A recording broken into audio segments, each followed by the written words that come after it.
Today it's like one of those viral videos taken inside some swanky apartment complex, where all the slim and fit 30-something residents are doing jumping jacks behind the glass railings of their balconies while the world burns. But these ones stand still, only moving to look down or at each other from across the courtyard, or to lift a hand to their mouth or chest. Their faces are pale, their hair askew, their feet bare. Dawn has barely broken, they've just been roused from their sleep. No one wants to film this. The residents look like they could have all been in school together except for one. Number 4 is older than her neighbors by a couple of decades. She owns while the others rent. The patio of her ground-floor apartment has a bistro-style table and chairs surrounded by carefully arranged potted plants. Most everyone else's is used to store bikes or not at all. Last Saturday night, she threatened to report number 17's house party to the Gardaí for breaching restrictions unless it ended right now, and when it didn't she stayed true to her word. She is a glamorous woman, usually well-dressed and still well-preserved, but this morning she is unkempt and barefaced, dressed in a pair of baby pink cotton pajama bottoms and a padded winter jacket that swings open as she strides across the courtyard. She is also the only one who knows the code that silences the fire alarm. It went off 5 minutes ago, that's what has woken them, and the residents assume they have her to thank for taking care of it. There has never been a fire here but, in the last few weeks, 3 fire alarms, 4 if you count this one. The residents have complained repeatedly to the management company that the system is just too sensitive, that it must be reacting to burnt toast and people who smoke cigarettes without cracking a window, but in turn, the management blames them for triggering it.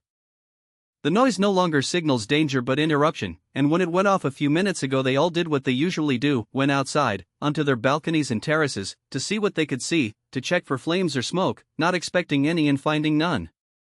But this time there was something unexpected, something interesting, 2 uniformed Gardaí standing in the middle of the courtyard, looking around. So they stayed out there, watching and wondering. The woman from number 4 stands with the Gardaí while remaining the regulation 6 feet away. She's pointing at one of the ground floor apartments, the one right in the corner, at one end of the complex's U-shape.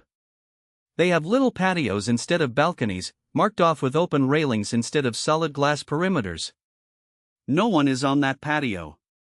Its sliding door is closed. But from some vantage points, the glowing orb of the living room's ceiling light is visible through the thin gray curtains. What's going on? Whose apartment is that? Nobody knows. The Crossings is a relatively new complex and interactions are mostly limited to pleasantries exchanged at the letterboxes, the trash cans, the parking structure. Sheepish smiles during that window on Friday and Saturday evenings when it seems like everyone is going down to the main entrance to meet their food delivery guy at the same time. The residents are used to living above and below and beside other people's entire lives while pretending to be utterly unaware of them, hearing each other's TVs and smelling each other's cooking but never learning each other's names. Even in these last few weeks, when they've all been at home all day every day, they've studiously avoided acknowledging each other when they take to the outside spaces, the balconies, the terraces, the shared courtyard, in an effort to maintain some pretense of privacy, to preserve it. The crisis-induced camaraderie they've been watching in unsteady, narrowly framed short videos online, someone calling bingo numbers through a megaphone at a block of apartments, a film projected onto the side of a house so a cul-de-sac of homes can have a collective movie night from their driveways. Nightly rituals of hopeful, enthusiastic hand-clapping never really took hold here. They have kept their distance in more ways than one. No one wants to have to deal with a familiarity hangover when normal life returns, which they are all still under the impression will happen soon. A government announcement is due later today. One of the guards twists his head around and looks up at them, these nosy neighbors. He pulls his face mask down with a blue-gloved hand, revealing pudgy cheeks at odds with a weedy body. They say that the Gardaí looking young is a sure sign you're getting older, but this one actually is young, mid-20s at the most, with a sheen of sweat glistening beneath his hairline. False alarm, he calls out, waving. You can go on back inside. As if any of them are standing there waiting to see a fire. When nobody moves, he shouts, go on, louder and firmer. One by one, the residents slowly retreat into their apartments because none of them want to be pegged as rubberneckers, even though that's exactly what they are. This is the only interesting thing that has happened here in weeks. If you discount the fire alarms, it's the only thing that's happened. Are they really expected not to look? Most of them leave their sliding doors open and elect to drink their morning coffees just on the other side, so they can see without being seen. The couples mutter to each other that, really, they have a right to know what's going on. They live here, after all. The solo occupants wonder if there's been a burglary or maybe even something worse, like an attack, and if something happened to them now, with things the way they are, how long would it be before anyone noticed, before anyone found them? This apartment complex is not far from Dublin's city centre. Before all this started, it was buttressed by a near-constant soundtrack of engine noise, squealing brakes, and car horns coming from the busy road that runs alongside. But in these last few weeks the city has slowed down, emptied out, and shut down, in that order, and, occasional false fire alarms aside, the loudest noise lately has been the birdsong. Now, the sound of approaching sirens feels like a violence. Ocean off PDF. Com. 56 days ago. 56 days ago, go ahead, are the first words he ever says to her. They are both on the cusp of joining the line for the self-service checkouts in Tesco. It's Friday lunchtime and her fifth time this week coming in for yet another unimaginative meal deal, a colorless sandwich, a plastic bag of apple slices, and a bottle of water, which she's just noticed is the type with the sickly sweet fruit flavor added. This realization has stopped her in her tracks, paused by a stack of Easter eggs, and wondering if she can be bothered to go back and change it when she almost certainly won't drink it anyway. That's when she looks up and sees him, politely waiting for her to make her move, leaving a space for her to join the line ahead of him. He's taller than her by some margin. Looks about the same age. Neither muscular nor soft, but solid. His dark hair is thick and messy, but she has no doubt it took forever to pomade into submission, to perfect. He wears a blue suit with a navy tie and a light blue shirt underneath, but the sleeves of the jacket are creased with strain, the shoulders bunched, and the back of the tie hangs longer than the front. The top button of his shirt is open, the collar slightly askew, the tie pulled off center. He looks a little red in the face, his cheeks pink above patchy stubble. And he's so attractive that she knows instantly the world he lives in is not the same one in which she does, that he can't possibly experience it the same way. A face like that affords a different kind of existence, one in which you arrive into every situation with some degree of pre-approval.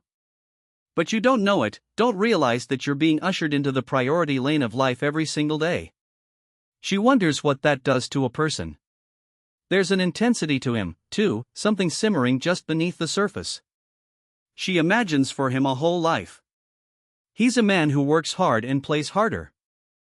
Who has a circle of friends he calls exclusively by inexplicable nicknames while they sit around a table in the pub necking pints and watching the game. Who runs purely to run off bad calories. Who has someone somewhere that knows a completely different version of him, someone he is unexpectedly and devotedly tender to, who he only ever looks at with kind eyes. It's okay, she says, waving the bottle of water, starting to move away. I've just realized I've got the wrong one. She turns and heads back toward the fridges, feeling his eyes on her as she walks away. And the beat of her own heart, pulsing with promise. The second thing he says to her is, "Nice bag."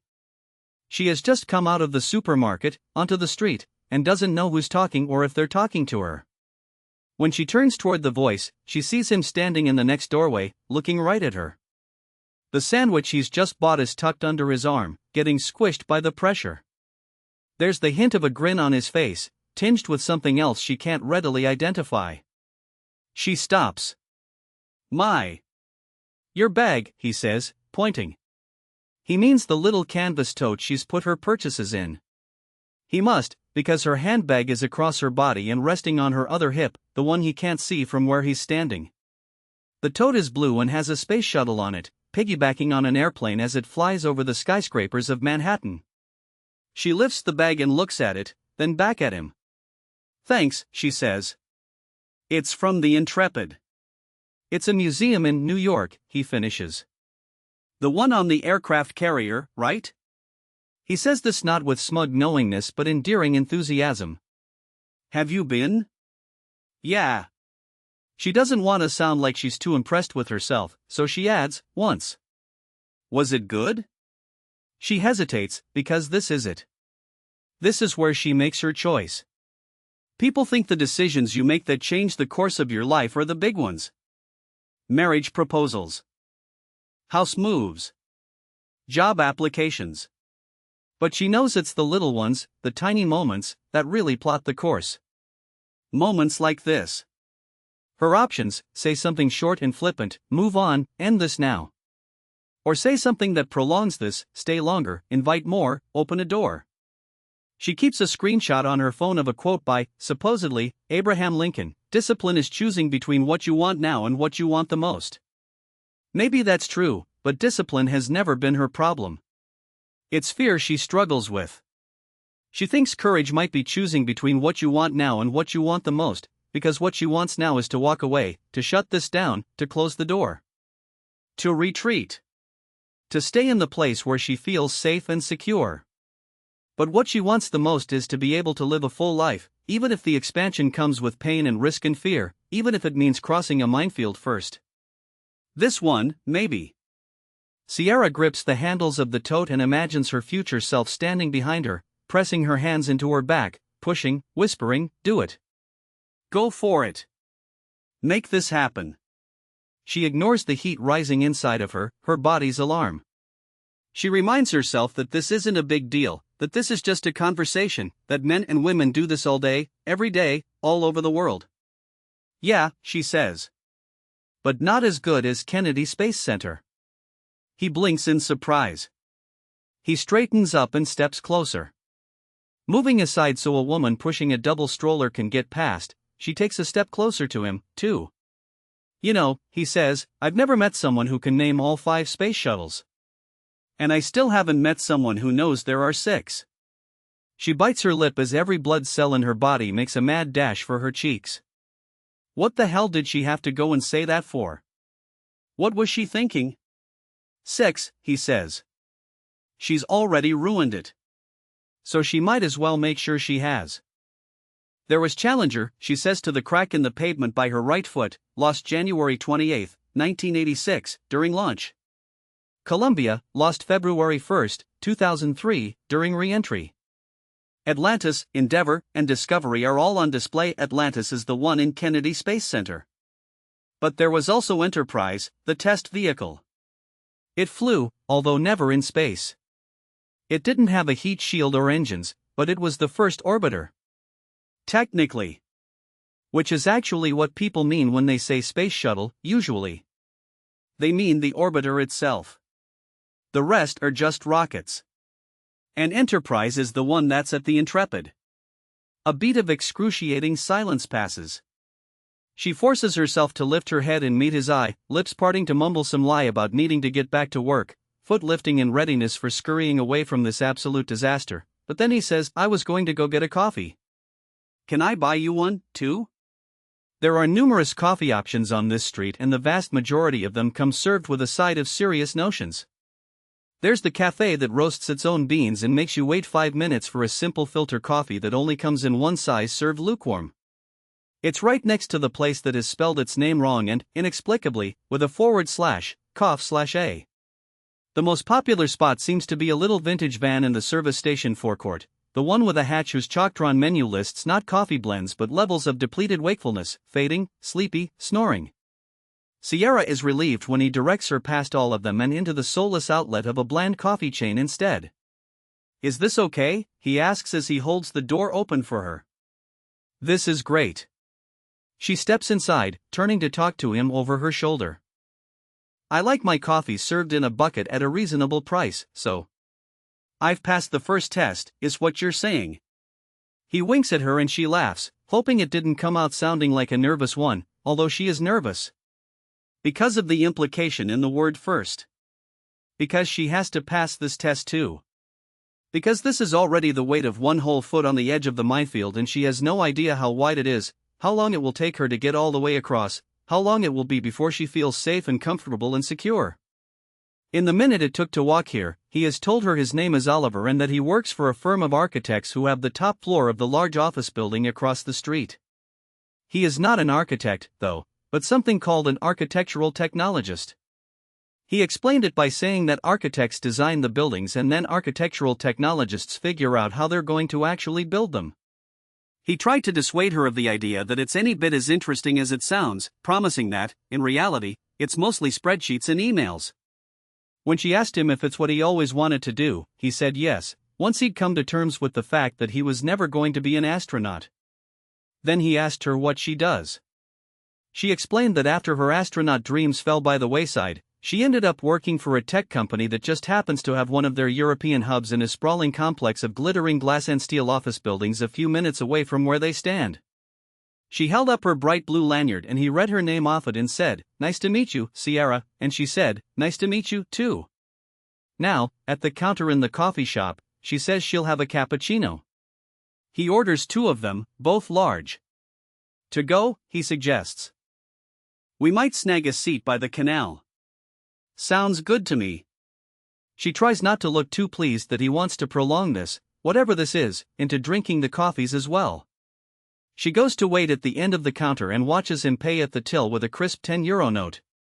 She sees the barista, a teenager, she can't be more than 17 or 18, still glances at him whenever she thinks he's looking at something else. She wonders if he's aware of that and, if he is, what it feels like. She traces the lines of his body as suggested by his clothes and wonders what it would feel like to know the skin underneath, if she will know it, if this really is the start of something or just an anomaly. She imagines those arms around her, the strength in them, how it would feel to be held by him. Then she tries not to. She doesn't put sugar in her cappuccino, even though she normally does, and she thinks to herself, if this becomes something, I'll never be able to put sugar in my coffee now. The sun has been appearing and disappearing all day. When they go back outside, they're met with mostly blue sky. The canal bank is busy with lunching office workers, but they find a spot on the wall by the service station, near the lock. They settle down. He prizes the lid off his cappuccino to take a sip. She resists the urge to tell him that this will make it go cold faster but lets him know when he's managed to collect a crescent of foam on his upper lip. "So," he says, "Kennedy Space Center. What about it? Tell me things that will make me very jealous that you've been there." She describes the bus tour that takes you around the launch pads, the vehicle assembly building, and the famous blue clock that you see counting down to launch on TV. Tells him about the IMAX cinema and the rocket garden. The ride where they make you feel like you're on a launching space shuttle, how they tilt it straight up so you're lying on your back and then forward a bit too much so you start to slide out of your seat in a clever approximation of 0G. The Apollo Center where you get to see an actual Saturn V rocket, lying on its side at ceiling height above the floor. The shuttle Atlantis, a spaceship that has actually been in space, on magnificent display. It's revealed to you, she says. Unexpectedly. A surprise. You're herded into this big, dark room to watch a video about the shuttle program, and then, at the end, the screen slides up and reveals the shuttle just there, in all its glory, right in front of you. With the cargo bay doors open and at an angle so it actually looks like it's flying through space. It's amazing. People actually gasped. After I'd walked around it and taken all my pictures and read all the exhibits and stuff, I went back to where I'd come in and I waited for the screen to go up so I could watch other people's faces, so I could see their reactions, and it was. She sees what looks to her like his bemused expression and panics. It's just that I wanted to go for so long, since I was a child, really, so it was a bit like, I don't know. Walking around in a dream. A long moment passes.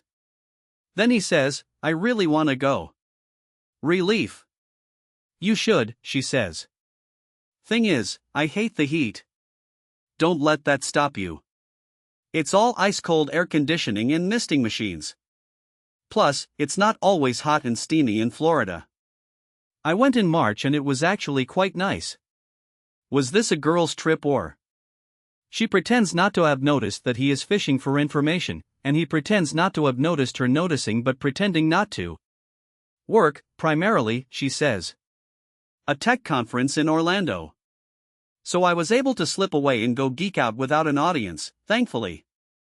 Sierra turns to look out at the canal. It is beautiful up close, she'll give it that. The water is still, the reflections in it defined. The weather is pleasant enough for people to sit on the benches in their coats but not to show skin or plunk down on the grass. A steady stream of office workers and lunchtime runners cross back and forth on the narrow planks of the lock right by a sign that warns of deep water. Watching them makes her nervous, and she looks down at her coffee instead. She can feel his eyes on her. Cork, right, he says. Originally. We moved to the Isle of Man when I was 7. The Isle of Man? I don't think I've met anyone who lived there before. She smiles. Well, I can assure you, thousands of people do. My dad grew up there and thought I'd want to, too. Did you? Not at the time, no. But it was all right in the end. What about you? Kilkenny, he says, but we moved around a lot. How long have you been in Dublin? What's it now? He makes a show of thinking about it. 6 weeks. 6 weeks? Well, 6.5. I arrived on a Tuesday. Where were you 7 weeks ago? London, he says. And you?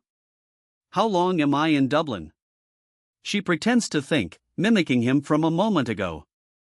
Well, next Monday it'll be, 7 days. 7 days?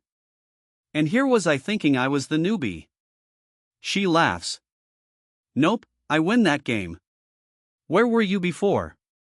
Cork, since I finished college. I went to Swansea. Not at all notable member of the class of 2017, here.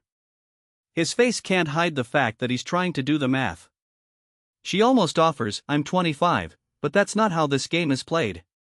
She doesn't know much, but she knows that. What about you? She asks. Where did you go? Newcastle, he says flatly. Sierra senses that something has changed, that she's lost him somewhere along the line. What was it that did it? She has no clue, but knows she can look forward to lying awake in the dark and wondering for days to come, forensically analyzing everything she said and then reanalyzing it, trying to find the wrong thing, the mistake, the regret.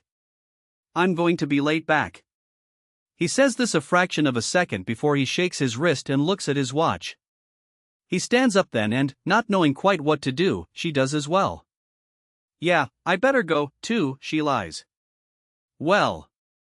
Thanks for the coffee. He chews on his bottom lip as if trying to decide something. Look, he starts, I was going to go see that new Apollo documentary. On Monday night. They're showing it at this tiny cinema in town. Maybe if you wanted to we could go see it together? She opens her mouth to respond but is so taken aback by this invite that she delays while her brain tries to catch up with this change of course, and into this pause he jumps with an embarrassed, God, I'm so shit at this. She wants to tell him that no, he's not, and she doesn't believe for a second that he thinks he is, but mostly she doesn't want to have to respond to him referring to this as a this because what if he didn't mean what she hopes he did? That sounds great. She flashes her most reassuring smile. Sure. Yeah. He says he will book the tickets.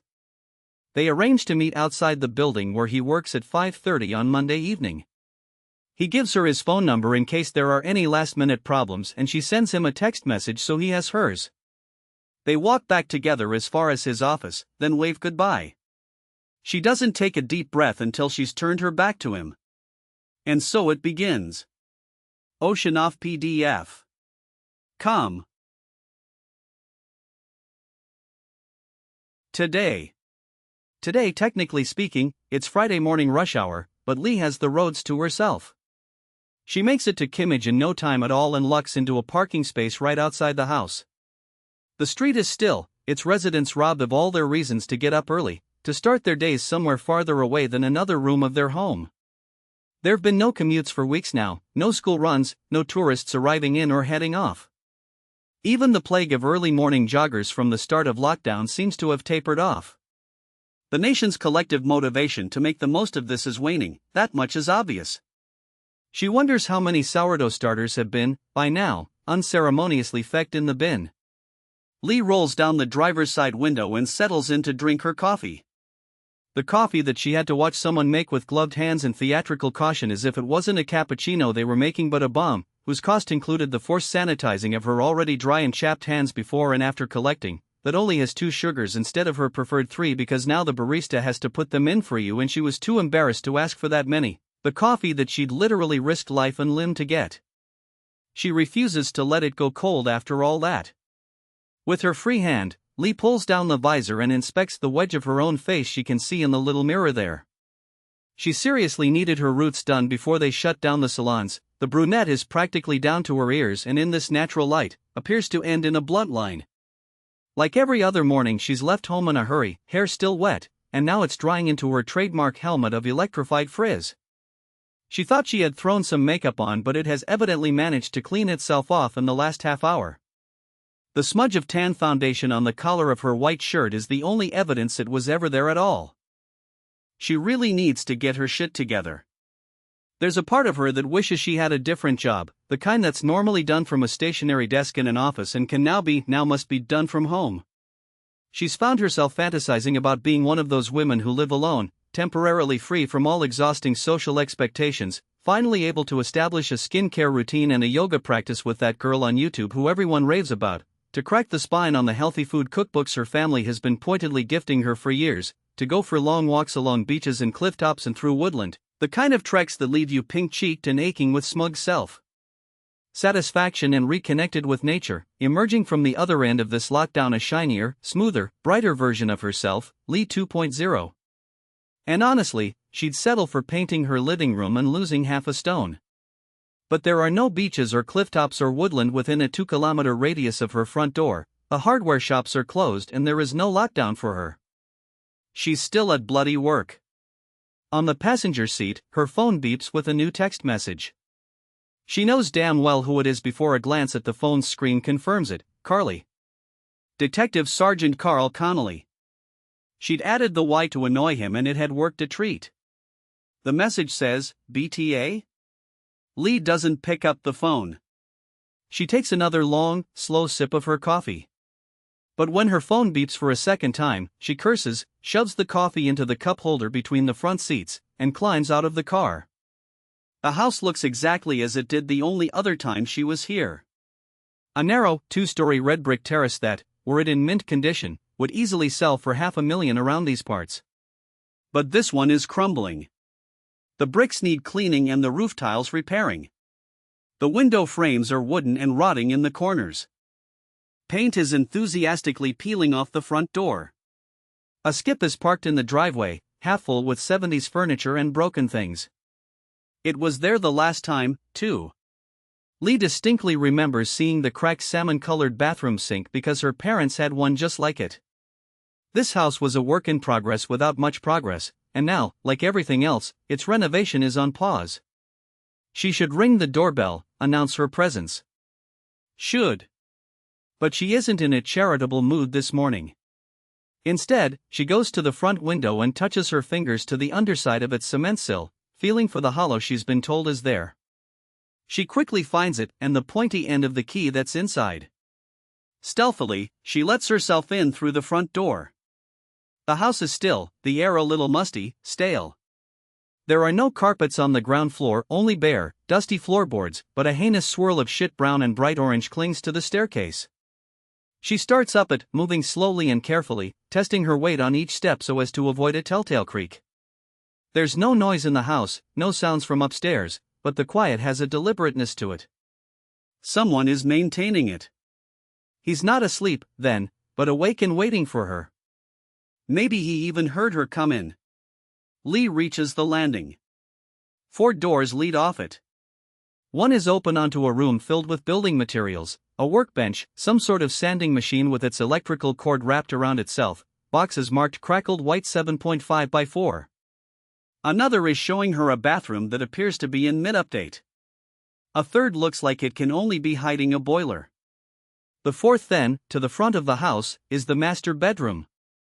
That door has been pulled closed but isn't fully shut. She pauses outside, then kicks it open with such force that it opens all the way, hitting the wall behind it with a thunderclap. The first thing she sees is the wallpaper. It must have been bought on the same shopping trip that found the diarrhea after carrots carpet on the stairs. It's an acid trip of bright blue paisley, and it hurts her eyes. Then the smell hits, sweat and sex and alcohol, trapped in cooking in the room's warm air. She should have worn a mask, she thinks now. God only knows what's floating around in here. Well, she says, what seems to be the problem? Carl is lying on the bed, presumably naked under the fitted sheet that he's somehow managed to lift off the bottom corners of the mattress and drape across his lower half. This must have taken some doing, seeing as both his arms are outstretched, hands higher than his shoulders, like Christ on the cross. Only Carl's wrists aren't nailed to the headboard, but handcuffed to it. 2 sets? Lee frowns. Where'd you get the second lot? Go on, Carl groans. Lap it up. Oh, I fully intend to.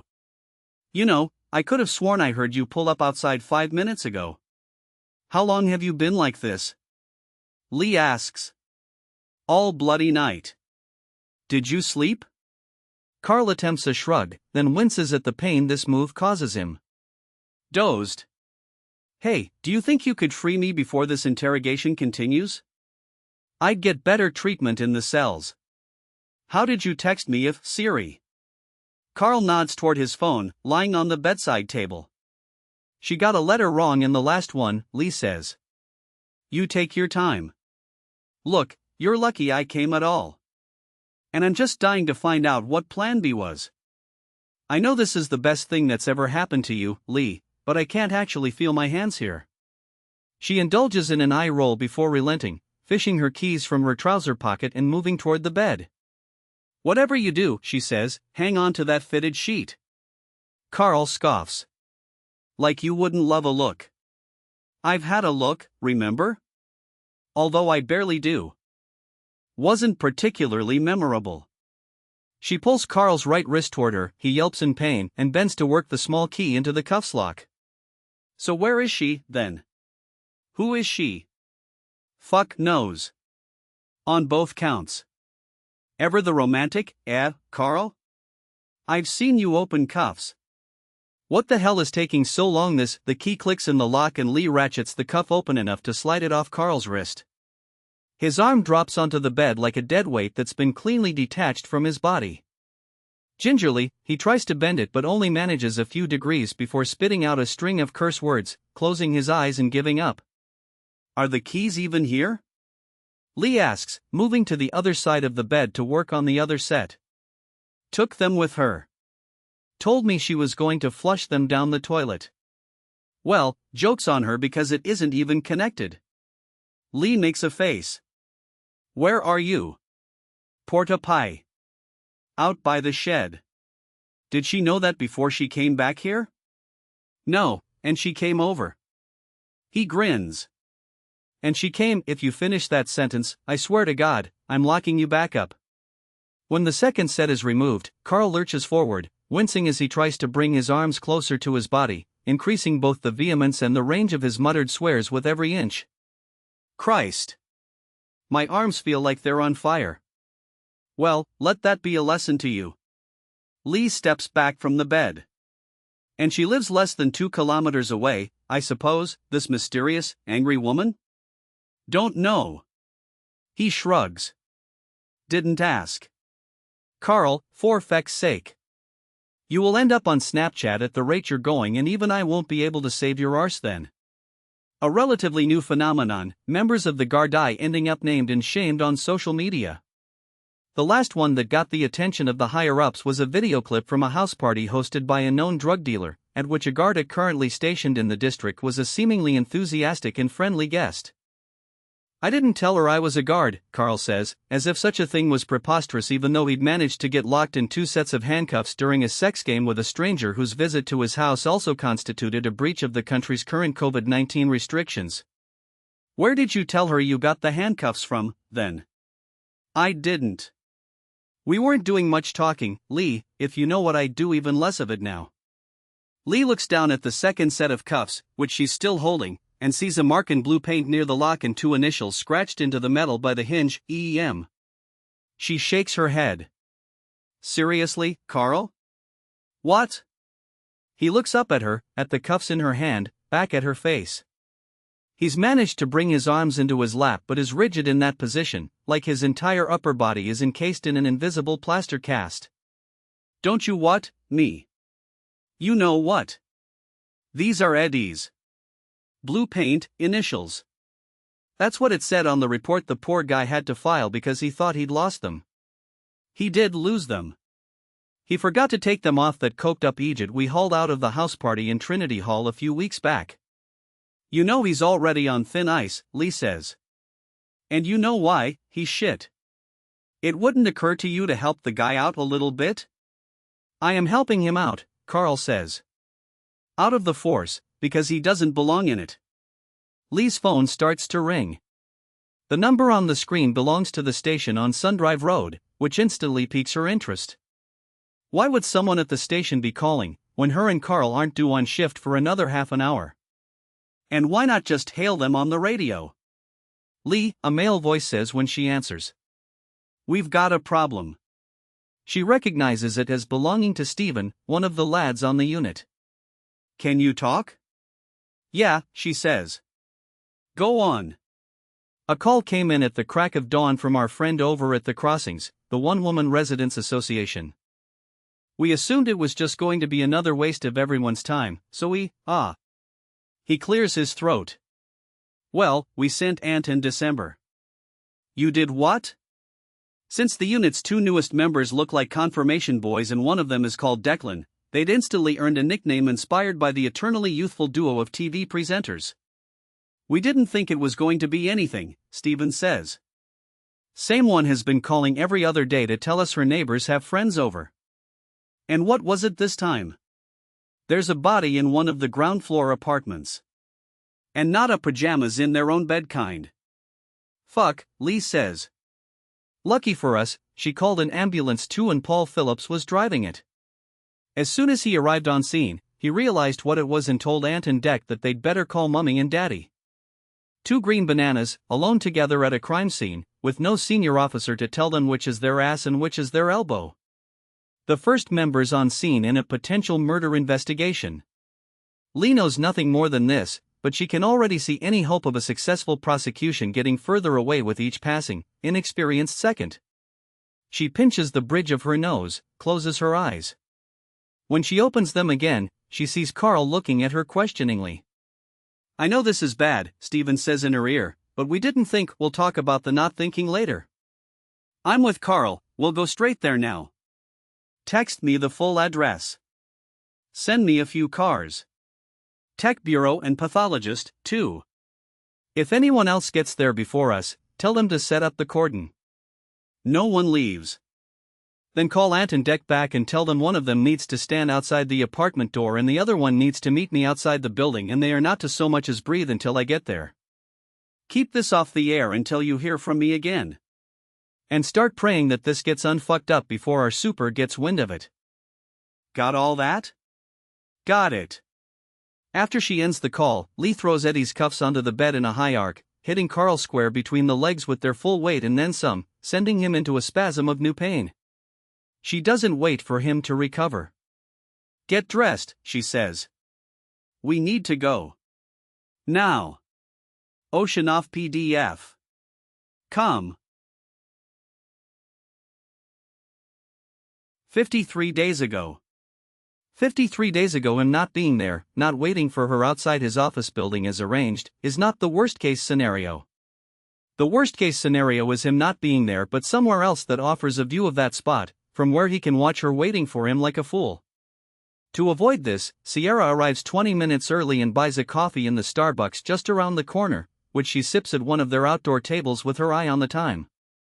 When it gets to the half hour, she waits a minute more before leaving, crunching on a chalky mint to ward off coffee breath. He is the first thing she sees when she turns on to the main street. There, where he said he'd be, waiting for her. Relief floods her veins. He turns and waves. She waves back, doing her best to look like she's dashed here straight from the office. He is dressed as he was on Friday. Men's suits are indistinguishable to her, for the most part, but it could be a different one. The tie is a different color, anyway. The thick strap of a beat-up leather messenger bag rests across his body. He has no coat or jacket, even though she is glad of hers already and there's a whole night to get through yet. She has gone for standard work clothes, but on a day when she is making an effort, a black shirt dress over black boots and tights, her trusty green winter coat, black handbag. It's odd to see him now, smiling and coming toward her, when they have so recently been strangers and he looks the way he does. She has managed to forget, in the 70-odd hours since she last saw him, how striking he is. What it feels like to look into those eyes. To have them be looking back at you. He is stretching out an arm to greet her with a hug before she has a chance to worry about how they will greet each other and what acute awkwardness might ensue if it turns out they have different expectations. The hug is loose and polite, one-armed on either side, not at all intimate. But she gets a whiff of whatever scent he's sprayed on himself in the last 5 minutes, going by its potency, and to be so close to him, to touch him and be touched by him, even momentarily, is heady and disorienting. Her body's reaction takes her aback and she doesn't hear what he says immediately after they break away and turn to walk side by side in the direction of town, so distracted is she by the fading heat of the contact. She says. I said maybe we shouldn't have done that. You know, hugged. He sticks his hands in his pockets. You heard they cancelled the parade? Although it's probably for the best. It's all tourists at that thing anyway. The only time I've ever done anything for it was when I was abroad. They've cancelled the St. Patrick's Day parade. That's what he's talking about. As they walk up the street, she sees women walking in the opposite direction steal glances at him as they pass. This makes her feel both completely invisible and superior to them at the same time.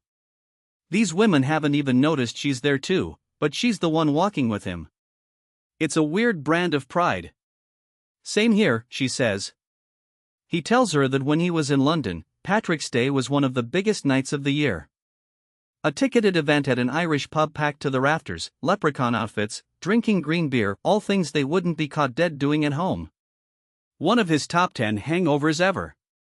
His brother had been visiting, which didn't help. He asks her if she has siblings. No, I'm that rare specimen, she says, the Irish only child. In the same realm as a unicorn sighting. Leprechaun, surely? She smiles. But yeah. Is it just you and your brother or? Just us. Is he here? He lives in Perth now.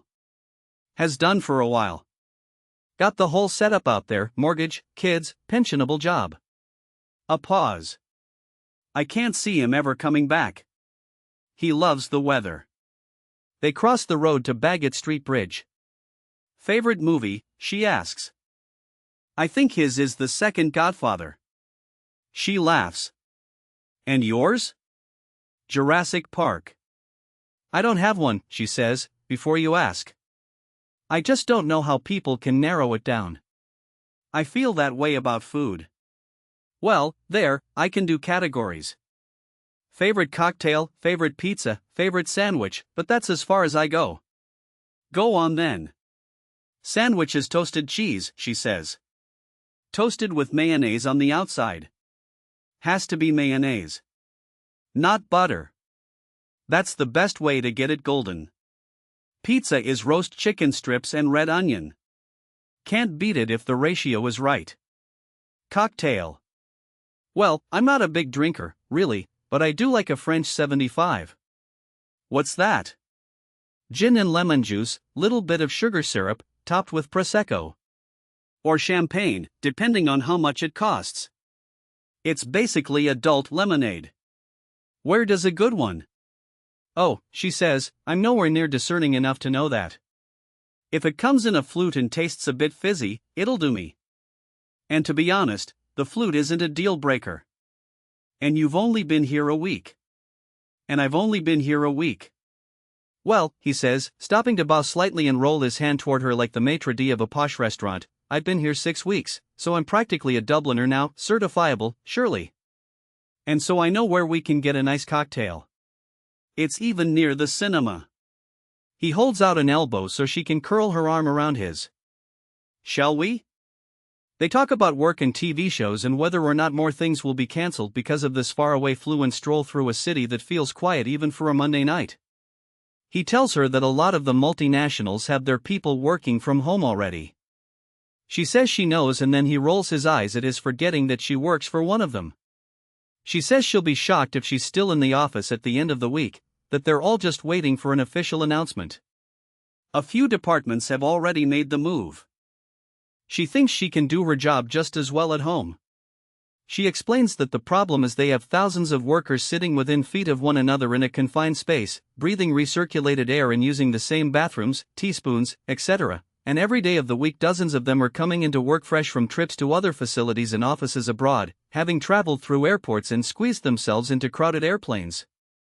It's the potential threat they're acting on, not the reality. At least for now. Someone got the measles last year and it was the same sort of thing, not because the overlords are humanitarians, but because workers being homesick affects the bottom line. Better to have them home working for a while, even if it ends up being a total overreaction. "Here we are," he announces. While she was nattering on, he steered her off Grafton Street and now they are standing in front of a fancy hotel. The smooth, dark gloss of its first-floor bay windows promise low, warm light inside. Lush green foliage drips from the portico. Through gold-edged double-glass doors, she can see an imposing staircase covered in plush carpeting. A uniformed doorman in gloves and a hat stands sentry just outside. International flags blow gently in the breeze above polished gold lettering that spells out the hotel's name, the Westbury. She's heard of it but didn't know it was here, didn't know it was down this street, in this building that's only ever been in her peripheral vision as she walked past. "The bar does amazing cocktails," he says. "Great." She tries to sound like she means it, like this is great, but her eyes are on the doorman. He's just a bouncer in better shoes. She is hyper-aware of the scuffed toes of her fake leather boots, the thin fabric of her dress and the baubles of wool on the sleeves of her winter coat. The coat that was sold at a price that suggested you should be happy to get a month of wear out of it, the same one she's wearing for the third winter in a row. If she had known this was where they'd be going, she would have worn something else. She might have even tried to stretch to buying something new. She should have known. Of course Oliver is a man who goes to places like this, who assumes he is welcome in them, because he is. The face, the suit, the cool confidence. He strides right up to the door as if the doorman isn't even there, and this is, apparently, the way to do it. The doorman not only opens the door for them but greets them both with a wide smile. Having disentangled their linked arms to walk inside, Oliver puts a hand against the small of her back as they ascend the stairs. He's not steering her or claiming her, but reassuring her. She wonders if he can sense how uncomfortable she is. Another staff member, a glossy brunette, greets them at a hostess stand and directs them into the bar. When she says, "Right this way," she says it to him from beneath a fluttering of long, dark eyelashes. The bar is a feast of mirrored things and shiny edges, of crystal chandeliers and glasses, of plush leather upholstery and marbled surfaces. Hundreds of different colored bottles line the wall behind the counter. The lighting, like the rest of the hotel, is low and warm. A real fire burns at one end. More uniformed staff stand waiting to tend to them. It's like a movie set and, for a moment, Sierra feels a little mesmerized. The place is practically empty, with only a handful of patrons, who all sit around one table at one end, by the roaring fire. They are directed away from them to a cozy, circular booth at the other end. When prompted, she hands over her coat to be disappeared to some plush coatroom and tries not to think about the hostess seeing the Primark printed on its tag. Then she chastises herself for thinking about that at all. Oliver gives the hostess his suit jacket without even looking at her. They sit down. He unbuttons his cuffs and starts to roll up his sleeves. His forearms are pale and covered in coarse, dark hair. He wears a silver watch that looks heavy. "So what do you think?" he asks. He waves a hand to indicate that he's asking about her thoughts on the bar. "Bit grubby, if I'm honest. They could really do with sprucing the place up a bit, couldn't they?" He grins. "You should see the bathrooms, they're absolutely disgusting. Better or worse than those holes in the ground they have in France? You'll wish you were in one of them." Their banter feels like rapid gunfire, and after each successful exchange, she feels a bit dizzy with relief, like she's gone over the top in the trenches and made it to cover without taking a hit. A waiter approaches them with 2 cocktail menus. "Ah, we'll have 2." Oliver looks to her. "What are they called?" "French 75s. Please." "Excellent choice," the waiter says. "Will I leave the menus?" "Please do." She reaches to take one from him. "Thank you." And then, to Oliver, "Let's see what else they've got in here." But what she's really looking for is the price of the drinks they've just ordered. She flicks through, pretending to muse with deep interest over the other cocktail options. She tries not to react when she turns a page and sees it. The cocktails are €24 each. Speaking of bathrooms, Oliver says, sliding to move out of the booth. I've drunk about a liter of coffee today, so don't fall in the hole. If I'm not back in 5 minutes, wait longer, I know. She watches his back disappear through the bar's doors. Then she pulls her handbag onto her lap and starts fishing around in it for her wallet. She does a rough calculation of the creased notes inside, enough to cover the cost of 2 rounds of these drinks plus a cab home, just about. He'll probably pay. He'll likely pay. But still. She slides 2 fingers into the little pocket attached to the bag's lining and relaxes slightly when she feels the thin hardness of her debit card, the raised text on it against her fingers. She'd rather not have to use it, but she can if need be. She'll figure something out. They have just ordered a 3rd round when he says, "You're not going to believe this." Her cheeks feel warm, her limbs languid, her tongue loose. She's not yet drunk but drunker than she expected she'd get, than she knows she should be. It's because she didn't have any lunch. Couldn't have any, nerves had stolen her appetite. She pulls her glass of water closer and silently resolves to drink it all before she takes even one more sip of alcohol. She says, "Try me." He shows her a flash of something on his phone. The film started 10 minutes ago. You're joking. We could make a run for it. They're probably still on trailers and it's only a couple of minutes away. Would it be terrible, she starts at the exact same time he says, or we could just stay here? They both laugh. I hate rushing, he says. Me too. And I like drinking. Me too. And I like you. Well, I am very likable. He laughs. He's impressed with her. After that quip, she's a little impressed with herself. So, she says, clearing her throat. She needs to change the subject, to give herself some time to come back from the tipsy cliff edge. Do you come here often? Oh, come on. I genuinely want to know. This is actually only my 2nd time here, he admits. And the other time was with work. He pinches the stem of his glass and slides it back and forth a little until the liquid starts to slosh around inside. I wanted to come back here with. Not work. Not work. Wow.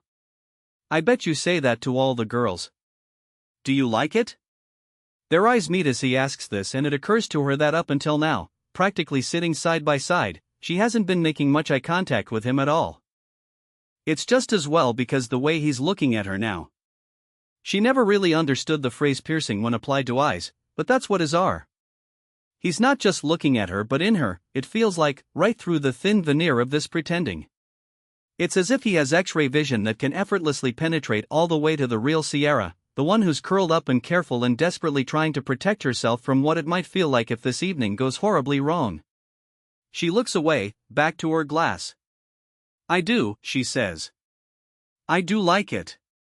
I mean. Look, it's not really where I'd usually be, let's put it that way. The alcohol fizzes in her bloodstream, disintegrating walls. His gaze has been weakening all night. She can't let them fall away completely, not on this, their very first date, but she can put her face to one of the gaps and speak to him across clear air without having to risk a step outside the boundary. I can't really afford to come to places like this, to be honest. Not on the regular, anyway. And if I'd known this is where we'd end up, I would have dressed differently. I was afraid the doorman was going to stop me and say, "Sorry, love. No Primark apparel allowed inside." He calls you love and says apparel? Who is this guy? She slaps him playfully on the forearm. You know what I mean. For the record, he says, I think you look lovely. She mumbles, thank you, to her glass. It's just a bit special, isn't it? He could mean the bar. Or the drinks. Or this night, with her in it. Here's what I like about this place. She's careful to speak her words more slowly than she's thinking them, distinctly pronouncing each one. Or so she hopes. It's hidden. It's not a secret, but it's not on show. You can't know this is here when you walk past this building on the street, but come inside and turn a corner and it's revealed to you, this beauty that's been here all the time. Waiting. And I love that. I love discovering places like this because it makes me wonder about what else is inside all these buildings I walk past every day. What else is just waiting to be discovered? There's a whole hidden city. Several hidden cities. All hiding in plain sight in this one. So you like secrets, Oliver says. No. It comes out too quickly, sounding too harsh. She says it again, slower and softer. No. There's a place in New York, a bar, that you have absolutely no way of knowing is there unless you're told about it by someone else who has been told about it because no part of it faces the street and there's no sign, and the only way to get in is through a secret door in another bar. That sounds exhausting, he says. And so unnecessary. Like, just serve good drinks and be nice to people and stop with all the shite.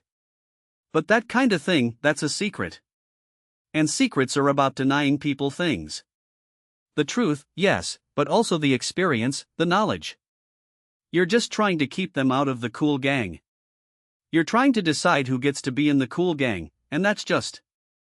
Sierra stops, having lost her train of thought. Where had she been going with that? The warmth of the alcohol is spreading unbidden throughout her body. It's not secrets I like. It's discovering things that are new to me but actually were always there. Secrets are a different thing. They're destructive. Silence. She dares to turn and look at him and finds that his eyes are on her. For a second she thinks he might be about to move to kiss her, and she hopes not because she's not ready, she's not prepared, and she's definitely a little bit drunk and she'd rather not be, not for that, but instead he nods and says, I know what you mean, and then that he has to go to the bathroom again. 3 times in one night? I've broken the seal, he says gravely. I actually have to go, too. I'll go when you get back. I can wait? I can wait longer. She waves a hand. Go on. This time, when he's gone, she forces herself to finish her water in 3 long gulps. Then she takes one of the clean cocktail napkins from the table, folds it neatly, and tucks it inside her bag. When she looks up, the waiter is standing there, smirking at her conspiratorially, and she flashes him a guilty smile and says, a souvenir. It's going well, then, he says. I think so. I think so too. He sets down their fresh drinks, winks at her, and leaves. When they both drain their glasses, he suggests they make a move. She's surprised by how late it is, almost 10, how did that happen? And she says so. She finds out that he paid the bill while she was in the bathroom and she protests but not too hard, and thanks him. His hand is on the small of her back again as they descend the stairs, but it's pressed firmly against her body now. She's carrying her coat over her arm and can feel the heat of his skin through the thin material of her dress. She hopes he can't feel the band of her tights sticking into her flesh. She wonders what he can feel. They face their own reflections in the dark glass of the doors, and she is struck by how good they look, him and her, coupled together. And then, how quickly this has happened, how fast they've gone from strangers in a supermarket line to him here beside her, touching her, telling her things about himself. Maybe this can be easy. But what comes next? She assumes they will go somewhere else, have one for the road, and maybe grab some late-night fast food somewhere God knows she could use it, or maybe, can we get a cab? Oliver says to the doorman, a different one from before. This throws her, but she doesn't outwardly react. She wants to know where they're getting this cab to, but she also doesn't want to threaten the delicate equilibrium of these next few moments.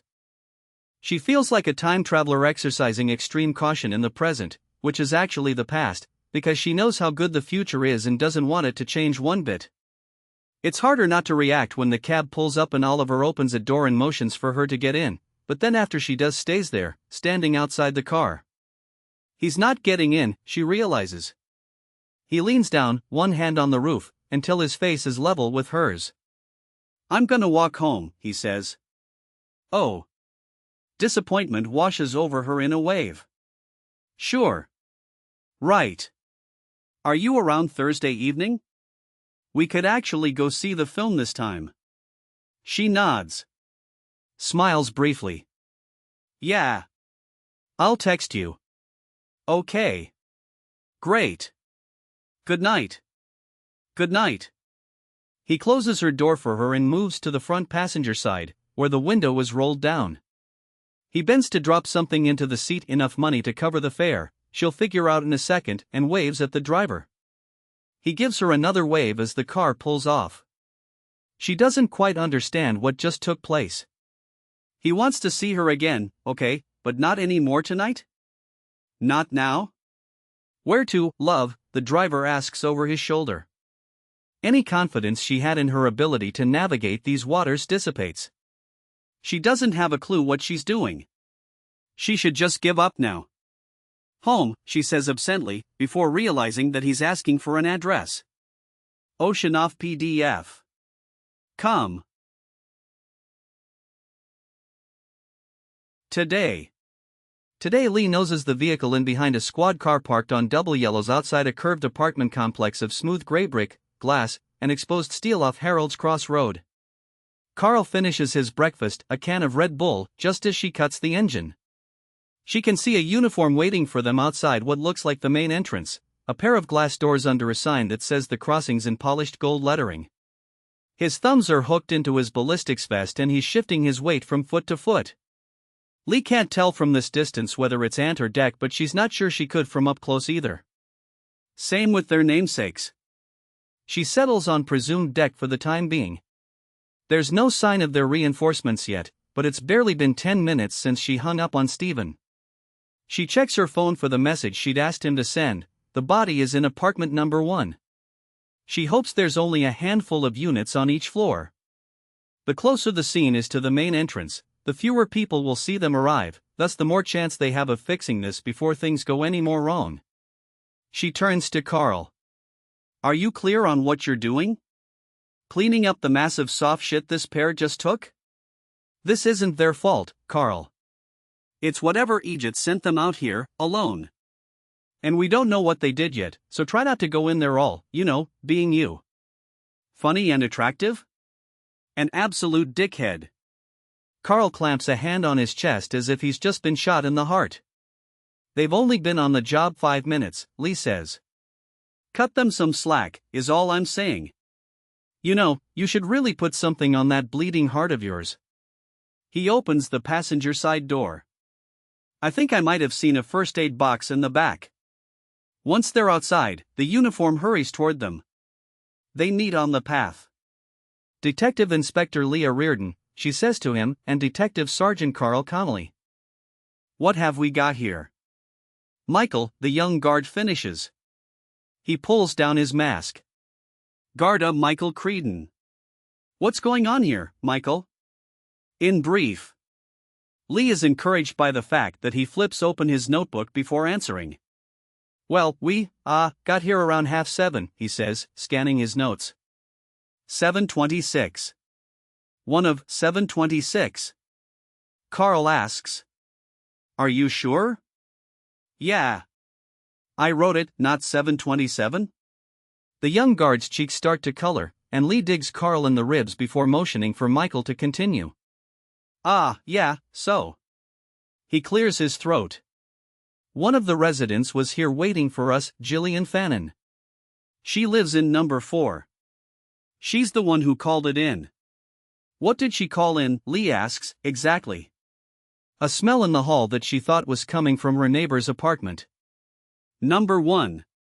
3 doors away from hers but in the same corridor. She presumed it was just rotting food waste or something at first, but it was getting worse so.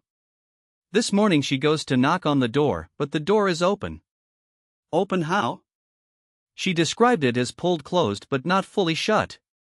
The lock wasn't engaged. She pushed it open a couple of inches. She was going to call out, see if anyone was home, but the smell was much worse then and she retreated, went back to her own apartment and made the call. Well, 2 calls, one to the station, one to 999 for an ambulance. So she didn't actually go inside? She says she didn't, no. What was the door like when you first saw it? As she described, Michael says. Like she found it.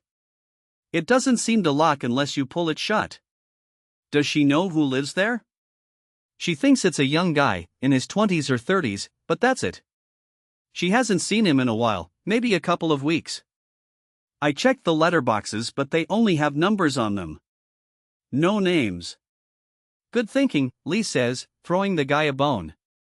She can practically feel Carl roll his eyes at this beside her. The paramedics, they went in? One of them, he looks down at his notes again, Paul Phillips, he went in briefly. Came back out, said this wasn't anything they could help with and advised us to call the station and tell them what was going on. Said he hadn't touched the body, that it was clearly in an advanced state of decomposition. And that if he had to make a guess, he'd say whatever happened in there happened a couple of weeks ago. Did they leave? I think they're parked around the back, by the vehicle entrance. He said something about pronouncing death for you if you didn't want to wait for the pathologist. Yeah, they're able to do that now. But let's wait and see. Did you go in? No, Declan did. Again, very briefly. The body is in the bathroom, the first door off the hall, so he didn't have to go in very far. And from there he said he could see into the living room and the bigger bedroom. Seems to be empty apart from. He clears his throat again. He was only in there a few seconds. Still plenty of time to destroy critical evidence, but maybe the blast zone won't be as big as Lee had feared. Is the front door the only access? Michael shakes his head, no. The ground floor apartments have railed-in terraces. You could easily hop over. The sliding door that leads out of number 1 looks closed from the outside, but I didn't check if it was locked. I was trying to touch as little as possible. He points over his left shoulder. There's also a side gate and 2 fire exits, all alarmed according to Ms. Fannin, plus you have the underground car park. The entrance to it is round the back. Anyone coming or going? Not in or out this way. I think the time of the day is on our side there. One guy did try to leave for a run, but he went back without much hassle. But we don't know about vehicles. Fire exits, is there one at the far end of the corridor? Michael nods. So there's nothing between that exit and the door to apartment 1? No other apartments? There's a door to the stairwell, he says, but that's it. Lee nods at Carl, who understands, the fire exit will be their main access through the cordon. They'll have to get the alarm system disabled first. Okay, good. Michael, I'm going to leave you with D.S. Connolly here to help him get things organized while I go inside and see what we're dealing with. We should have a few more hands on deck any second now, and once we do, I want to get that car park blocked off and this place secured. Hopefully, number 4 is just an early riser and all her neighbors are still asleep. Michael winces. No such luck there, I'm afraid, Inspector. When we arrived, we thought we could go in via the side entrance. But when we pushed it open, well, it turns out it was an emergency exit. The fire alarm went off throughout the building, woke everybody up. So by the time we located Ms. Fannin, she met us in the courtyard. We had an audience. The residents were all out on their balconies, watching. Oh, great, Carl mutters. The main thing now, Lee says to Michael, is making sure everyone stays put. To Carl, I'm going to take a look inside. You're good to go out here? Yes, boss. Lee says a silent prayer for Garda Michael Creedon as she turns and heads inside. One of the glass doors has been propped open with a fire extinguisher. A keypad and electronic sensor suggested it'd be locked otherwise, accessible only by residents. As soon as she crosses the threshold, the smell hits. A sign on the wall directs her to the right for apartment number 1, but the corridor curves so she can't tell how many feet away from its door she is right now. Judging by the shape and size of the building, she must have somewhere between 30 and 40 feet to go yet, and a door is open directly behind her and the air this morning is fresh and cool, and yet she can already smell it, the cloying, pungent aroma of rotting human flesh. Like a cheap perfume years past its use-by date mixed with meat that's been left to turn in the sun, spores multiplying and warming and spreading until they've replaced every last molecule of unscented air. It's not that bad in the lobby, but it's bad enough in the lobby to know that that's how bad it's going to get. She thinks about poor Declan, standing outside the apartment's door all this time. This will definitely be a story he trots out over pints with the lads in the years to come. She just hopes he won't be ending it with "and that's the day I decided to quit." Lee has a rummage in the pockets of her blazer, triumphant to find the very end of a packet of forgotten silver mints just about still wrapped in their foil. There are benefits to forever failing to be organized and making clothing choices based purely on what looks the cleanest. 2 clean mints, 1 fuzzy with lint. She puts them back in her pocket, then takes a face mask from another one and snaps the bands around her ears. The lobby is small but bright, benefiting from a second pair of glass doors directly opposite the ones she's just come through. They lead to a central courtyard. Lee doesn't go out there but scans it through the glass, a pleasant area landscape to within an inch of its life, with vibrant green trees, wooden benches, and a trickling water feature that she knows will make her want to pee as soon as she hears it. The building bends around the space in a gently curved U shape, with a pair of large, wrought iron gates filling in the open end. Emergency vehicle access, she guesses. She counts 3 floors of apartments, about 30 in all if each one has 1 balcony. The ground floor units have little tracts of private space outside patio doors, maybe about a narrow parking spot's worth, demarcated by a metal railing. But the railings are low and open between their horizontal lengths, so easily climbed over, just as Michael said.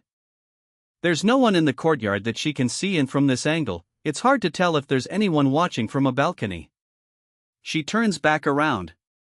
Next to the main doors is a small and clearly brand new hand sanitizer dispenser. She looks for a lever before realizing it has an electronic sensor and sniffs the air as she rubs the clear liquid into her hands. Lemongrass. Fancy. The steel holder where the fire extinguisher should be is attached to the wall below a row of framed notices. The first is headline house rules above a bulleted list of Lee Squint's 23 separate instructions the residents of the crossings apparently have to abide by. Sounds like school, she thinks. Or prison. The second is one of the government-issued, bright yellow COVID-19 information sheets. One of the early ones, going by the fact that it only contains 3 recommendations: wash your hands, practice good coughing etiquette, and maintain a distance of 2 meters away from other people. The third framed notice is what to do in case of an emergency. Lee takes out her phone and dials the number for the management company printed in red across the top. It's immediately picked up by an answering machine that instructs her to call a different number outside of office hours. She checks the time on screen, 8:45. She dials the second number from memory. It rings twice before bringing her to the very same voicemail. "Fan-fucking-tastic," she says out loud. She leaves a message with her name, rank, and number and a demand that someone call her back immediately. Then she turns to the letter boxes. 4 neat rows of slim boxes with stainless steel doors fixed low to the rear wall. She pulls a pair of blue latex gloves from her trouser pocket and puts them on, snapping them over the cuffs of her blazer to form a seal. She uses an index finger to open the narrow flap of the box marked 1, bending down to see if she can see what's inside. There's a slim, white envelope, but she can't see any text on it from this angle. She starts down the corridor, passing a set of lifts. It's lit by strips of overhead fluorescence, motion activated, they flick on as she goes. The corridor curves to the left, revealing 3 more doors and guarded Declan Casey? Is that his last name? Standing with his arms folded outside the door marked 1. He has 2 masks on, an inch of the blue, papery material of a disposable one is just visible behind the black cloth that covers his face from the bridge of his nose to his jawline. Not a bad idea, Lee thinks. A thin sheen of sweat glistens by his hairline and what she can see of his face seems to have a bit of a grayish tinge to it. "You can go wait outside," she says. "Get some fresh air." The young officer doesn't need to be told twice, he's moving away before she's even finished talking. The apartment door is about an inch from being completely closed, but without the locking mechanism lined up. No visible marks or stains on the door, the frame, or the handle. Looks like there's a light on the other side. Lee takes out the 2 clean silver mints, lifts her mask with a finger, and pops them into her mouth. She lets them sit on her tongue, waiting until she can detect the sting of their menthol.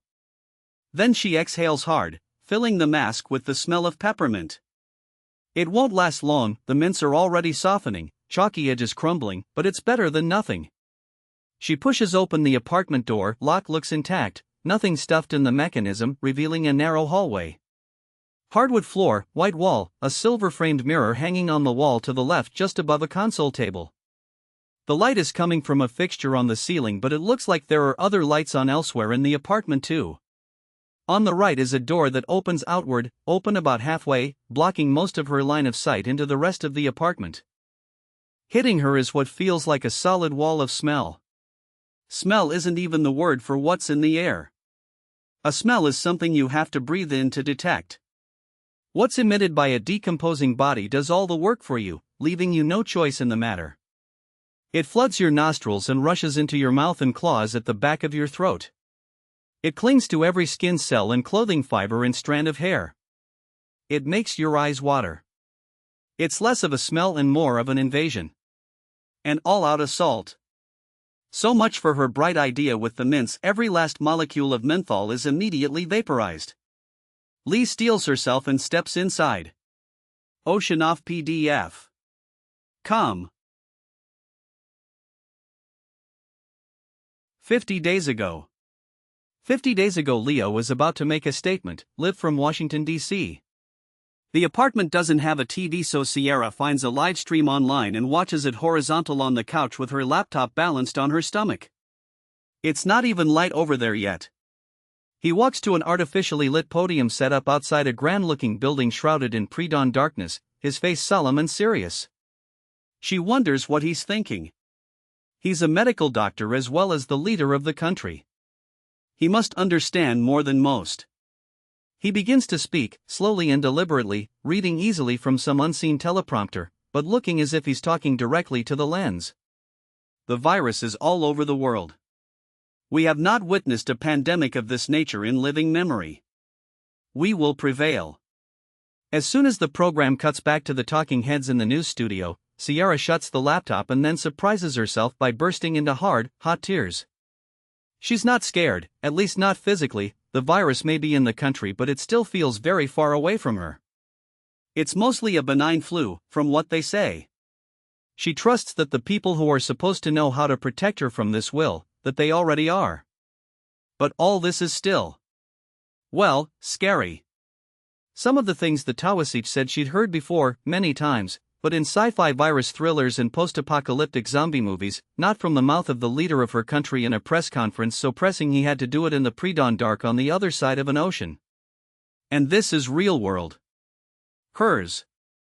Her mother once told her that the scariest thing she saw on TV on September 11th was a live shot of the southern tip of Manhattan when thick, dusty smoke was billowing into the sky from between the injured buildings.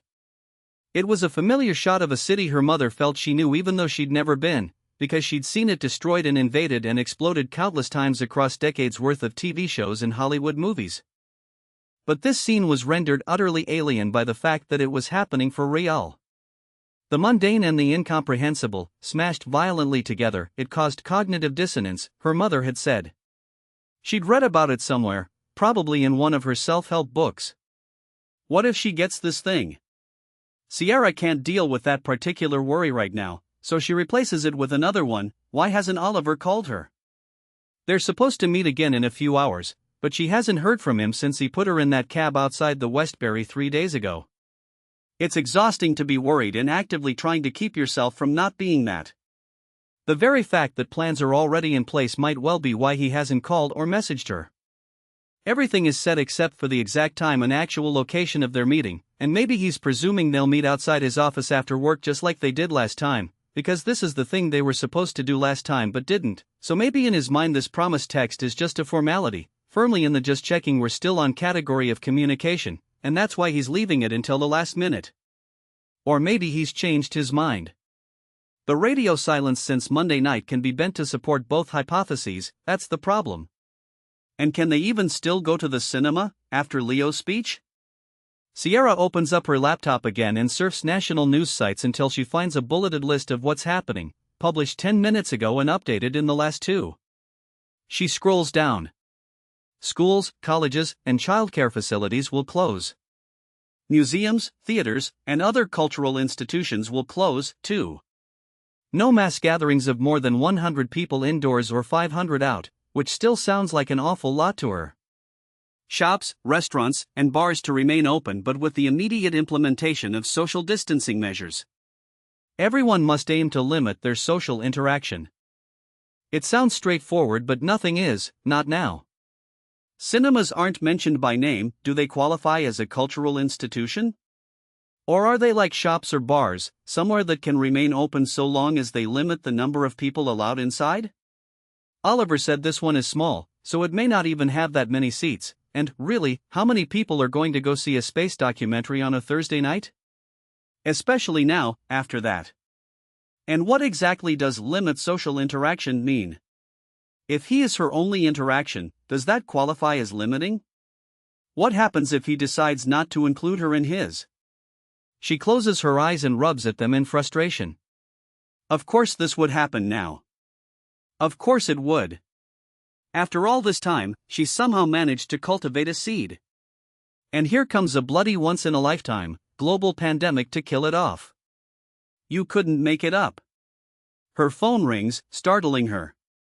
It's wedged down the side of one of the couch cushions. In reaching for it, she accidentally answers the call. There's no time to prepare for talking to the name she sees as she puts the device to her ear. Oliver. Hello? She's immediately convinced that her attempt at sounding casual has failed spectacularly. Sierra? Oliver. She feels the urge to stand up. How are you?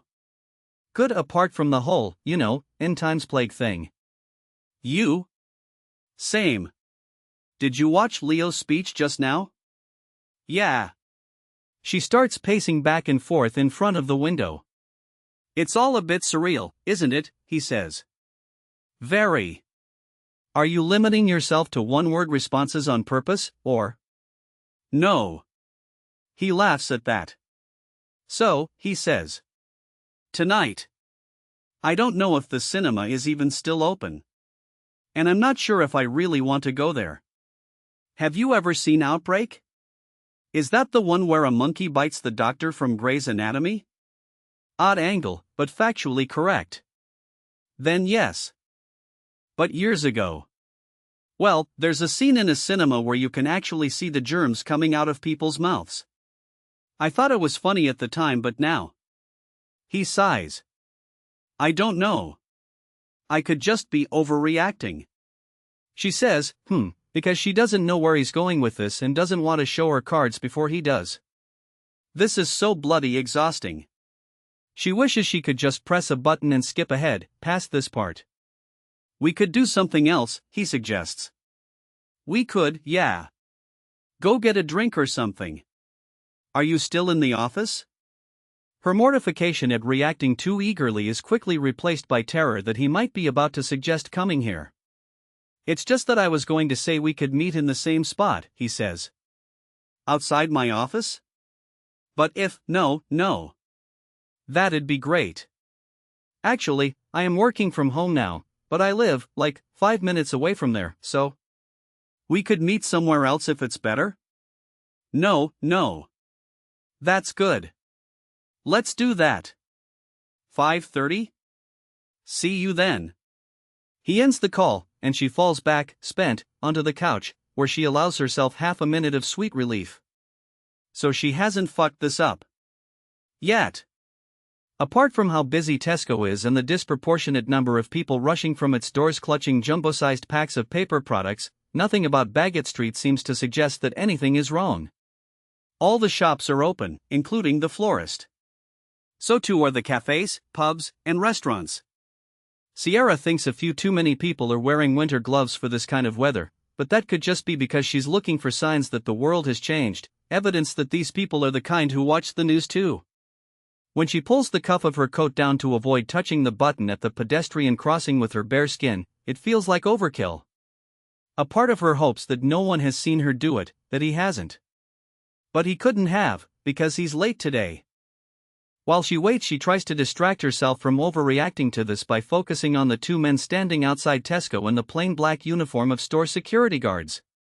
One of them is sucking on a cigarette he's keeping hidden in his palm, listening while the other one talks animatedly and points into the shop.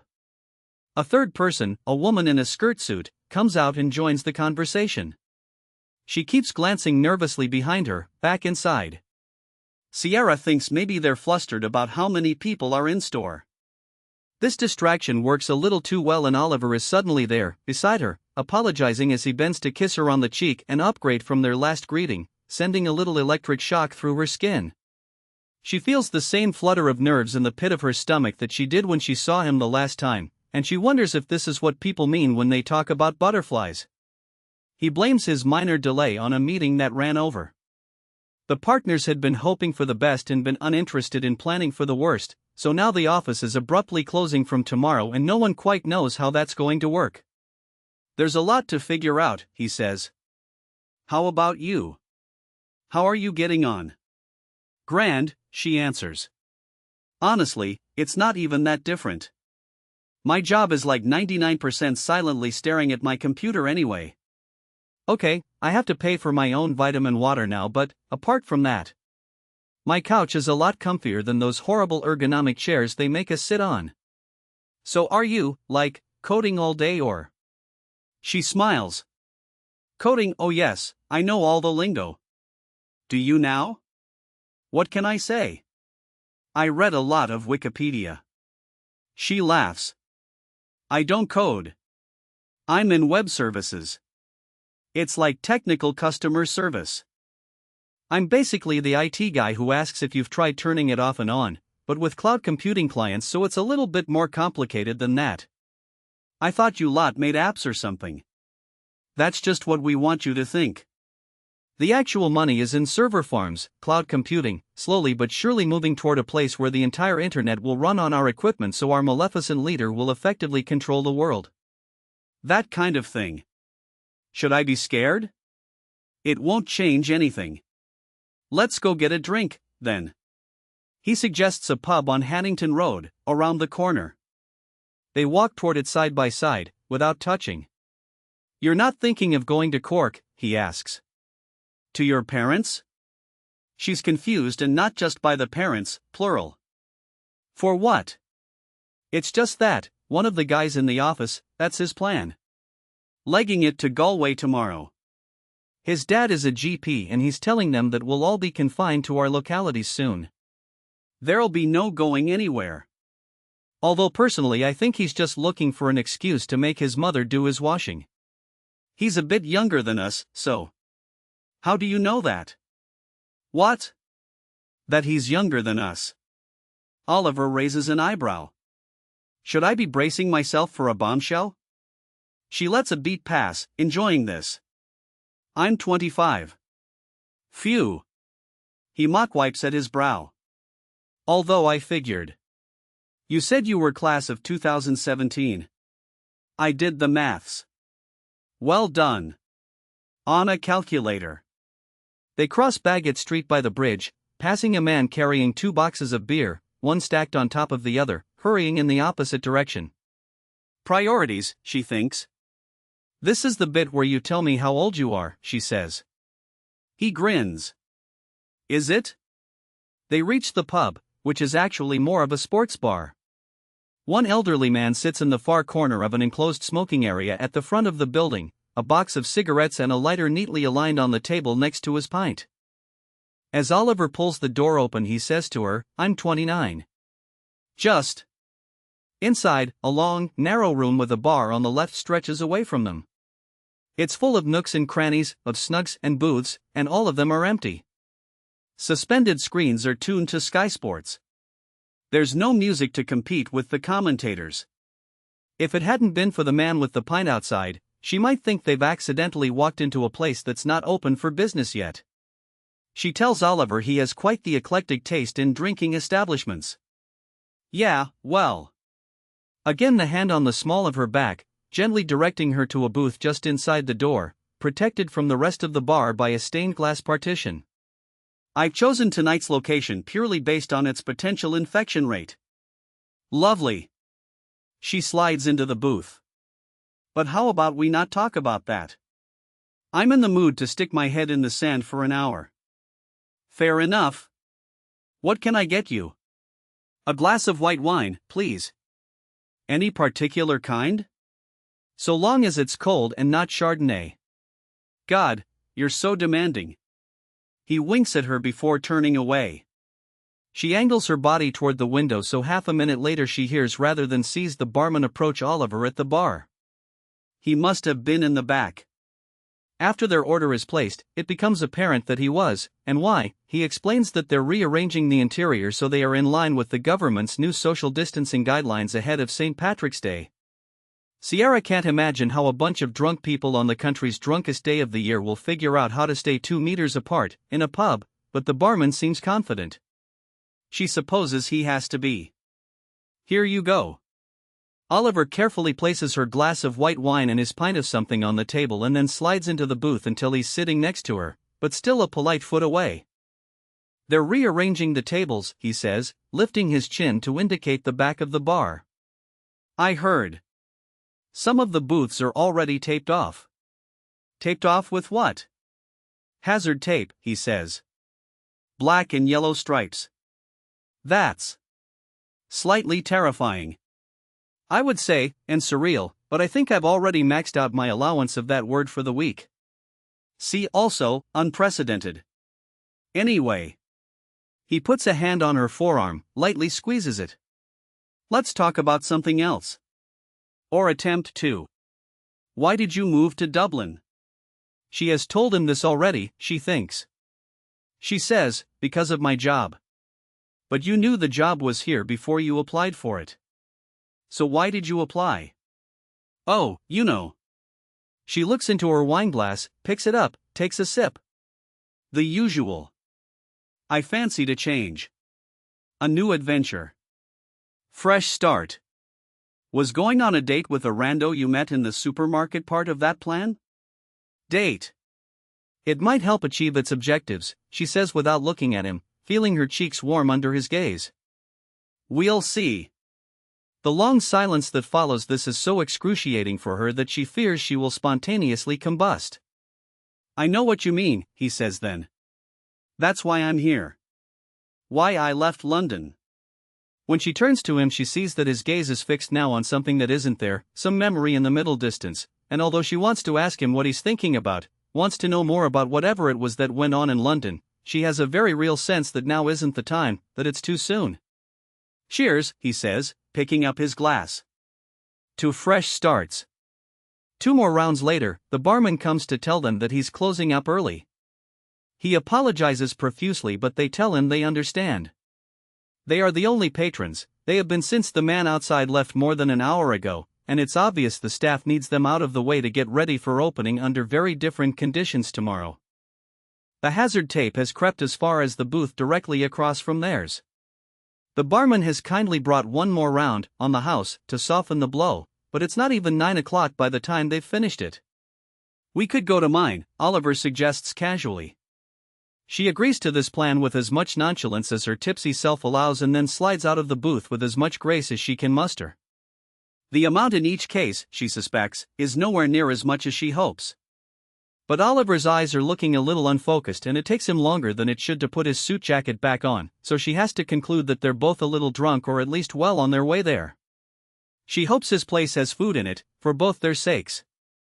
They arrive at his apartment complex arm in arm. She doesn't quite remember when that happened, or who initiated it, but she's happy with this turn of events. They've walked along the canal for a bit, back toward hers, although she didn't mention that because she doesn't want him suggesting they go to her place, not yet, and then turned left, and there might have been a park on the right at some point. Now they are outside a modern building shaped like a U, standing at its glass doors while Oliver roots for his keys. Gold lettering above the doors says it's called The Crossings. She reads this aloud, adding a question mark at the end. This many drinks in, on an empty stomach, it seems like a silly name. Harold's Cross, Oliver says, by way of explanation. Who's what now? He laughs. That's where we are. Harold's Cross. It's the name of the area. Oh. He touches a plastic fob to a sensor and one of the doors obediently clicks open. They enter a lobby made of glass, a light comes on overhead, making Sierra blink. Through another set of doors opposite them, she glimpses a central courtyard with a little tinkling water feature in its center, surrounded by wooden benches and carefully planted trees and flower beds. The apartments rise up around them on 3 sides, each of their balconies empty, soft lights on behind wispy curtains. Do you have roommates? She asks. It's just me. It's a work thing. Came with the job. Only temporarily, though. I get it rent-free for 3 months. And then what? And then we'll see. He grins in a way that makes her think he wants her to think she'll have some part to play in that. Christ, she really needs to eat something. She follows him past the lifts and down a long corridor of spaced apertures from whose other sides there comes no sound. She keeps a couple of steps behind because there is no way after this much time and that many glasses of wine that her makeup still looks the way it did when she left the house, and the bright white spotlights clicking on directly overhead will only make it worse. She's relieved when he pushes open his own door, to reveal a dim, softly lit space beyond. "Come on in," he says, waving a hand theatrically. She smiles and accepts the invite, the heels of her boots making a hollow noise as they connect with the hardwood floor. He takes her coat and says he'll give her the tour, which consists of him walking her into the living room while pointing at things, the closed doors of 2 bedrooms and a third, partially open one which leads to a wet room-style bathroom with a monsoon shower and subway tiles. The living space is open plan, with a glossy kitchen area to the rear. The walls are white and decorated with arty, abstract prints. A rich brown leather L-shaped sofa faces a faux fire that burns inside a black glass box recessed into the wall once Oliver hits a switch. Above it hangs a flat-screen TV bigger than Sierra's dining table. He pulls the curtains closed across the big windows, sliding doors, that face into the courtyard. There are no things, no possessions. Nothing personalizing the space except for a lone magazine lying open on the couch. But it's not a clinical neatness that's going on here, more like a barely lived-in vibe, as if this is a holiday home he's just checked into for the night. The kitchen has the same odd, cold bareness. The countertops are empty except for a bottle of supermarket brand olive oil and a roll of paper towels. "I could fit my entire place into this room," she says. He walks back to her. "I realize this is very much #first world problems, but it's actually a bit too big. I feel like I've been rattling around in here, all by myself." A pause. Alone. Their eyes meet, a spark of electricity connecting the air between them, a fork of lightning in an otherwise dark sky. "Well," Sierra says, hoping she can get the next 3 words out before her entire face is aflame, betraying her, showing her for the nervous wreck she actually is. "I'm here now. And I'm glad you are." He has said this softly, and now he reaches for her. She lets him.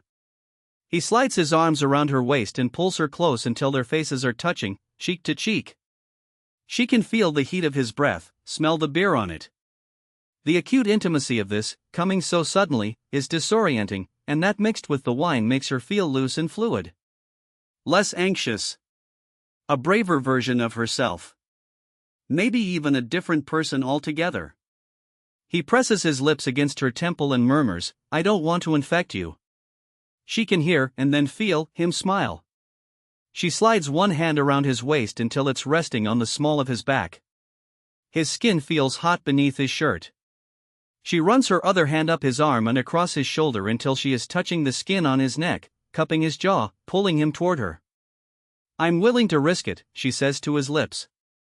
By her estimation, they have now spent around 10 hours together, just talking. But when his mouth finds hers, they tell each other something neither of them could possibly say, that they are 2 very lonely people hungry for touch, needing it, starving for it. Tenderness quickly turns to desperation, as if they're both trying to cross the barrier of their own skins. She unbuttons his shirt. His chest is covered in a blanket of fine, dark hair. She presses her palms into it and then up toward his collarbone and onto his shoulders, lifting the material from his skin. It's when he steps back to do the rest himself that she first glimpses it, a thick cord of scar tissue, snaking nearly all the way down his side.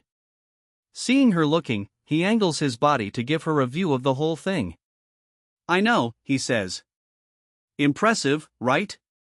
The silvery thread of smooth, newer skin is about half an inch wide and curves from just underneath his left shoulder blade down to his waist. Pairs of pale dots appear at neat intervals, one on either side, the skin's memories of the staples that must have held it in place while it healed. She traces it lightly with her fingertips. "What happened? It's not a nice story." He sighs then, as if resigned to the telling. "I got in a fight. On a night out. When I was 17. Drank too much, got too brave, looked at some guy the wrong way. Looked at the wrong guy the wrong way. He waited for me outside, broke a bottle off the wall. I know I'm lucky it wasn't worse, but. He turns back to face her. I feel like I paid a high price for one moment of madness. Not even madness, just stupidity. And now I have this thing on my body forever that isn't anything to do with who I am. I'm so sorry, she says. It's not your fault. It's not yours either. He looks away. I don't know about that. She touches his cheek, pulling his face and eyes back toward her. There are no nerves now, no overthinking. She feels a strange peace. The voice in her head has, miraculously, gone away. These last few days have felt like a door being opened very, very slowly. Now, finally, Sierra is ready to step through. I can do this, she thinks. It was easier than she'd thought it would be, but there is no solid ground on the other side. She doesn't care. She lifts her face to his and kisses him. She steps over the threshold and throws herself into the fall. Ocean off PDF. Come. 56 days ago. 56 days ago, go ahead, are the first words he ever says to her. They are both on the cusp of joining the line for the self-service checkouts in Tesco. It's Friday lunchtime and his fifth time this week stopping in for a sandwich, because he comes in here every weekday around about now and has, almost without fail, since he started working at the firm across the street. It's also his fifth time this week seeing her in here, doing the same thing. Seemingly.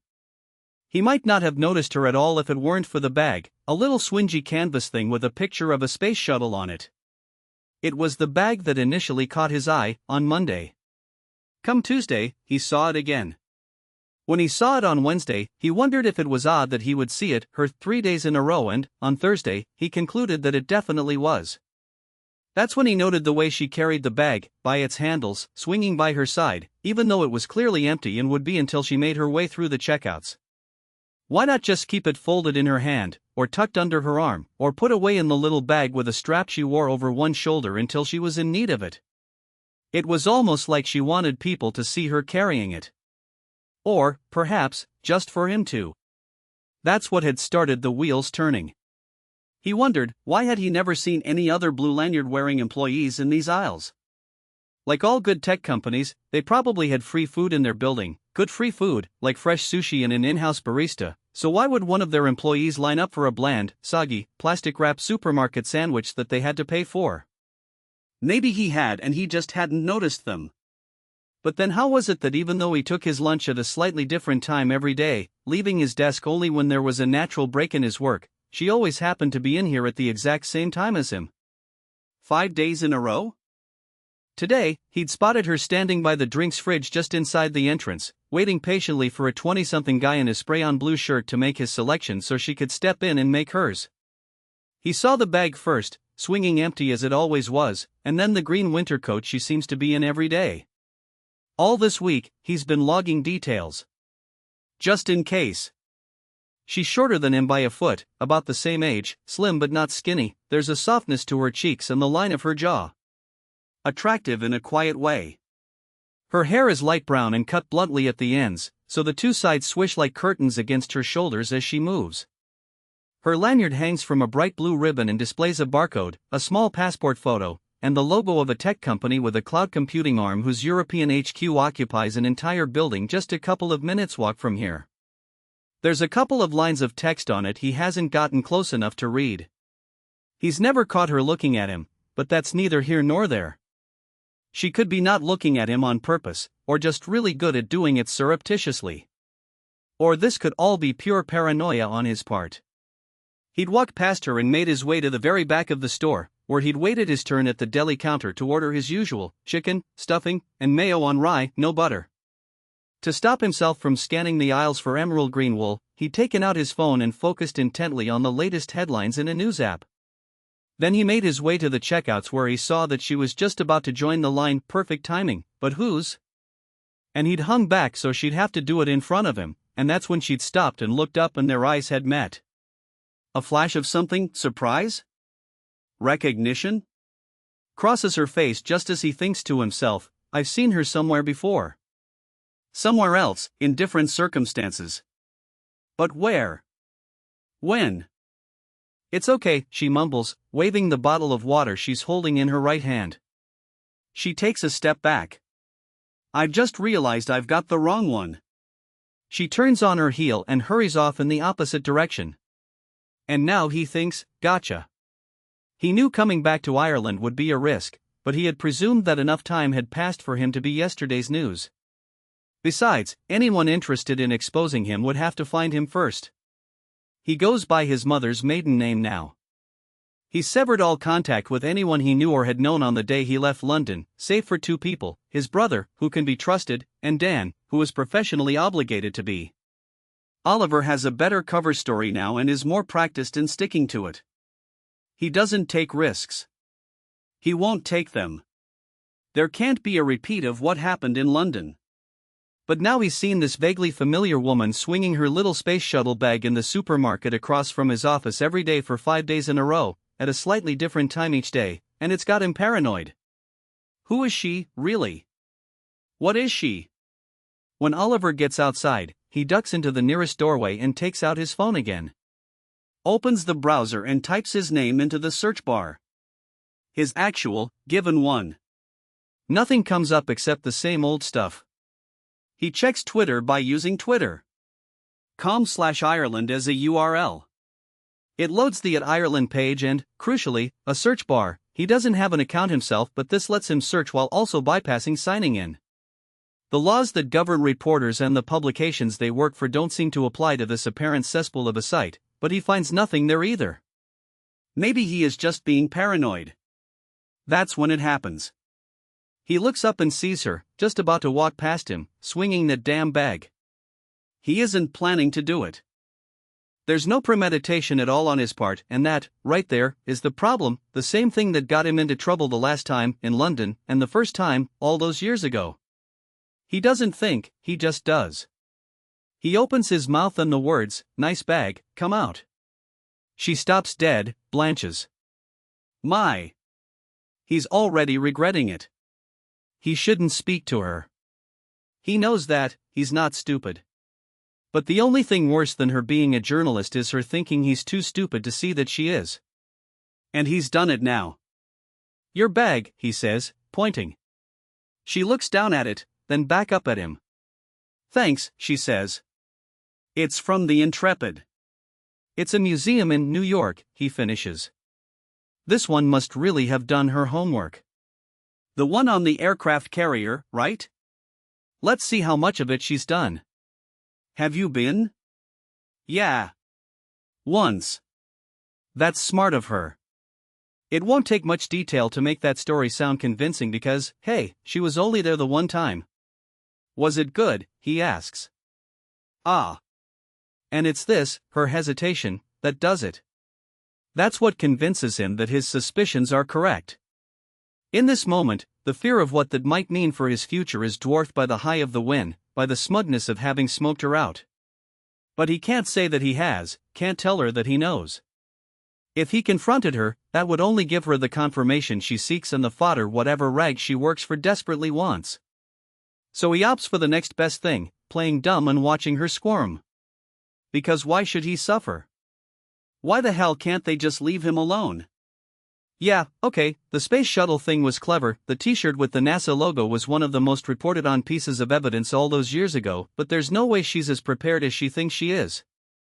She can't be. This is all just a thin layer of cover and he's sure he won't have to dig too deep to find the bottom of it, to expose her for who and what she really is. Yeah, she answers finally. But not as good as Kennedy Space Center. Oliver blinks in surprise. This one has come to play. He steps closer to her, watching for the telltale flinch or ripple of unease across her face. But not only does she fail to react, she actually takes a step closer to him. You know, he says, I've never met someone who can name all 5 space shuttles. And I still haven't met someone who knows there are 6. Her tone is somewhere between challenge and condescension, and it throws him. If she is a journalist, shouldn't she be doing her best to butter him up? Isn't insulting him the last thing she would do if her goal was to get him to talk? Or is this a double bluff, an attempt to throw him off her scent? 6. She starts naming them. But not just naming them. She also tells him where each one ended up. She has dates. She even includes the Enterprise. She calls it an orbiter. And she says all this to the footpath, which goes to strengthen his suspicions that she's prepared this in advance and is now reciting it from memory. But it also gives him a chance to see her lanyard up close. The passport-style photo on it is definitely her, just with longer hair and standing in an unflattering, bleached-out light. The text says her name is Sierra W., and that she is something called a Tech CS concierge. It looks legit. It swings him back to unsure. Maybe she isn't a journalist. Maybe she really does work for the tech company around the corner and likes space shuttles enough to carry around a bag with one on it, and where he's seen her before this week is here, on this street, because she works nearby. But that doesn't account for why, 5 days in a row, she's been here at the same time he has when he's been here at a slightly different time each day. Not by much, granted, he always leaves within the same 20 or 30-minute time frame, but still. This fact is a stone in his shoe, something small, but incredibly bothersome. He needs to find out more, to know enough to get rid of it. I was going to go get a coffee, he says to her. Can I buy you one too? He leads her to the branch of Insomnia a little farther up the street, because he knows that, being a chain, the counter will be laid out a certain way. He's not sure he has enough cash on him to pay for the drinks, and he won't take his debit card out in front of her. If she is what he suspects she is, she could know his mother's maiden name, and seeing it printed on something official after his first name would be confirmation for her that she's found her man. She says she'll have a cappuccino, so he orders two, and suggests they get them to go so they can drink them outside, maybe by the canal if they can get a spot. She seems eager to accept this invitation and inordinately pleased that he has offered. He swings back to suspicious. But then she goes to wait at the end of the counter while he stays by the till to pay. It doesn't matter anyway because he finds a €10 note in his pocket, but if she was trying to confirm his identity, wouldn't she have stayed close and tried to get a glimpse inside his wallet? Back to unsure. This is so bloody exhausting. The weather has been changing its mind all day, but when they go back outside, the sun is shining. They find an empty spot on the low wall by the service station that offers them a view of the canal, and once they've settled down he asks her to tell him about Kennedy Space Center. He has never been, but he has seen things about it online and on TV. They never went anywhere but France on holiday when he was young, and now, travel to the United States is out. Have you ever been arrested or convicted for a crime that resulted in serious damage to property, or serious harm to another person? Sierra doesn't seem fazed by the question. If anything, she seems eager to talk about the place. She tells him about a bus tour that takes you around the launch pads, the vehicle assembly building, and the famous blue countdown clock. About the IMAX cinema and the rocket garden, which seems to be exactly what it sounds like. The ride that simulates a space shuttle launch and which, she says, makes your neck hurt. The Apollo Center where you get to see a Saturn V rocket and the shuttle Atlantis on display. It's revealed to you, she says. Unexpectedly. A surprise. You're herded into this big, dark room to watch a video about the shuttle program, and then, at the end, the screen slides up and reveals the shuttle just there, in all its glory, right in front of you. With the cargo bay doors open and at an angle so it actually looks like it's flying through space. It's amazing. People actually gasped. After I'd walked around it and taken all my pictures and read all the exhibits and stuff, I went back to where I'd come in and I waited for the screen to go up so I could watch other people's faces, so I could see their reactions, and it was. She is really laying this on thick, if it is an act. Too thick. His face must be saying as much because she looks at him then and seems to realize the same thing. It's just that I wanted to go for so long, she says quickly. Since I was a child, really. So it was a bit like, I don't know. Walking around in a dream. He says, I really want to go. This isn't a lie. She looks relieved. You should. Thing is, I hate the heat. That is one. Don't let that stop you. It's all ice-cold air conditioning and misting machines. Plus, it's not always hot and steamy in Florida. I went in March and it was actually quite nice. Was this a girl's trip or? She pretends not to have noticed that he is fishing for information and he pretends not to have noticed her noticing but pretending not to. Work, primarily. A tech conference in Orlando. One of the guys he shared an apartment with back in London attended a conference there last year, something to do with sustainable travel, ironically, so Oliver happens to know that there is a big convention center in the city. And because he'd been surprised to hear this, thinking it was all roller coasters and human-sized rodents in red shorts, he'd said, Orlando? Really, and his roommate had told him that the city actually has the most convention space by square meter of any US city and only Las Vegas has more hotel rooms. So her story fits, but does it do that because it's the truth, or because she's done her research? She's looking toward the canal now, sipping her coffee silently, and he uses the opportunity to study her. Cork, right, he asks. He's not especially good with accents, but he thinks he can hear traces of the cities in hers. Originally, she says. We moved to the Isle of Man when I was 7. He doesn't think he's ever met anybody who actually lives there. All he knows about it is that it's in the Irish Sea and they have motorcycle races. When she asks him where he's from, he says Kilkenny. No one remembers where he was from originally, only where it happened, so this is a relatively safe share of some truth. When she asks him how long he's been in Dublin, he offers a little more of it by admitting it's been 6 weeks. And where were you 7 weeks ago? London, he says. And you? How long am I in Dublin? She makes a show of thinking about this. Well, next Monday it'll be, 7 days. 7 days? And on 5 of them, he's seen her? And here was I thinking I was the newbie. She laughs. Nope. I win that game. Where were you before? Cork. Since I finished college. I went to Swansea. Not at all notable member of the class of 2017, here. He does the math in his head. Class of 2017. Presuming she went to university when she was 17 or 18, that'd make her 25 or -6. She said they moved to the Isle of Man when she was 7, which would be around 2002. A year before it happened. 2 years before the trial.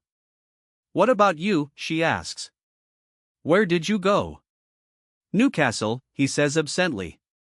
He's thinking about her being out of the country back then and which column to put this information in. The timeline is pretty tight enough to make him wonder if it wasn't designed to be that way.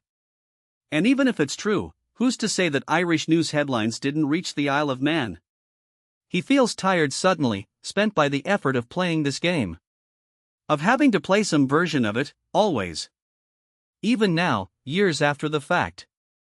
And not being able to get a reading on this woman, at least not one he can hold on to for very long. There has to be a more efficient way to find out who she really is. I'm going to be late back.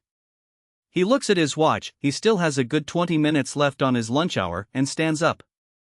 She stands up as well. Yeah, I better go, too. Well. Thanks for the coffee. And then he has an idea. Look, he says, I was going to go see that new Apollo documentary. On Monday night. They're showing it at this tiny cinema in town. Maybe if you wanted to we could go see it together? He can't read her expression. Is that shock? Unease? Panic? Maybe he's pushed her too far. If she's been tasked with getting close to him, then this should be welcome, but if that's the case, she also knows who he is, what he is, and this would explain her hesitation at the prospect of spending more time with him. God, he says, looking away. I'm so shit at this. But then she appears to recover and tells him that sounds great. He offers to book the tickets and suggests they meet at 5:30 p.m. outside his office. She asks where that is and he explains. I'll give you my phone number, he says then. Just in case there's any last-minute problems. He calls out the digits and she taps them into her phone, and just as he'd hoped, she sends him a text message so he has hers. I'll add you to my contacts as Space Shuttle Girl, he says. She smiles. I like it. Better put in your actual name as well. He keeps his eyes on his phone as he says this, tapping away at the screen, tone as casual as he can make it. Sierra. Wise, she finishes. WISE. Mission accomplished.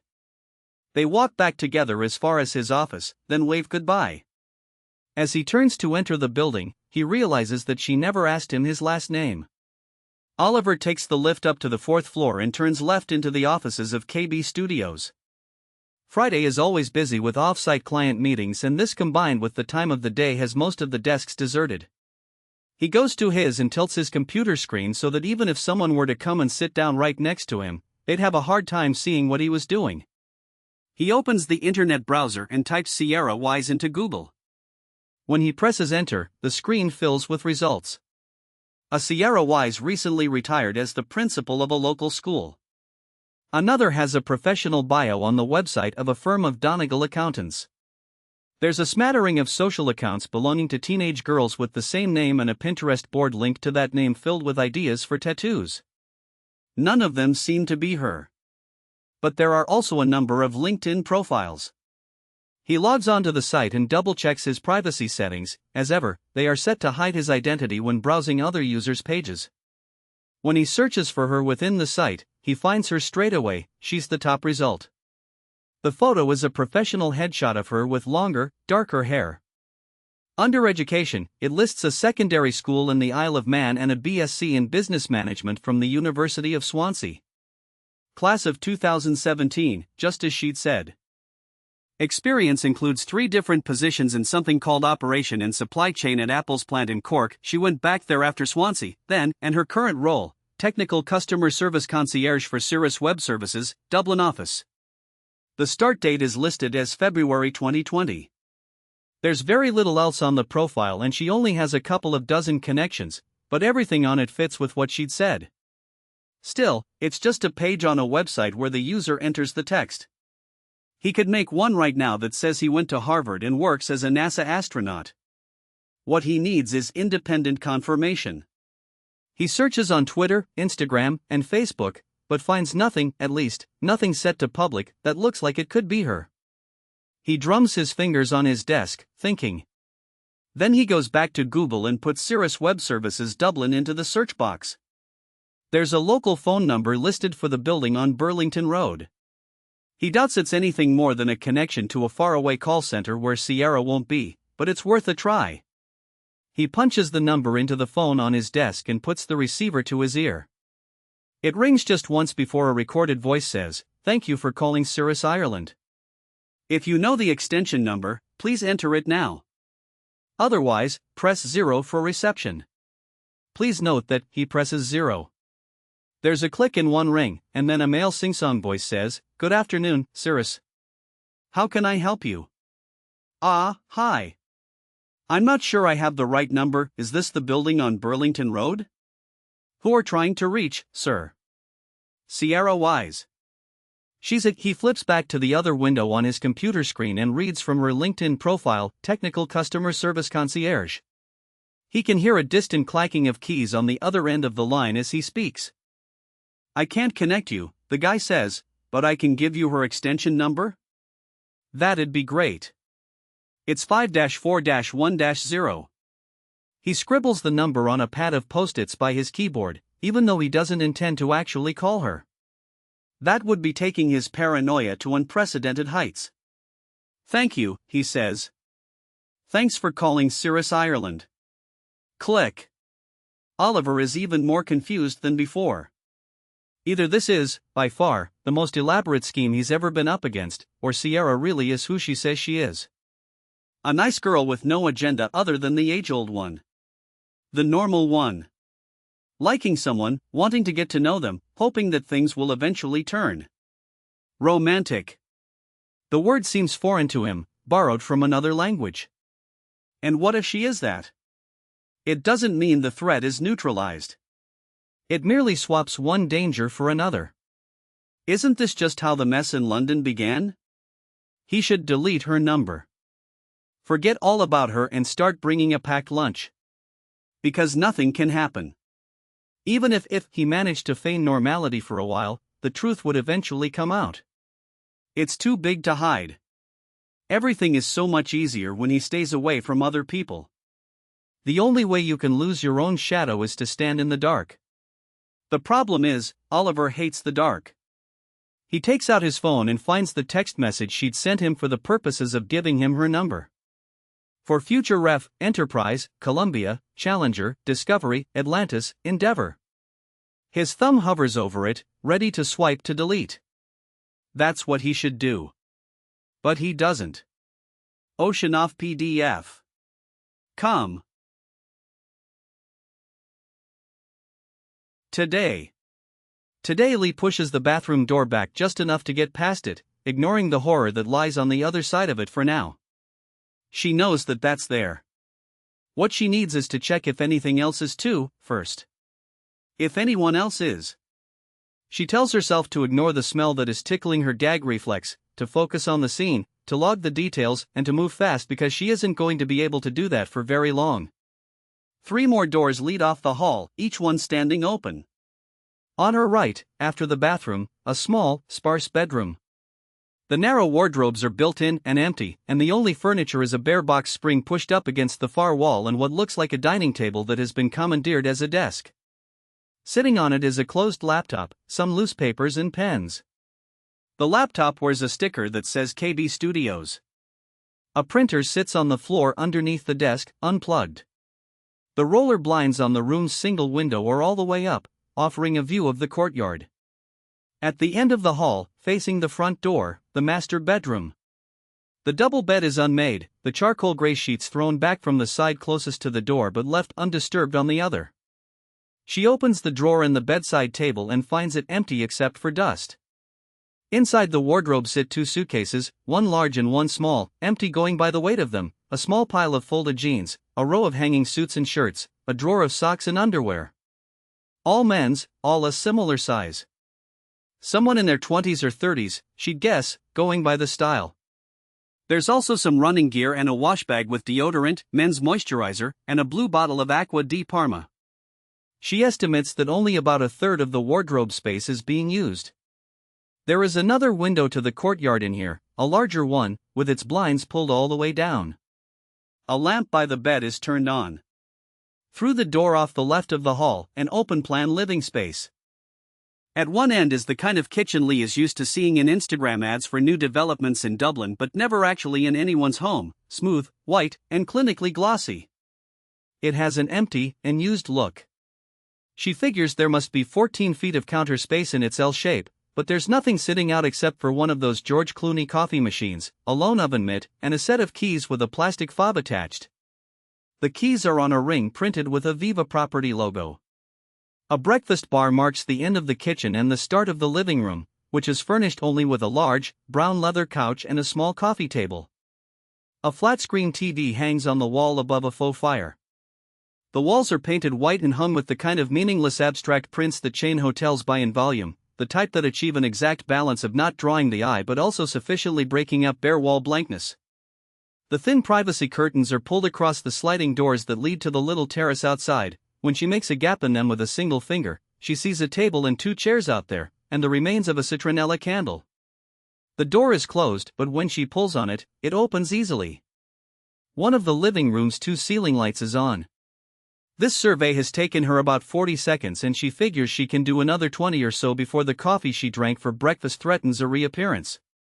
Lee goes back out into the hall and opens the bathroom door all the way so that it folds back against the hall wall, but doesn't actually touch it, just in case there's something of evidentiary value on the handle that they'll need to collect in due course. As she does this, she glimpses what awaits her and feels something flex right at the back of her throat. She breathes in through her nose, trying to find any remnant of the mints, trying to convince her brain that menthol is all she can smell. Upchucking inside a face mask in the middle of a scene really wouldn't be a good look. Let's just get this over with. Lee looks down. The bathroom has no windows and the ceiling light is on. The body is kneeling on the floor. Face pressed against the tiles, arms by the sides, directly beneath the showerhead. clothed in what looks like jeans and a t-shirt. Barefoot. Short, light brown hair. Facing away from her. A male, she thinks, but she couldn't swear to it. She doesn't have a great view and won't get one without disturbing the scene, and parts of the body are oddly misshapen. Bloated in some areas, sunken in others. An advanced stage of decomposition. No obvious wounds or blood, at least from her vantage point.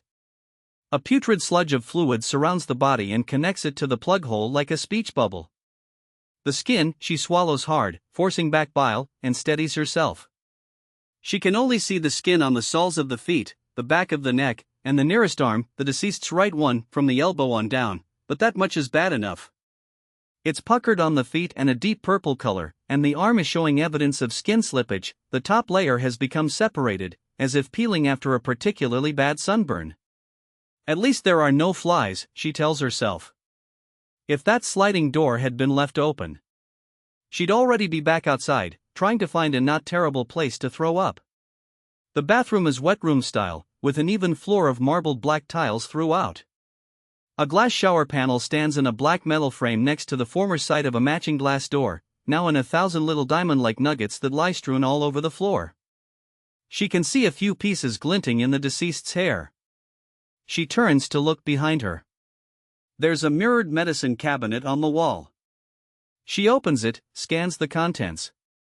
It doesn't take long. Like the rest of the apartment, it's mostly empty. Some disposable face masks, loosely stacked on a shelf.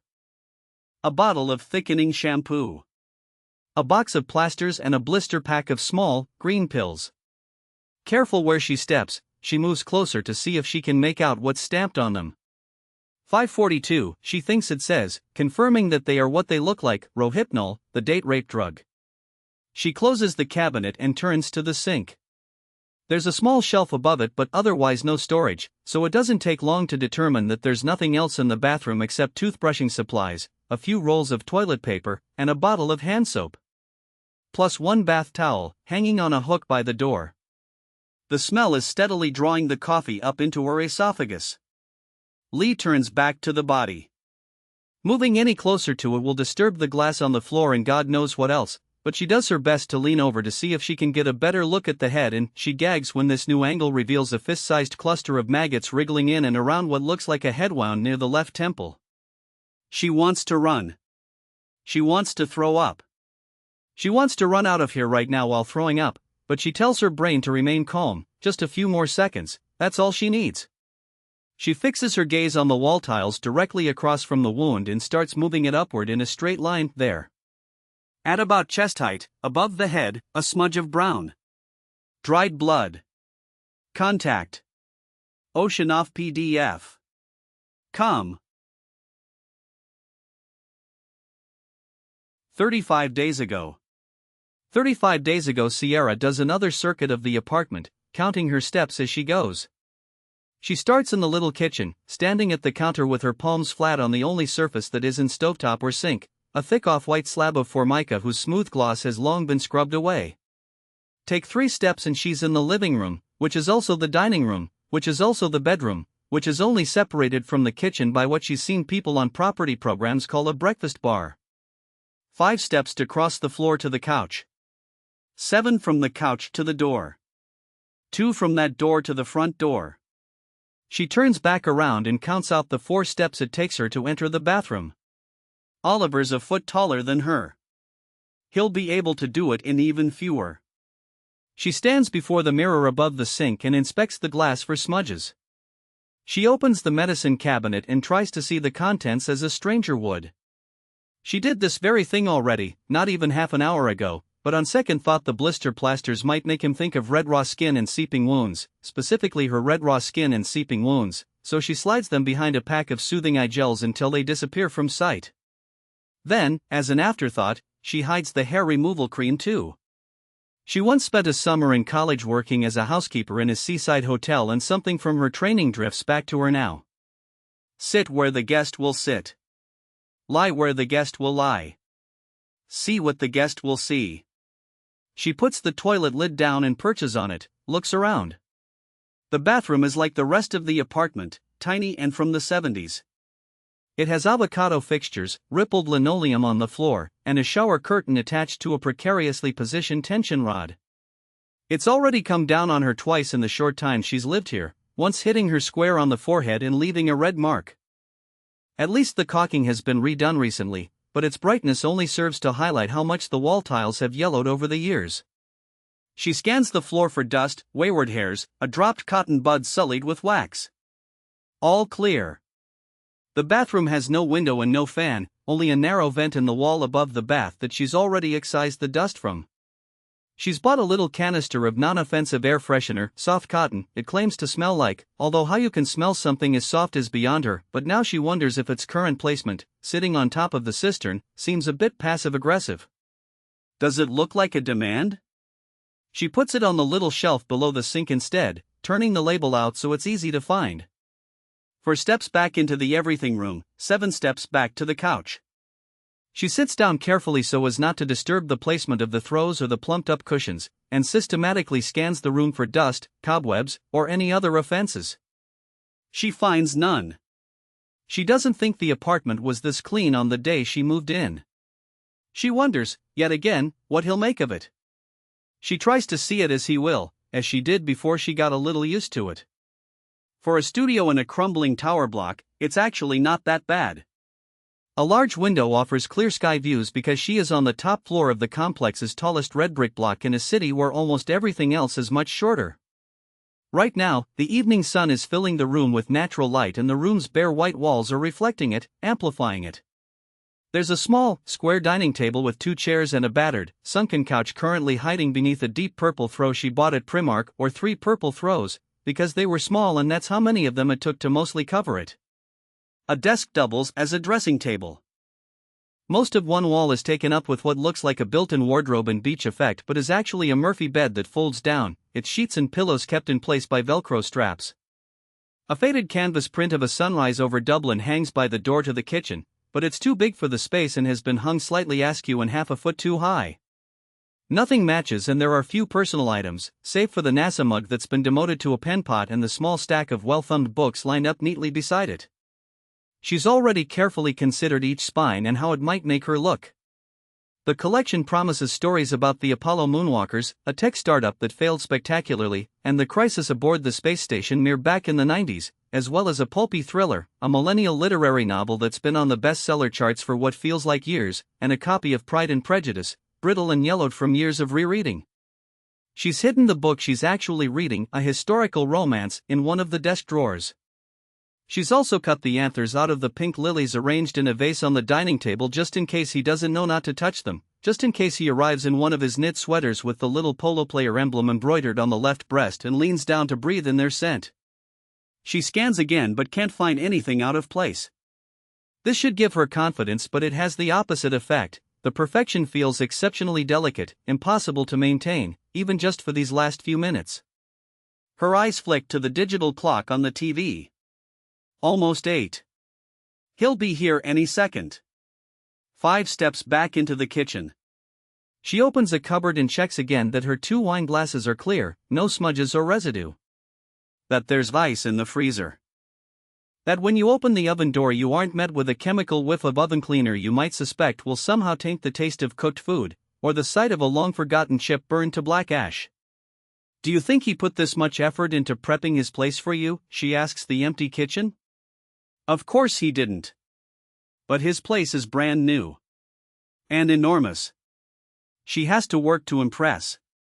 The buzzer goes. She rushes to the intercom and says, "Hello," into the microphone as if anyone at all might respond, as if the buzzer presser is a mystery man, as if it would be anybody but him. Then she takes a deep breath and tells herself to calm the hell down. "Hey," he says, his voice sounding tinny through the speaker. "It's me." She presses the button that releases the door lock downstairs and hears the corresponding mechanical click through the speaker. 6th floor, she reminds him, even though she's already told him this twice by text. The only response is the sound of a heavy door left to slam closed. She releases the button and goes back into the main room. One last check of it. One last check of herself in the mirror. But by the time she's done, she still hasn't heard the ding of the elevator or the clunk of the fire door swinging shut at the end of the hall, so she has time to check again. She finds a smudge of mascara beneath her left eye now. How did that happen? When did it happen? She licks a finger and carefully rubs it off. Ding! Clunk! Showtime! She opens her front door and sticks her head out into the hall. He's in jeans, a t-shirt, and a black leather jacket, carrying a brown paper bag by its handles and a bottle of wine by its neck. When he sees her, he smiles. Every time she sees him like this up close, coming to her, she can't quite believe that it's really happening. That it still is, 3 weeks in. She smiles back. You found me. This time. He looks sheepish. I may have gone to the wrong block first. She laughs because this is exactly what she warned him would happen if he didn't follow her instructions to the letter. There are several identical-looking blocks in the complex, no decent signs, and multiple entrances and exits. When he reaches her, she steps back inside so he can come in. He stops to bend down and meet her lips with his, lifting the wine as he does, absently pressing its cold glass against her side. The chill of it through the thin material of her shirt startles her momentarily, as does the reality of this tall, strong, male body being in the smallest, tightest space of her apartment. In the same moment, the lock turns in the door directly across the hall. Shit! The door opens a crack, no more than 2 or 3 inches, its rusting safety chain not even pulled taut. An elderly woman, her eyes narrowed, her white hair pulled into a tight bun, one blue-white hand of swollen knuckles and yellow fingernails holding a surgical mask over her mouth, appears in the gap with only gloom visible beyond. Maura, the 6th floor's self-appointed chief enforcement officer. No visitors, she barks. Sierra pushes Oliver inside. I think that's just from midnight tonight, Maura. Oh, so he'll be leaving before then, will he? Well, actually. He's, moving in. So we'll be one household now. It's fine. Sierra fixes a smile to her face. You don't need to worry. Maura's eyes narrow further still. He's got nothing with him. His stuff is coming later. Tomorrow. There isn't room enough in there for 2. We'll manage. And I suppose Neil knows about all this, does he? He does indeed. Sierra raises a hand to wave and starts to pull her door closed with the other one. Have a good evening now, Maura. Let me know if you need anything. She shuts the door. When she turns, she sees him standing in the middle of the living room, the everything room, looking around with great interest, and she silently curses Maura for interfering, for messing up her carefully choreographed plans. She wanted to see him see this place for the first time. She wanted to be able to gauge his reaction. So I live here now, he asks, grinning. That was my delightful neighbor, Maura. If we were in East Germany, she'd have the Stasi on speed dial. And Neil? That's my landlord. Oliver pretends to wipe this brow. Phew. I mean, he is also my ex-husband, right? And the father of my secret child. Oh, I assumed. That I had a child or that he was the father? Both, I think. But he lets me live here rent-free so long as I keep sleeping with him, so. Good deal. You know, Sierra says, this joke isn't that funny when you know what Neil looks like. And what does Neil look like? His age. Which is about 85, I'd say. Oliver laughs. They've already had the exes talk. She told him that she only has one even worth mentioning, Jack. Met in college, started as friends, stayed together for 18 months after graduation. When things went south, he told her the problem was that she didn't want a nice guy, but the actual problem was that he wasn't one. Oliver said there'd been a girl that he'd met at his university. For a long time, he thought she was the girl. But then she'd gone to work abroad for a year. They'd carried on long distance, or so she'd led him to believe, but the day she came back she told him she'd met someone else and that was that. If you discount short-lived flings with roommates, neither of them has ever officially lived with anybody. Neither of them has any faith in dating apps, they've already traded their best horror stories. Both also claim to be crap at flirting, at everything, really, associated with convincing other people to be with you above anyone else, but yet it's been 3 weeks and here they are. So, she says, would you like a tour? I should warn you it could take as long as 10 whole seconds. I like it, he says, looking around. It's claustrophobic? She doesn't find it claustrophobic. Not really. Or at least she hasn't until now. But this is the first time she's ever had a visitor in here, and it's him, all 6 feet of him, and all she can think about is how claustrophobic it must be making him feel and how different it must look to where he lives, and she wants him to know that she knows that she isn't naive, that she isn't stupid. And that bed. That bloody bed. She's almost certain he's too long for it. She could nearly plot this whole evening out with certainty now. It'll be nice, and he'll stay, but from now on they'll resume their routine of staying at his bigger and better place. And she won't object. I was going to say compact, he says. And it's well designed, really. You don't see windows this size on other blocks this age. He sets the bag and bottle on the dining table and lifts his hands. The bathroom? She points. Just in there. He goes, and she takes the bag and the bottle and carries them into the kitchen. The bathroom is on the other side of the wall behind her now. As she unpacks the food, she listens to the gush of water from the tap. It goes on for ages, he's doing it properly. When he returns, he brings the lemony scent of her antibacterial hand wash with him. Where do you sleep? He asks. She points. That's the bed, there. It comes down from the wall? He looks childishly excited about this fact. Trust me, the novelty wears off in about 5 minutes. Everything's so neat. Where's all your, stuff? She explains she came to Dublin from Cork with one large suitcase and her laptop bag. One of her friends was supposed to come up in his father's van with the rest, but essential travel only. There were a few bits and pieces already here, pots and pans, an iron and ironing board, that kind of thing, and whatever she needed that she didn't have she picked up at Primark before they closed. Until things go back to normal, her stuff will be sitting in boxes in the garage of her parents' house. But actually, I kinda like it this way, she says. I might not even bother bringing up that much of it. He stopped at some fancy deli near his place and got them a ready-made meal for 2 that only needs to be heated up in the oven. The foil tray looks like it's filled with lasagna, but the label says bobo Thai. Sierra has no idea what that is. The price is on there too, and she can't help but think about how much more food the same amount of money could buy in a supermarket if you were just willing to cook it yourself. There's also a plastic bowl of bistro salad and 2 individual tarts au citron. The wine has won a gold sticker from somebody.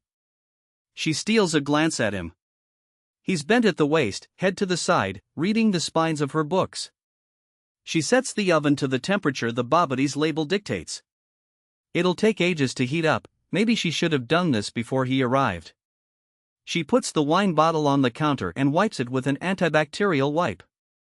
She does the same with the food cartons. She throws the wipe in the trash can and washes her hands. She takes the wine glasses out and pours 2 glasses before putting the bottle in the fridge. Then she washes her hands again. The new normal, which is in absolutely no way normal at all. She doesn't actually believe that the bottle or cartons present a danger, but he believes it. He told her he heard something about it on the radio during the week, and she's since read a couple of articles online. The shops are so busy now that all the stuff on the shelves was probably just put there, and customers pick stuff up and put it back, and one of them might well have coughed on it. Better to be safe than sorry, Oliver says. He has asthma. That's an underlying condition. He doesn't want to risk getting this thing, and she certainly doesn't want to be the one to give it to him. She carries the 2 glasses to him and says, "Here," handing his over. As he takes it, he slips his free arm around her waist and gently pulls her close. "Are you okay?" he asks. She breathes him in. "Better now." "Were you watching?" She nods. The announcement came less than 2 hours ago. The Tawasich has said he doesn't want to use the word lockdown, but that's effectively what it is. For the next 2 weeks, starting at midnight tonight, everyone is to stay at home. You can leave to buy food or to briefly exercise within a 2-kilometer radius of your residence, but unless you're an essential worker, that's it. No visits to other homes, no arranging to meet people you don't live with even outside. Sierra knows she should be processing the bubbling panic in the pit of her stomach that something really, really bad is happening, but she's too busy with the tight worry in her chest over what this will mean for them, for her and Oliver. She senses that he has the same question she does but isn't asking it. She lets a beat pass, then another. Then she decides that she just can't stand to wait anymore and asks, "What are we going to do?" When he shrugs, her stomach drops. Are they not on the same page here? Has she been reading this all wrong? Panicked, she begins to backtrack, to downplay, words tumbling out of her mouth before she can think about them. I mean, it's less than 2 kilometers from here to your place, so we could go for socially distanced walks. Maybe? I know we're not technically supposed to, but that should be okay, right? He's frowning, she rushes on. And is it really that bad if I go to yours and you come to mine? Neither of us is going to work. Neither of us is seeing anyone else. She instantly regrets this choice of words and the fact that they've sent a flash of heat to her cheeks. She's only assuming he's not seeing anyone else. If we're only in contact with each other, we can't spread it. Or catch it, even. Right? She desperately wishes she hadn't ended that sounding so nakedly dripping with hope. Here is her worst fear realized. Despite how well all this has been going, she's only ever one stupid move away from ruining absolutely everything. He backs away from her and for one horrible moment she thinks that now he thinks she might be contagious, that she's just inadvertently revealed to him that she's a careless person, that her hand-washing and social distancing aren't medical grade. But then he takes her hand and leads them both to the couch. They sit down and she takes a gulp of her wine to stop herself from vomiting out any more words. The thing is, he's still holding her hand, he squeezes it. The thing is, Sierra. God, just come out with it. Is he dumping her? Is that what this is? Can he dump her when they're barely together? I don't really want to break the rules. They're there for a reason. Her limbs feel suddenly heavy with resignation. It's as if she's deflating on the inside, like the burst balloon inside a hardened shell of papier-mâché. All she wants to do now is kick off her shoes and fall back against the couch and drink the rest of the wine all by herself. She wants him to leave. She wants him to stay. The truth is, however well this may seem like it's going, they don't know each other, not really. This situation is revealing that, up close and in harsh lighting. They don't know what the other one does in times like this. Are they the kind of person who wears a mask before it's mandatory and disinfects their phones and wipes their groceries down? Or are they drinking cans in the park with friends on a sunny Saturday and sneering at anyone who tut-tuts as they pass? In between favorite movies and what they studied in college and where they hope to go this summer, they forgot to ask each other, what kind of person are you in a global pandemic? What if, he starts. She turns to him, seized by the hope that all is not lost but trying not to show it. But he's looking unsure, or maybe too embarrassed to say whatever's on his mind. What? She prompts. I don't know if. He inhales deeply, slowly, and then everything after that comes out in a tumbling rush. Well, I have 2 bedrooms, don't I? We'd be okay if we were in the same household. We wouldn't have to worry about the rules.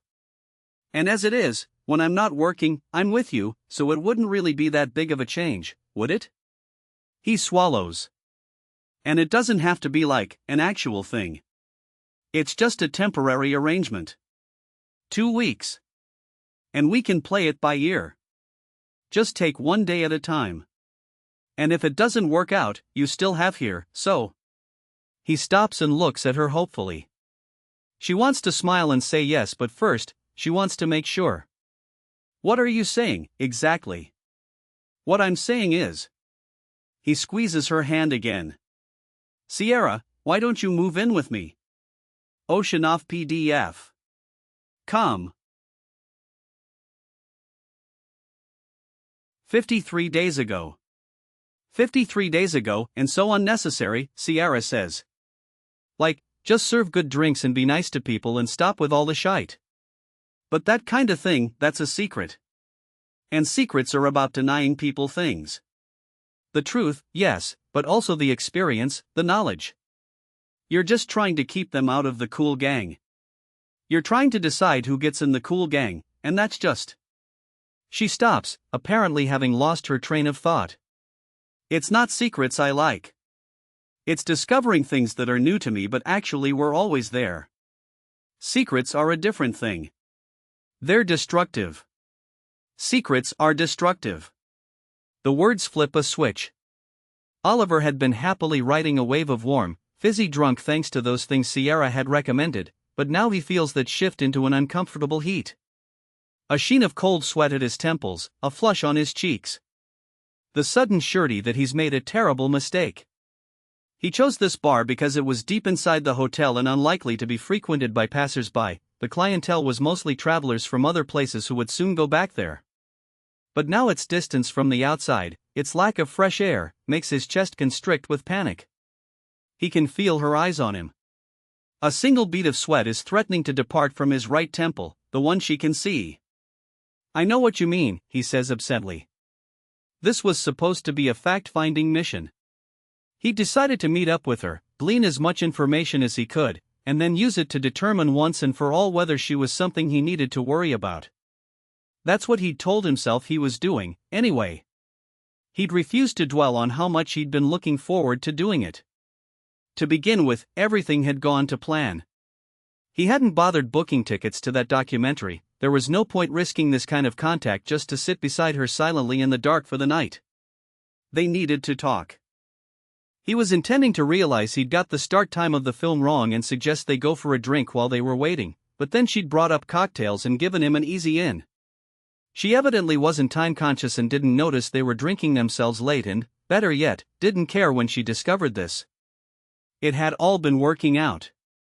So much so that he'd forgotten what it was supposed to be. Getting to be normal always did that to him. The pretending could be potent.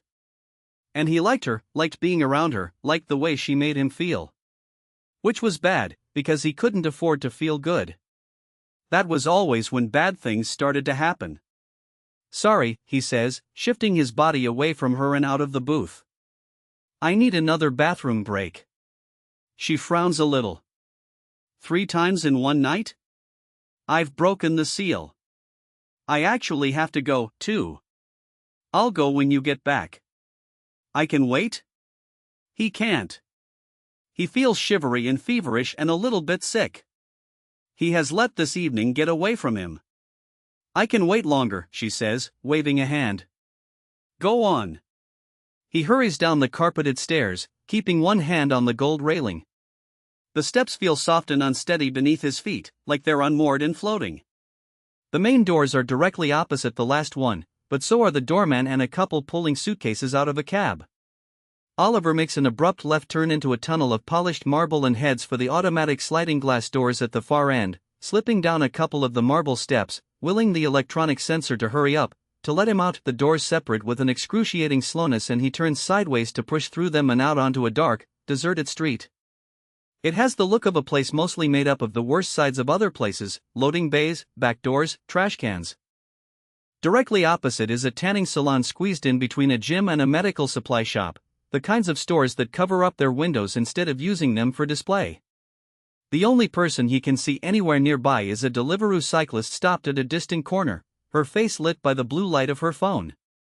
The night air feels cold and sharp as he leans against a wall and gulps it down. He's so sick of all this, of being this.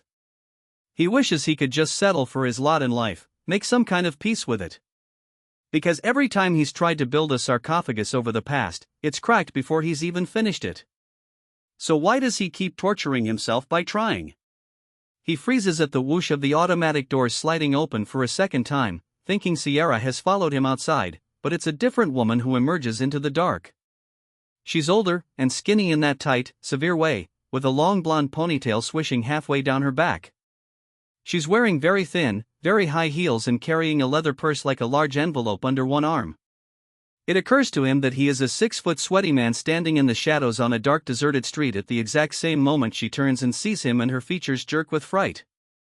Sorry, he says, holding up a hand, stepping forward into what he hopes is the light from inside. Sorry. She stands stock still, blinking at him. The deep V of her dress and the bright light above the door conspire to showcase a thin, pale, 3-inch scar at the base of her throat, neat enough to suggest she got it during some long-ago surgery. It makes him think of his own scar and the various lies he's told to explain it. "I didn't mean to frighten you," he says. The woman's features soften and she makes a noise somewhere between a laugh and an exhale. "Jesus," she says, "I think I just actually had a heart attack." She pulls the bag from underneath her arm and begins to root in it. "Okay, I get it, universe. Smoking is bad for my health." "Sorry," Oliver says again. She takes a box of cigarettes from the bag. It's had a time of it. The lid has been ripped off and the remaining cardboard is creased and misshapen. She takes 2 limp cigarettes from it and holds them up, offering him one. "I don't really smoke," he says, eyeing it. She shrugs. "Neither do I." He takes the cigarette and lights it with the matches she offers, a small black matchbook branded with the name of the hotel.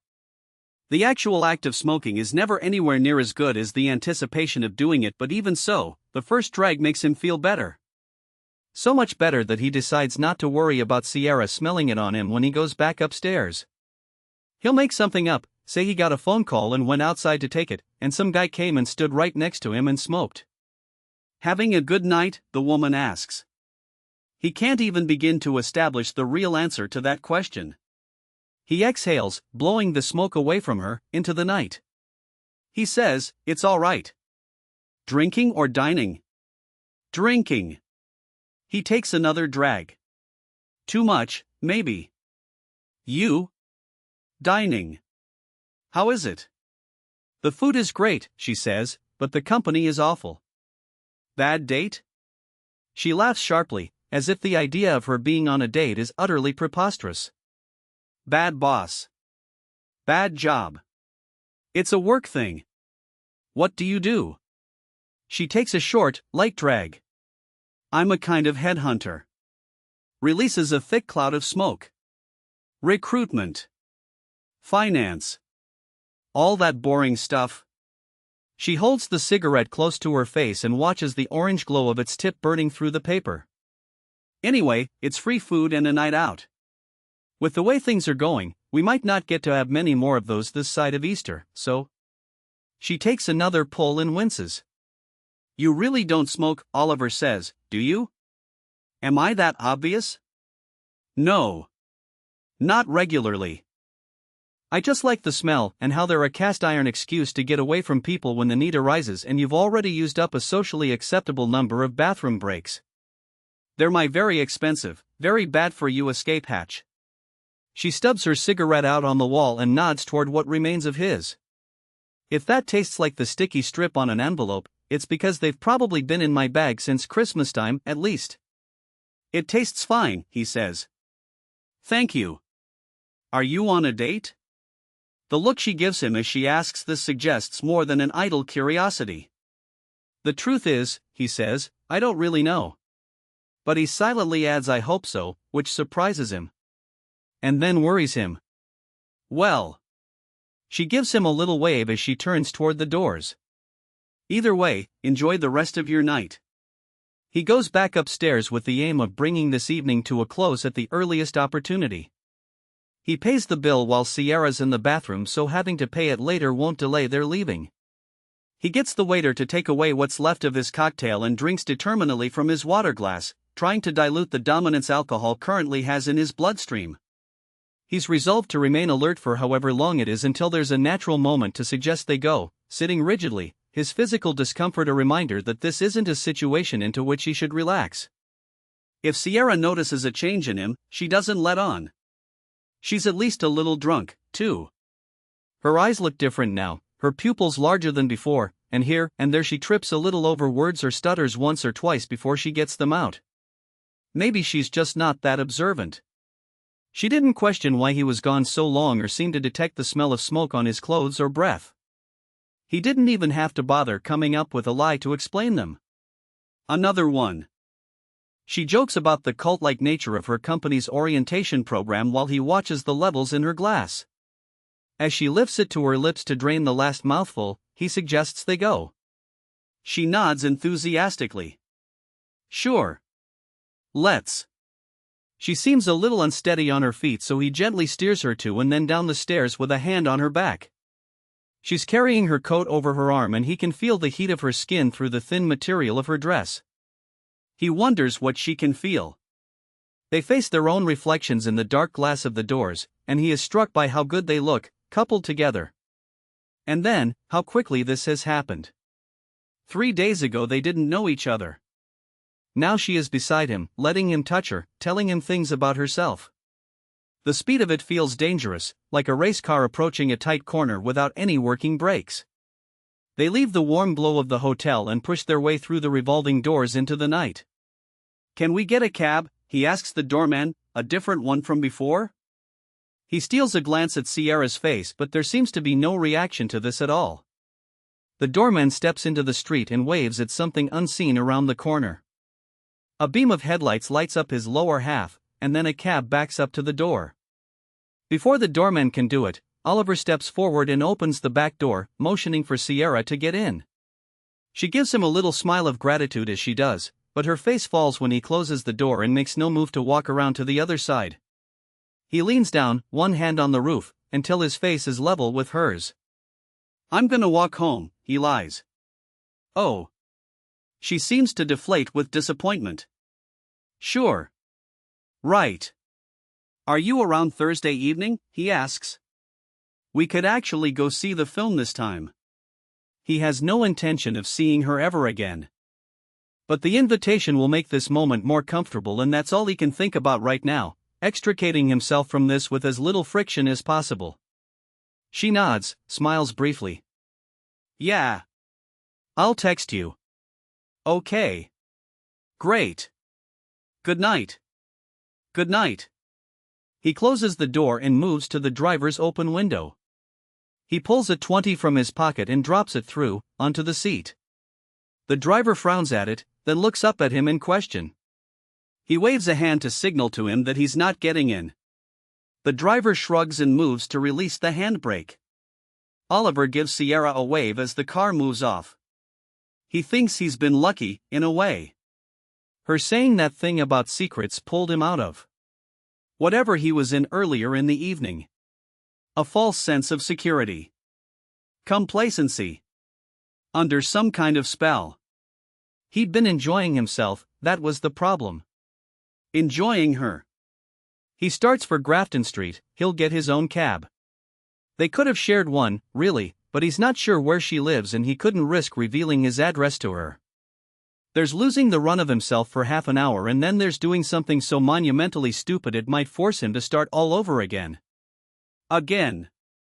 Oceanoff PDF. Come. Today. Today the street outside the main entrance to the crossings has begun to buzz with activity. Lee's reinforcements have arrived. Along with the technical bureau, she can see a scenes of crime officer unloading equipment from the back of the van, and Tom Searson, one of the deputy state pathologists, suiting up nearby. She waves at him, he waves back. Strips of blue and white Garda tape flap in the breeze, the ends knotted around railings and lampposts and traffic cones. Uniforms mill about in shirt sleeves, despite the fresh chill of this early morning sun.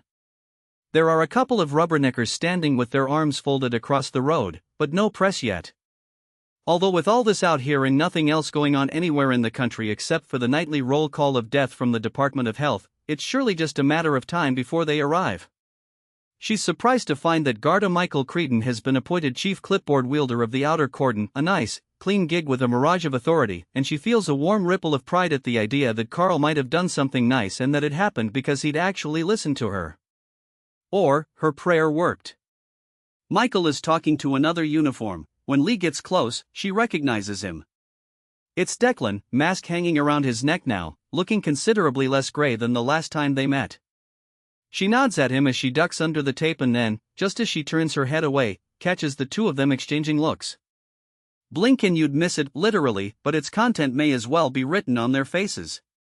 Michael, tell her. Declan, fuck that, shut up. She stops a few feet away and beckons Declan with a jerk of her head. There's another silent conversation before he obeys. Oh great. Thanks for landing me in it. Don't make things even worse.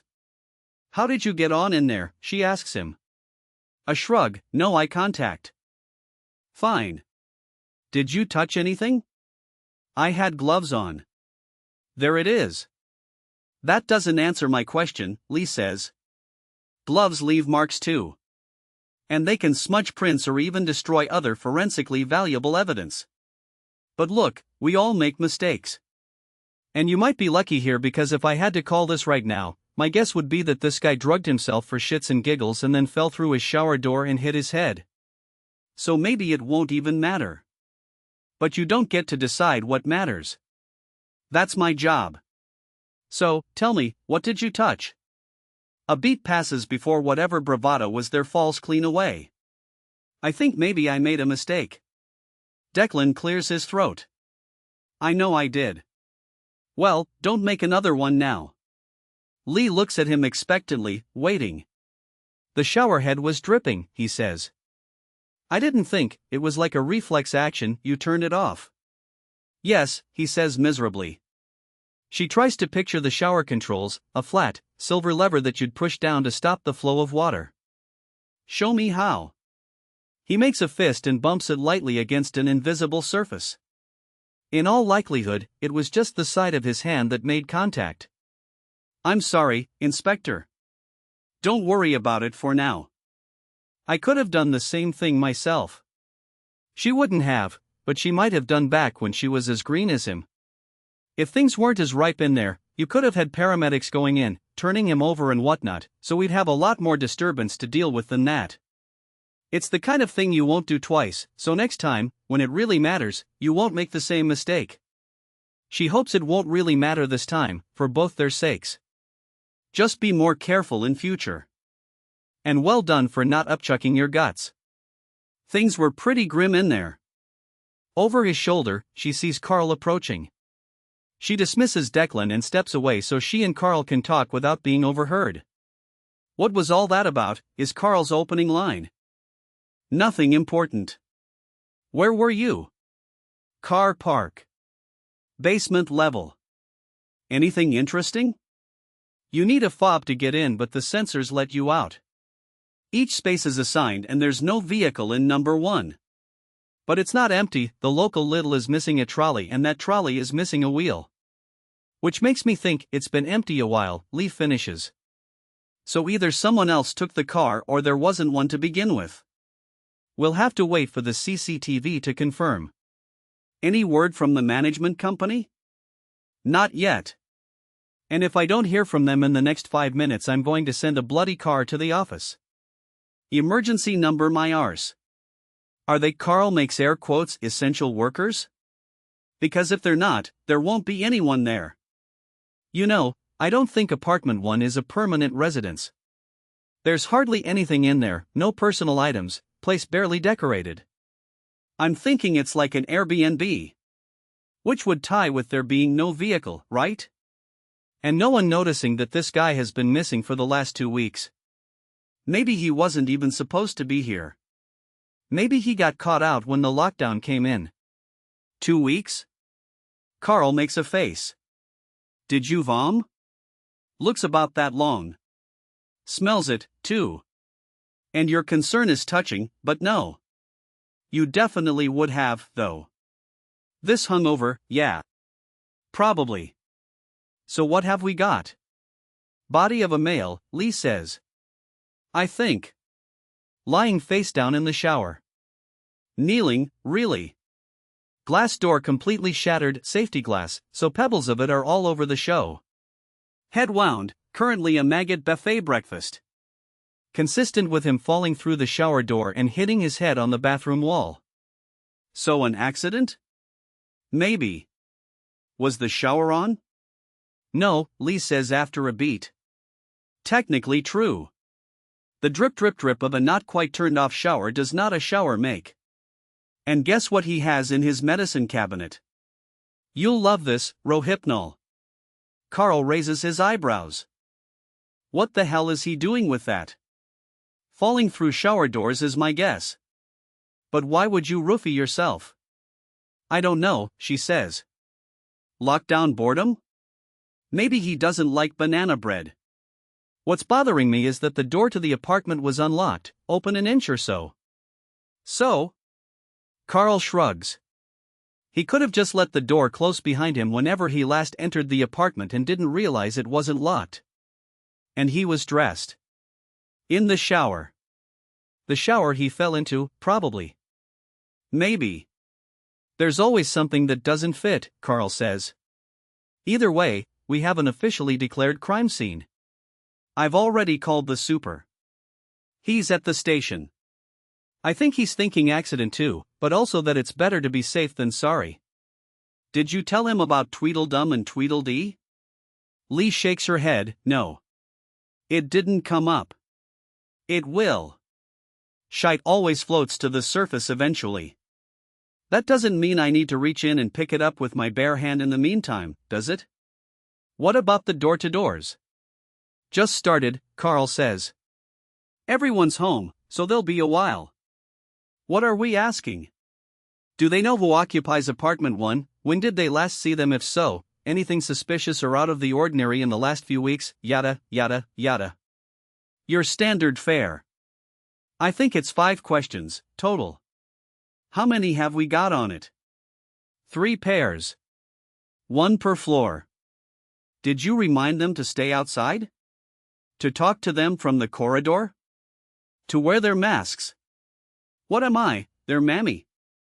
Carl's gaze fixes on something over Lee's shoulder. Hold up. Who's this Instagram account come to life? Lee has no idea what that means, but when she turns she sees a man approaching Michael at the cordon. Late 20s, suit and tie. Chunky silver watch.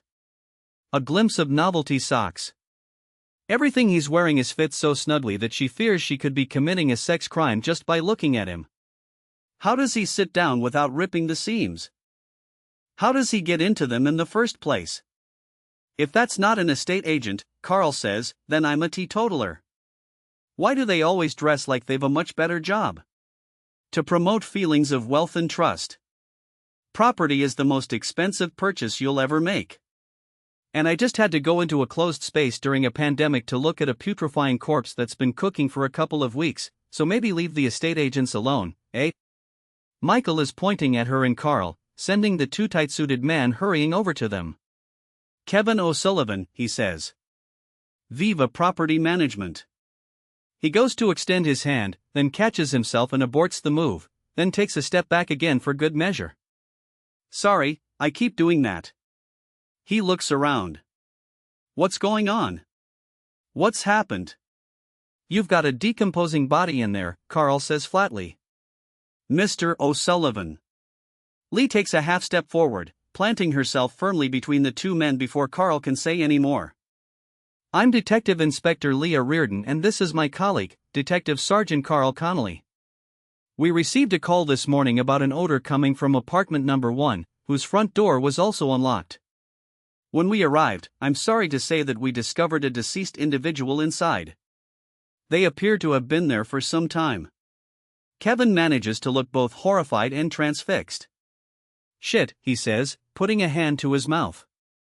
Stop touching your face, Lee thinks. What happened? We don't know yet. But is it, like, a crime? We'll soon find out. Can you tell us who lives there?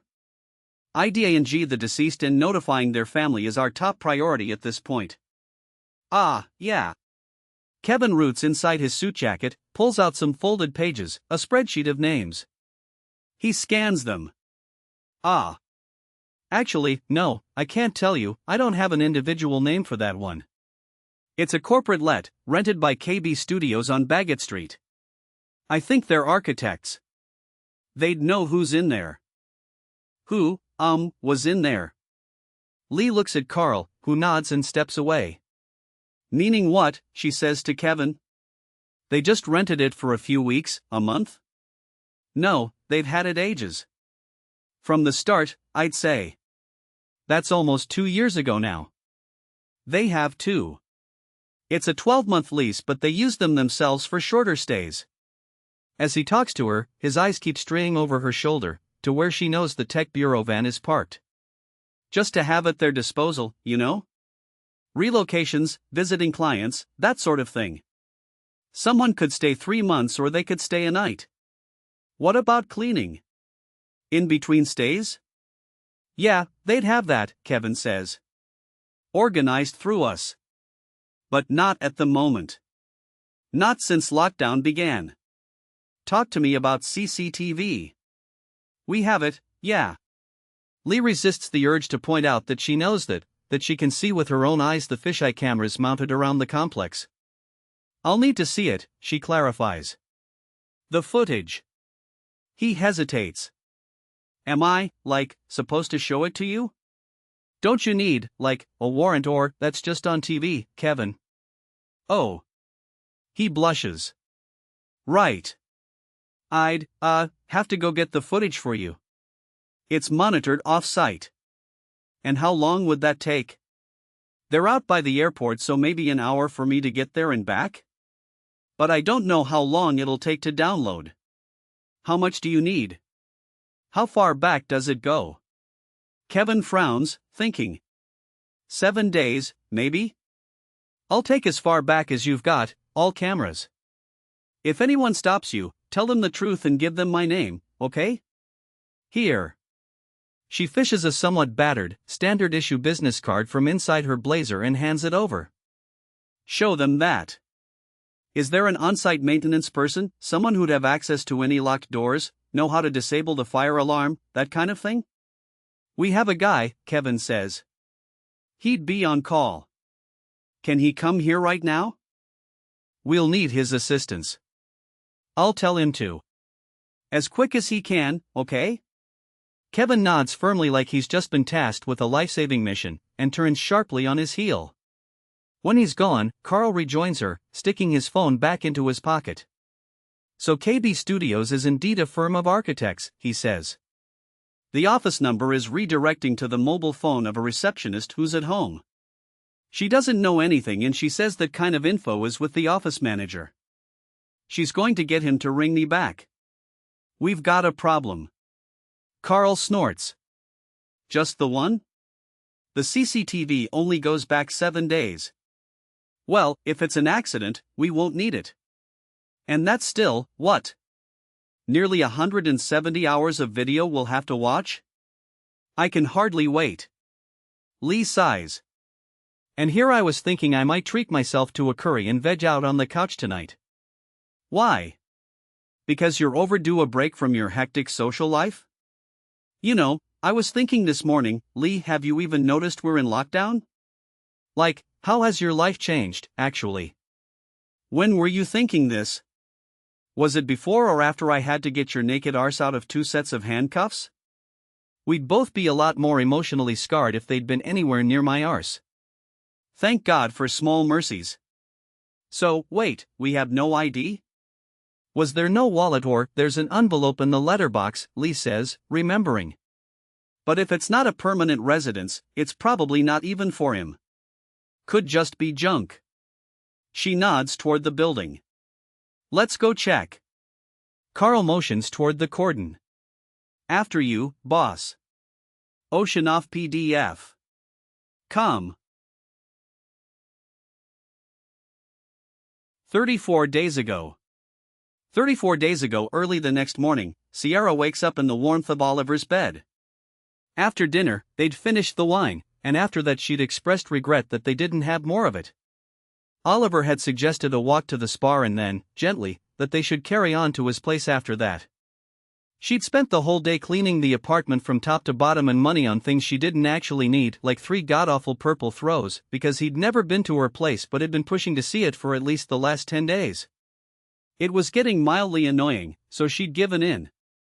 Now, 2 hours after he'd arrived there, he was suggesting they leave. You can have a look at your new room, he'd joked. She'd already seen it, actually, but she couldn't tell him that. A few days before, when he was in the shower, she'd taken a peek behind the only door in his apartment that always seemed to be closed. On the other side was nothing more exciting than a spare bedroom. A single box spring with no headboard was pushed up against one wall, opposite some built-in wardrobes. The mattress was pristine and there was a protector still neatly folded in plastic packaging lying at one end. The roller blinds on the window were pulled all the way down and the air in the room smelled faintly of new paint, as if no one had ever stayed in there for any length of time. "You just don't want to sleep in my bed that comes down from the wall," she'd said to him. "That's it, isn't it?" He'd grinned. "Oh, I'd have no problem sleeping in it." And she'd laughed and looked away so he wouldn't see the sudden flare of heat on her face. Their sex isn't as awkward and fumbling as it had been the first 2 or 3 times, back when it came like full stops at the end of evenings where Sierra, knowing what was coming, had made sure to drink enough to make it possible to silence the parts of her that screamed she shouldn't be doing this, that reacted as if Oliver's touch was something her skin was allergic to. She'd taken to closing her eyes and trying to shut down her brain, telling herself that this, too, was another excruciating beginning that, if she managed to get past it, would lead to better things, better feelings, a better life. And it did get a little easier with each go, like a dance she was gradually learning the steps to, the moves slowly becoming muscle memory. But still, she found herself occasionally shocked by the cold bareness of Oliver's skin, the restriction of his weight on top of her, parts of his body in hers like some kind of foreign invasion. She rolls onto her side now and looks at him. He's still sleeping, his bare back to her, as far away as he can be while remaining on the bed. His breaths are deep and regular. This is how they always end up when she stays over, repelled, even though they begin the night in each other's arms, her head resting on his chest. She can see the top of the scar just above the sheets. She rolls onto her back and stares at the smooth white ceiling. She hates this bit, the morning after the night before. Daylight is no one's friend and, she's convinced, her active enemy. Above the blankets she knows there's only what's left of yesterday's makeup on her puffy face, and beneath them there's nothing at all. She feels vulnerable and exposed. She wishes she could just put on underwear and a t-shirt before she goes to sleep and tell him that that's how it needs to be for her, but she hasn't managed to find a voice to say it in yet. She imagines she can feel a dampness between her thighs that she worries might transfer to his sheets. She absolutely hates not knowing what time it is. From the moment she wakes up like this, she's waiting for the moment she can return to her own place and start putting herself back together in her own time. Shower. Fresh makeup. Clean clothes. Building herself back up, reassembling the woman who will be ready to meet him again later in the day for lunch or dinner, to sip a glass of wine they both know is the first stepping stone in a row of several that will lead her right back here again. Putting things on she knows he will be taking off, that she hopes he will, because if he is, that means that they are still moving forward, that this is still happening, that this is working. But from tomorrow, all that will have to happen here, in this apartment. There will be no other place. She's not ready for it, but it's a go. She's agreed to it.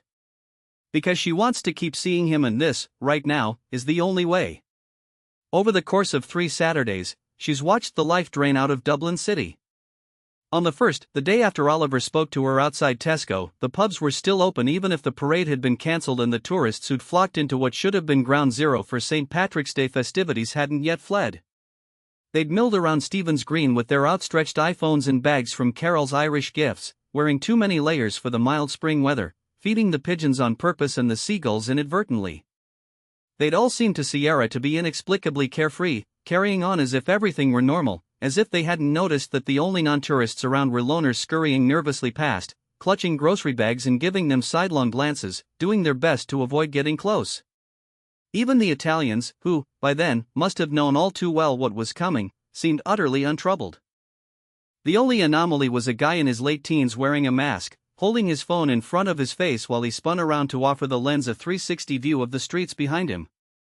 In what sounded like a German accent he was narrating the scene, pointing out that he was the only one wearing a face covering. At the time, he'd struck Sierra as a bit of an alarmist. A week later, the tourists were gone and the vast majority of businesses had preemptively closed. The people left on the streets were few but from both ends of the caution spectrum. She'd seen 2 women in their 20s sitting outside one of the few remaining open cafes exchange glances as a man hurried past wearing latex gloves and a mask that, by then, Sierra could identify as respiratory as opposed to surgical. The women had had stiff, waxed bags bearing the logo of a high-end clothing store by their feet and were drinking coffees in seats nowhere near 2 meters apart. It was as if some people thought the end was nigh while others hadn't even seen the papers. A strange phenomenon of all this, she'd discovered since, was that you yourself were capable of being both types of people.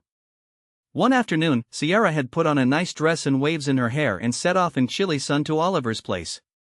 The sky was blue, the birds were chirping, and she felt good. She was also making this walk a little earlier than she usually did, during the 6:1 news bulletin instead of just after it, so she'd missed her nightly ritual of waiting on the couch for the 4 numerical horsemen of the apocalypse: new deaths, new cases, total deaths, total cases. She'd forgotten, just for a few minutes. But directly across the canal was a construction site surrounded by blue hoarding and, overnight, new signs had been stuck to it. Multiple copies of the same one, their surfaces bubbling increased from a hasty application. The only words large enough for her to read at that distance were in the headline, "You can help stop the spread of COVID-19. It was like walking out of real life and onto the set of a Hollywood virus thriller, only the poles were reversed. This was what was real, and that was terrifying. This morning, the first of this de facto lockdown, it's as if some awful event has come in the night. There's nowhere near enough vehicles on the road to justify calling it traffic. The loudest sound is that of her own footsteps, the hollow heel of her boots hitting the path as she walks alongside the canal. She passes a pharmacy with a handwritten sign in the window screaming, "Hand sanitizer 50 milliliters in stock, for €99, max 3 per customer. But if you want it, you'll have to wait for it because the lights are off inside and a metal grate is in place across the door." Above the rooftops stand an array of motionless cranes, stopped clocks in the sky. By the time Sierra reaches her building, she has only passed one other pedestrian, an older man walking a small dog who'd stepped out into the bus lane to give her the requisite 2-meter berth, and she sees only one other neighbor as she goes inside, a lycra-clad gymbro doing planks on the dewy grass. An information sheet about COVID-19, government-issued, has appeared in the lobby, taped up next to the list of emergency numbers, and an industrial-sized bottle of hand sanitizer is sitting in a little pool of clear liquid on a stool by the main door.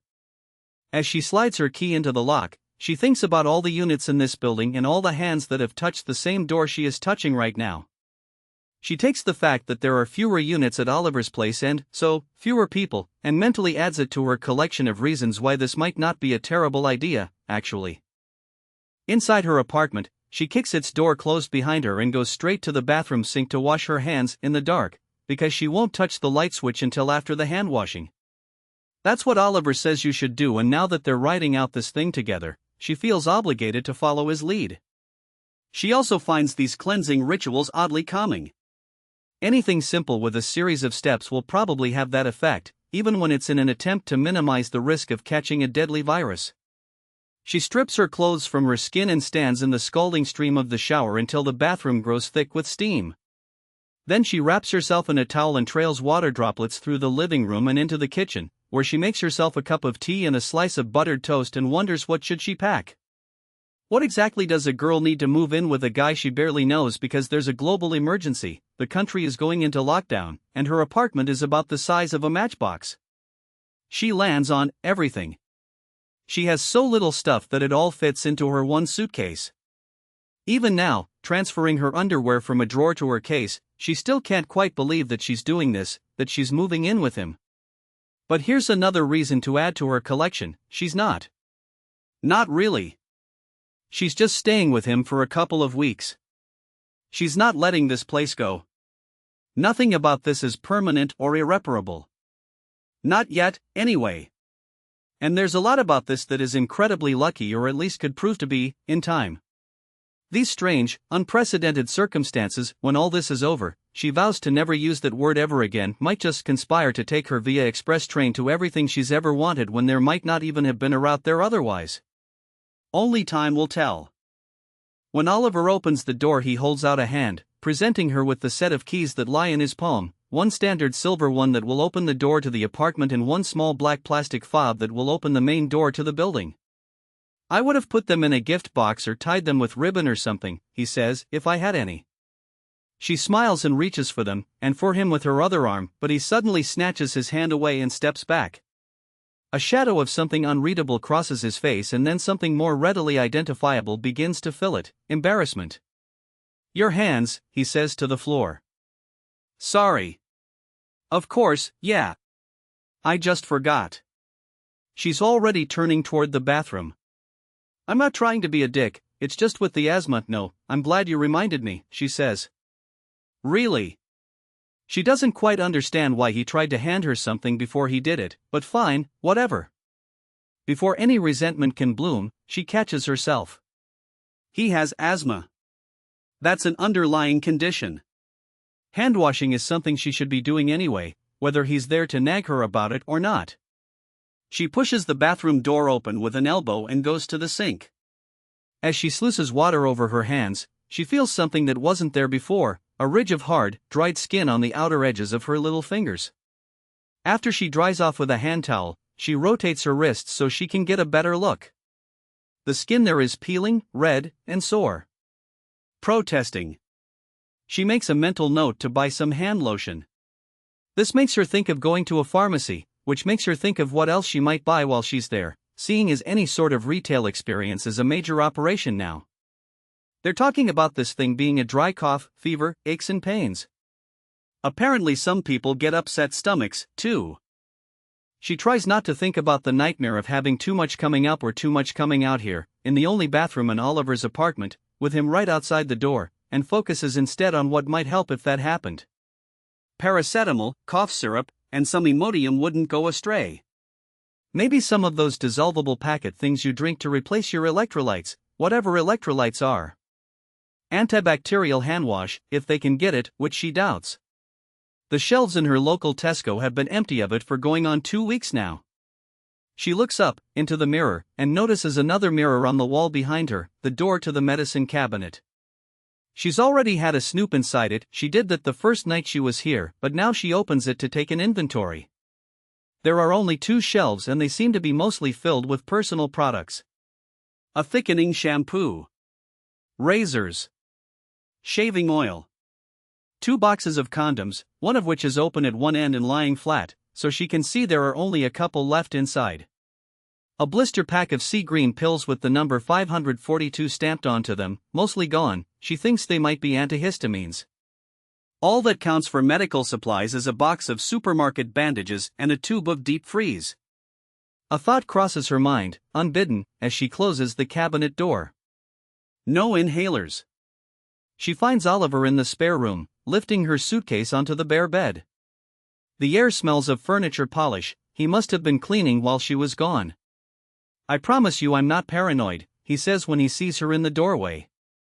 Despite all evidence to the contrary. She waves a hand. It's fine. Really? The blind is all the way up, offering a view of the courtyard through the leaves of a tree, and the window has been opened a crack. She goes to it to get a better look and sees that a crack is as far as it'll go. It's a safety feature. Oliver comes up behind her, puts his arms around her waist, and speaks into the fall of her hair. I just want us to be safe, he says. For you to be. I know. Honestly, it's fine. I want us to be safe too. She twists around to face him and lifts her lips to his. He kisses her once, briefly, and then pulls back to say, speaking of you haven't been kissing anyone else, have you? Is that why you wouldn't let me come with you this morning? I haven't, no. But I did lick all the buttons at pedestrian crossings between here and my place, so. He laughs and kisses her again, longer and deeper. Then he pulls her close until they are pressed together, her head turned so she can rest a cheek against his chest. She puts her arms around him, sighing contentedly as she relaxes into his hold. What's it like out there, anyway? He asks. Weird.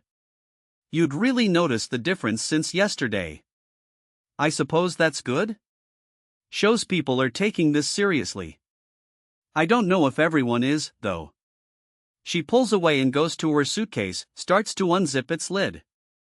He's opened the doors of the built-in wardrobes for her and even put some empty hangers on the rail. There's no question that she'll be sleeping in his room, but she likes that he's offered this one for her belongings, what few of them she has. She starts lifting items out. What do you mean? He asks. Well, I called my mother while I was at my place. Ended up spending most of the conversation having to explain to her that, yes, the 2-kilometer restriction applies to her too. And why it does. Sierra rolls her eyes. She thinks everyone is overreacting. A beat passes before Oliver asks, "Did you tell her?" "Tell her what?" "About me. About this." Clearly, Sierra says, as she takes a black dress from the case and shakes it out, "You haven't met my mother." That'd be a no and another, louder, more emphatic no. She didn't even want me to move to Dublin. If she heard about this, she'd probably drive up here and drag me back to Cork by my hair. Actually, having hung the dress in the wardrobe, she turns to look at him. I haven't told anyone. Have you? I was going to tell my brother, but I don't have to. Do, if you want.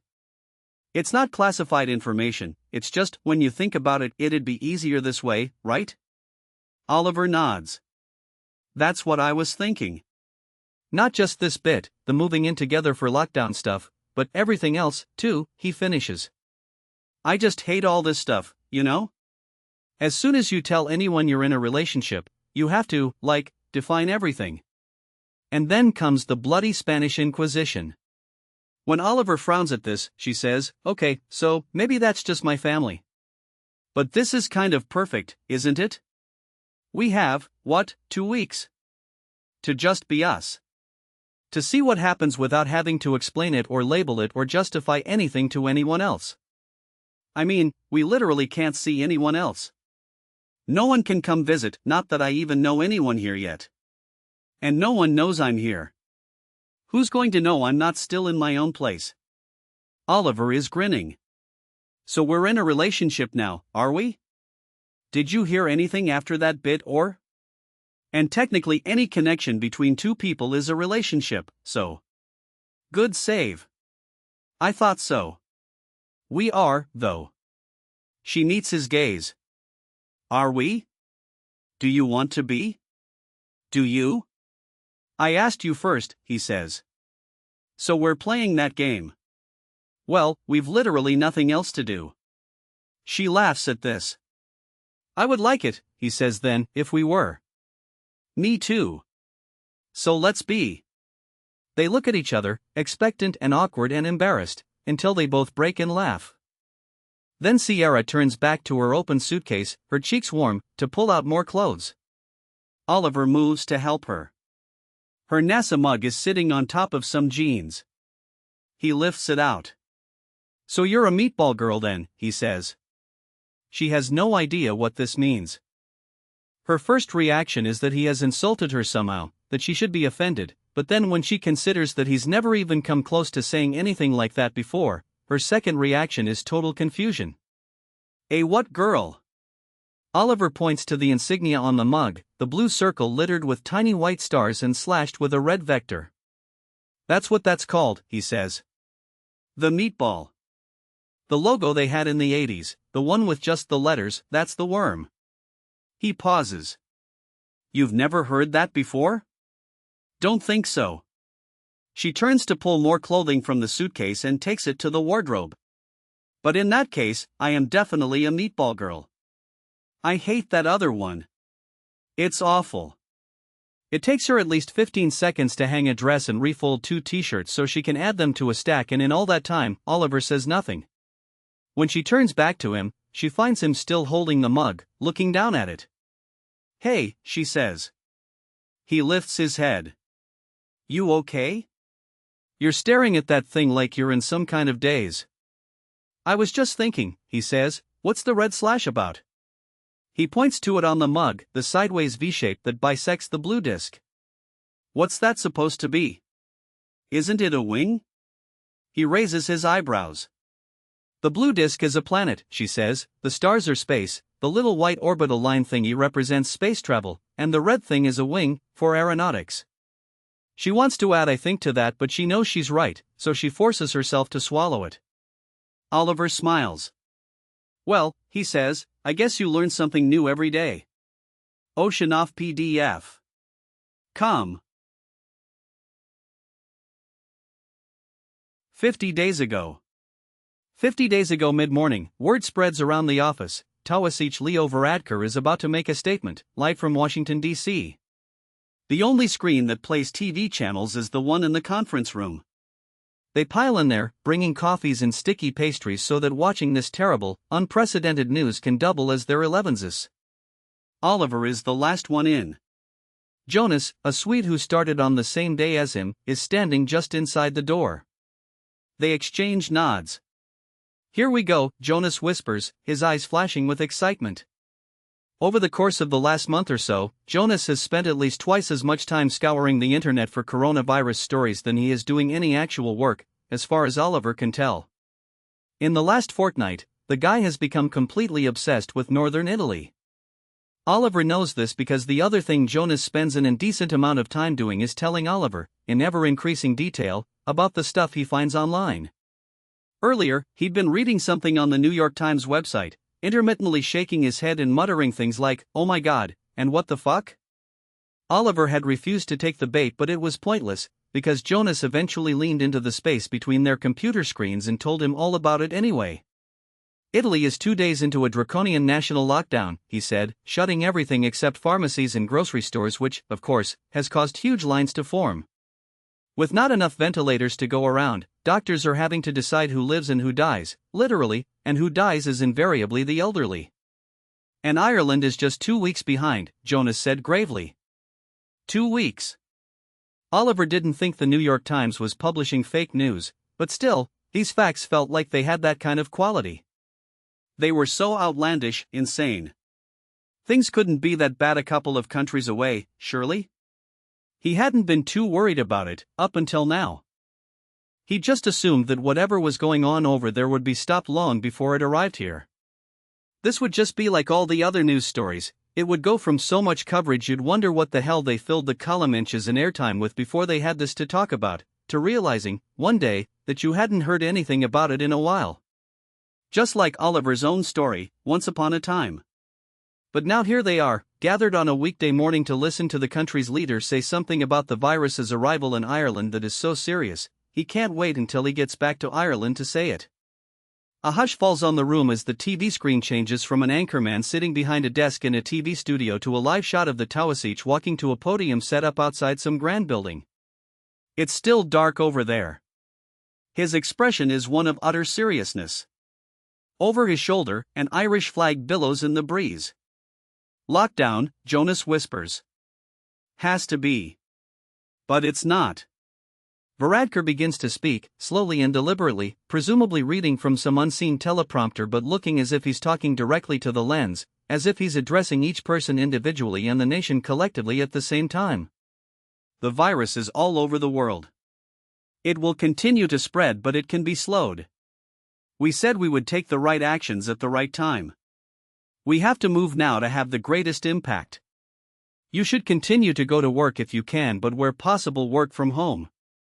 In order to reduce unnecessary face-to-face interaction in the workplace, break times and working times should be staggered and meetings done remotely or by phone." The air in the room is suddenly charged with tension. Bodies shift, pairings separate. A few guys exchange nervous smiles, tittering laughter. Oliver counts 13 of them, standing shoulder to shoulder in this poorly ventilated room, and takes a step backward, out of it. He really doesn't want to end up catching this thing. He can't afford to. Going to a GP, getting tested, being admitted to a hospital, anything like that, anything official, anything that involves IDs and paperwork and history. The virus is especially dangerous for him, but not for any medical reason. He's worried about a different kind of exposure.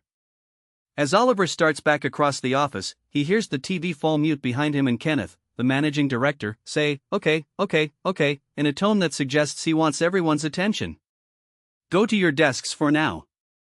Alistair is on his way back from a site visit and he and I will sit down this afternoon, work this out. But I think it's safe to assume we'll all be working from home for the next couple of weeks, so you can start to plan accordingly."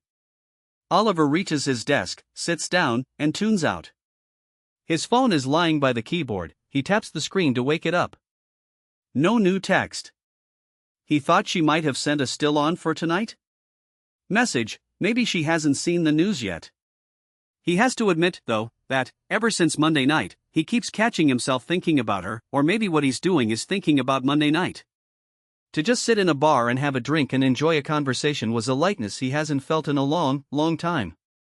It was like someone had built him a bridge across the dark, turbulent water so, for once, he could take a break from trying to claw himself up from its tangled, muddy depths. And he liked it. He liked just being able to be. Before he can think too much about it, he picks up his phone and calls her. He's surprised by how much he welcomes the sound of her voice, how much better he feels knowing that they are still on for tonight. But after he hangs up, he feels a prickling sensation at the base of his skull, almost always a sign that he's doing something he shouldn't be, that he's working against whatever primordial survival instinct has carried him this far. He'll be careful, he tells himself. He is being careful. He's already decided this will be the last time. After tonight, he won't see her again, and he probably won't be able to see her, so he won't even have to make the decision. It's just that he liked the feeling of being with her, of being Oliver with her. And he wants to feel it one more time. Ocean off PDF. Come. 33 days ago. 33 days ago, early on Sunday morning, they drive to the largest Tesco they could find on Google Maps, which is a long 8 kilometers outside the 2-kilometer radius they're supposed to remain within. Oliver has rented a go-car for the occasion and is sitting tensed in its driver's seat, 2 hands wrapped tightly around the wheel, eyes never leaving the road ahead. She has told him repeatedly that the 2-kilometer thing is just for exercise, that you can travel farther to shop for essential items, but he's unconvinced. God, you really don't like breaking rules, do you? She asks him 10 minutes into the journey. Look, if we get stopped, we get stopped. It's not a big deal. No one's going to arrest us. They won't even make us turn around because this is within the rules. And even if they do, so what? We'll just turn around and go back. There's one last point on her tongue, and anyway, we're only doing this because of you, but she bites it back. They are on the hunt not just for a week's groceries, but for a printer as well. Oliver has realized he's going to need one 24 hours after every retail location that would typically sell such a thing has been ordered to close. Ordering it online might mean waiting a week or more for it to be delivered, so they are taking a risk and driving outside their inclusion zone to a supermarket megastore in the hope that among the porridge oats and toilet rolls, they will find electrical equipment too. A couple of weeks back, when he first started working from home, Oliver went and bought one of those eye-wateringly expensive coffee machines that will only make coffee from just as eye-wateringly expensive coffee capsules. Sierra can't help but think that would have been the time to get whatever he needed to do his job, but she's keeping quiet on that front as well. It's not that, he says. I'm just not used to driving. He flicks on an indicator at a T-junction even though they're the only car on the road. But I don't like breaking rules, you're right. He throws her a quick smile. It's mostly the driving thing, though. I never drove when I was in London. Should I be worried? Not when the roads are like this. Traffic is so sparse that almost every time they come to a red light, they are the only vehicle to stop at it. Their route is taking them through empty suburbs, cars sit parked in driveways with the gates closed behind them and curtains remain drawn. It's as if, Sierra thinks, Dublin has decided that since there's nowhere to go and nothing to do, the only thing for it is to have a citywide lie-in. But she's wrong. As they approach the entrance to the Tesco Extra near Liffey Valley, it becomes clear that in actual fact the entire city has had the exact same idea as them. A long tailback of cars waits just to gain entry to the parking lot. It takes nearly 20 minutes to make it to the entrance where a bored-looking teenager in a reflective vest directs them to follow the car in front, as if they couldn't have figured that out without his waving arm. It takes another 10 minutes to find an empty space and their reward for that is to join the line of what must be 50 or 60 people, all spaced 2 meters apart, that snakes out of the store's main entrance and down the full length of its facade before twisting back around on itself. Nearly another hour passes before they get to the front of the line, where a stone-faced security guard tells them it's strictly one customer per cart today. Sierra thinks he's telling them that they'll each need to collect a shopping cart before they go inside. Why on earth would that be a rule? Until Oliver turns to her and says, "It's okay. I'll go do it," and she puts it together. The rule is that they have to shop alone. They can't both go inside. Oliver is already moving away from her, toward the doors. She starts to say, but then stops because she doesn't know what the rest of the sentence is. Somewhere behind them, a woman sighs theatrically. Someone else mutters something sweary under their breath. Email me the list, will you? Oliver calls over his shoulder. And then he is gone, disappeared into the store, and Sierra is left standing outside by herself, wondering what the hell she's supposed to do now. She can't even go sit in the car. He has the keys. You can go in, too, the guard says, but you have to shop separately. He holds up a hand in a stop gesture to let her know that she can't do this just yet, that she'll have to wait until another person comes out. Her face must communicate some kind of reaction to this because he adds, it's to keep the aisles as clear as possible so everyone can stay well away from each other. When she hears tut-tooting from behind her, Sierra feels compelled to say, of course, yeah. I understand, more loudly than she might have otherwise. It'll just be a minute, the guard says. She pulls out her phone and looks for the grocery list they made that she's recorded in her notes app. Oliver is an okay cook while she's mostly a microwaver, so the bulk of the meal planning was his. She doesn't know what he's going to do with things like lamb cutlets, a fresh mint plant, garam masala, and tahini, but he's promised she won't starve. They've also made what Oliver nicknamed their doomsday prepper list. They're saying if you get this thing you'll have to isolate yourself from everyone else for up to 2 weeks, so they both tried to think of non-perishable things they could stock up on extras, to have just in case. It was, in a weird way, fun. A challenge. They came up with dried pasta and ready-made sauces, the kind that don't go bad for years. Bread mixes that can be baked as needed, but only the brown or soda ones, because they need water added, not milk. Porridge. Sweet snacks so full of preservatives they'll last until the next global crisis. Canned fruit. Canned fish. Canned beans. Maybe some multivitamins, just in case. Instant coffee, the fancy kind with supposedly fresh grounds mixed in. Cartons of oat milk because it doesn't require refrigeration and won't completely ruin the coffee. Bottled water, although when the shops open again Oliver says he's going to buy one of those filter jugs. Toothpaste and shower gel. Toilet paper, toilet paper, toilet paper, because who wants to be trapped in a confined space with someone they don't know very well, who may be suffering from intestinal issues, without an ample supply of that? There is no part of Sierra that believes for one moment that either of them will ever need to survive on a diet of dried pasta and canned grapefruit segments, but the idea of having them is reassuring nonetheless. She emails the list to Oliver and waits to hear the whoosh that confirms its safe departure. Another 3 or 4 minutes pass before a man in his 40s emerges from the doors pushing a cart overflowing with crates of beer, and the guard gives Sierra the okay to go inside. Running to catch up with Oliver seems like a childish contravention of the rules, and not one he'd approve of. And anyway, he can manage the shopping by himself. They've already agreed she'll reimburse him for half the total in cash, she can just give it to him afterward. But she might as well have a browse rather than stand outside, bored and waiting for him. As soon as the sliding doors close behind her, she's struck by how eerily quiet it is inside.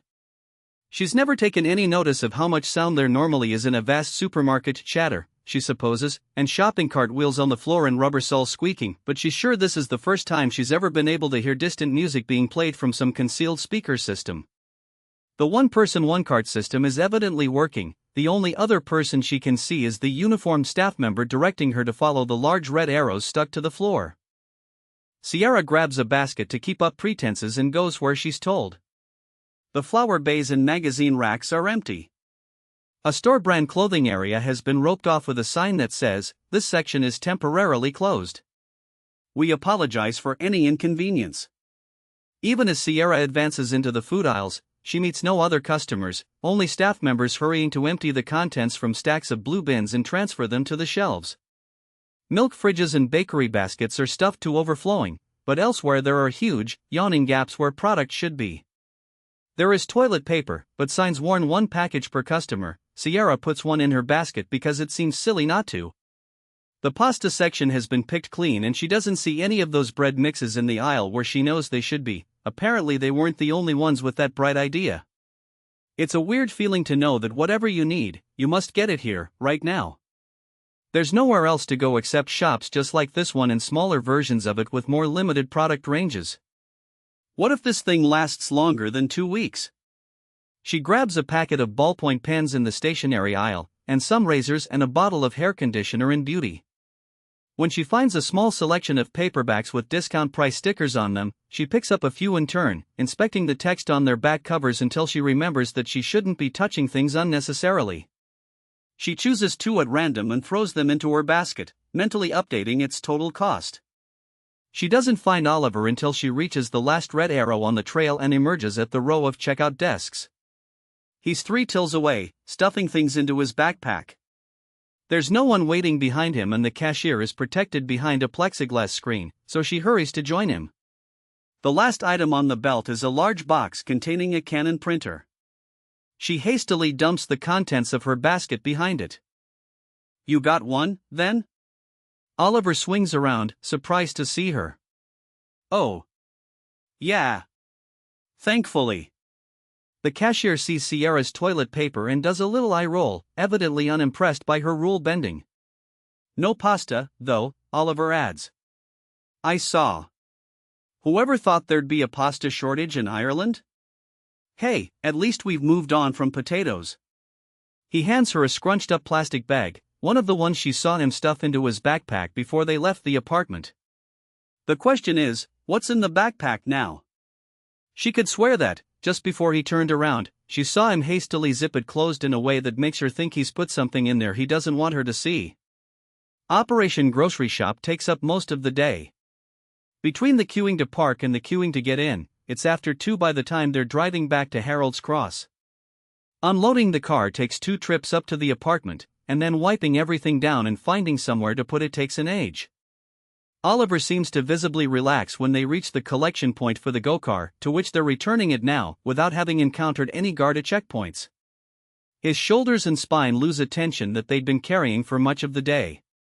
He may claim it's about his driving, but on the walk back they pass 2 squad cars in the process of setting up a roadblock, and Sierra would swear she felt the hand holding hers grow clammy with a cold sweat at the sight. But she didn't ask him about it. She's still caught on the backpack.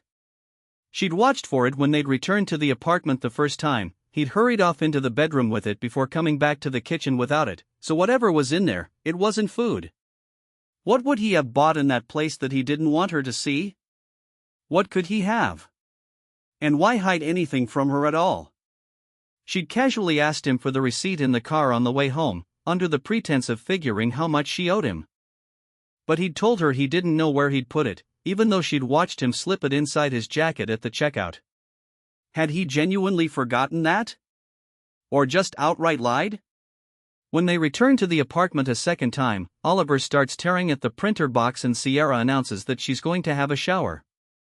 She takes a towel into the bathroom, locks the door behind her, and strips. She turns the monsoon shower head up full, the temperature to just below scalding, and stands under its pressurized rainfall for 30 seconds, making sure to get the ends of her hair dripping wet. Then she steps out of it, wraps the towel around her, and sinks down until she is sitting cross-legged on the tiled floor, back against the door. She needs a minute alone. To think. The backpack isn't a big deal. People are entitled to privacy, and there's plenty of things you can buy in a supermarket that you might not want to announce to the woman you've just started a relationship with. Like. The best she can come up with is hemorrhoid cream, which she's not even sure they sell in supermarkets, but there must be lots of things. A thick steam starts to swirl in the air above her. The problem is that it's reminded her that there could be a set of kitchen knives in there. Or a half pint of vodka he'll drink before noon from a water bottle. Or something from the health section that he needs because of some undisclosed medical condition. The problem is she doesn't know what could be in there, because she doesn't know him. Not well enough to feel certain she's safe here, living with him in this place where no one else knows she is. She wants to be here. She does. But should she be? A hard knock on the bathroom door startles her. "You alive in there?" Oliver's voice, muffled by the door.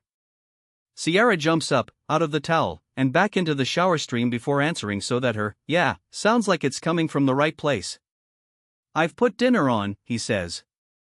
"Ready in 10 minutes or so." "Okay," she calls out. "Great."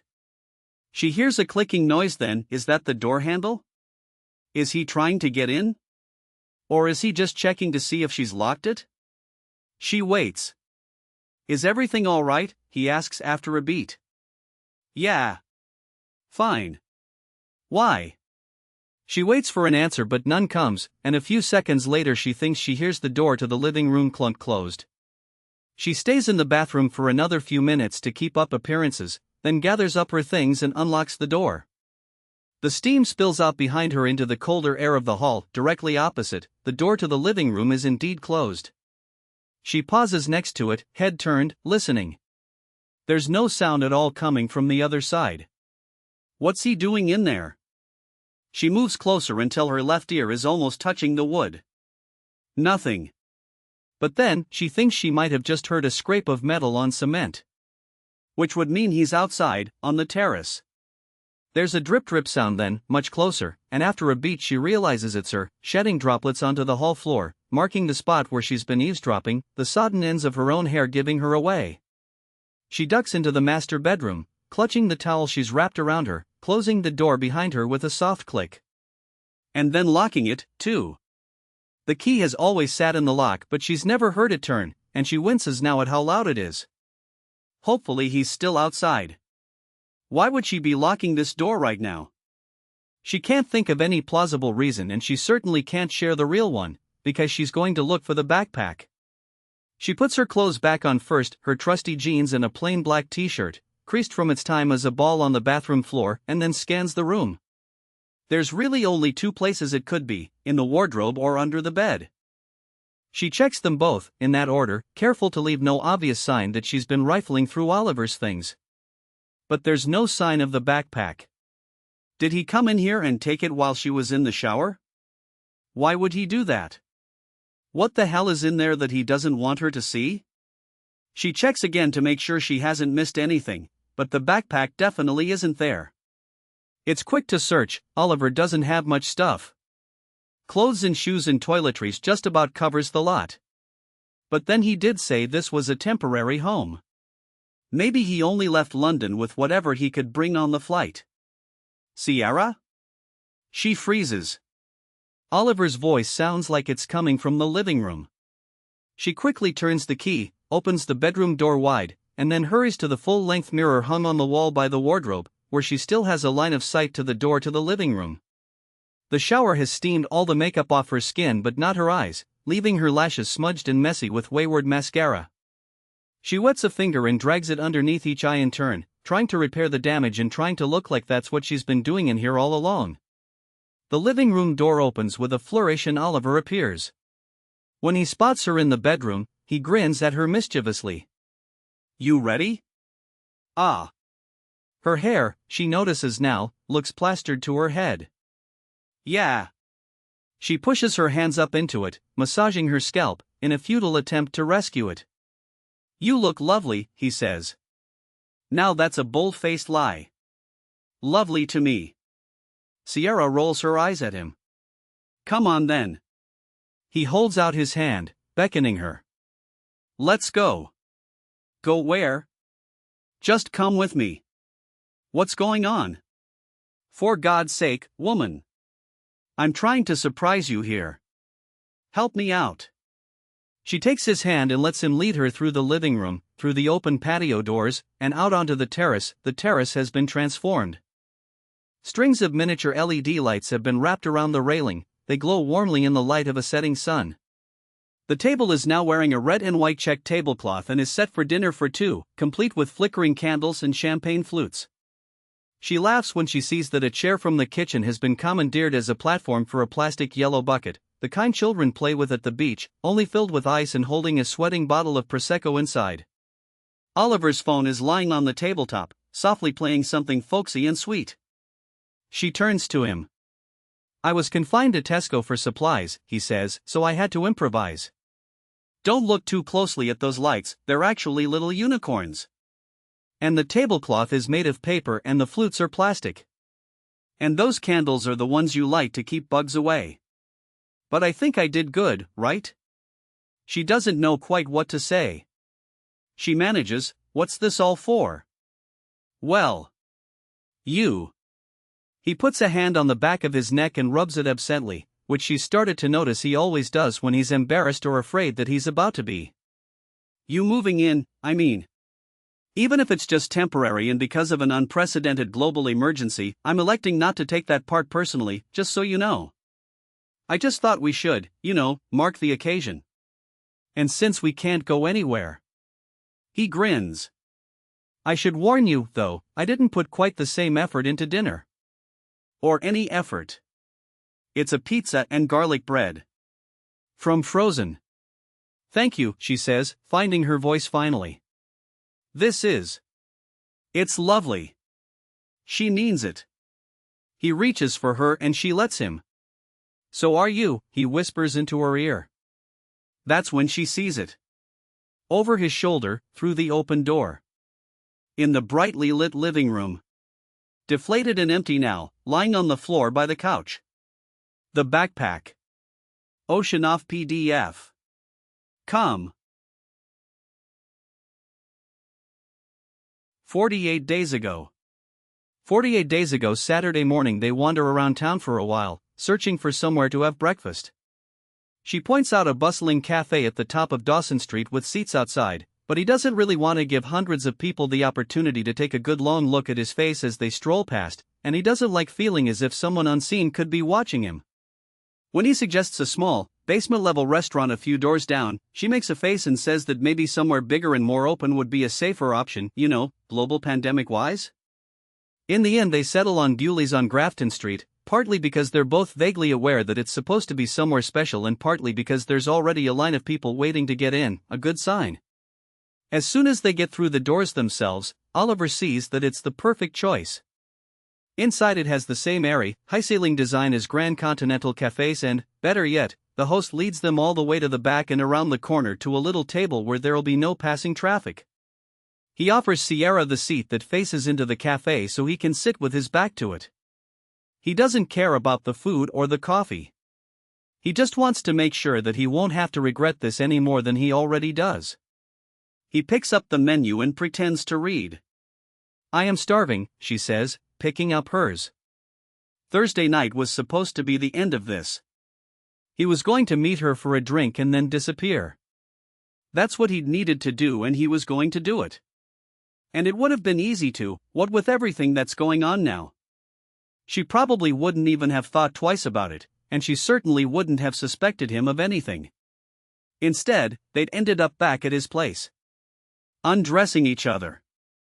Somehow. Now she not only knows where he's living but she's slept in his bed and seen his scar. Caught out unexpectedly, he'd told her the same story he'd told Lucy back in London. He hopes this isn't a sign of things to come. Part of him can't believe that it's happened, but a larger part knows it did because he'd wanted it to. Because he likes her. He likes her and it's going to ruin everything. Again. What are you having? She asks. I think I might get the baked eggs. He knows he's standing with his hand in the fire. He can see the flames tickling his skin. And past experience tells him that any moment now, the heat will burn through the outer layer to his nerve endings and drop him into a world of screaming pain. There's no other possible outcome, he knows this. But he just can't pull his hand away. He likes the heat. Sounds good, he says. I think I'll have that too. They set their menus down. He can't see any waiter in this section of the cafe, but presumably one will appear. Don't look, Sierra whispers. But in the corner, to your right. Then she lifts her chin to indicate that he should look. One of their fellow patrons is standing, balanced precariously, on her chair, pointing a camera the size of a small dog at the tableful of artfully arranged food and drink below her. After she inspects the results of the latest shot on the camera's screen, the photographer bends down to slide a coffee cup a couple of inches to the left, wobbling a bit as the wooden chair rocks unsteadily beneath her feet. Behaving in public in a way that attracts so much attention without seemingly caring who sees is such an alien behavior to Oliver that he classes it as a kind of psychopathy. Anything for the gram, Sierra mutters. They'd woken up in the same bed this morning but they hadn't stayed together since. After he suggested they walk into town for breakfast, she'd told him she'd meet him there instead, that she needed to get ready at her place. Change clothes, put on makeup, whatever else women do. It gave him an hour at home alone, which he used to search for her on social media, more thoroughly this time, using all the information he'd gleaned, but, again, to no avail. He hasn't been able to find anything even resembling a corresponding profile on Twitter, Facebook, or Instagram, despite forensically searching for every possibility he could think of. Her full name. Her first name plus Dublin. Her first name plus Cork. All those with her last name and first initial. All recent posts tagged with things like hashtag #Thezadikarbar, hashtag cocktails, and hashtag French75 in case her username was a string of random numbers or some other name altogether. Nothing. Not even an account set to private that might be her. No old posts belonging to other accounts in which she'd been tagged. She just wasn't there. And not just on social media, but online in general. Apart from the LinkedIn profile he'd found for her on the day they'd met, there wasn't a single Google search result about her. She was so not there, it was suspicious. A person would have to work at keeping the internet so clean of their name. Or would they?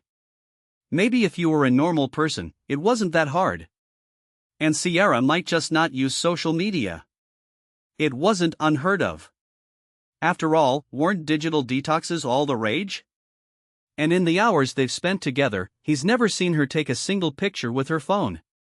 Anytime he's caught a glimpse of her screen, she seems to be checking her email or scrolling through news headlines. And now that she's brought up the subject, it's an opportunity he can't waste. "You're not on the gram, then?" he asks. She shakes her head. "Nope. Not now, or you never were?" "I think I had an account for about 5 minutes a few years back, but I never posted anything to it." "Why? Are you? Oh, so you're going with pretending you haven't already had a look for me on there, are you?" He grins. "I haven't. I swear. Honestly, it wouldn't even have occurred to me." "Really? Really? So you're not down with all the cool kids, then?" "I think," Sierra says, "that using the phrase down with all the cool kids might preclude you from being that." "Fair. And I'm not, to answer your question. On the gram. What a shame. You'd be such a hit on there." "Would I?" "With that face," she says. "Of course you would. And you're an architect, for God's sake." "Not quite. You would be on there. Social media is no place for nuance. You need to milk all that building shit. That's actually what my degree course was called, Bachelor of Building shit."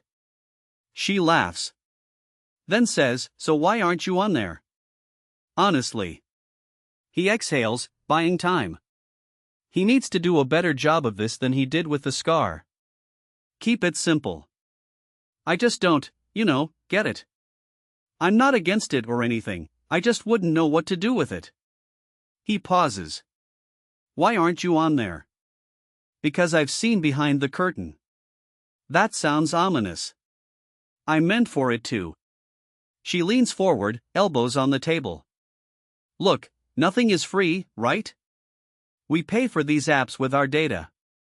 That's what all those user agreements that no one ever reads actually say. But the fact that all these tech giants are collecting information about us is not what everyone should be worried about, it's what they're doing with it that's terrifying. I can make a list of documentaries for you to watch, horror movies, really, but the too long didn't read is that they're feeding the data to AIs that are working to erode the very idea of free will.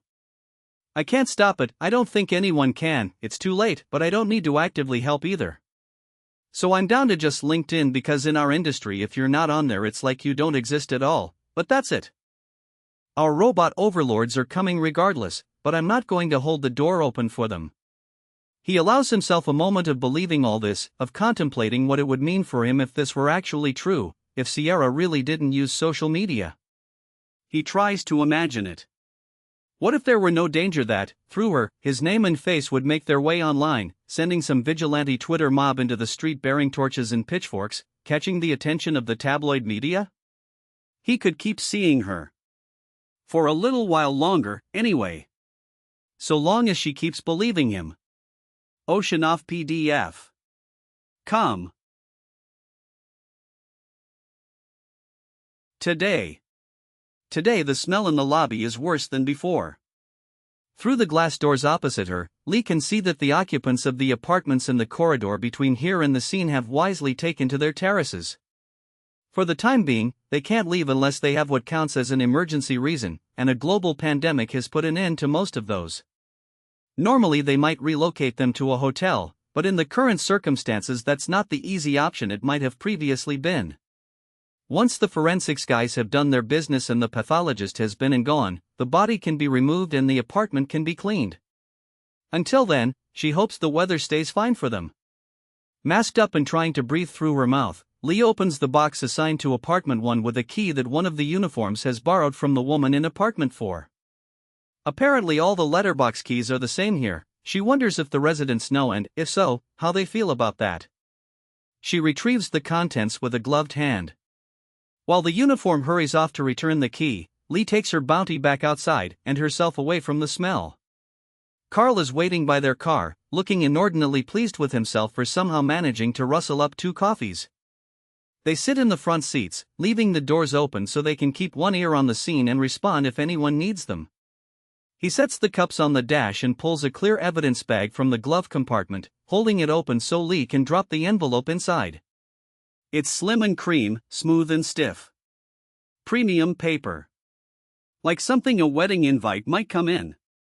There's nothing on the front except a name handwritten in blue ink. Oliver St. Ledger.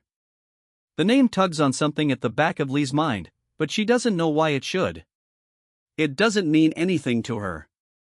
She can't think where she might have heard it before, or in what context. What's that? Carl asks, pointing.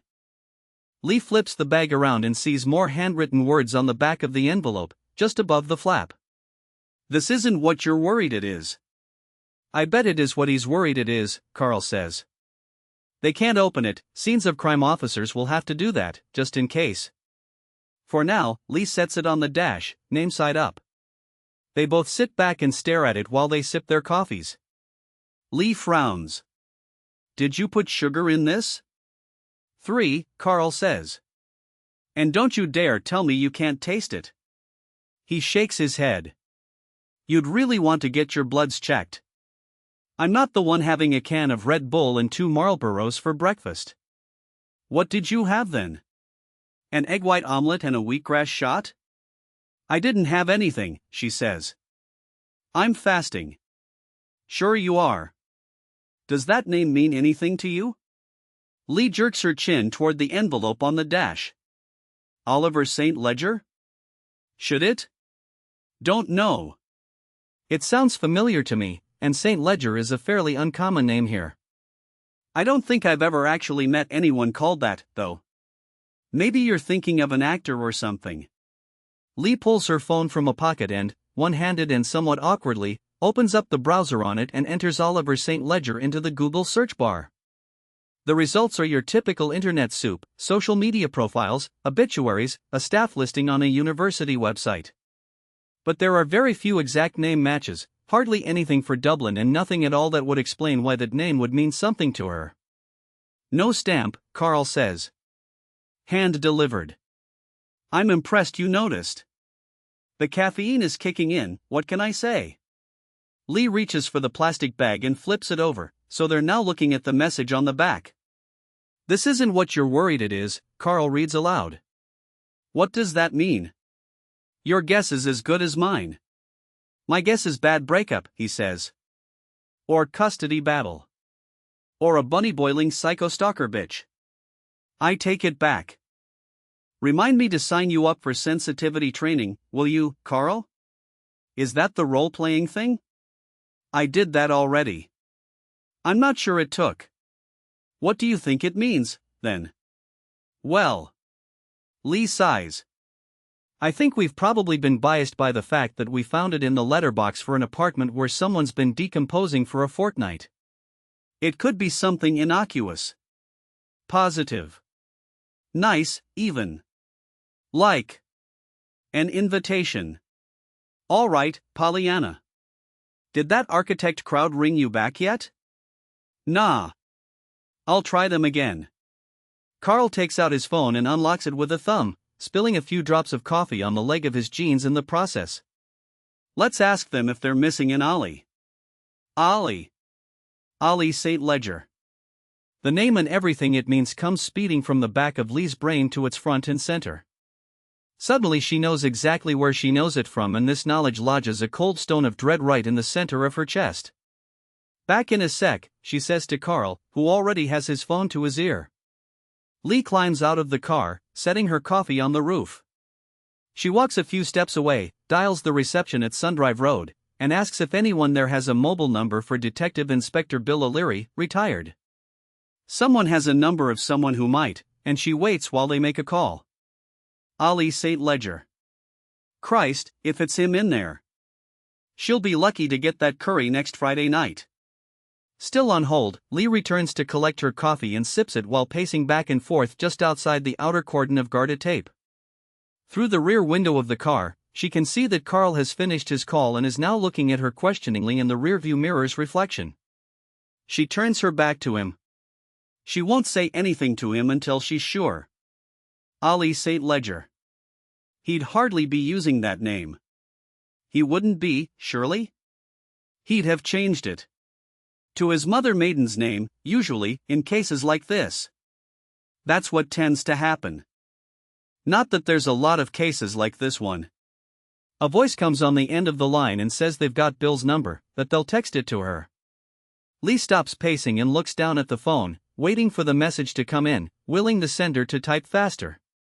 If he's not using that name, and he almost certainly isn't, that means that whoever put that envelope in his letterbox knows who he really is. Or thinks they do, which, if that envelope is related to the fact that he's lying dead on the floor of his bathroom now and they're wrong about it, is much, much worse. Ding. Lee taps the number in the text, initiating a call. It rings an excruciating number of times before the voice of an older man answers with a gruff, "Yeah? Bill, it's Lee Reardon. How are you?" A beat passes before he says, concerned that this isn't a social call. Straight to business, just how he was back when they worked together, 15 years ago. She was still in uniform then, fresh out of Templemore, and Bill was already the wizened elder statesman, famous even outside the force for his involvement in several high-profile cases. It's not, Lee says. Unfortunately. She takes another step away from the car, the cordon, everyone else, and lowers her voice. Bill, I'm at a scene in Harold's Cross and I've got something sensitive to ask you. I have a name. I just want to know if it means anything to you. That's all I'm asking, at this point, for both our sakes. A yes or no is all I'm looking for. Okay? Okay. Lee takes a deep breath. Ollie St. Ledger. The pause that follows is so long, she pulls the phone from her ear to check the call is still connected. Bill says, it means something to me, yes. Thank you. I thought it would, but I wanted to make sure. If you need me, I might. Is this the best number for you? So long as I hear the phone ringing. Hearing isn't what it used to be. But the wife will if I don't. Lee hesitates. She should leave it there, but she feels obligated to give him something in exchange for this. She says, I think maybe he's dead. Another long pause. Then, good. Click. Lee goes back to the car, sits down inside. KB Studios do have an Oliver, Carl says, but his last name is Kennedy. Guy I spoke to says the firm has an apartment here, yeah, and he thinks Kennedy could have been staying in it, but he's not sure. Seems to be the company motto. He mimics a television commercial voiceover. KB Studios, where we're never sure. Remind me never to hire them to, design a building, would you? And no pictures on the website or any social that I can find, but the guy described Kennedy as late 20s, 6 foot, light brown hair, good looking. But also said he had big ears and an angular jaw so. I know he was pretty ripe and face down, but could that be what's in there? What's in there, Lee says, is a complete and utter shitstorm. Potentially. Oh? Carl frowns. Who were you talking to? We'll need to keep this very close to our chests, for now. Loving the suspense, Lee, but at least until we're sure. She sighs. I really was looking forward to that curry, you know. For fuck's sake, what's. She turns to look at him. Do you remember the Mill River case? Ocean off PDF. Come. 32 days ago. 32 days ago, after the warm glow of Sunday night, Monday feels like the cold, sharp shock of the real start. Sierra opens her eyes to darkness but, after a few seconds, finds the weak gray light forcing its way around the edges of the window blind. Oliver is, as ever, turned away from her on the other side of the bed. He's still deeply asleep, snoring lightly. Last night, she made sure to leave clothes folded on the floor right by what is apparently her side of the bed now, a pair of polka-dot pajama bottoms and an old, bleach-splattered t-shirt that has been relegated to sleepwear. She picks them up and tiptoes out of the room, closing the door softly behind her, and pulls them on in the gloom of the living room. The snazzy coffee machine is about as quiet as a tractor engine, so Sierra boils the kettle instead, flipping the switch to OFF before the bubbling and hissing really gets going, and stirs in a spoon of instant coffee granules swiped from their doomsday prepper stock. She doesn't really care what it tastes like, it's mostly the smell she finds she needs in the morning. The door that leads to the little railed-in terrace unlocks with a gentle click, but makes a louder whooshing noise when she slides it back. The table still has the check tablecloth on it from last night and the lights are still twisted around the railing. She feels silly when she recalls her suspicions that he had something more sinister hidden in the backpack. What did she seriously think was in there? She pictures Oliver's face just after the reveal, when he was apologizing for having to scavenge his romantic meal materials from Tesco. The hint of heat on his cheeks, the nervous smile, the way he dips his head when he's embarrassed so it's as if he's looking up at you, despite his height. Sierra smiles at the memory. She chooses the chair that gives her a better view of the courtyard and, around it, the other apartments, and holds her coffee with two hands. The sky is growing brighter by the minute. It is striking how quiet it is. But it's a disquiet. The city has been winding down for, what? 2 weeks now? But over the weekend, it's come to a stop. The absence of traffic noise, of engines and horns and tires on tarmac, is the biggest change, and the most disconcerting one of all. She is a 10-minute walk from the heart of the half of the city that sits on the south side of the river, and there is no sound at all save for distant birds and the rustle of a light breeze through the courtyard's trees. She thinks, I could be the last person on earth and not know it. And then that she could be the last person on earth and no one would ever have even known she was here. Movement. Sierra sees the bright pink thighs first and for a split second is confused about how the legs they belong to seem to disappear at the knee, but then she blinks and realizes what she's looking at, not a woman levitating in the air but one wearing leggings that are gray from the knee down, doing yoga stretches on her balcony. Oliver told her there's a gym in the building, but it preemptively closed last week and now, under this de facto lockdown, it'll have to stay that way for the foreseeable future. He'd said he was going to start running again, she'd said, off with you, and told him about her rule of only running if she was being chased, if it was running away. She likes the idea of going for walks, though. It's nice around here, it's leafy, and there's the canal, and some of the city is still within their 2 kilometers. It'll be interesting to see it as it must be now, all emptied out. And walking will give her a chance to think. She takes another sip of her coffee. Yoga woman is lunging now. She's blonde and live.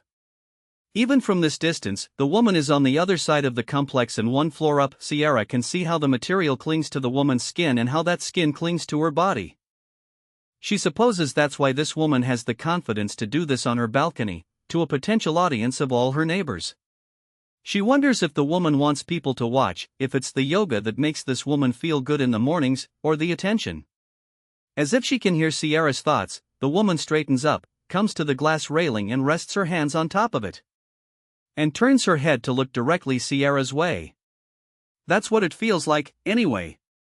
It's hard to tell from so far away and there's the leaves of a courtyard tree equidistant between them, but Sierra feels her skin prickle with the sense of being watched. She looks down into her coffee cup, exaggerating the movement, so the woman gets the message that she isn't staring back at her. Oh, for God's sake. Sierra jumps at the sound of Oliver's voice right behind her, inadvertently sloshing coffee over the rim of her cup and splashing a few drops onto her thighs. She turns to see him standing in the open door, holding 2 cups, one of them out to her. Give me that, he says. And take this. What is it? Coffee, he says. Which I know is not what you're drinking, I saw the jar on the counter. That's for, like, when we get to the road stage of the apocalypse. No need to punish yourself with it until then. Sierra rolls her eyes good-naturedly, dutifully puts the cup she has down on the table and reaches for its replacement. Why didn't you use the machine? I forgot how, she lies. She takes a sip of her new, proper coffee. It does taste better. That machine must be quieter than she thought. Thank you, she says. And good morning. Good morning to you, too. He steps outside now, bare feet on the cement, and bends down to kiss the top of her head. Then he sits into the other chair, a careful action designed to keep all his coffee in his cup. So, do you always get up this early on a school day? Is it early? Just gone 7. Well, then. Yeah. I suppose. This is about my normal time. Oliver looks around the courtyard. God, he says, it's so quiet. No traffic. I think that's the big change today. No anything. So, what's the plan? Well, I need to log into our system by 9, Sierra says. Do you mind if I take the spare bedroom after lunch? I have to take a couple of calls then, so. Over the weekend, they dragged the dining table into the spare bedroom to serve as a desk. The deal is that one of them will take the makeshift office in the morning, the other in the afternoon. Whoever doesn't have it gets to lie on the couch, use the coffee table, or sit at the breakfast bar, or even work from bed, if they like. I'm just going to tackle emails this morning. I can do that from the couch. Fine by me. And I think I'll go for a walk around noon.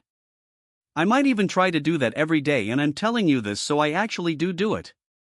Accountability, and all that jazz. Then here's what we'll do, Oliver says, leaning forward.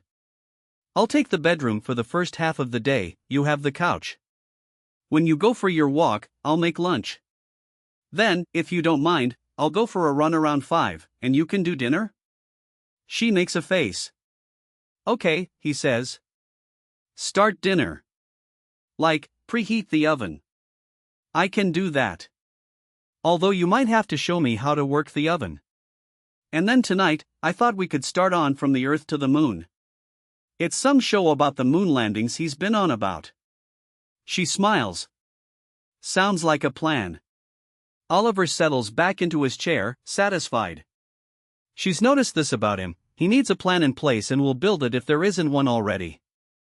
He has to know what's happening now and next and after that, and what's happening has to have some kind of structure to it. She saw the logic in this for their empty Saturdays or lazy Sundays, but it seems like overkill for a weekday that's mostly going to be spent on work. Still, she supposes having some structure to their days in lockdown can't be a bad thing. Sierra risks a look at Yoga Woman's balcony. It's empty. She's gone. When Sierra reaches the end of Harcourt Street, she sees that the gates at the corner of Stevens Green are closed. She isn't able to read the text on the neon yellow signs cable tied to the railings until she's crossed the road and is standing in front of them, but the branding is familiar by now and she's already guessed what they say. Due to COVID-19, they've closed the park. This doesn't make any sense, it's a park? But there's no one to complain to. She starts walking around the perimeter railing instead, catching glimpses here and there of the perfectly empty green, leafy spaces beyond. It looks peaceful but doesn't sound it, there's a cacophony of incessant squawking coming from inside. Apparently the seagulls that usually terrorize Grafton Street shoppers have already commandeered the park for themselves. A Lewis tram slinks past carrying just 3 passengers.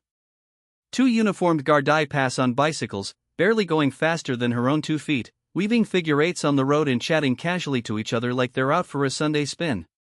She's one of only a handful of pedestrians. There's also an ominous buzzing noise she can't quite place, quiet at first, then steadily growing louder.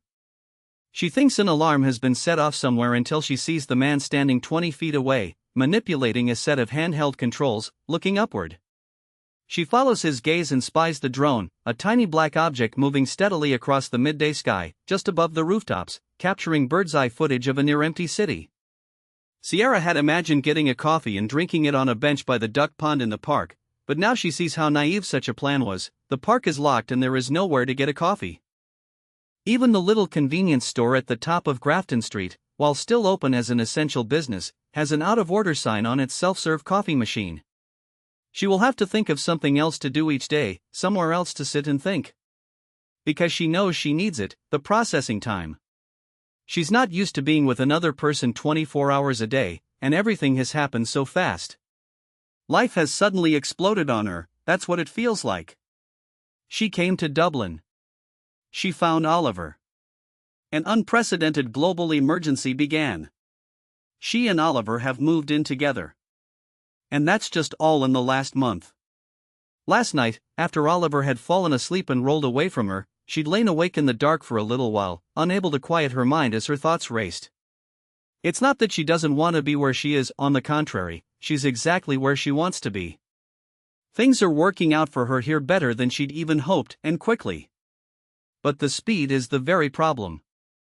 It feels as if some unseen force has a hold of both her elbows and is pulling her along, like those protesters you see on the news being dragged away, their toes barely touching the ground, by police in riot gear.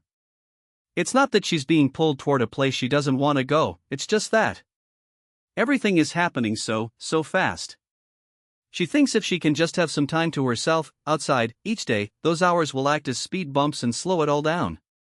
Just enough to make her feel like she's in control again. For today, though, this will have to do. Sierra does one loop around the railings of Stephen's Green and then starts back toward the apartment. She hears the voice before she's even put her key in the front door. It's male and angry and has the amplified, disembodied quality of coming from a speaker. She can't make out any words, but she can instantly identify the emotion, frustration. Anger, even. Maybe. Sierra shakes the keys and closes the door behind her with a thump in an attempt to signal her presence, but the voice continues, uninterrupted. Oliver must be on a video call in the spare bedroom, whose door she can see is standing open. He probably wasn't expecting her back this soon. The other voice is older, and as she advances down the hall she hears it say, "I thought we'd agreed you wouldn't hide things from me." She goes to the door of the room to pull it closed, to afford Oliver and this man some semblance of privacy. But Oliver is seemingly still unaware that she's even come in. He's sitting at their makeshift desk with his back to her. She can see that the screen of his laptop is filled with the face of a man with white gray hair and a tanned, lined face, his webcam positioned at that awkward and always unflattering angle of just below the chin and straight up the nose. The man is shaking his head as if in disbelief, and Oliver's posture, shoulders slumped, head down, seems to be communicating some kind of shame or defeat. "You can't," the man on screen starts, then stops to frown at something over Oliver's shoulder. Sierra realizes on a delay. Oliver whips around, his face a question. "Sorry," she mouths at him, and swiftly pulls the door closed. She doesn't hear anymore. Oliver doesn't come out for another 15 minutes. By then, Sierra has made an executive decision and started lunch, which, in keeping with her cooking ability, is chicken and cheese toasties ready to be shoved under the grill, served with the limp remains of a ready-made salad bowl that's been sitting in the fridge since Friday. She has made an effort elsewhere, though, setting 2 places at the breakfast bar, complete with neatly folded squares of kitchen paper and glasses of iced water sitting on mismatched coasters she found in a drawer. "Sorry about that," Oliver says when he emerges. He looks sheepish. "Is everything okay?" "Not really, no." He sees the layout on the breakfast bar. "What's all this?" Day 1 enthusiasm. He smiles weakly. "How long before we're standing at the counter absently eating fistfuls of dry cornflakes straight from the box, do you think?" "I'd guess Friday." She lifts the sandwiches onto a baking tray and slips them under the grill. "How was your walk?" For some reason they've locked up Stephen's Green, which is annoying. She turns to face him, folds her arms. "What was all that about? Who was that guy?" Oliver runs a hand through his hair. "That was my boss," he tells the kitchen floor. And that was about. If Sierra had to guess what Oliver was about to say, it'd be something about a fuck-up at work.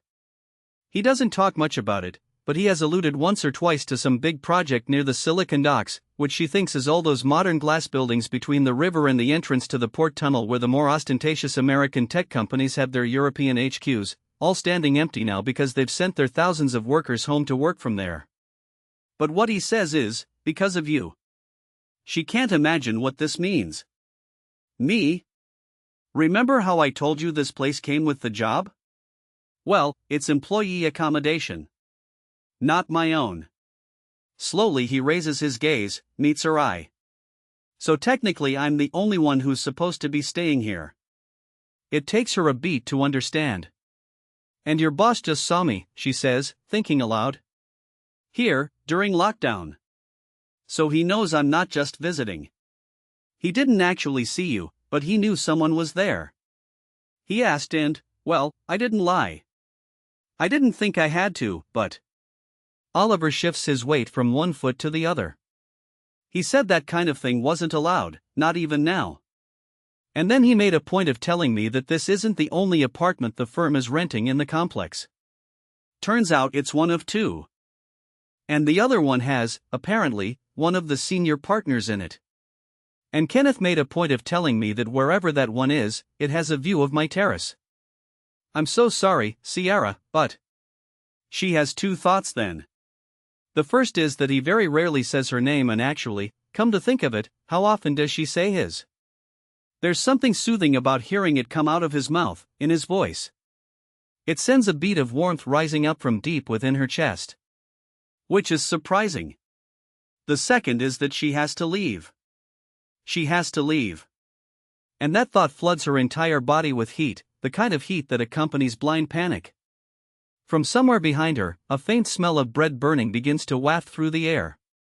Should I go right now, she says. Oliver frowns. God, no. No. I didn't mean. He comes to her, takes both her hands in his. You're not going anywhere. They're just being ridiculous. Totally ridiculous. All I'm saying is that I don't think we can sit outside anymore. Because whichever apartment that asshole is in, he has a clear view of our terrace. And I've told Kenneth you'll go back to your own place today. Oh. Sierra's shoulders drop, the tension dissipating, and now she's embarrassed that she got it so wrong. She starts laughing. Oh. Oliver laughs too. You really went straight to doomsday scenario there, didn't you? He pulls her close, kisses her gently. You're not going anywhere. But you might be about to set the fire alarm off. Shit.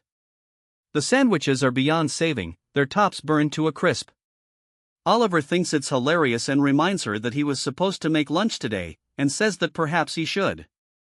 After some half-hearted protesting, she lets him. It's only afterward, when she carries her laptop into the office for the afternoon stretch, that the thought occurs to her, the timeline doesn't fit. Oliver said that when she went to close the bedroom door, her boss saw that someone else was there and asked him if there was. That's when the talk of employee accommodation and a senior partner in another apartment began. But before Sierra had even advanced down the hall, before she'd got anywhere near the doorway, she'd heard the other man raise his voice. I thought we'd agreed you wouldn't hide things from me. You can't, so what had that been about? What had Oliver been hiding from him? And what was he hiding now, from her? Ocean off PDF. Come. 35 days ago. 35 days ago, fresh out of the shower, Oliver sits on the couch in a towel to watch the Tawasich's speech live. With effect from midnight tonight, Leo steady, even voice blares from the TV, probably from all the TVs hit everywhere, throughout the country, for a 2-week period until Easter Sunday, April 12th. Everybody must stay at home in all circumstances except for the following situations: to travel to and from work, for the purposes of work, only where the work is an essential health, social care, or other essential service that cannot be done from home. To shop for food or household goods, or to collect a meal. To attend medical appointments or to collect medicines and other health products. For vital family reasons such as providing care to children, elderly, or vulnerable people. To take brief, individual exercise within 2 kilometers of your home. All public and private gatherings of any number of people, outside a single household or living unit, are prohibited. All public transport will be restricted to essential workers. Outside of the activities I've listed, there should be no travel outside of a 2-kilometer radius of your home for any reason. The Taoiseach doesn't use the word lockdown, but it's clear that that's exactly what it is. Basically, everyone has to stay at home for the next 2 weeks. In their own home. They can't meet anyone, indoors or out, who doesn't live with them. Oliver stares at the TV screen, shaking his head in disbelief. This is so perfect for him, it's bordering on ridiculous. If he had had the opportunity to design a set of circumstances, he couldn't have come up with anything better than this. He'll ask Sierra to move in with him. Or to come stay with him for the next couple of weeks.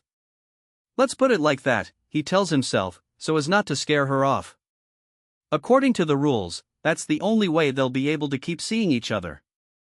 If they remain as they are now, living separately as 2 individual households, they won't be able to see each other at all.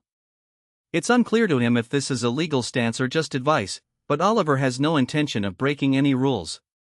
He wouldn't do anything that would prompt a member of Engarda Syakana to so much as look his way, but there are other, worse punishments. He's already seen plenty of pictures and videos shared online of people who other people suspected of contravening restrictions, and in many of them the people were clearly identifiable. He can't risk that. He'll tell her he can't risk it because of his non-existent asthma, that the rules are there for a reason and he wants to abide by them. He doesn't know why she'd say no when she's effectively living in his apartment anyway, she only goes back to her place to work. He hasn't been there yet, but he's going tonight. Based on what she's told him about it and what he found when he Googled current rental listings for the complex, his place is twice the size and he doesn't think she has any balcony or private outside space. Unless, of course, she doesn't want to come stay with him. There's always the possibility that he's read her all wrong, that whatever he thinks is happening here actually isn't, that she doesn't feel it all the way her actions imply she does. But he doubts it. So theoretically, for the next 2 weeks, they could be together all the time. Alone together. Not seeing anyone else. No colleagues, no friends, no family. Because they can't see any of them. He's felt relatively safe since she's just moved to Dublin and, as she'd said herself, didn't even get a chance to get to know any of her co-workers before they were all told to go and work from home, but this would be an entirely different level of security. Not only can she not introduce him to anybody, but she can't expect him to introduce her to anybody either. It won't be at all suspicious that she's not meeting his friends, or colleagues, or family, or anyone else who knows him. And he's already established that she doesn't use social media, so there's no threat of her geotagging pictures taken in his apartment or anything like that. Maybe there's even an opportunity here to encourage her not to tell anyone about this, to keep it a secret. Because it's a bit crazy to move in with a guy you've only just met, isn't it? And, really, she's just coming to stay for a couple of weeks, to ride out the lockdown. No need to say anything to anybody, when you think about it. This could be his chance. The one he's been waiting for. We are not prisoners of fate, Varadkar booms from the TV screen. There is no fate but what we make for ourselves.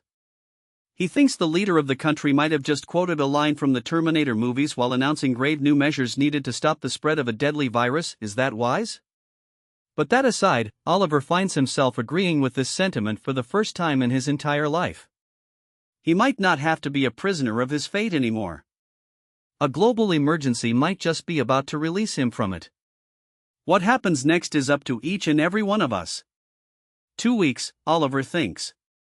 If he can convince Sierra that this is a good idea, he has 2 whole weeks. When no one else can contradict anything he says. When he can be with her all the time and be anyone he wants to be while he does it. Be the man she wants to be with, the Oliver she thinks she knows. He can become him, fully, finally, and leave all his other selves, with their other names, their dark mistakes, far, far behind. Oceanoff PDF.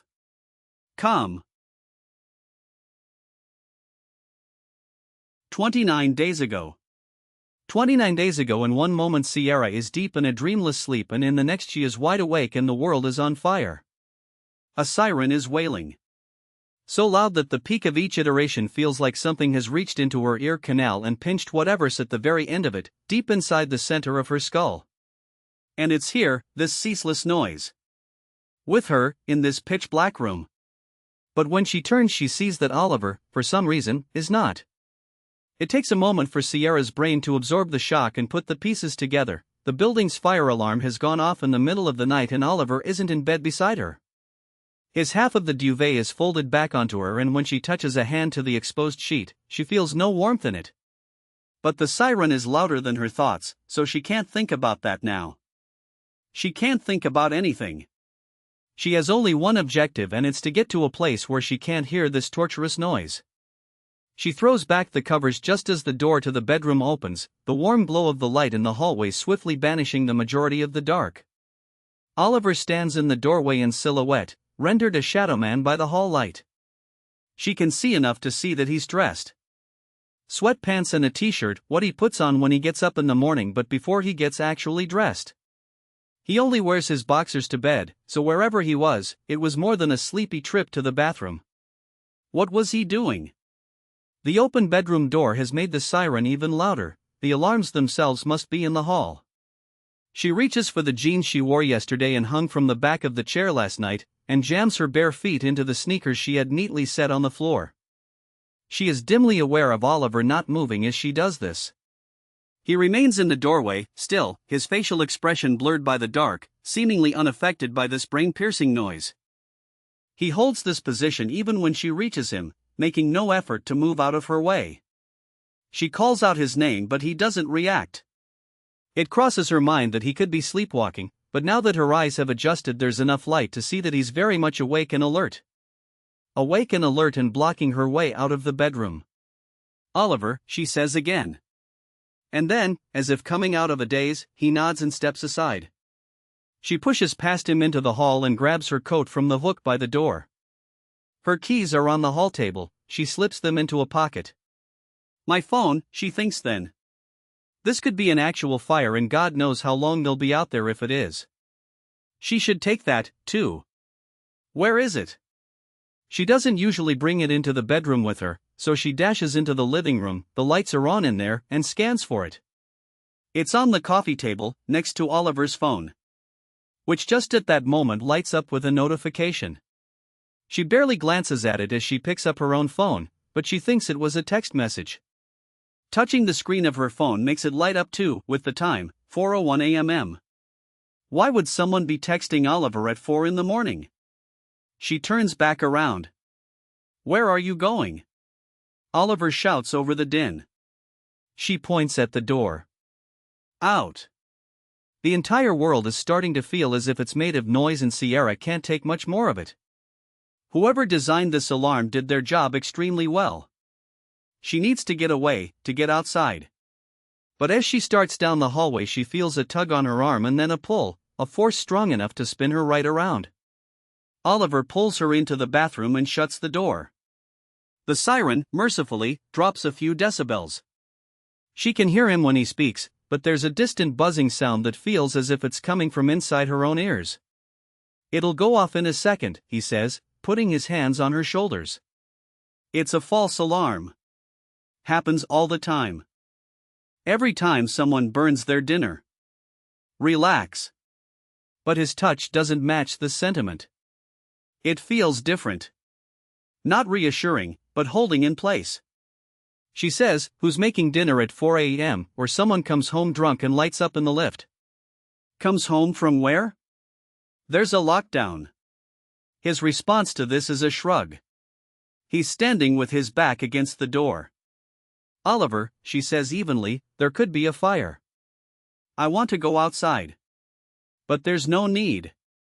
Oliver, she says again, this time in the exhale of a nervous laugh, because this situation is at once completely absurd and increasingly unsettling. What the hell is he doing? Her mind runs toward dark places. He's a foot taller than her, stronger than her, and he's preventing her from leaving a small room in the middle of the night during a potential fire. Physically holding her in place. She has her phone, but she can see him snatching it from her hand, throwing it against the tiled wall. They're in the smallest space of the apartment, at the end of the hall, while a deafening siren wails. Even if she screamed, she pulls herself back. No. She's just overreacting. to his overreacting. I need to not hear this noise, she says, breaking away from him and reaching an arm around his side to get to the door handle. It'll stop in a second. He repositions his body, blocking her path again. You don't know that. I do. Happens all the time. You just moved here. And since I did, it's been happening all the time. Well, until then. She reaches again, ducking a little, and grabs a hold of the handle. Oliver grabs her wrist. She looks down at his fingers pinched around her skin and then up, very slowly, into his face. What are you doing? A tense beat passes. Then he lets go. The senior partner, he says. At KB Studios. He'll be out there too. His tone is desperate and his eyes glisten as if he's on the verge of tears. And it's 4 a.m. You can't be visiting if you're here at 4 a.m. Responses to this rush up Sierra's throat. It'll be dark, we can stay away from him, we can separate, he won't recognize her anyway, who the hell cares when the alternative is either going insane from this noise or burning to death in a fire? But instead of saying any of them, she yanks her arm free and turns around, to the medicine cabinet. She opens it and pulls out the packet of masks Oliver came home with a couple of days ago, carelessly enough that other things come out too, which she lets fall to the floor. Along with all the masks as they spill out of the packaging, except for the one she holds in her hand.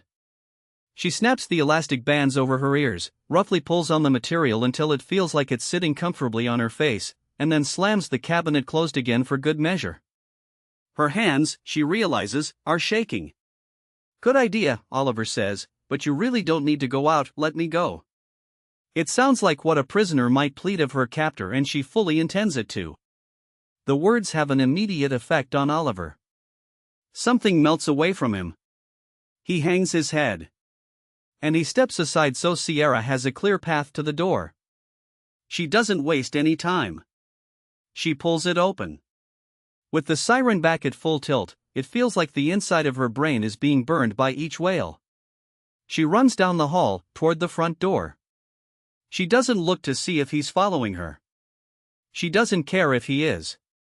On the other side of the apartment door the noise is even worse, with siren wails from every individual unit joining the assault from the speakers installed in the corridor. It's a tunnel of oral torture and Sierra can't get outside fast enough.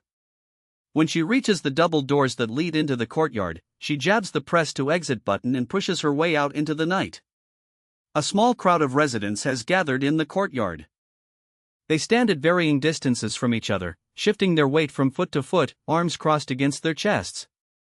Everyone has the pale, puffy face of the deep sleeper suddenly disturbed, is wearing some combination of pajamas and outerwear, and is stealing surreptitious looks at their fellow neighbors.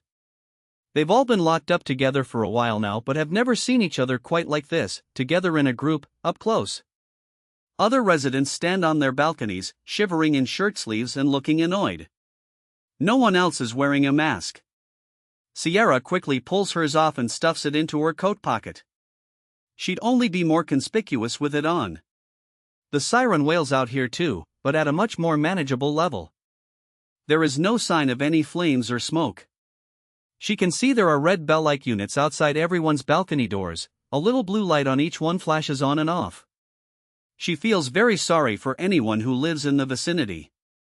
One woman paces up and down by one of the courtyard's benches, barking into her mobile phone about this happening yet again and how this disruption is utterly unacceptable and why every false alarm makes us less likely to be alarmed when there's an actual fire. The other residents are mostly silent, not even talking to each other. Some rub at their eyes, others roll them. One lights a cigarette. She can't see anyone who might be the partner at the architect firm that Oliver is apparently living in fear of, and no one seems to be paying her an unusual level of attention. The woman on the phone drops the device to her neck and says to no one in particular, "They're saying I can't turn it off. They're telling me to wait for the fire brigade." A ripple of scoffs and sighs spreads through the residence. "We'll be here ages," someone groans. A thumping has started in Sierra's right temple, a pulse out of time with the wail of the siren.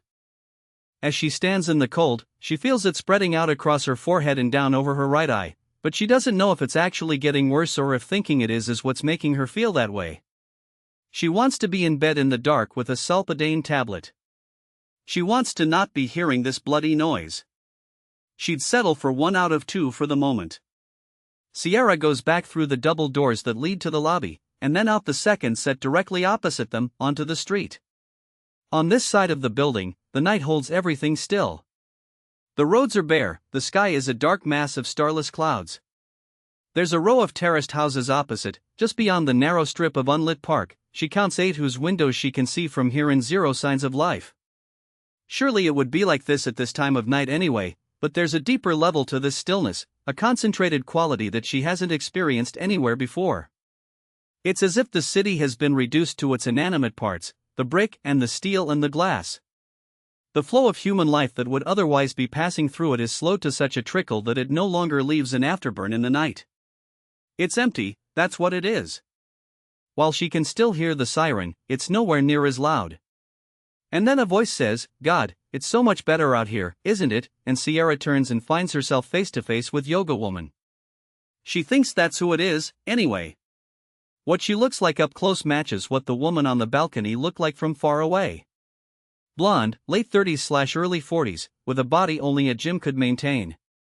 Unlike Sierra, she's properly dressed: jeans, socks and sneakers, an oversized cardigan, and there's no trace of sleep on her face. She's smiling at first, but then the smile starts to fade and Sierra realizes she hasn't reacted to this woman's presence at all, hasn't said a single thing yet, just looked at her blankly, and now might be the time. "Sorry," Sierra blurts. Miles away there. "I think I'm still half asleep." And yeah. It was so loud in there, I couldn't think. "I'm Laura." "Sierra. I would shake your hand, but we can bump elbows." Sierra thinks the other woman is joking until she raises an arm and proffers it for a bump. "Have you just moved in?" Laura asks then. "Oh, I don't live here. I'm just staying with a friend. For now. During all this. Kind of like a lockdown buddy?" Sierra isn't confident that this isn't a euphemism, and Laura's knowing smile suggests that it is. So she mumbles, something like that. "I should have got one of those. I'm on my own and going a bit stir-crazy." Laura looks back at the building, turning her body directly toward the nearest streetlight. It illuminates her features, including a thin, white scar across the base of her throat. She frowns a little. "He must be a very deep sleeper, this buddy of yours." Sierra feels a ripple of dread at the prospect of having to talk to him, of having to go back in there, with him, after that. He pulled her into that bathroom and then physically prevented her from leaving. Or did he just do a very bad job of trying to get his point across? And who was texting him at 4 in the morning? Over Laura's shoulders, Sierra catches a glint of light, a reflection on one of the glass doors as it swings open. Oliver steps onto the street, looking around, scanning for her. But when he turns and sees her, he abruptly turns on his heel and goes back inside. "What the?" Laura turns around to follow Sierra's gaze. "Everything all right?" she asks. "Fine," Sierra says absently. "I wanted to." Laura starts, at the precise moment the siren wail stops. "Oh." She smiles. "Well, there we go. Hallelujah. Finally." Sierra takes a step toward the doors. "I'm getting such a bad headache. Honestly, I wouldn't have been able to take much more of it. I have some paracetamol if that's any." "Oh no. Thank you." Sierra turns back, smiles gratefully. "I have something." "Are you sure?" "I've got the good stuff." No. Really? Thank you, though." "Is it Oliver?" Sierra stops. She's sure she's misheard. "Sorry? Is it Ollie?" Laura asks. "That you're staying with?"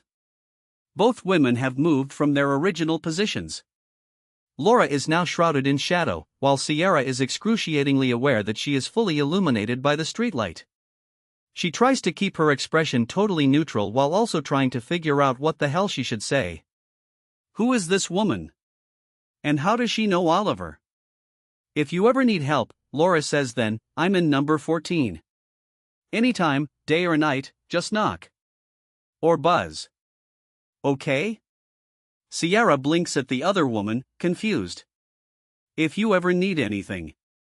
Laura is staring at her intently, as if trying to silently communicate something she can't say out loud. Anything at all. Their exchange ends then on two odd notes. Instead of walking back inside with her, Laura stays exactly where she is, on the street, and bids her goodnight. And as Sierra walks away, she feels the other woman's eyes on her back and then another feeling, a sense, that something isn't quite right. There's a different alarm buzzing now, a silent one, but she doesn't know what set it off or how to make it stop. In the moments before the fire alarm went off, Oliver was sitting on the couch in the living room, swiping absently through the pages of an ebook on his phone. He kept finding himself lost in the text, having to go back and reread the previous paragraph or page, only to find himself lost again a few lines later. He couldn't spare it any attention. His mind was on other things. And then the phone vibrated in his hand and the text message he'd been waiting for flashed on screen, but it said the opposite of what he'd been hoping it would. From, Rich, don't see another way for now. Too dangerous. Get out of there. Oliver was blinking at the words when a deafening wail started up from all directions, the fire alarm. Which meant panicked, he dropped the phone onto the table and hurried into the hall. Through the open bedroom door, he could see that Sierra was already awake and getting out of bed, pulling on clothes and sticking her bare feet into her sneakers. He didn't move, didn't know what to do, couldn't think. It was as if Rich's words had had some kind of immobilizing effect on him, a verbal stun gun. Don't see another way for now. Too dangerous. Get out of there. He was sure Rich was wrong. But Oliver was equally sure that Rich could never be persuaded of that. Sierra pushes past him and hurries into the living room. The touch of her body against his wakes him from his stupor, switching him into action mode, and he follows her. She seems frantic, wild-eyed, searching for her phone, it turns out, which is sitting on the coffee table not far from his. Just as she bends to pick it up, the unthinkable happens, his phone lights up with Rich's text message. He never actually opened it, so his phone is alerting him to it for a second time. Oliver thinks his heart actually skips a beat. But Sierra just picks up her phone and starts back toward him, toward the door. It seems like she didn't even see it. Where are you going? He shouts over the din of the alarm. She points behind him. Out. And then she pushes past him for a second time, out into the hallway. This is his third fire alarm since he moved in, and his second middle-of-the-night one. The first time he did what he was supposed to do, he went outside. So did everyone else. The courtyard was soon filled with residents. He'd hung back in the shadows, head down, pretending to be enthralled by his phone. He'd avoided invitations to politely chit-chat and ignored the opportunity to engage with any of his neighbors. He didn't want to get to know any of them, and he certainly didn't want any of them to get to know him. 45 minutes passed. It turned out to be a false alarm. The second time it had gone off during the day, so he'd hesitated to leave. The door next to his own was a fire exit that opened onto the street. Unless the fire was in his own apartment, he wasn't in any danger. He figured the chances were there wasn't one, and he was right. Another false alarm. He'd watched the courtyard through the curtains until the residents who could stand the noise started drifting back inside and the others rolled their eyes and folded their arms and put their phones to their ears, presumably ringing the absentee management company. Then he'd gone into the bathroom, where the siren wasn't as loud, put on his headphones, and waited it out. There'd been no need to take another chance. But Sierra doesn't have the same motivation to protect her privacy, to hide her face. If they go out there now, together, she could end up chatting to anybody. To everybody. Saying something careless. Pointing at him, calling him over, introducing him. He can't let that happen. After Sierra leaves, Oliver waits 4 minutes. 5. 6. The siren continues to wail. He pulls back the curtains in the living room but can't see anything in the courtyard except the other residents gathered there. He slides open the door and ducks his head out, but there's no smell of smoke and no sign of fire. He studies the faces close enough for him to see but detects nothing on them except annoyance. Another false alarm, then. Just like he thought. He goes back inside. His phone is still lying on the table. He deletes the message from Rich, double-checking that he's not only gotten rid of the message itself but the entire thread of their recent exchanges. He'd thought he was safe at this hour of the night, but he didn't count on the fire alarm. He doesn't think she saw the message, but he can't be sure. What if she comes back in and asks him about it? Don't see another way for now. Too dangerous. Get out of there. How can he possibly explain away that? That's when he realizes that he didn't see Sierra outside, in the courtyard.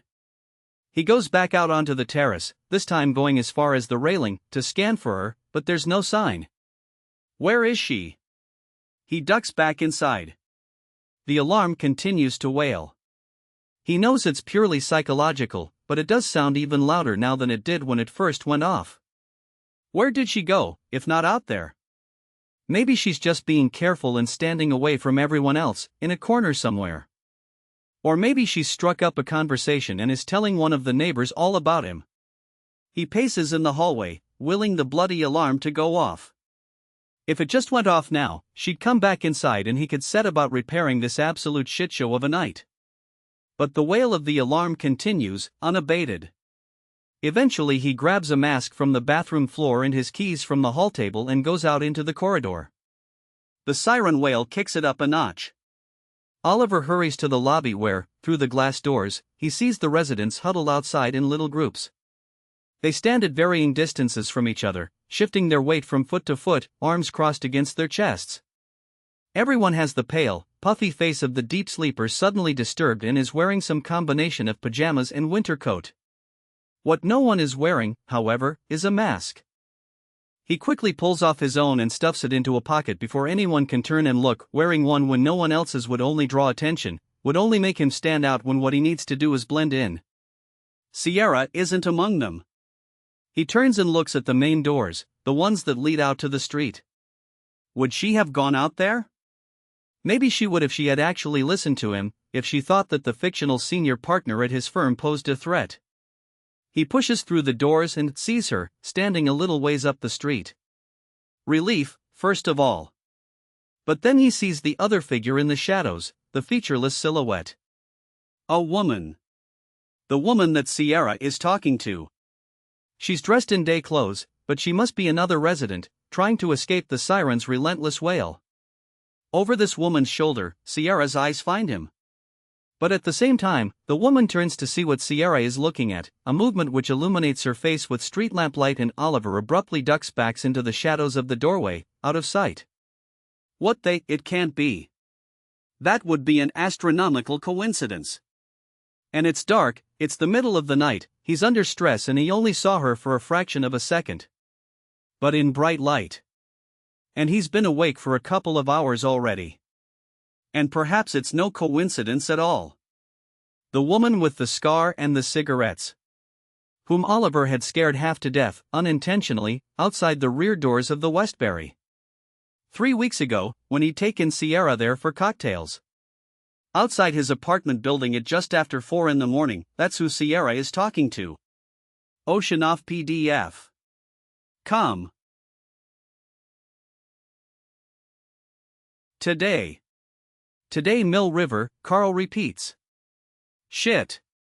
You think he's one of them? Lee holds up a hand in a stop gesture. Roll it back a bit there, Carly boy. We've no ID. All I am saying is that the name on that envelope is a match for one of those boys, and their names were never released to the public. They're legally protected. Still are. And this was back in, what? 2003, pre-Twitter and Facebook. Before people started violating court orders while sitting on their arses at home thumbing their phones. So apart from friends and family, the school, and probably a few people in the locality, the general public didn't actually know this name. I only know it because I was on traffic at the funeral. I'm not supposed to know it. I don't, officially. Who did you call? The senior detective from back then. And he confirmed? Yup. Shit, Carl says again. Could it be a coincidence? Course it could. But I wouldn't say that's a very common name to find on an Irish 20-something, would you? Carl shakes his head, disbelieving. So what do we do with this information? We be very, very careful with it, Lee says. The more people we tell, the more chance there is of it getting out. And we're not just trying to keep it on the cutie that it might be him in there, we have to protect the name itself. I don't want to be responsible for putting that name in the public domain. She chews her lip as she thinks. Let's just sit on it for now. I'll tell the super when I have a chance to do it in person. Which one was he? A or B? The name on the envelope, Lee says pointedly, is B's. Where's A these days? Could he took his own life in detention? How come this dude, Carl starts again. How come the name on the envelope isn't still in there? He got a lighter sentence. Got out when he turned 18. I don't remember hearing anything about that. Lee shrugs. You weren't supposed to. But that's a nice apartment, Carl says, in a nice place. I mean, what are we talking, $2,000 a month? And he's an architect. Please tell me you're not about to say he doesn't seem like a killer. But indeed most people who do bad things do so because a confluence of events has maneuvered them into that position and then pushed them to act, to do something out of character. How many times have we heard, oh, my Johnny would never do that, he doesn't have it in him, you must have the wrong house, or, I've been best friends with this guy for years, I know he's not a killer, yeah, he didn't have it in him and he wasn't a killer until he did and he was. None of us know what we're capable of, if the circumstances were right. Or wrong. Carl raises an eyebrow. Are you telling me you think you could murder someone? Well, I'm not planning to reassuring. But I don't know what's going to happen to me. Like, imagine, one day you're outside your house, getting into your car, and, say, your mother is walking around to get into the passenger side. I can't, Carl says. You know Nora would insist on driving. But before she can, a drunk, joyriding teenager plows into her, head-on, right in front of you, pinning her to the side of the car. And then starts laughing about it. Thinks it's the funniest thing ever, doesn't care. You can see him, pissing himself laughing, through the windshield. Imagine it. Really. The anger. The rage. The laughing. And you happen to have your sidearm, and there's no one around and you know you can make it look like you fired on approach to try to prevent what happened from happening. What would you do? I mean, maybe you wouldn't want to kill him, but wouldn't you rapid fire a couple straight into his balls? Wouldn't you love to see the pain on his face that he's just caused you? Wouldn't you want to stop that goddamn laughing? Silence. Then Carl says, that's fucking dark, Lee. Jesus Christ. All I'm saying is child murderers can grow up to be architects who live in nice apartments. What did Nora ever do to you? Dividing people into good and evil is just lazy. You really need to get a roommate. Detective Inspector? The new voice comes from outside the car. When Lee turns toward it, she sees Garda Claire O'Herlihy, one of the uniforms who's helping with the door-to-doors, standing a few feet away and bent at the waist so she can make eye contact. Have you got a sec? Sure. Lee gets out and then Carl does too, walking around the hood to join the women. What's up? We've got a resident who'd like to talk to you, Claire says. Only to you. The guard in charge. She might be a bit of a nut, but I don't get that vibe myself. She claims she has sensitive information about the resident in apartment number 1 and will only speak to the highest-ranking member on scene about it. She seems a bit antsy. Nervous. She's in 14. Lee exchanges a glance with Carl. Have you talked to her already? She asks Claire. She wouldn't answer any of the set questions. Says she needs to talk to you first. Normally in a situation like this Lee would send someone else in to pretend to be the ranking member on scene. This is, after all, the equivalent of asking to speak to a manager, but considering the name on that envelope. All right, she says to Claire. I'll go. Then to Carl, get that envelope into evidence for me and check on our incident room, will you? Once the pathologist has been and gone, I want to assemble everyone there and see what we have, so let's be ready to go. And watch out for our friend with the CCTV. And get someone in that bloody KB Studios place who actually knows something on the phone. We have a family to notify and we have no solid information about which family that might be yet. Carl nods. On it. And don't say anything about, I know. Lee indicates then that Claire should lead the way, and together they head back inside the cordon, slipping on masks as they go. Apartment 14 is on the opposite side of the complex to the scene. They turn left off the lobby, and one floor up. They step into a lift that has a sign printed in bold type on a sheet of paper warning that only one household can use it at a time. When the doors open onto the second floor corridor, Lee is relieved to find she can't detect any unpleasant smells. She asks Claire to wait by the elevators and then goes to knock on 14. The door opens so fast that the woman who appears in its place must have been standing, waiting, directly on its other side. She is blonde and lean in a way that suggests she knows exactly what her percentage of body fat is and is actively working to make it a smaller number. Late 30s-ish. Wearing loose sweatpants and a well-worn t-shirt with tiny holes in the shoulder seams. Lee catches a glimpse of a thin, white scar just above the t-shirt's collar before the woman puts a hand there, pulling on the material absently while scanning the hall, right and then left, as if nervous that someone else might overhear them. Good morning, I'm Detective Inspector Leah Reardon. She flashes her ID. My colleague tells me that you have some information you'd like to share with me. Can you come inside? I don't really want to talk about it out here. The woman steps back, opening the door all the way, revealing a hallway that looks identical to its counterpart in apartment 1. It's just me. We can stand at opposite ends of the living room. And I'll open the windows. Lee hesitates. Do you have a balcony? The woman nods. Let's talk out there, then. We'll keep our voices low. The woman turns and starts down the hall. Lee follows her inside, letting the door swing closed behind her. She notes that it doesn't lock. There's no click from the mechanism sliding into place, which suggests the door in apartment 1 could have suffered the same fate. It wasn't necessarily open on purpose. Someone could have thought they'd closed it, not realizing it hadn't actually locked. This apartment is a mirror image of the scene, with the living room to the right off the hall. As the woman hurries to the other end of it, to the balcony door, Lee does a quick scan of the space. Everything is the same.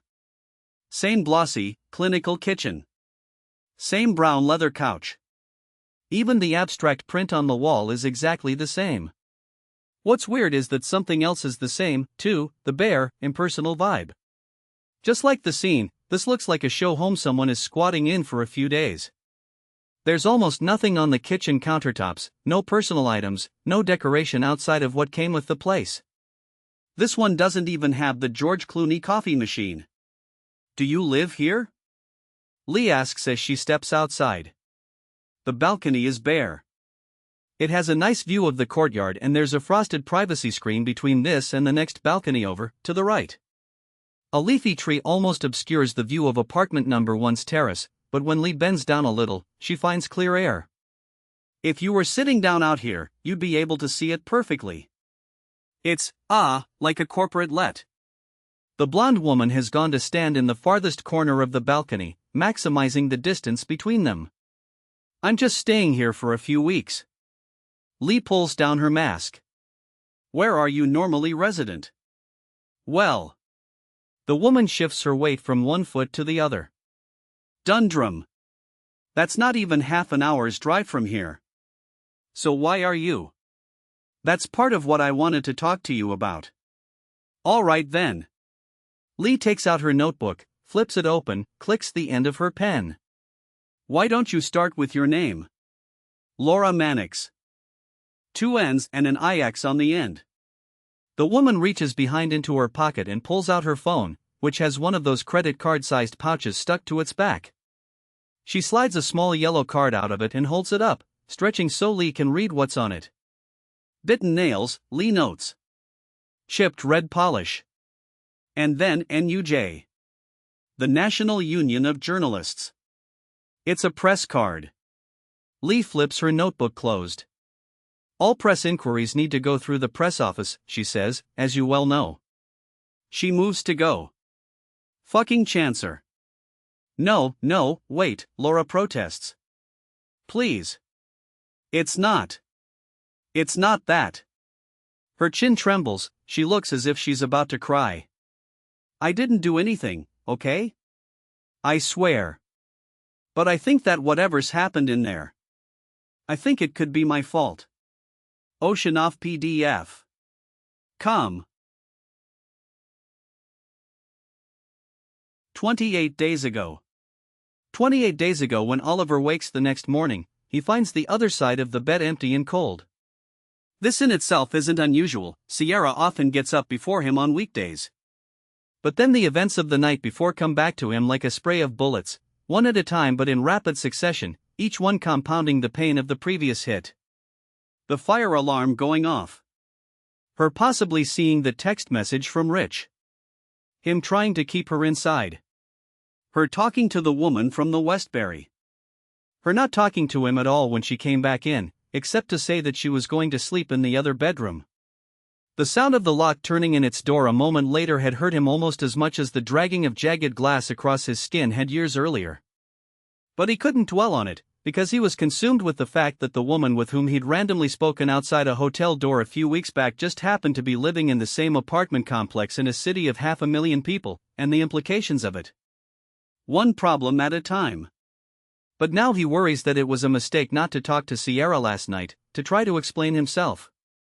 She could have gotten up this morning and left, not just the apartment but him as well, at the tinkle of steel against china, coming from the living room. Oliver's muscles sag with relief. She's still here. He finds her sitting on the couch, close to the patio door, which is standing open a few inches and letting in both a breeze of fresh, cool air and a soundtrack of chirping birds. Her legs are tucked underneath her, and a cup of coffee rests in her lap. Her phone is on the arm of the chair, within easy reach. "Morning," he says. She turns and looks at him, her face expressionless. "Morning." He takes a seat at the opposite end of the couch. "What time is it?" he asks. "Just gone 8. "Look," he starts, "about last night, maybe this was a mistake." Her tone isn't angry or upset, just flat and tired. But he thinks he can detect an invitation in it, as if this isn't a declarative statement but a proposal that he's being invited to discuss. Or maybe that's just wishful thinking on his part. "I don't know anything about you," Sierra says, "except what's in the present tense. What you like. What you're like. What you're like with me, to me." Under normal circumstances, that amount of information might be a normal amount to have. I mean, we've known each other, what? A month now? But there's nothing normal about this. We're living together, being together, 24/7. But I haven't met a single other person who knows you. No family, no friends, no colleagues. I was just sitting here thinking, if I had to prove you are who you say you are, why would you need to do that? What evidence would I have? On the one hand, it's like you're this mystery man, but on the other, you're the closest person in the world to me right now. It's like we're on this road where there's two lanes going in the same direction, one accelerating everything, the other one slowing everything down, and I've got a wheel in each one and I'm stuck. And last night, you made me afraid, Oliver. You made me feel afraid. She bites her lip. Of you. The words make his chest tight with pain. I didn't mean to, he says. I just wasn't thinking. No, I was thinking, but only about how I told Kenneth you'd moved back to your own place, and what would happen if he found out I'd lied. And I was right, wasn't I? It was a false don't, she says in a tone that instantly silences him. A beat passes. I'm sorry, he says then. But I can't undo it. And I'm not trying to excuse it. I can only explain what was going through my head and promise that it won't happen again. Oliver pauses to take a deep breath. So where does that leave us? She looks away. You know, I could say the same about you, he says tentatively. I only know what's in your present tense. But the difference is I want to know more. Sierra stretches to set the coffee cup on the table, then settles back into the couch and folds her arms, defensive pose. You don't seem to be at all interested in the rest of me. Not that there's anything particularly interesting or exciting there, it's just. Sometimes I just wish you'd ask. He can't, of course, tell her the truth about why he doesn't, which is that he can't tell her the truth about himself. The more she shares, the more he'll owe it to her to do the same, and the more lies he'll have to tell to fulfill that bargain. If she shares details about her family, he'll be forced to admit he's only in contact with one member of his. If she recalls adventures from her teenage years, he'll have to cover up the fact that he missed his entirely. If she lists her dreams, he'll have to come up with a good reason for why he doesn't dare to have any. Lies are spindly, unwieldy things. Delicate filaments, like bundles of nerves in the body. Easy to twist, hard to control, impossible to keep hold of. He tries not to tell any more of them than is absolutely necessary. He says, "What do you want me to ask?" Well. There's a hint of a smile on her face, which relaxes something inside of him, vents a little fear from the pressurized chambers of his chest. I suppose I've been waiting for an opportunity to rant about how my mother is the worst person in the world. Or about how my best friend up and left for Australia, just abandoned me to go and have this absolutely amazing bloody time, and I kind of hold it against her that she didn't ask me to go with her, even though I know I would have said no. Or about how I'm not sure I like this job, or want it. I don't know what I want. I have no clue what my passion is, and I worry that I don't have one. A pause. Okay, so. I'm realizing now that I'm just giving you excuses not to ask me questions. No. Oliver smiles. All good stuff. Very much looking forward to hearing all about it. You're going to have to do a much better job of faking being interested than that. I am interested. Her face falls serious again. Then why don't you ask? A version of the truth is always the safest bet. I just feel like I don't need to know all that right now, he says. I kind of like our blank slates. No baggage. Nothing weighing us down. We have these stories we tell ourselves and other people about ourselves, based on what happened to us in the past, or what we did, or decisions we made, and then they become our future just by the telling. It's like a self-fulfilling prophecy, she offers. Yeah. We want things to be different, but we start by telling the other person how they were the last time, and that kind of, limits us to being that person again. I suppose what I'm saying is that, for once, I'd like to start something clean. Without any stories limiting where this can go, who we can be. I'm not sure I understand, she says, frowning. What if you told me you were shy?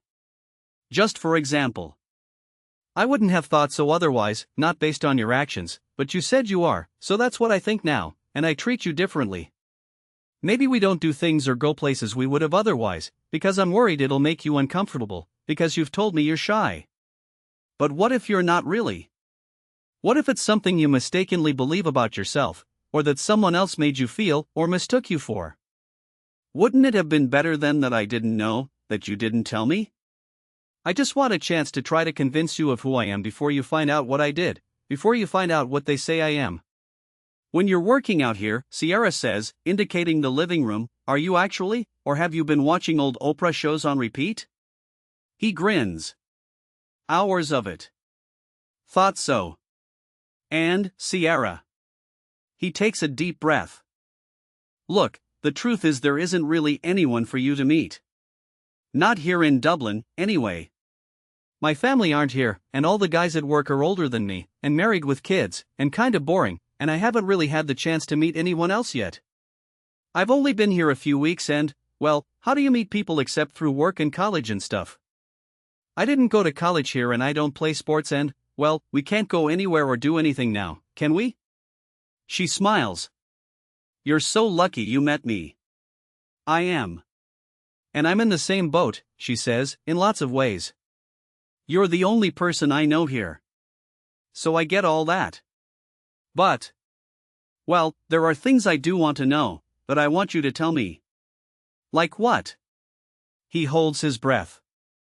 Like, who was texting you at 4 o'clock in the morning? My brother, he says. Richard. Rich. She nods, understanding. The one in Australia. The time difference. It was lunchtime there. Okay, but why get up in the middle of the night for it? It was just a text. And you were dressed, you didn't just hop out of bed because you heard the notification. He has to give her something, he thinks. I didn't get up for it. I was already up. I usually am, at that hour. I don't really sleep. Admitting this reminds him of one of those sequences from nature documentaries warning of climate change, the cracking of ice, a cliff of it suddenly breaking off from a gigantic glacier, the steady downward slide as it sinks and disappears into the sea. He feels lighter, but what's just happened is a terrible thing. He's revealed a secret. I'm an insomniac. Sierra raises her eyebrows. He thinks what's on her face reads more like concern than suspicion, but he can't be sure. On a good night, he says, I get about 2 hours. 3 is great. 3 is positively refreshing. I go to bed and fall asleep, like normal, but at some point, I wake up and that's it. I cannot get back to sleep. Doesn't matter what I do. Usually by 5, 6 a.m. It depends on the time of the year. It seems tied to when it gets light outside. I manage to doze off for another hour or two, if I'm lucky, but it's not proper sleep. Certainly not the restorative kind. Then I wake up, get up, and feel like absolute shit all day. Repeat as required. Do you get up every night? Most nights, yeah.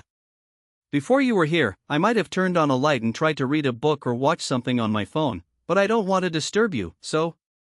But how do you function on so little sleep? He shrugs. You just get used to it. Can't you take something? A sleeping pill? I do take something, sometimes. Tranquilizers.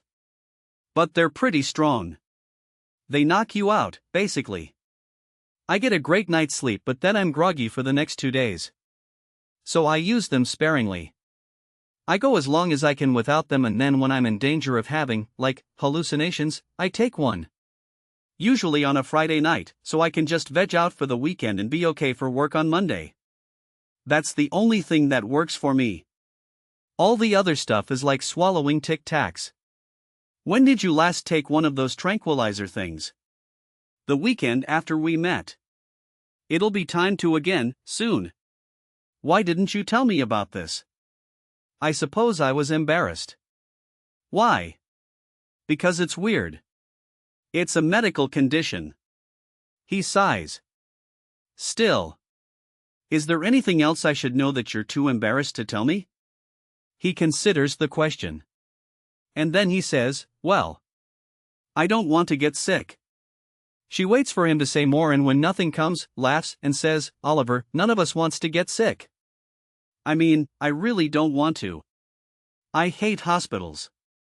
Rich had some health issues when he was younger, a lie, and I don't know, something about the smell. I wouldn't even want to go into one to take a test. So I will do anything at all to avoid them, including wiping down bottles of milk with anti-daisy wipes and obeying arbitrary distance rules. It's not because I'm paranoid or a germaphobe, I just really don't want to have to go into hospital. So, I don't want to be a complete dickhead, but what I've been too embarrassed to say is that, well, you live with me, so whatever you get I'll get too, so I need you to be just as careful. I was being careful, she says reassuringly. I am. What with the asthma? He'd totally forgotten he's supposed to have asthma. Yeah. He clears his throat. Yes, that too. I've mostly grown out of it, but this is a respiratory thing, so. Actually, Sierra says, I was thinking, maybe we should be wearing masks when we come and go from here. Inside the complex, I mean. Until we're outside. That was my dastardly plan to avoid that guy from your firm seeing me, but it would also qualify as being more cautious, right? How absolutely perfect. Even more so because she came up with it herself. Great idea, he says. And speaking of wanting to avoid imminent death. She inhales. Oliver, last night, there could have really been a fire. But there could have really been a fire. I don't care if it had gone off every night for the last 50, you had no way of knowing for sure that there wasn't one. If you want to stay inside and risk your life, I won't stop you, but you tried to stop me from leaving. I shouldn't have. No shit. I just thought if we went out there, he'd definitely be out there, the senior partner, and... Well, I've just started there.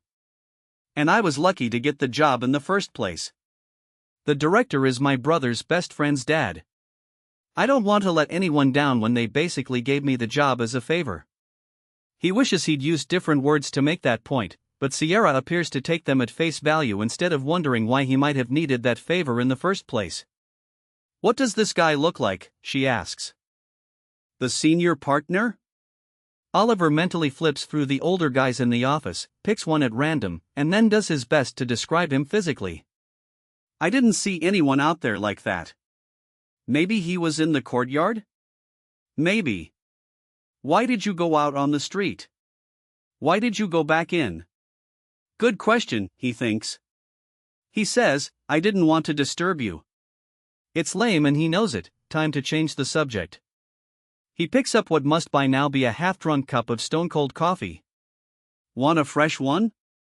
Sure. Oliver gets up and starts toward the kitchen, making sure to phrase his next question as a casual afterthought, not at all important, just wondering. Who was that woman you were talking to? Just one of your neighbors. Which apartment? Don't know. What were you talking about? How noisy it was, she says. Why? Just wondering. He clears his throat. Did you get her name? He's in the kitchen now, at the fridge, his back turned toward her. He wants to still be sitting in front of her, studying her, tracing her face for any glimmers of a reaction, but he also doesn't want to make it too obvious and settles for a glance as he flips the lid open on the coffee machine. She's turned toward the window and he can't see her face. No, she says. No, I didn't. When it comes time for her walk, Sierra slips on a disposable face mask before she leaves the apartment. Between Oliver's door and the main entrance of the crossings, she walks with her head down, letting a half curtain of hair fall in front of her face. She pockets the mask once she's reached the street and determined there's no one else around. She doesn't want to risk meeting that Laura woman again. Not until she's decided what she's going to do about her. Sierra heads in the direction of the canal, following her usual route. If she crosses it and keeps going, she'll eventually emerge onto Stevens Green, which she's taken to doing laps around while the gates remain closed. But today, she doesn't cross the water. Instead, she turns and follows the canal all the way back to her apartment. It's hot and stuffy inside, the space repeatedly warmed by the recent streak of sunny weather that feels like a cosmic joke considering the fact that everyone is trapped at home. There's a faintly sour smell in the air too, like she's left something in the trash can or milk spilled in the fridge. Sierra throws open the windows as far as they'll go and starts hunting for the source, eventually finding a rotting banana peel hidden under the plastic liner in the kitchen trash can. She puts it inside the liner, ties a knot in the top, and sprays the countertops with a floral cleaner to cover any lingering smells. Then she takes her phone, her other phone, from a drawer, plugs in the charging cable, and uses it to call her sister. Siobhan picks up so quickly, the phone must have been in her hand. Sierra, she says, exhaling. I was getting worried. It's only been a few days. 5, by my count. I told you I'd call when I could. Things are hectic here and when I'm done for the day, I'm exhausted. I keep thinking, I'll call Shiv when I have the energy to actually talk to her. A beat of silence blooms and Sierra knows why. Her big sister is weighing up the pros and cons of pushing her, demanding some plausibility to go with that embarrassingly flimsy excuse, which would also risk potentially ending this conversation before it's even begun. Siobhan ultimately opts for pretending to believe, for letting it go. She always does. So what's going on up in the big smoke, she asks. Not much. Working and falling asleep in front of Netflix. Like everyone else, I suppose. What's Dublin like? The opening scene's in something post-apocalyptic, at the moment. You know when Cillian Murphy wakes up in 28 Days Later and everyone's left London except for him? That. How is it down there? Beats me. We're barely leaving the house. Pat does all the food shops. There could actually be zombies out there for all I know. A pause. What about your job? Do you like it? It's fine. What does it involve? What does it involve? Sierra frowns. Why would you ask me that? Why wouldn't you answer? So now it's her turn to decide whether to push or pretend. Sierra, too, goes for pretend. Right now it mostly involves making lists and looking at spreadsheets. Sounds kinda boring, Siobhan says. Sierra knows her sister is just trying to get a rise out of her and she refuses to take the bait. It is, she agrees, a bit. Then why did you run away to Dublin to do it? Aren't I lucky I did? I wouldn't even have a job to go to if I'd stayed at home. The hotel is closed. You would have your emergency pandemic payment, or whatever it's called. I'd rather be here. Why do I feel like I'm not getting the whole story? Because you always feel that way, because you're paranoid. Sierra doesn't want to get into it with her sister, again. Anyway. How's Ma'am? About the same. Or so I'm told, since we can't visit her now. They're trying to get iPads in, so we can FaceTime. Does she know what's going on? There's a long pause before Siobhan answers. She has good days and bad. What about? Sierra doesn't like to think about this bit, she has to force the word out. Pain? They keep her comfortable. She sleeps a lot. Do they know how much? How long? No. There's another long silence. What are you not telling me? Siobhan asks then. That I might have got myself into something here. Nothing. Is everything okay? Things might be the furthest from okay they've ever been, and you and I both know that that's saying something. Yeah, fine. Are you sure? I've never been less sure about anything, about everything. Because I've met someone who's made a bonfire of everything I thought I knew and poured lighter fluid on it, and now I'm standing beside it, holding a lit match. And the flame is almost at my fingers. You know, Siobhan says, I really think there should be one person in your life you don't lie to. It doesn't have to be me, but... Sierra nods, forgetting that her sister can't see her do it. Shiv, can I ask you something? You just did. She could hear a smile in her sister's voice as she said that.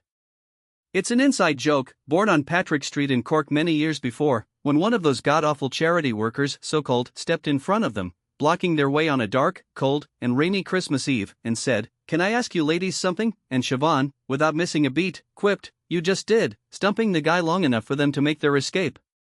Do you think people can change, Shiv? Like, really change? At their core?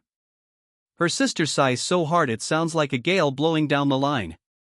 What does that even mean? At their core, what does a person changing actually look like? How would you know if they did? They'd act differently. Different to how you'd expect them to. Based on what? Based on how they'd acted in the past. I think people can change their habits and behaviors, Siobhan says carefully, as if she's on the stand in a courtroom, testifying for the defense, and the hotshot prosecutor has just tried to trip her up with a cleverly worded question. And sometimes their mind and their beliefs. People get older and wiser and have more experiences, and that all updates there. Let's call it their central operating system. Because everything they do they learned in the first place, right? No one is born being X, Y, or Z. And theoretically, if you can learn how to be a certain way, you can unlearn it, too. But at the same time, you can't erase the past. You can lock it in a box and put that box away, but you can't make it disappear. She pauses. Is this about you? Because I think you absolutely can change. Your problem has always been that you don't want to. Sierra rolls her eyes. It's the same old song. That she's sick of hearing. I've got to go, Shiv. I have to work. I was just on a break. Look after yourself, okay? And I can come up there, if you need me. Just give me a call and I'll get into the car. You can't, actually. Watch M try to stop me. Sierra smiles as she pictures Siobhan busting through a guarded checkpoint somewhere on the motorway, Thelma and Louise style. I'll call you again in a few days, she tells her sister. Make sure you do. Oceanoff PDF. Come. 26 days ago. 26 days ago, when Sierra suggests that they head to Marion Square Park with a picnic, Oliver points out that according to Google Maps, it's technically 3 kilometers from the crossings. But he's only teasing her. The Gardaí would hardly bother with pedestrians, and he wants to go there too. It's a beautiful, blue sky Sunday, and an increasingly warm one. The very last year you'd want it to happen, summer has decided to show up early, unexpectedly, in the middle of spring. The kind of weather that makes you want to sit on freshly cut grass in open space and lift your face to the sun. The streets that connect the crossings with Portobello Bridge are lifeless, but when they reach the canal it's as if they've slipped into another world. The waterside paths are thronged with people and pets strolling, and wherever there's a patch of grass or somewhere to sit and swing your legs out over the water, pale limbs and heads thrown back in laughter have already gathered around collections of supermarket bags filled with cans. Houses facing the water stand with their front doors flung open, letting the tinny sounds of Lyric FM drift out into the air. Next-door neighbors sit in deck chairs on the grass, having slightly shouted conversations with each other over walls and fences. Outside one house, 2 young children are having the time of their lives with a simple garden sprinkler, running repeatedly through its thin, upright stream with squealing, giggling abandon. In another, a disposable barbecue is cooking up a feast. It's almost as if everyone saw the weather forecast and pre-arranged a socially distanced block party. An alien visitor would have to know what to look for to find evidence that anything is wrong, but it's there. Everyone milling about is doing so in small, confined pods, signs begging help stop the spread of COVID-19 are cable tied to every second lamppost, and whenever Sierra and Oliver come to pass another person or couple walking in the opposite direction, one or both parties steps aside, onto the grass or even down off the curb and onto the road, flashing a friendly smile as they politely try to get as far away as they physically can. When they turn onto Leeson Street, a stretch of city dominated by office buildings and schools that would have been quiet anyway on a Sunday, there's an unusual depth to its desertion. A solidness. At the opposite end, the gates of Stevens Green remain locked. On the other side of the park, taxi ranks stand empty. The open-top tour buses and horses and carts that tend to lay in wait on sunny spring weekends like this for foolish tourists on the northwest side are gone, and the Shelbourne Hotel, normally a hive of activity with lines of blacked-out SUVs and uniformed doormen helping well-heeled guests to and from them, is shut, locked up, dark inside. Grafton Street, one of the busiest shopping streets in the world, a gauntlet of other people swinging shopping bags, street performers, and elbows during normal times, empty, is the most disconcerting sight of all. It's something that was never meant to be seen like this, like when the lights come on in the club at the end of the night. But none of it is weirder than the fact that Oliver is seeing all this with Sierra by his side. Every now and then he steals a glance at her, or squeezes her hand, or lifts the hand he holds to his lips to kiss it lightly, just to prove to himself that she really is there. Still, despite everything. But for how much longer? There was nothing resembling a picnic blanket in Oliver's apartment, or hers even, if they'd been prepared to take a detour, so they lie flat on their backs in the park on a white bedsheet Sierra worries they'll never get the grass stains out of. She has no shades, so she rests her arm on her forehead, shielding her eyes from the glare of the sun. She's hoping her old bottle of off-brand body lotion isn't lying about being SPF 30, because that's all she has on in the way of sunscreen. She didn't think she'd have to worry about sunbathing in the park essentials when lockdown began, but here they are. Apart from the occasional distant belly laugh or child's excited squeal, she can't hear anything except Oliver's gentle breathing as he dozes beside her after their lunch of sugary carbs and fizzy alcohol that they picked up in an almost deserted Marks and Spencer's food hall on Grafton Street. They found a spot right in the southwest corner of the park, near the railings and so near the road, but there's no traffic noise because there's no traffic to make it. They are right in the city center, but the soundtrack is idyllic countryside. Lockdown has its advantages, she whispers. Oliver stirs, hoisting himself up onto his elbows to look around the park. His forehead, she sees, is getting a little red. He searches among the plastic carton debris of their picnic lunch until he finds a water bottle and then sits up to take a long gulp. She sits up too. The expanse of grass around them seems, at first glance, to be densely packed with lounging bodies, but a closer inspection reveals dozens of groups gathered together but staying a fair distance apart. There's a few who are definitely breaking the one household rule unless they live in a house where every single corner is chock full of bunk beds, but it's hard to get worked up about it when they're all outside, and outside is looking as it does today, the sky a canopy of cornflower blue and the sun shining from almost directly overhead. It's weird, Oliver says, isn't it? It feels normal but also not. like we're in a Black Mirror episode where some computer company has made a simulation of the world, but everything is just a little off. I've never seen Black Mirror. Oh, we're so adding that to the binge watch list. But isn't that all, like, dystopian stuff? The world is going in the wrong direction, etc., etc. I'm not sure we really need to be watching that kind of thing right now. Fair point. We'll stick it on the after list. The after list. A promise of the future, dropped casually into the conversation. Sierra takes it and holds it and adds it to her collection, along with something he said about Ranelagh being a fun place for them to live and how she's going to love his brother's wife, Nikki, whenever it is they manage to travel home from Australia again. Even though she shouldn't be collecting such things. Even though she should destroy the one she already has, because that's what's going to happen to them anyway, eventually, and why torture herself until then by pretending that there can be another way? You can't erase the past. You can lock it in a box, yeah, but you can't make it go away. The box is here now, sitting on the grass between them. But Oliver doesn't know it exists and she's stubbornly pretending she doesn't see it. Do you ever think about what we'd be doing if all this wasn't happening? He asks. If there wasn't a pandemic? No. This is true.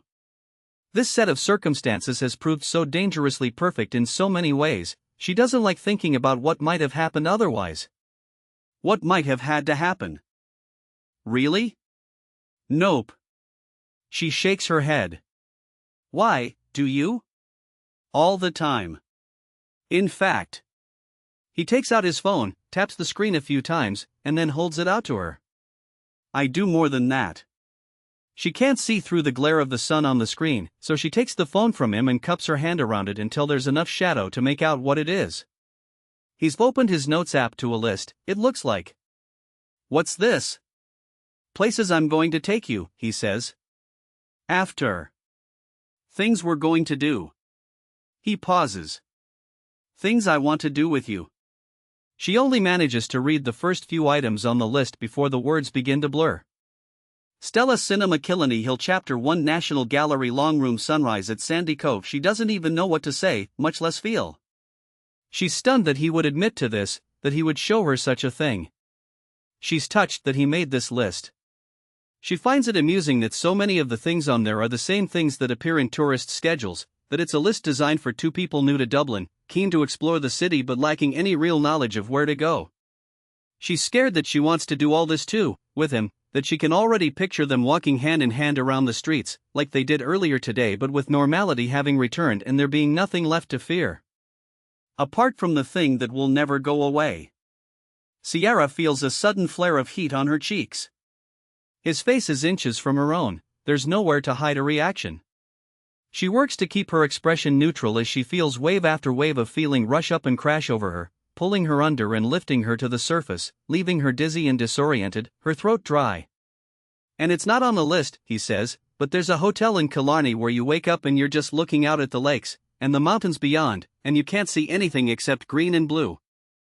When we can go places again, I thought we might go there.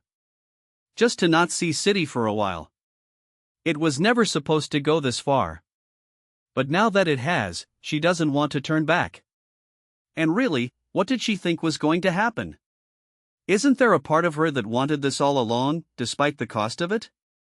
Hasn't she been lying to herself just as much as she's been lying to him? I want to do those things, too, she says. With you. It's the truth.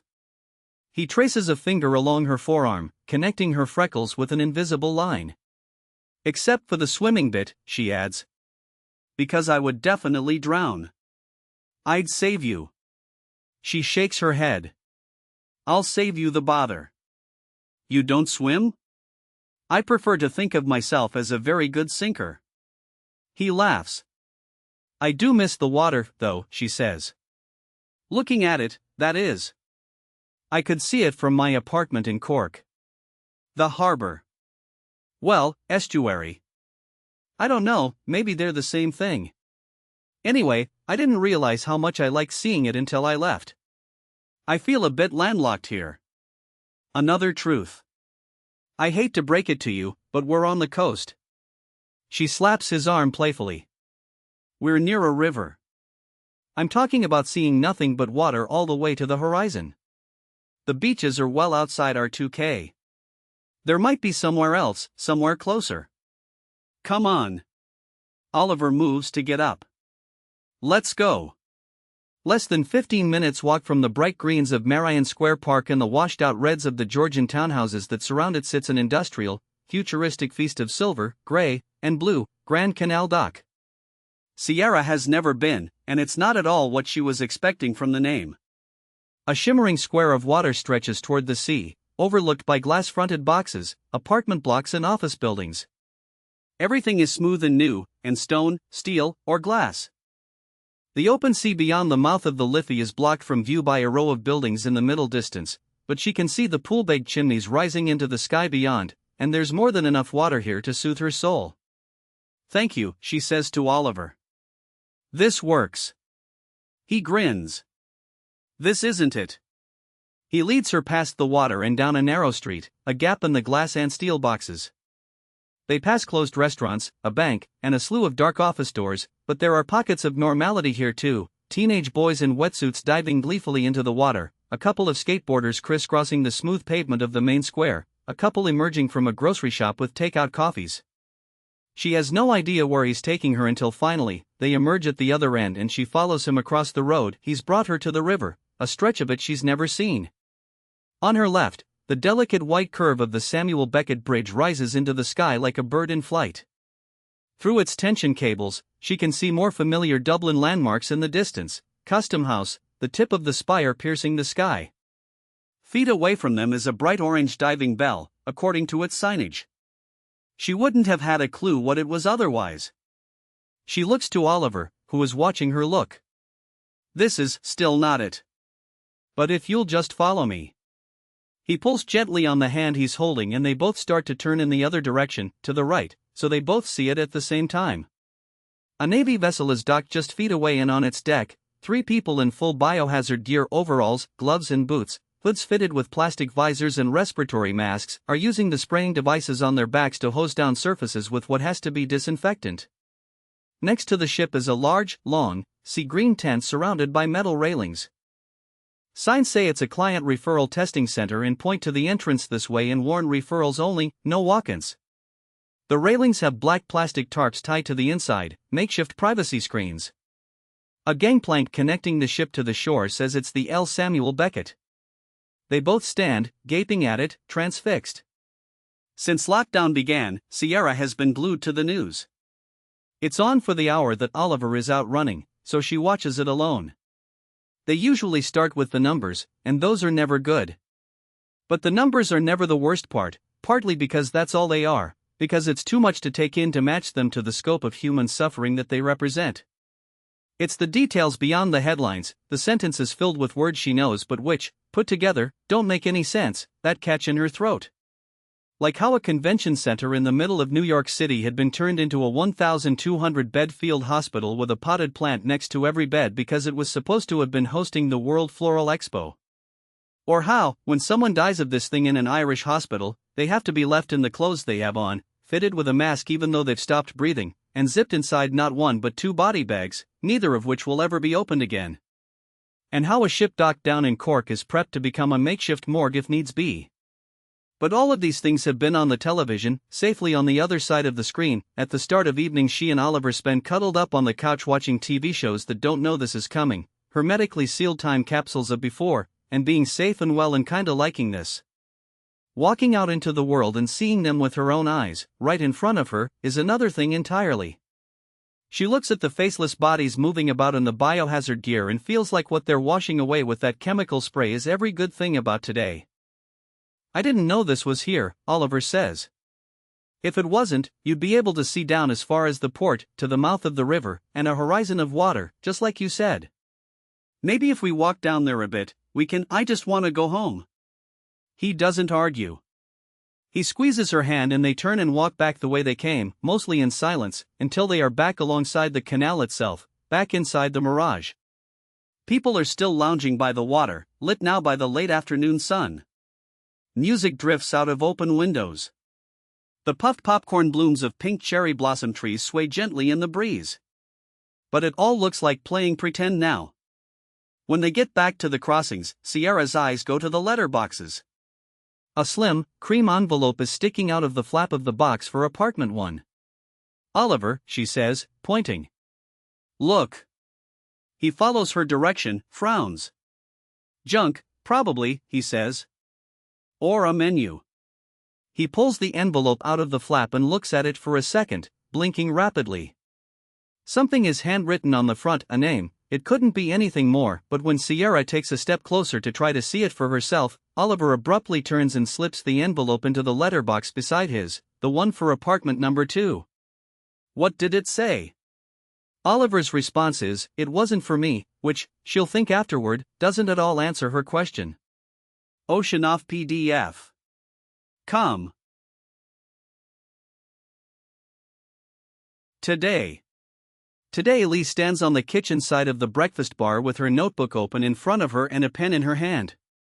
Carl is in the doorway that connects the living room to the hall, leaning against the frame, arms folded. Laura Mannix is perched on the farthest seat of the couch, rocking back and forth a little, wringing her hands in her lap, head down. The balcony door is open all the way and both Lee and Carl are wearing masks. It isn't ideal, but they can't have this conversation anywhere anyone else might overhear. Right, Lee says to Laura. Tell him what you told me. She has no idea how cooperative this woman is going to be. During the 10 minutes they spent alone together, waiting for Garda Claire O'Herlihy to find Carl and bring him up here, Laura oscillated between bouts of cocky indignation and brittle nervousness. When she speaks now, her tone hits somewhere in the middle. I'm a journalist. Currently the senior producer on the Jason Deneen Show. Previously features editor for the paper. I.e. Carl greets this news with a shake of his head that Lee knows him well enough to know means he's not angry, just disappointed. Tell him why you're here, Lee says. When you own a house in Dundrum. Laura looks down at her hands and mumbles something. Try telling us at an audible level. I said, she's flipped back to indignation, I'm here because of the Mill River case. Lee and Carl exchange a glance. Carl says, do elaborate. It's a long story. Oh, do you have somewhere you need to be? Apologies, but we have a guy putrefying downstairs, so we'd really appreciate it if you could spare us just a few minutes of your time. Laura glares at him. I was at the Tribune back then. When it happened. We all knew their names, it was an open secret.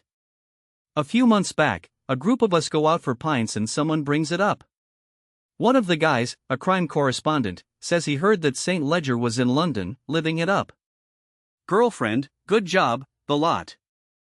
And I thought, well, that's just the kind of injustice our listeners would want to know about. Carl mutters, be unnecessarily outraged about, you mean?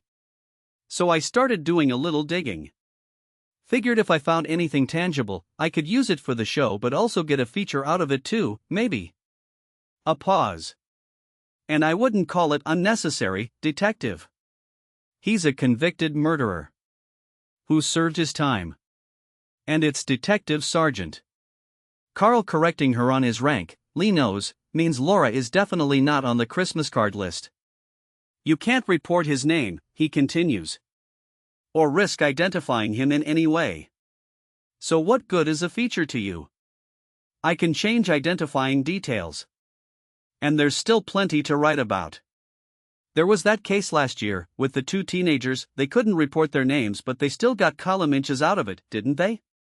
Column inches, long-form articles, front-page headlines, for weeks. Lee had remarked at the time that calling the defendants, now convicted murderers, Boy A and Boy B only served to increase the public's appetite for information, because without their names and faces, without details about their home lives or their hobbies or their family backgrounds, without their ordinariness, they were untethered from normality from the get-go and ascended to the ranks of evil psycho-killers right away. Just like how, last year, the faceless, 2-decades-long terror of the serial killer known as the Nothing Man had been instantly vaporized by the reveal of his actual name, Jim. I got a tip, Laura says, that actually, something had happened in London, something went wrong, and St. Ledger is on his way to Dublin, to work at a company owned by a family friend. All I was given was the name of the company, but that was more than enough to find him. This is the point at which, when Laura talked about this the first time, out on the balcony, Lee had put a stop to it, and ever since the next question has been waiting patiently on her tongue. How? Laura shrugs. I have my ways. Lee and Carl say nothing, they just wait her out. Fine. I used the Wayback Machine. Carl says, the fucking what now? The Wayback Machine. Laura pronounces each syllable distinctly, as if she's talking to someone who's still learning English. It's an internet archive that takes snapshots of websites and stores them. You can put in any URL and find out what that page looked like on, say, 12th January 1999 or 16th September 2012. If the archive took a snapshot of it, that is. The further back in time you go, the less you find, of course. And it's really only the major sites when you get way back. But it had a snapshot of the KB Studios Meet Our Team page from a couple of months ago, so I was able to compare that with the current one and identify the new hires. There were two. No pictures or much of a bio, they were clearly junior members of the team, but one of them had a Swedish name and had recently worked in Dubai, and the other was called Oliver Kennedy and had previously worked in London. It wasn't exactly rocket science. But how did you know it was him? The Oliver you were looking for? That was my next job. Like I said, there was no picture of him on the company website, and no social at all, nothing, which I took as further confirmation. I had to get a look at him in person. I tried a few different things, but, in the end, what worked was patience. I sat in the window of the cafe directly opposite the building and watched everyone who came in and out. About 3 days in, I saw a guy who could be St. Ledger, right age, right coloring, come outside with the managing director of KB Studios, who I knew from his photo on the website. And when I got a closer look, I knew. It was him. No doubt. How could you possibly? It's the years, Laura says. They don't change with age. You can always tell by comparing the years. And he was going by Oliver Kennedy. Kennedy was St. Ledger's mother's maiden name. I mean, come on. It's like he wanted me to find him. Carl swears under his breath. How did you know what the years looked like in the first place? Lee asks. What did you have to compare them to? Photos. In the primary school's newsletter. And where the hell did you get that? Same place I got the tip, let's just say. Which was where? I can't reveal my sources. I won't. Let's come back to that. Lee is having to work to keep her voice even, her patience is wearing thin. So, you get a tip-off that Oliver St. Ledger is coming back to Dublin to work at KB Studios. You figure out that a guy about the right age using the name Oliver Kennedy, his mother's maiden name, starts work at KB Studios shortly thereafter. You see a guy come out of the office that's a visual match for a photo you have of Oliver St. Ledger, plus 17 years. That about right? Laura nods. Yeah. But how did you end up here? In his apartment building? I just followed him. He doesn't drive, he walks everywhere. Walked. I looked the place up online, just to see if maybe there was a unit for sale or something so I could get inside, have a look around, and this listing came up. Short-term let. I meant, what were you planning on doing? Collecting more information. Approaching him, maybe. Eventually. Did you? Laura looks away. No. But I did speak to his girlfriend. For a moment, Lee thinks she's misheard. She looks to Carl, who says, his girlfriend. Yes.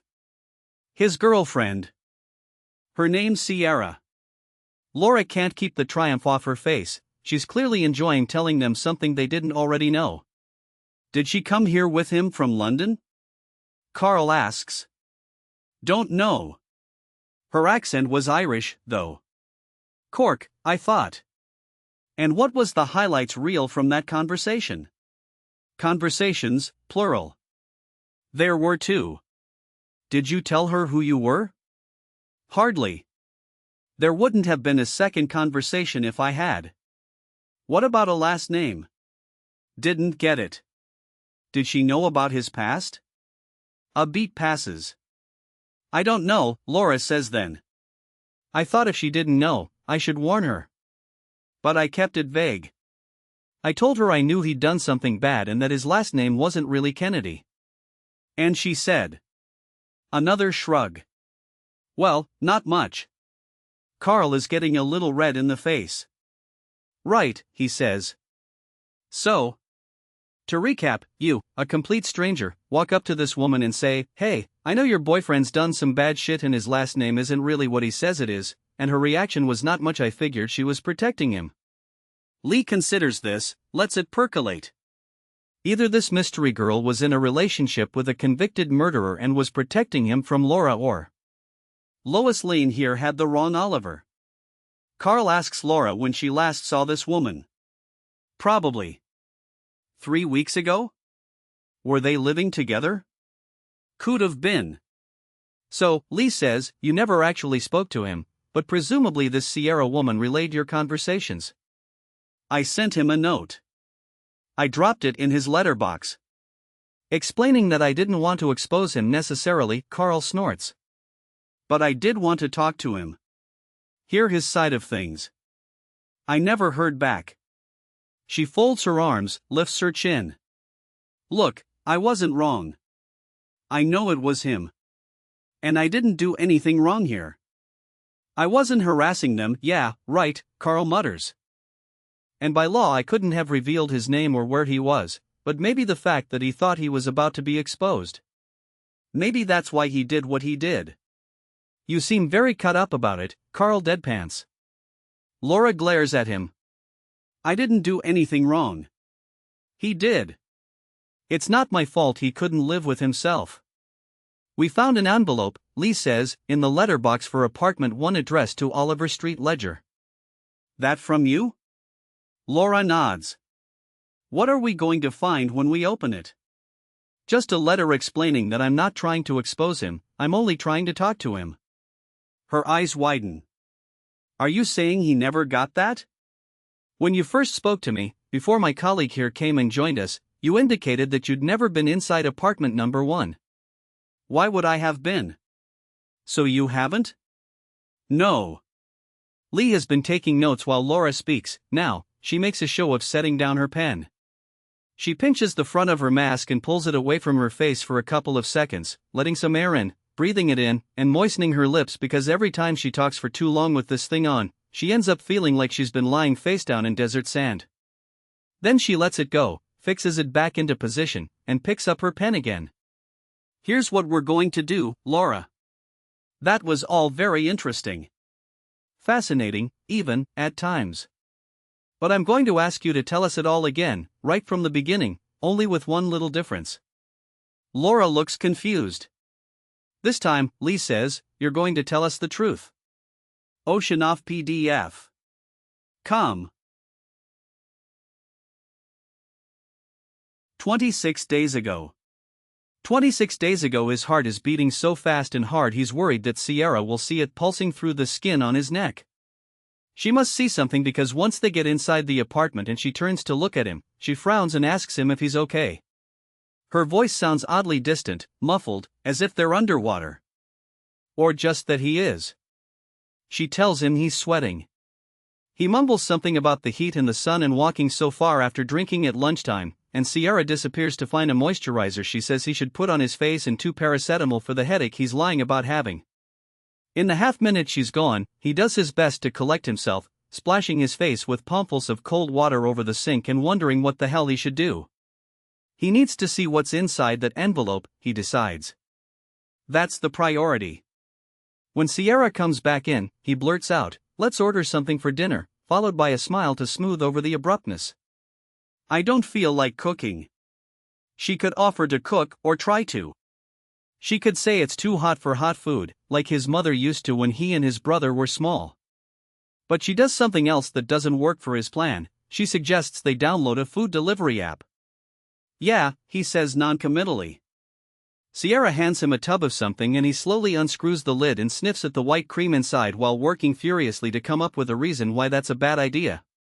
Problem with them, though, he has to pause to lick his lips, his mouth is so dry, is that my air code never comes up on their system, so the drivers always get lost. The couple of times I've tried it, I just ended up having to direct them here on my phone before eating cold, soggy food. What about Georgie's? A dine-in restaurant nearby that they went to once, by chance, the night before all restaurants were ordered to close to indoor diners. They're doing collection now. I can just go and get it. Sierra looks doubtful. I thought you weren't feeling, I'll be fine, he says, cutting her off and then regretting it. He picks up the paracetamol tablets she's set on the counter for him. After these, I'll be grand. They look the menu up online and then Oliver calls them to place the order. When they ask for a telephone number, he gives them his own, but with the last two digits transposed. As per his habit, he doesn't provide any personal information unless it's strictly necessary. It's only afterward he worries that Sierra might have noticed, but she doesn't say anything. Georgie's tells him the food will be ready for collection in 45 minutes. 15 minutes, he says to Sierra when he's ended the call. I might as well head there now. Want me to come? No. He clears his throat. I mean, no need. No point in both of us going. Minimize contact and all that, right? Shame we can't eat outside, she says, looking wistfully toward the terrace. When it's still so warm. That envelope was hand-delivered to a secure building, and it turns out a woman he thought he met randomly outside a hotel a few weeks back lives here too. They are definitely not going out onto that terrace, now or ever again. I think I've had enough heat for one day, he says, pointing to his forehead. The skin there has started to feel hot and tight. He checks he has his keys and his wallet and turns to leave. Back soon. He puts on a mask before he goes into the corridor. Not long after he'd moved into the crossings, Oliver realized he'd never been given a letterbox key. The next day at work, he'd asked Louise, the office manager, about it. She was tasked with overseeing the employee accommodation but had no idea where the key was. She had the keys for the other KB Studios apartment, though, which she said no one was using at the time. She'd slipped its letterbox key off its set and handed it to him, saying, "Think they're all the same at that place," with a shrug. At the time he thought that was an easy way for people to get their property stolen, and made a mental note never to have anything delivered while he was staying there. Today, he hopes she was right and that his next-door neighbor hasn't had a sudden urge to check for post this late on a Sunday. Oliver finds the lobby empty, but there are a few residents in the courtyard, making the most of the evening sun. None of them are looking his way. Aware of the fisheye lens of the CCTV camera hanging behind him, he angles his body into a position he hopes will hide the fact that he's opening the wrong box. He slips the small key into the lock in the box assigned to apartment number 2, holding his breath. Click. It turns easily. Oliver pulls down the flap. The envelope lies face down, on top of a postcard advertising meal deals at a local pizza place. He allows himself 1 second of self-delusion, one moment of hoping that everything isn't about to come crashing down, that this might not be the beginning of yet another end. Then he reaches into the box and takes it out, turns it over. Oliver's St. Ledger. Handwritten in blue ink. Cursive. A woman's hand, he'd guess. The envelope looks innocuous, its thread invisible, but the fallout from it could be potentially cataclysmic. It's a shard of graphite ejected from the reactor in a nuclear explosion. Fear freezes him in place, standing in front of a letterbox that isn't his, holding an envelope with his real name on it, in a semi-public place. His heart pounds in his chest. The paper trembles in his hand. And then the mental Geiger counter in his head starts to beep, loud and piercingly, once, twice, then several times in rapid succession, and when he still doesn't move it starts to scream in an unbroken, high-pitched beep. Oliver shoves the envelope into a pocket of his jeans, locks up the box, and leaves the building. Even though April has barely begun, there's a lazy haze in the air that he associates with summer evenings. He thinks of one in particular now, from back in London, from last July. A group of them, crowded around a picnic table at a food truck festival in Shoreditch, with a canopy of string lights strung above their heads.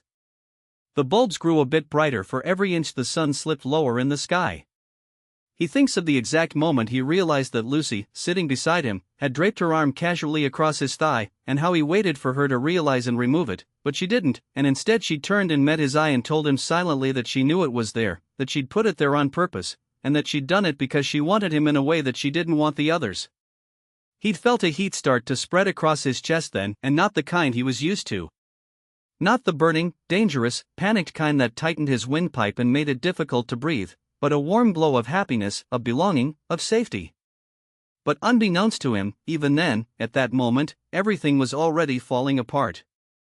And now, it's happening again. With Sierra, who makes him feel like that all the time. And even more so. Oliver walks in the direction of Georgie's with the envelope shoved in his back pocket, so acutely aware of its presence, it may as well have a pulse. Halfway there, he stops at an empty parking lot into which a neighboring coffee shop has moved a couple of picnic tables. The coffee shop has been closed since the start of lockdown, and the entire spot is in shadow. Oliver goes to the table farthest from the street and sits with his back to it. Pulls out the envelope, rips it open. There's a single piece of paper inside, a white sheet, folded horizontally into thirds. He takes a deep breath and unfolds it, and blinks in surprise, because the paper is completely blank. He turns it over, checks the back. Nothing there either. He goes back to the envelope and looks inside, looks at the underside of the flap. Blank there too. Why on earth would someone send him, to see if he really is him, he realizes. Which means he's just made a terrible mistake. It would have been so easy to neutralize this threat. He sees it all the time. Other residents receive mail in error, usually for former tenants, and they leave these envelopes and packages sitting on top of the letterboxes with things like "not at this address" and "return to sender" scribbled across them. All he had to do was the same, only he didn't even need to write anything. Just leaving the envelope there would have communicated that he wasn't him, that wasn't his name, and without an apartment number he didn't know who it was intended for. Yes, other people might have seen the envelope as they collected their own post, but his name wasn't in the public domain. It was illegal to put it there. All he needed to do was let the person who'd thought they knew it know they were wrong. But instead, he'd taken the bait. And in taking the envelope, confirmed for whomever had sent it that their search had led them to the right door. That he is Oliver St. Ledger, Boy B from the Mill River case, notorious child murderer. He crumples up the paper and lets it fall. He puts his head in his hands and cries. Ocean off PDF. Come. 23 days ago. 23 days ago yesterday morning, Oliver had been what he told her is called doom-scrolling, mindlessly browsing bad news stories on his phone when he'd come across an article that said movies like Contagion and Outbreak, virus thrillers that had come out years before, were rocketing to the top of streaming and rental charts all over the world. When Sierra said she'd never seen Contagion, Oliver had snapped his fingers and said, "That's tonight sorted, so." She's reminded of a scene from it now as she leaves the midday sunshine behind and enters the gaping entrance of Stevens Green Shopping Center. She'd been surprised to see it open. Shopping centers, as far as she knows, are supposed to be closed. The last time she was here, the entrance was a bustling meeting place with steady streams of shoppers going in and out. Today, it's just her and the masked security guard making sure she avails of the hand sanitizer station and follows the newly implemented one-way system once inside. After passing through the dim of the entrance, Sierra emerges into an enormous atrium of glass, light, and iron girders painted white. Storefronts line the balcony levels, which rise 2 stories above her head. Even though she can't immediately see every corner, it's obvious the place is deserted, lights off, shutters rolled down. Her footsteps squeak on the linoleum floor and the background music, playing from unseen speakers, echoes around the space. The shops on the ground floor are all closed too, it looks like, and access to the higher levels is forbidden, the stairways roped off and the elevator locked. A handwritten sign warns that the public toilets are closed, which immediately makes her feel like she needs to go. She's wondering why on earth the place is even open at all when she turns a corner and finds out one of its tenants, Dunn Stores, is too. Sierra feels elated, almost giddy, at the thought of being able to walk around a department store, to potentially shop for things that aren't edible or even just to look at them, since she can't really afford to buy. She makes a beeline for the door where 2 female staff members stand in plastic visors and latex gloves, wearing tense expressions. They point her to a small line inside waiting patiently in front of a down escalator. Grocery, one of the women says when they see Sierra's confusion. She doesn't need to buy any food and she knows that Oliver wouldn't love to hear that she'd done an extra, unnecessary trip on her own. But she's here now, she thinks, and if she just goes down for a look, for a walk around, who's to know? She joins the line, making sure to stand right on the strip of yellow tape stuck to the floor. No one else in the line is wearing a mask, so she doesn't take hers out of her pocket. There is a little table by the door offering customers complimentary plastic gloves, the clear, cheap, baggy kind that are surely a total pain in the arse to wear, but no one seems to be taking up the offer. From behind her, a woman calls out, "Sir? Sir?" When Sierra turns, she sees a tall man in a duffel coat striding into the store without stopping, leaving the two staff members glaring murderously at the back of his head. He's wearing noise-canceling headphones and the kind of ridged face mask that she's seen tradesmen on TV wear when they're stripping lead paint or working in plumes of dust. Every pore in his body is emitting a mix of self-importance and impatience. He's ignored the women, it seems, mustn't have heard them calling after him with those headphones on. But there's no excuse for his not seeing the line waiting to descend to the basement, which he blithely strides past now. As Sierra watches this masked-up man earn a look of pure disgust from everyone standing patiently, spaced 2 meters apart, on strips of yellow tape, she can't help but note the strangeness of the scene and what she would have made of it a month ago. Today is the 8th of April.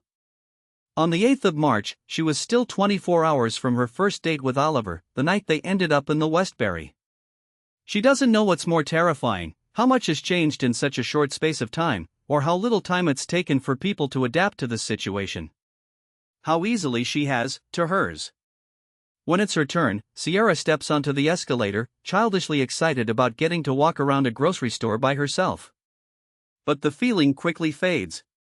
Despite the store controlling the numbers of customers, enough of them have been allowed in to create a bustle and there seems to be no shop alone rule in place here. Couples are 10 a penny and there are even some full family units, pairs of parents with variously sized children attached to them with little hands, moving in convoy through the aisles. Shopping carts choke open spaces and all of the checkout lanes look swamped by lines. A member of staff is doing his best to spray and wipe the self-service checkout screens after each use, but the ratio of screens to customers is making it look like a losing game of whack-a-mole. Sierra has just stepped off the elevator when she begins to feel the first wave of unease. It's nothing more than a faraway train on approach to begin with, a quickening pulse and a sudden, cold sweat in the small of her back. But she knows exactly what it means, what's coming. It may have been a while, but the feeling is unmistakable. She's going to have a panic attack. Sierra takes a deep breath, tells herself that she's fine, repeats this. She drifts into the fresh produce section, unsure of what she's actually looking for or where she's heading to, forgetting now why she's even come in here at all. She can't really get anything to bring back home without revealing to Oliver that she's gone in somewhere, but at the same time she's paranoid she'll be pegged as a shoplifter if she comes in and goes out again without buying a thing. Who would bother doing such a thing with things the way they are? Only shoplifters, she's sure the store security will think. Which makes her heart beat faster. She'll buy a bottle of wine, she decides. Something she can pretend she got in a local shop when she gets back to the apartment. She starts toward the alcohol section, or at least where she thinks it might be, pretending she doesn't feel the sped-up thumping in her chest. A woman with a basket stops right in front of her, forcing Sierra to stop too, and reaches out to snatch something from the shelf beside Sierra. This movement releases a cloud of sickly floral perfume into the air, and as Sierra turns her head away to avoid taking a breath in, she sees a flash of a familiar face at the end of the aisle, stepping out of sight. "Excuse me," cheap perfume says pointedly. Sierra steps out of the way and absently collides with the front end of someone else's cart. Her balance is off, as if her head isn't quite connected to her body. The store seems even busier now, bodies and breath around her on all sides. She sees people touching things, calling to each other across the aisles, brushing each other as they pass. And then all of a sudden there is not only a lack of air but no space at all, only other people and their hot, germ-filled breath, and the danger that floats out of it and sticks to Sierra's skin, and she's sure that in the next few moments, if she doesn't get out of here, she will faint. She swings right, then left, desperately searching for a sign pointing to or sight of an escalator that will carry her out of here and back into the open air outside. She can't find either. A gray blur is encroaching on her vision from all sides and her chest is tightening. Someone comes close, too close, right up to her. Sierra wants to push them away and almost does until she spots the black uniform of the store and, above it, the sheen of a plastic visor. "Are you okay, love?" A woman with two dark eyebrows and bright red, sticky lips is peering into her face through the plastic. "Are you all right?" People are looking, Sierra can feel it. How do I? Her mouth is dry, her tongue uncooperative. She tries again. How do I get out? Here. It's a new voice, a woman's, from her left side. A familiar one. An unwelcome one. But Sierra doesn't have the strength to protest. All she wants to do is get out. Once she's done that, she'll worry about getting away. She yields to her unseen helper and focuses on the floor as it changes beneath her feet. Marble effect linoleum, scuffed with shoe marks. The cold ridges of an escalator step. A coarse floor mat with lettering she can't read because it's upside down. She feels almost drunk, the kind when you know you're not walking straight but you walk as if you are, too heavy on each foot, as if the sheer will of your own belief will be enough to steady you but actually just makes everything worse. Stone steps. Gray cement. Different light, they're outside. The fresh air is cool and welcoming and transformative. Sierra closes her eyes and gulps down lungfuls of it. When she opens them again, she sees an almost deserted King Street. Her would-be Samaritan has led her to one of the benches outside the Gaiety Theater and is now gently pulling on her, encouraging her to sit down. "Give yourself a minute," she says. "Take a few deep breaths."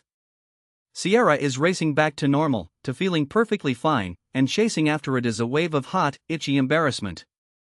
Here. A bottle of water appears in front of her face. "I've already drunk some, but if you don't mind, I don't mind. Actually, here. I have some anti-BAC wipes. Let me clean the neck of it for you." When the bottle reappears, Sierra takes it and gulps it down. "Thank you," she says then. Has that happened to you before? A panic attack?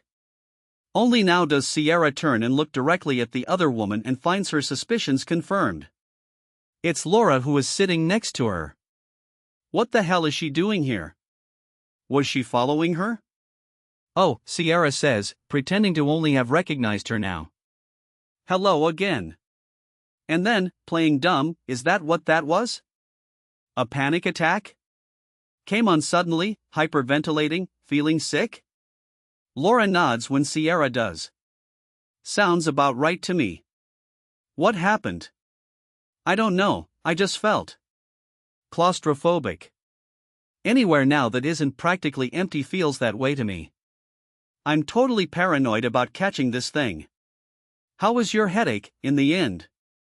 It takes Sierra a second to remember her physical reaction to the fire alarm. Oh. Fine. Look, Laura clears her throat.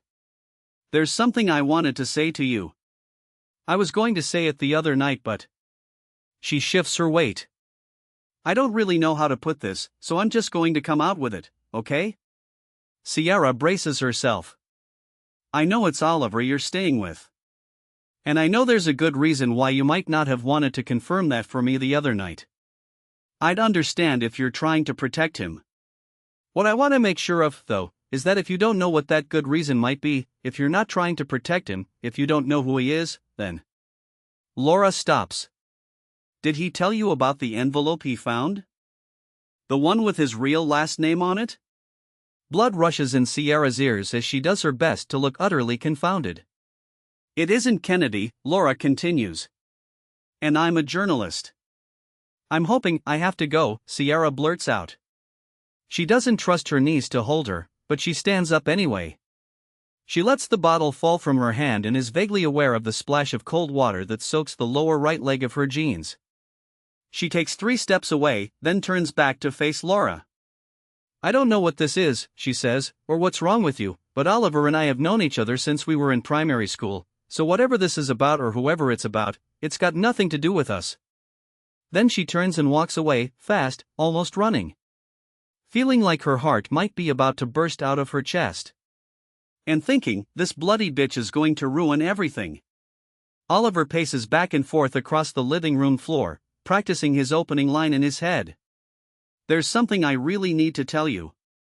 He's made a decision. Not just now, but really, if he's honest with himself, back on Sunday night, just a few hours after opening the envelope. He's going to tell Sierra the truth. Not the whole of it, but most of it. There are some things he can never say out loud, things he can't bring himself to summon to the forefront of his own mind, let alone plant forever in someone else's. What really matters are the broad strokes, and his plan is to tell her those as soon as she gets back from her walk. He doesn't want to do it. Every hour he gets to be with Sierra, every minute she still thinks of him as the Oliver she thinks she knows, is too good of a drug to cut himself off from, but he must, because he also knows it's a drug that will kill him in the end. He can't continue on like this, with all the secrets and the lies and the hiding. He can't stand to feel like this, as if he's constantly holding his breath, waiting for the other shoe to drop, dreading the inevitable moment of reveal. He has to tell her. And then, well, whatever happens, happens. He had thought the timing of their meeting was a gift from the universe to make up for all it had taken away from him in the past, days before a once-in-a-lifetime global pandemic that had changed the whole world in a matter of weeks, that forced people to make decisions without precedent, like what to do when lockdown loomed and the only way to keep seeing the man you've just met was to move in with him. And then there was the fact that Sierra didn't use social media, had only just moved to the city, and agreed with him that this was a unique opportunity for her to grow something real in a protective environment, away from the scrutiny and influence of family and friends. For him to show someone what was in his heart now, and would be, always, before they found out what he had done without any forethought 17 years ago. The first sign of trouble had come less than 48 hours after she'd moved in, on that first Monday morning, when Kenneth called to warn him that a friend of his wife's had moved into the other apartment KB Studios was renting in the complex. The woman was a nurse who lived with her elderly parents who needed to cocoon, and the apartment was empty, so. Problem was, Kenneth's wife Allison had always absolutely hated Oliver and the idea of her husband doing anything to help him. She didn't know that he was back in Dublin, much less that he was working in the family business and living in a place they were paying for, and Kenneth was adamant that she couldn't find out. But this immediately got Oliver worried about something else, Kenneth finding out that Sierra was staying here. Allison might well have told this family friend where the other KB Studios apartment was, and she could casually mention to Allison that she'd seen a couple out on its terrace, and Allison could say this to Kenneth, who might then think, and justifiably so, that Oliver was taking advantage of his kindness when he'd already done so much, and he might even have to admit to her who one half of the couple was, and then Oliver would be in real trouble, homeless and unemployed. He'd been contemplating how to protect himself from that scenario when, just hours later, he found himself forced to explain something else away. Since leaving London, he'd been having his monthly sessions with Dan, his therapist, by Zoom, and had had one scheduled for the Monday after Sierra moved in. He'd asked if it was possible to move it to noon, to match up with the hour Sierra said she was going to go for a walk. But she'd returned earlier than expected and overheard Dan admonishing Oliver for failing to tell him before now that he was in a relationship, which Dan was not pleased to hear coming so soon after the implosion in London. In other circumstances, Oliver might have felt a little proud of the elegance of his solution. Dan became Kenneth, and avoiding the terrace killed two birds with one lie. But it just made him feel sick. That night, he lay in bed and wondered what it must be like to live your life without worrying that every little thing is forming the first link in a chain in a series of catastrophic events. He couldn't even imagine it. And then there was the woman from the Westbury, the one who'd given him a cigarette, who it turned out was not only living here but talking to Sierra too, and since Sunday night he could add the envelope situation to the list. It was all getting too much. He was maxed out on lies. And he absolutely hated telling them to Sierra. So he's going to stop now. When he hears her keys clink out in the hallway, Oliver stops pacing and turns to face the doorway, ready to face her.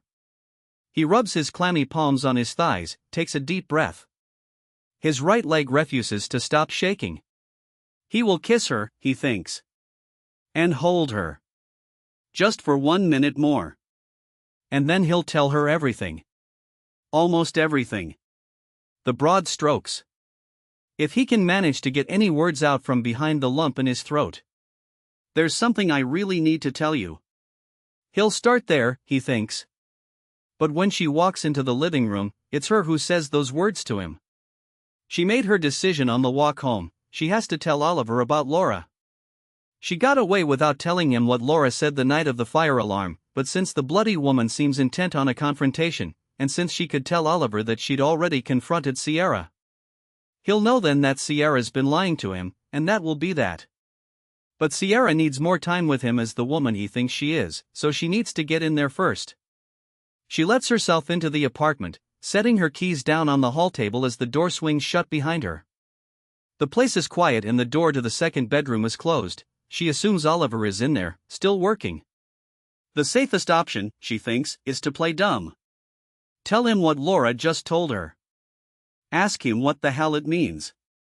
And tell him what she just told Laura, making like her first instinct was to protect him, to lie for him even, and therefore, hopefully, reaffirm her trustworthiness. The problem is that she has absolutely no idea how he'll react. Her eyes flick to the keys. The front door key could scratch someone, maybe, but what is she doing? This is Oliver, for God's sake. He's not going to hurt her. But then again, this is Oliver. Sierra shuffles out of her jacket and hangs it from one of the hooks in the hall. She pauses for a moment to lean forward and rest her head against the soft, familiar material of the sleeve, closing her eyes and steeling herself for what she's about to do, for saying the thing she knows she has to say to him. It's only the truth. Considering how well she's been doing telling him lies, this should be easy. Sierra goes to the living room door, her breath catches in her throat. Oliver is right there, standing in the middle of the room, apparently waiting for her, looking tense and ill at ease.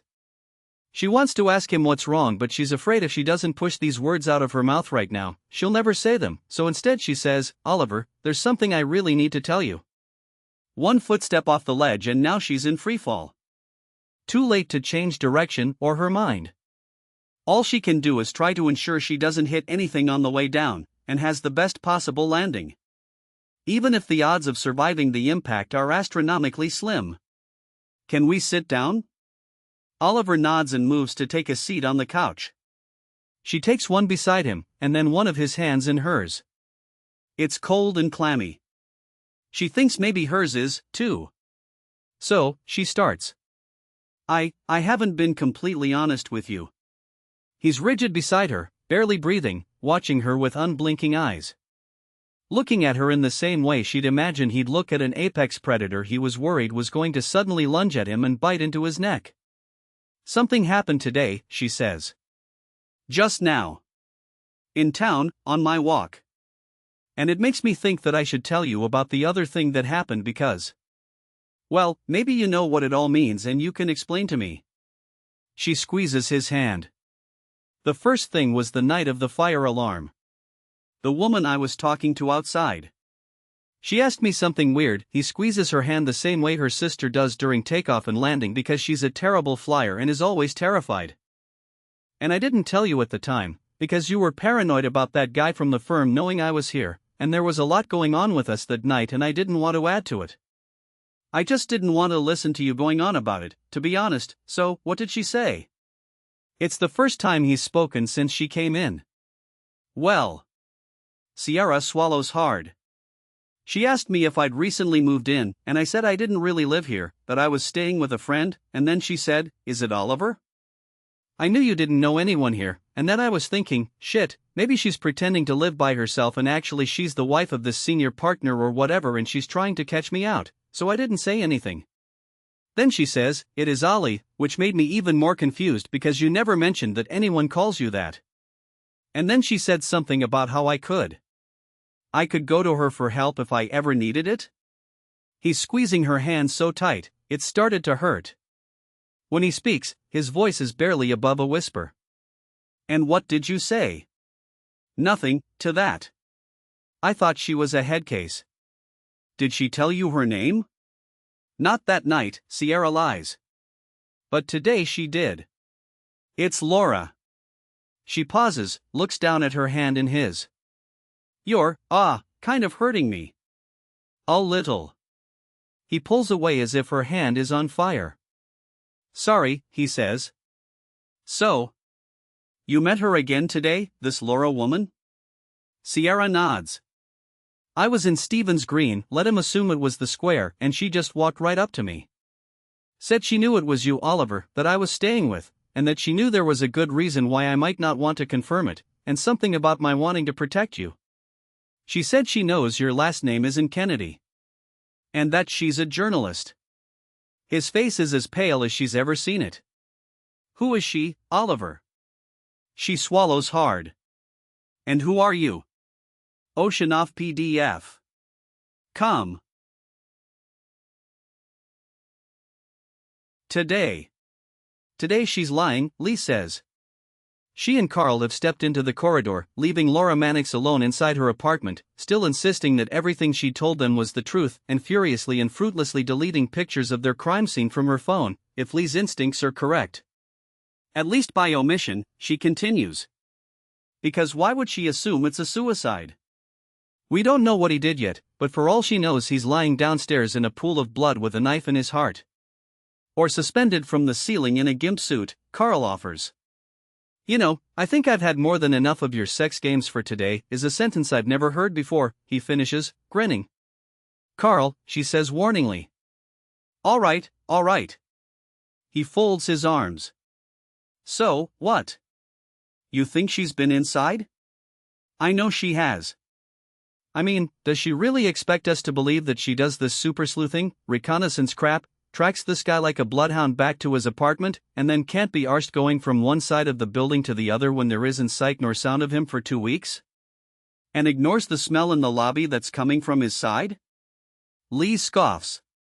There's something she's not telling us. This puzzle is missing a big piece.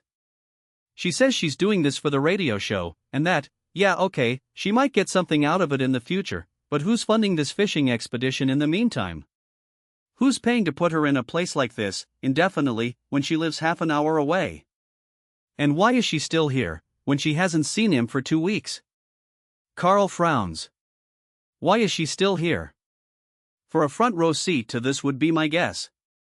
Which is why she talked to us. I bet we just secured ourselves 2 starring roles in her definitive account, available soon from a bargain bin near you. Suits me, Carl says. One step closer to crime call. They're never going to let you on there, Carly. Let it go. But I've a face for it. For narration, is it? Because that's all they let our lowly ranks do on there, talk the public through the CCTV images. Well, a boy can dream, can't he? The problem is, I'm too good looking, so I just distract from it? Beauty is a curse. If she did go in there and take photos, what can we even do about it? You can't interfere with a crime scene before it's designated a crime scene, so we don't have her on that. It's not trespassing without intent, so we don't have her on burglary unless she took something of his when she left, which maybe she did, but... Lee sighs. Maybe obstruction. She didn't tell anybody about the body and she just lied to us. What about impeding the apprehension of an offender? Carl suggests. No warrant required. My favorite. They're definitely never going to let you on crime call if you go around saying shit like that, Carl. And who's the offender? We don't have a crime yet, remember? What if we do? Then we haul her in. But until then, maybe I could convince the super to get this place designated a secondary crime scene. Then we could search it, at least. And annoy her. 2 good reasons. In the meantime, Carl says, I have some good news for you. And you waited until now to bring it up? I spoke with the managing director of KB Studios, Kenneth Belf. You can see what he did there. But get this, his son, also Kenneth but goes by Ken, is BFFs with Richard St. Ledger, Oliver's older brother. They've been friends since school, the families would have known each other. Richard lives in Australia now and Ken is in Toronto. Kenneth Stay With Me here knows the whole story, or thinks he does, because he was going on about what a good guy Oliver is and how he just made a mistake and he was only a child, yada, yada, yada. Said it was just kids being kids. What kind of fucked up kids does he know? Anyway, so it is him, then? Lee interrupts. The Oliver St. Ledger? The guy who was living in that apartment was, yeah. Did you get a yes, I got a number for the brother? And to think you started off the day butt naked in handcuffs. So you've been thinking about that, have you? Is the elder Balfe here in Dublin? Could he identify the body for us? Dawkie. And he's going to call the brother. Lee's face must immediately convey her concern because Carl adds quickly, I made it clear we don't know who's in there yet, don't worry. Said I'd call him back when I knew. I don't want the brother getting a call from anyone else first. I don't think Balfe will be spreading the news. He seemed very concerned that his wife would find out about him not only employing a convicted child killer, but giving him a place to stay as well. Did you ask Balfe why no one missed him? He took unpaid leave a couple of weeks back. The firm was encouraging it to help with overheads while construction is stopped. He'd have been due back Tuesday. He wouldn't have been in contact with him otherwise? Socially? Apparently not.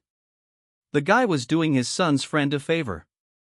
Beyond that, I don't think they were exactly bosom buddies. The door leading to the stairwell opens then, directly opposite, and guarded Declan Casey steps out. The pathologist has finished his initial survey of the scene, he says to Lee. Asked if you wanted a walkthrough before they start on removing the body? I do, she says. Then, to Carl, get Lois Lane's prints, would you? And whatever else you can get out of her. You never know, she might just admit she went in and took photos. Give them to you, even. Stranger things have happened. Got it from the context, he says, but am I supposed to know who Lois Lane is? Really, Carl? Lee pauses. She used to be the host of Crime Call. Declan frowns at this, and Lee indicates with a jerk of her head that he should set off back down the stairs before he corrects her and ruins it. He turns and goes, and she follows him. Tom Searson, deputy pathologist, is waiting for her in the lobby along with her old friend, the Stench.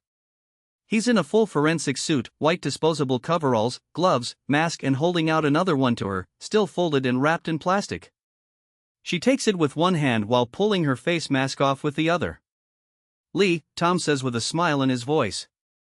Long time no see. He's a short man with a bit of a beer belly, so the suit is stretched across his middle but baggy and loose everywhere else. I know. How are things? Oh, you know. He rests his hands on his belly and rocks on his heels a little. Can't complain. Lee rips open the plastic pack and starts pulling out the contents. You got here in record time, she says. Are you near? Donnybrook. Could have cycled over. Tom nods in the direction of apartment 1. Have you been in? Yes, unfortunately. It's particularly unpleasant in there, I must say. Definitely in my top 10. Maybe even top 5, with the maggots. Tom turns to collect a little jar of Vicks VapoRub off the top of the letterboxes. There's no shame in it, he says, holding up the jar. I prefer to stick it out myself, but I'm used to it. I'd rather you be able to concentrate. Consider it a study aid. Hey, if it was good enough for Clarice. Lee bends so she can step into the coverall. What have we got in there, do you think? Do you like riddles, Lee? She raises an eyebrow. Riddles? There's one that goes like this, Tom says. A man takes to his bed in his chateau in the French Alps in the dead of winter, leaving the window open. The next morning he's discovered dead of a stab wound to the heart, with a glass of bloody water on the bedside table next to him. How did he die? While he's speaking, Lee zips the coveralls all the way up to her neck, takes the Vicks from Tom and smears a generous glob across her upper lip. Then she dabs a dot just inside each of her nostrils for good measure. It immediately starts to sting, making her eyes water. But even on a shallow breath, the menthol feels as if it's shooting its way straight into her brain. She hopes it still feels that way when they get inside the apartment. I presume, she says, that if there was a shotgun under his bed or a serial killer waiting outside. Trust that you've been furnished with all the pertinent details. Lee pulls on the pair of gloves and puts on a bigger, more rigid face mask. An icicle, she says. Grabbed it through the window, stuck himself with it, stuck it in the glass afterwards. It melted, the end. Tom's eyes crinkle above his mask, he's smiling. Very well done. Why the hell are you asking me about riddles, Tom? Because, he says, pointing down the corridor, we've got a good one waiting for us in there. Oceanoff PDF. Come. 23 days ago. 23 days ago he doesn't want to scare her, or upset her, although both are surely unavoidable. What's important now is that she lets him tell her the truth, that she stays long enough to hear it.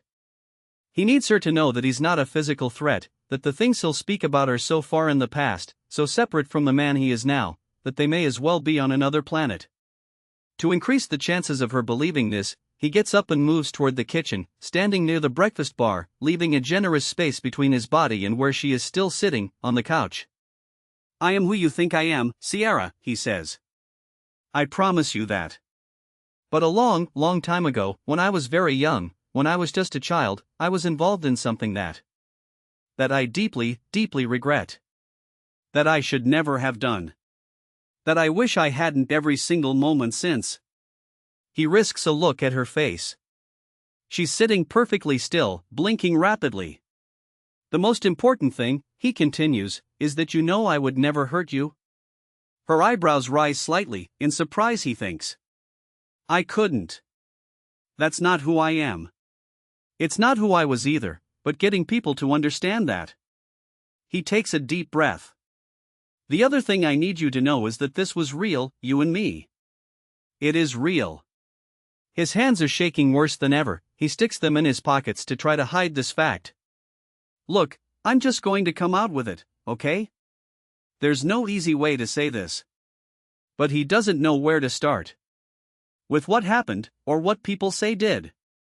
With his role in it, or the outcome? Have you? He has to stop here and lick his lips, his mouth is suddenly devoid of even a hint of moisture. Have you ever heard of the Mill River case? Total silence, as if they'd both been transported to the airless vacuum of space. Then she says, very softly and slowly, drawing out the vowel sound, no. Good, he thinks. That's good. Blank slate. He can control the sequence in which he shares the pertinent information, build up to the big shock. It happened in 2003, he says. Sierra would have been 8 years old, already living in the Isle of Man in Kildare. Mill River was this new housing estate, hundreds and hundreds of homes that had been built just outside Ballymore. On the banks of the river. There was a. Oliver stops. He has never had to say this out loud, never had to explain what happened to him to anyone else in his whole life. They always knew already. Either because that's why they were meeting, as in the case of Dan, or because they were demanding answers from him after someone else had already told them, as in the case of Lucy, in London, just a few months ago. And now he finds that he's not sure he can. There was a murder, he says. Of a boy. Aged 10. 10. The older he gets himself, the worse that fact becomes. The more it drips with horror, the heavier the droplets become. And he takes another deep breath, feeling like his heart is about to break out of his chest cavity, wondering if this is what a heart attack feels like, if he is on the verge of having one. And 2 other boys, aged 12, were convicted of it. He can't look at her. He looks at the floor. Tears he didn't know he was crying blur his vision, start to drip onto his cheeks. When he finally says the words that matter, his voice is barely a whisper. And I was one of them. Oceanoff PDF. Come. 78 days ago. 78 days ago they'd met on the street outside, Sierra having arrived first, hugging each other before pushing through the restaurant's revolving doors and joining the line for the host's attention. He'd led them to a foretop just inside the window, offering both an uninterrupted view of Emmett Place and a close-up of the man talking animatedly on his phone while also picking his nose at one of the outside tables. Look at him, Siobhan said, rapping a knuckle on the window to get his attention. Having a right old dig for himself. Just what you want to see with your lunch. When she threw him a disgusted look he threw one back, but also, mercifully, stopped picking. As they shuffled out of their winter coats and sat into their chairs, Sierra waited, literally biting her tongue until the first possible moment to ask about the only thing that's on either of their minds presented itself. So? What did the doctor say? When she sees her sister's eyes glisten, she wishes she'd waited a little bit longer. They're going to move her into hospice care. Even though that's what Sierra was expecting, what they've both been expecting, for months now, it still comes as a body blow. Sierra absorbs the impact in silence. Then she says, "What was Mam's reaction?" She wasn't there.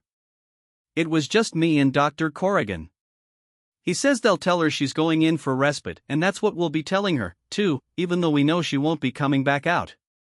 Why? Because that's how it's done.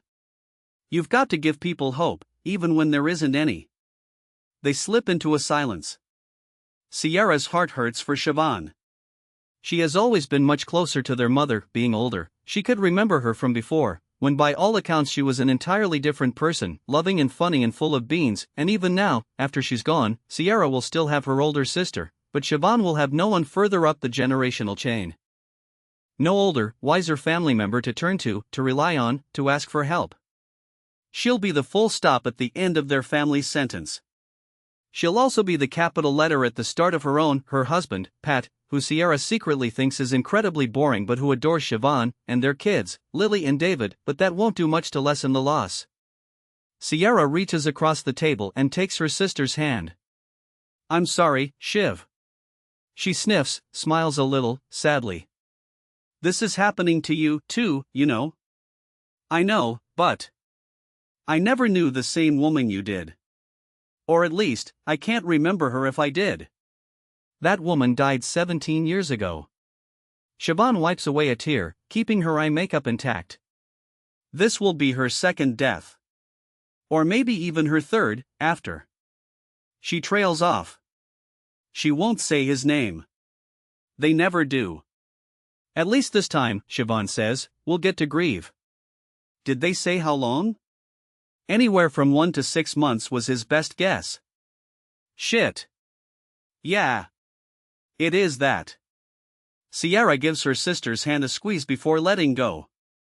Siobhan straightens up, collecting herself, and turns her attention to the menu. God knows why, because they meet here once a month and they always order the same thing: 2 club sandwiches with fries, 2 Cokes, a pot of tea for 2 after. When the waiter appears and starts reeling off the specials, another ritual is played out. Siobhan silences him with a hand and says, "We know what we're having, thanks." After he's gone, Sierra asks, "Do you ever think about it, Shiv?" "What?" Sierra is unsure of what to call it. She settles on, "Back then. That day. Why the fuck would I do that?" Her sister picks up the water jug, pours 2 glasses. Sierra lets her take a sip, watches her swallow, makes sure she is so she doesn't start to choke when she says, "I've been thinking, lately, about Oliver St. Ledger." Siobhan freezes, then lifts her head to glare at Sierra, stone cold. "I don't want to hear that name," she says. "He's out there, somewhere," I said. "I don't living his life, being normal, getting to do all the things, acting normal, Sierra." "Acting? And that doesn't bother you?" "It doesn't do anything to me, because I refuse to let that cretin take up even a single molecule of oxygen in my life." Which is why I'm not having this conversation. Let's talk about something else. Did they ever tell you what actually happened? Something else. But then Siobhan frowns. "Who's they, Ma'am and Dad?" "Seriously? The woman who hasn't even said his name for nearly 20 years and the man who was so traumatized by it all that he tied a rope around the banister outside my childhood bedroom?"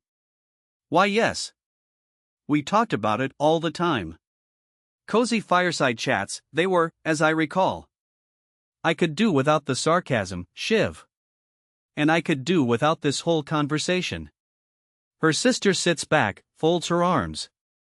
"What's this about? What's going on?" "It's just that. I only know what's on the internet." Which is what was reported, back then. So that's what the public were told, Sierra says. But he was my brother.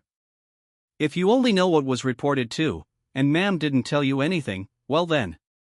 Time is running out to ask questions, isn't it? To ask Ma'am questions? Don't you fucking dare do that. I wasn't going to, we know what happened. In general, yeah, but I mean, like. Sierra searches for the right words. The ins and outs. The ins and outs? Siobhan repeats in a loud enough voice to attract a couple of head turns from surrounding tables. He's dead, Sierra. Nothing's going to change that. We can't bring him back. Why would you even? What is wrong with you? Over her sister's shoulder, Sierra sees the hostess turn toward their table with a frown on her face. People are looking, Shiv. So what's new? Siobhan twists around to throw their nearest audience members, a middle-aged couple 2 tables away, a filthy look. I do remember one thing, Sierra says. From back then. Just the one? Aren't you lucky? I remember Ma'am saying, over and over, that it couldn't have happened the way they said. All this earns is an eye roll from Siobhan. Look, I'm not trying to upset anyone here, Shiv. Quite the opposite. What if we could get something for Ma'am, some information, that would make her feel better? That would give her some peace before she goes? Siobhan scoffs at this. Like what? What actually happened? We know what maybe we do, Sierra says. But maybe we don't. The woman has been tortured, for years, by that one afternoon. Even all these years later, she can't understand what happened to her son. The official story, what that detective said in court, it never answered her questions. And what the newspapers wrote, they say what happened before and what was found afterward, and that the boys had conflicting stories about what went on in between. But that's it. Because no one wanted the gory details of what 2 children did to another child. Because they were normal. Unlike you, apparently. And you're wrong about it not answering Ma'am's questions. The problem was she never got answers she liked. A beat passes. I know what you're doing, Siobhan says then, her tone gentle now. Trust me. I've done it myself. But you're looking for something that isn't there. Yes, their stories contradicted each other. But they were 12. They were in more trouble than they even knew. And the ending of both stories was exactly the same, murder. That's what matters. Not the gruesome details. That wasn't what you can't bring him back from the dead, Sierra. And do me a favor, stop pretending that this is about Ma'am. A waiter arrives with their cokes, his eyebrows rising slightly as he seems to catch the end of what Siobhan said.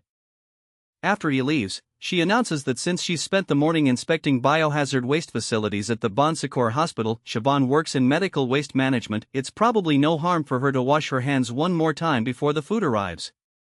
And when I come back, she says, we talk about something else. As Siobhan walks off toward the bathrooms, Sierra turns to look out of the window. The nosepicker is counting out coins for a tip with the same hand he'd been picking with. Anywhere from 1 to 6 months. It's hardly any time at all.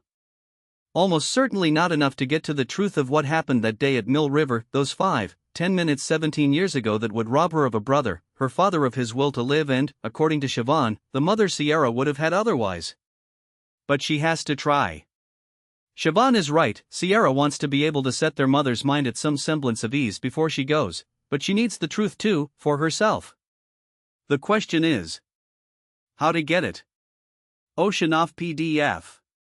Com. 23 days ago.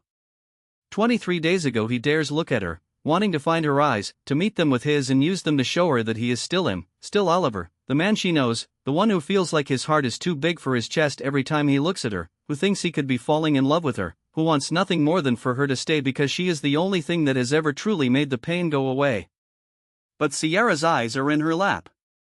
She's as still as a marble statue. With the blood having drained from her face, she's the color of one too. It was just a normal day. There's nothing else to do now but keep going, to rush it all out before she leaves, to try to explain before what might be his only chance to comes to an abrupt end. I was walking home from school with this other boy from my class, Shane, and it was all over something so stupid. And we were stupid. But in just a matter of minutes, everything got completely out of hand. He blinks back tears, thinking of it. He's spent the last 17 years trying not to. There was this boy, he says, in 4th class. A couple of years younger than us, we were in 6th. He lived next door to Shane, we all lived in Mill River, and he would sometimes follow us home, asking us questions and trying to tag along. He was annoying, but I think he just wanted to hang around with us. He was the only boy in his family and I never saw him out around the place with any other kids from the estate. He's going to have to say his name.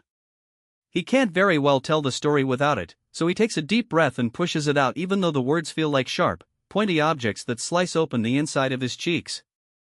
Paul Kelleher. He was 10. Sierra's head is still down, but he sees her shoulders start to shake, with shock, or maybe even fear. The idea that she would be physically afraid of him makes his chest constrict. But it's too late to stop now. He has no choice but to keep going. So on this particular day, Paul is following us home like he usually does, but he's being more annoying than he usually is, calling out our names, over and over and over. And then well, for some reason, probably because we were totally ignoring him, he starts throwing things at us. Pebbles.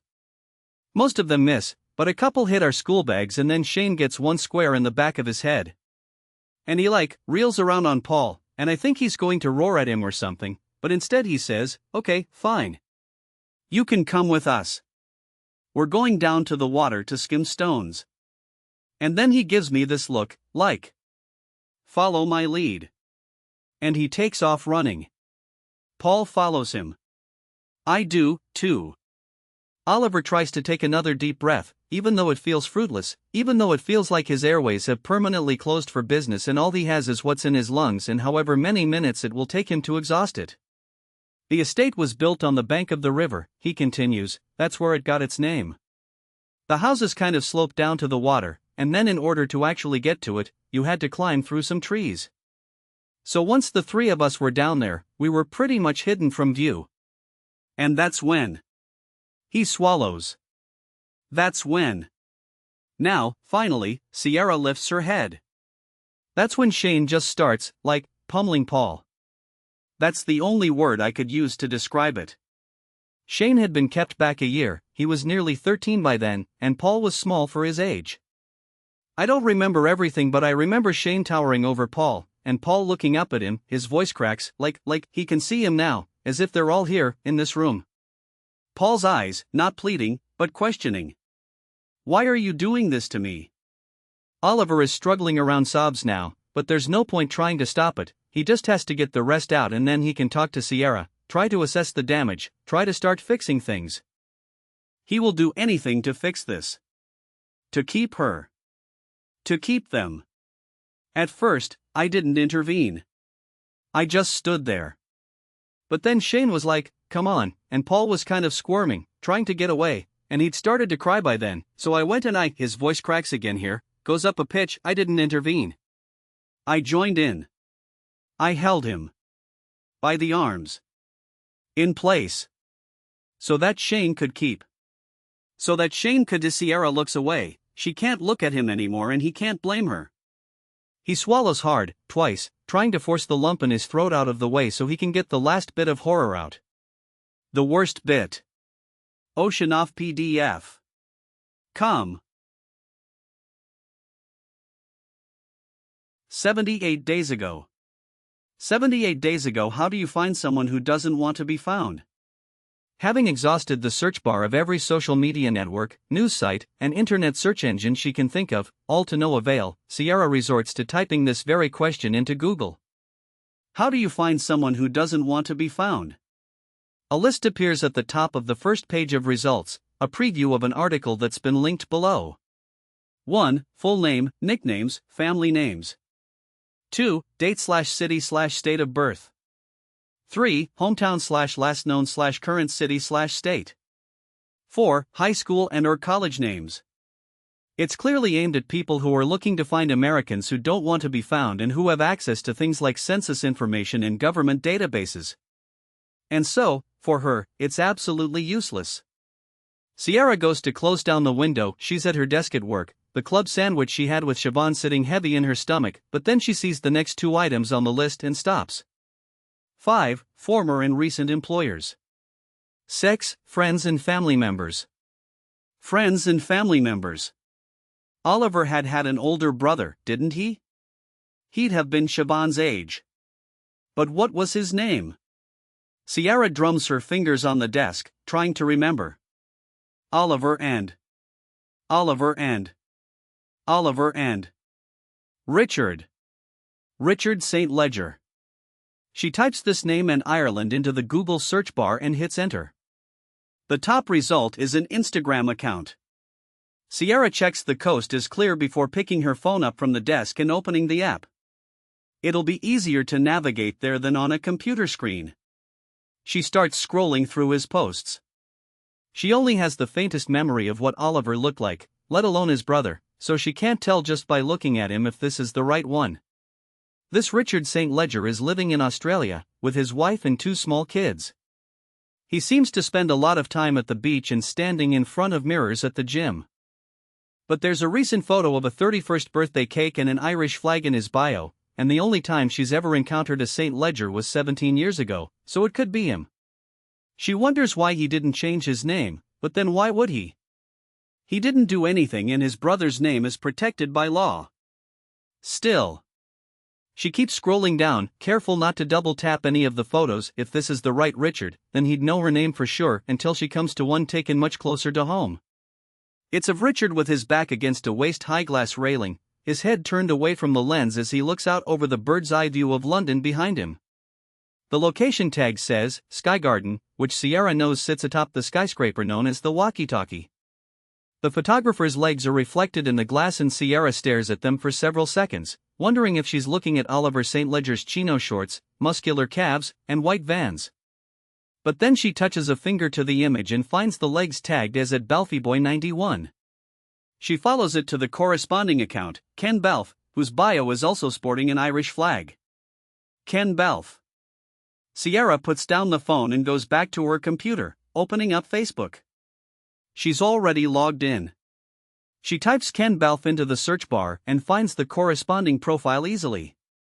There's no evidence that he's been active on the site recently. The top post on his page is from nearly a year ago. But the About section has lots of useful information, most notably that he went to secondary school at St. Columba's Community in Naas, Company Kildare. She silently thanks him for filling it in. The primary schools in the area were segregated by gender, but the secondary was mixed. St. Columba's is where Siobhan went for a couple of years, and where Sierra had been supposed to go until they'd left the area a month after her father's death, when their mother announced she just couldn't stand to be there, suffocating in memories, for a single moment more. So it's entirely plausible that Ken Balf and Richard St. Ledger have been friends since school, since before everything happened. Which would mean that Ken would know about Oliver. Which might mean he'd know where he is now. But what good is this information to her? What's she supposed to do with it? Send him a message asking if he would kindly provide contact information for his friend's younger brother, the convicted child murderer? She couldn't do that any more than she could send Richard St. Ledger a message on Instagram and ask him a version of the same thing. How do you find someone who doesn't want to be found? But that's not really the right question, Sierra thinks now. What she should really be asking herself is, how do you find a child who was convicted of murder now that he's a grown man and his name is protected by law? Sierra only knows of one case where young children were convicted of murder. It had happened in England before she was born.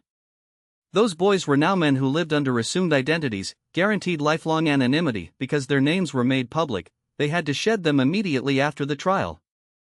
As she scans the case summary on Wikipedia, looking for any details that may help her in her search, she studiously ignores the shards of horror that jump out at her like glinting knife blades. Blown his cover several times by sharing his true identity. In possession of child abuse images. Returned to prison. Maybe this is a mistake. Maybe she shouldn't be looking for Oliver St. Ledger. What if she finds him, and somehow gets him to talk, and what he says only makes everything worse? Sierra takes the half of the British pair who hasn't re-offended and puts his original name into Facebook's search box, just to see what comes up. There's a handful of profiles with exact name matches, but of course none of them can be him. She feels a pang of sympathy for those men and wonders why on earth they don't go by nicknames or something. She scrolls down the page until she sees that a group has been returned in the results. Justice, not protection. Has almost 8,000 members. Sierra feels compelled to turn around and make sure no one is standing silently behind her, looking over her shoulder. She's in a small, open-plan office, but the only other occupied desk right now is on the far side of the room. She should be safe. She moves the mouse, clicks. Sierra only needs a few seconds on justice, not protection. To ascertain what it is, or more specifically, who it's for, keyboard vigilantes. The aim of the game, it seems, is to expose the protected identities of convicted criminals who the group, playing both judge and jury, has decided should be exposed. Each post is, supposedly, a tip, and there are hundreds of them. They seem to follow a standardized format: a bad photo of someone either blurred by the movement of the camera or taken from too far away to capture any detail, paired with a caption that makes claims like, "This is so-and-so in the Waitrose on Chatham Way and my wife and I made so-and-so at Cinema World, Belfast, last night, 100% him and he knew I was looking but I just stared him down." Authored by people hiding behind blank profile pics and gobbledygook usernames.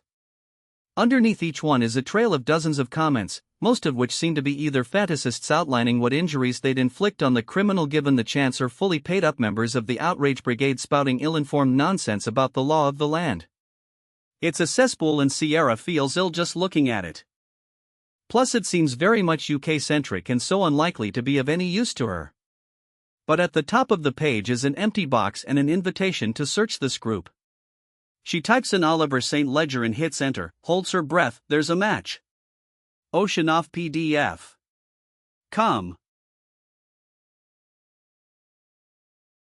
23 days ago. 23 days ago, it went on for a while, Oliver continues. I don't know how long. And then Shane stops, and sort of sees Paul for the first time, properly, like he hasn't even realized what he's been doing, like he's been in some kind of fugue state, and Paul has got blood all over him and he's got this cut. Oliver traces a line through his right eyebrow with a finger. There's a lot of blood. I remember, one of his eyes was filled with it. He looked. It was terrifying. But what we didn't realize was that it was just a small cut that bled a lot and that it looked much, much worse than it actually was. We panicked. We'd had pee that morning. I had my clothes in my bag. I got out a t-shirt, my NASA one, and gave it to Paul to hold against his forehead, to try to stop the blood, but it just kept. It kept coming. And then Shane and me, we look at each other, and that's when the rest comes quickly, in a rush. Almost there, he thinks. Shane says to Paul, we're going to wash the blood off in the river. And I just knew what was going to happen, what he'd decided to do, but it was like there was one half of me that felt like, yeah, good idea, that's what we have to do, what I have to do now, to help Shane, to protect him, to stop him from getting in trouble. But at the same time, the other half of me was looking at Paul, all covered in blood, saying okay and immediately following Shane down to the water, and that part wanted to scream, what the hell are you doing? Run. Run away. But I didn't. I didn't say anything. Instead, I just followed them to the water and I helped Shane push Paul into it and then I helped hold him down. One last breath, 3 more words, and then it'll all be out. He inhales, it makes his chest hurt. Until he drowned. Silence. Sierra says nothing, remains staring blankly out through the glass of the patio doors.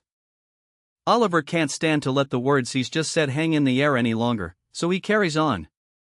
The guards came that night. To our homes. Shane had come up with a story that he said we both needed to stick to, that was basically, yeah, we saw Paul on the way home, but he ran off toward the river and we just carried on. But we'd been spotted with him, by several people. He'd had on this distinctive jacket, a bright red one, and the sightings didn't match up with what we'd said, and when they found him. They found the t-shirt, too. He pauses here, remembering the moment that realization dawned, when he knew with absolute certainty that there was no way out of this, that they had committed an act so horrible that it had literally ended one life and, figuratively, 2 more, the ones he and Shane were supposed to have. Everything happened really quickly after that.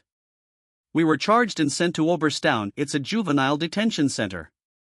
There was a trial. Our identities had to remain a secret, so we became Boy A and Boy B.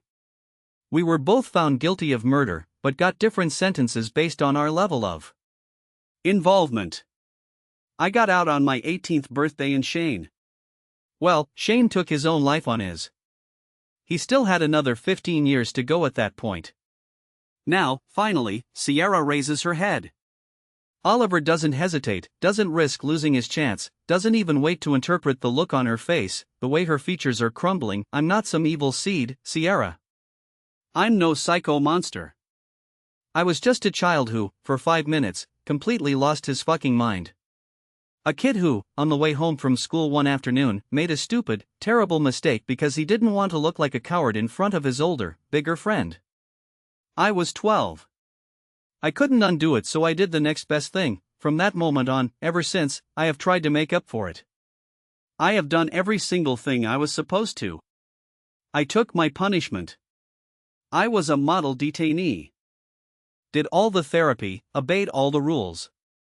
Whatever they asked of me, I did it and then more besides. And since the day I was released, I haven't as much as littered. But it doesn't matter what I do because all anyone thinks about, all anyone cares about, is what I did. He moves closer to her. 1 step, 2. And then I meet you. And you like me. And when I'm with you, it's like I feel like me. The me I should have been. The me I really was. A.M. And even though I knew it couldn't last, knew you'd find me out eventually, I kept wanting to feel that way, so I kept seeing you. And then, unbelievably, a bloody global pandemic comes along, and we hear there's going to be a lockdown, and you're living in this tiny apartment, working from home, just moved to Dublin, not knowing anybody, and he shakes his head in disbelief. You don't even use social media, so I think to myself, I'll just take these 2 weeks. I won't tell her for 2 more weeks. And I desperately hoped, that by the time the truth came out, you'd have seen enough of me to know that this is me. Now. Here. Oliver stops, holds his breath. So long as she's still here, so long as she's willing to listen to him, but then Sierra gets up and runs out of the room, into the bathroom.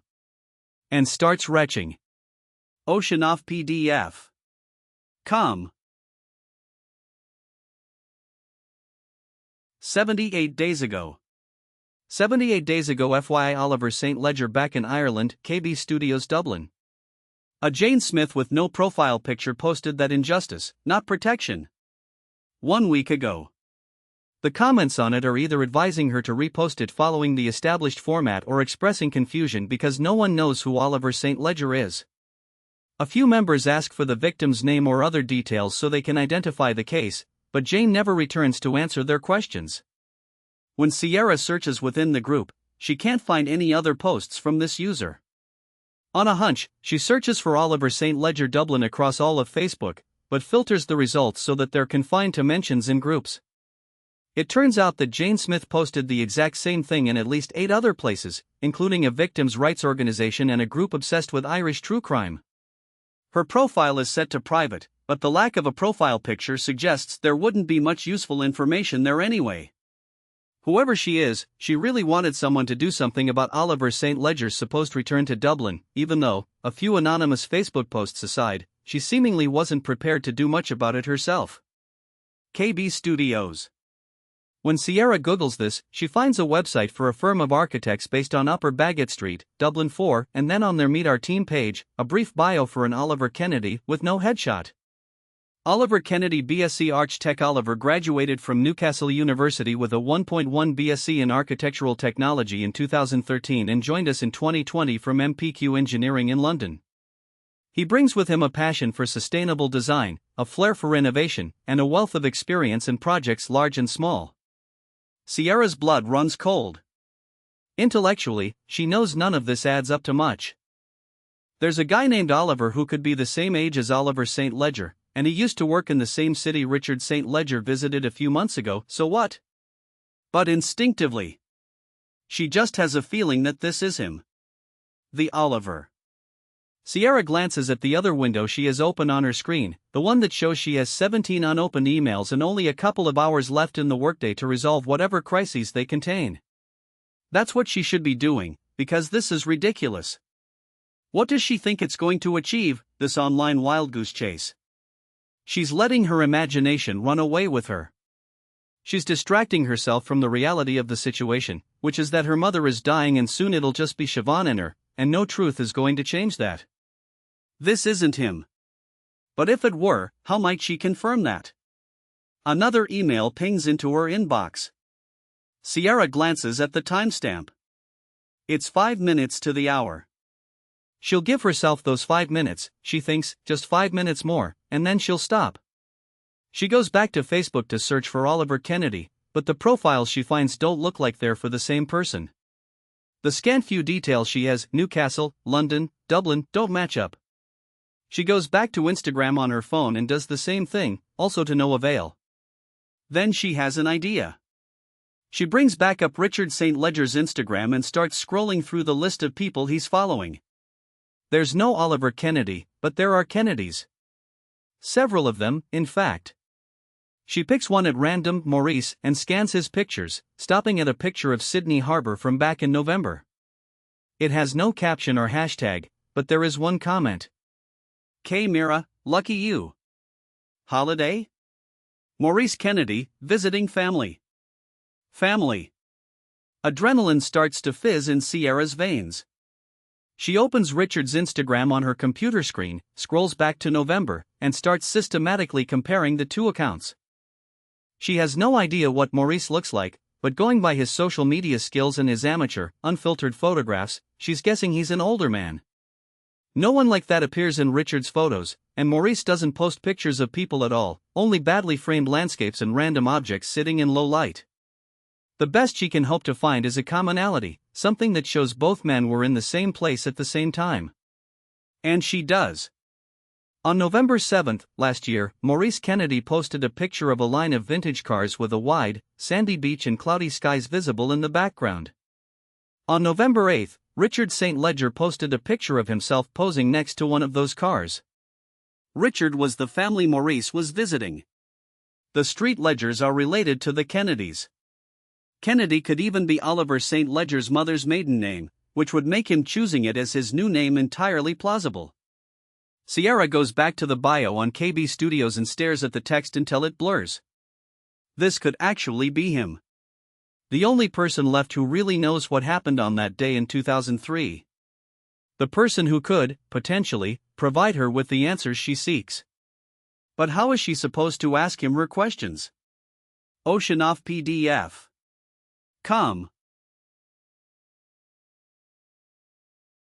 Today, just try not to think about it, Tom says, his voice muffled by his mask and the papery layer of forensic coveralls over Lee's ears.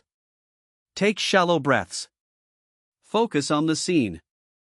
We won't be in there long. You ready? Lee nods. Then let's go. Tom turns and steps over the threshold of apartment 1, and she follows him. A series of metal step plates have been placed in the hall. They move carefully from one to the other, as if navigating stones set across a fast-moving river. Voices and rustling noises from the living room tell Lee that the scenes of crime officers are still at work in the other rooms. Just as they reach the bathroom, the next open doorway, the smaller of the two bedrooms, flares with a bright camera flash. After you, Tom says, waving a hand. Step into the far corner for me, to your right. When she enters the bathroom, she sees their reflections in the mirrored wall above the sink, two earthbound astronauts in ill-fitting spacesuits, their true selves only visible for the 2 inches of skin between the top of their face masks and the hood of the coveralls. There's no danger of catching anything while walking a crime scene, that's for sure. She goes to the step plate Tom has directed her to and then carefully rotates on the spot, shuffling her covered feet until she's facing the body. It's in the same position as it was on her previous visit, but the surfaces around it, tiled wall, sink, mirror, what remains of the glass, are now dirty with smudges of black fingerprint dust. A portable scene light has been erected in the opposite corner to where Lee stands, on a diagonal from the body, its harsh white bulbs pointed down at it.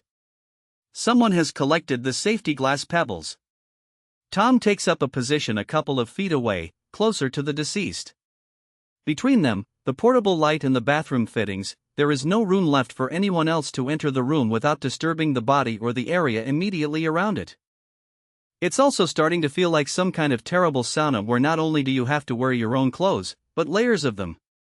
Lee feels a warm bead of sweat slide down her spine and settle in the small of her back. You okay? Tom asks. Yes. No. She waves a gloved hand. Let's just get this over with. He turns toward the body. All preliminary at this stage, as you know. Caucasian male, late 20s, about 6 foot. Dead, at my best guess for now, for round about 2 weeks. No flies because the apartment was as good as sealed to the elements, which I think you'll agree we're all very grateful for today. The deceased is lying face down in the remnants of the shower door with some shards of it on his clothing and in his hair, suggesting that it was his fall through the glass that caused it to break. He has a wound to his left temple. Tom points at the head, then at the brownish smudge on the bathroom wall, which, since she saw it last, has gained a small piece of yellow tape with a number written on it stuck just alongside it, which corresponds with this bloodstain here, indicating that is the point at which he hit his head immediately after he went through the shower door. The stench feels like it's gotten so thick that it's taken on a solid shape, and that shape is coiling around Lee's neck like a deadly python, slithering and tightening, making her windpipe dangerously small. Accident, she asks, being economic with her words so as to avoid letting the python inside. The fall was possibly, yes, but I don't think that's what killed him. The scalp tears easily and bleeds a lot, so lacerations can look a lot worse than they actually are. Their impact is mostly aesthetic. Of course, I'll have to wait until we do the postmortem to prove it, but I'd be surprised to find a skull fracture. He'd really have to have walloped himself off the wall there with some mighty force in order to sustain a fatal head injury. And Tom holds out his arms. You can't swing a cat in here. You wouldn't have the space to build up to it, and going through a pane of glass would slow you down. He pauses. Let's talk about why he fell. Did you look in the medicine cabinet when you were in here before? Lee nods. There's Rohypnol in there. He has a prescription for it, I'd say. We know it for its more nefarious uses, but it's primarily a tranquilizer used to treat things like chronic insomnia. But I'm confused as to why, if he'd taken it and we have to wait for toxicology to confirm that he was in here in the first place, still mostly dressed, walking around. There are more pills missing from the pack in the cabinet, so presumably he'd taken them before. He must have known it'd be a wise idea to already be in bed when he swallows them. The blankets, Lee says. They were pulled back on one side. So he was probably in bed. I think so, yes. And then he got up for some reason. Although he's not dressed for bed, but that's neither here nor there. Anyway, Tom winks at her. Are you ready for the riddle? I'm about ready to projectile vomit, Lee thinks, so I'd rather just skip to the bit where we leave this stench fest. But she says, go on. Where's the blood? Can you see any? Apart from our little smudge there on the wall. Lee hasn't been looking. She's been pretending that the entire area to the right of Tom is pixelated, that she can't see what's there, that she can't see the discoloration, the bloated face, the skin slipping, and she swallows hard and breathes in deep, trying to capture every last molecule of the VapoRub's remaining menthol scent. Why don't you just tell me whether or not there is, she says, and I'll believe you. There's no blood, Lee. And even the smallest, shallowest wound to the scalp bleeds profusely. The scalp is chock full of blood vessels. And yet, no blood, except for our impact on the wall there. None on the floor. How can you tell? There's that sludgy stuff. That's not blood, and that came after. It's like there's a halo of cleanliness all around the head and upper part of the body. But there was blood, with a scalp laceration like that. So, where did it go? Lee tries to think, but almost immediately her thoughts are back on the smell, and how it's so incredibly overpowering that she could have shoved an open jar of Vicks up each nostril and she'd still be smelling the damn thing.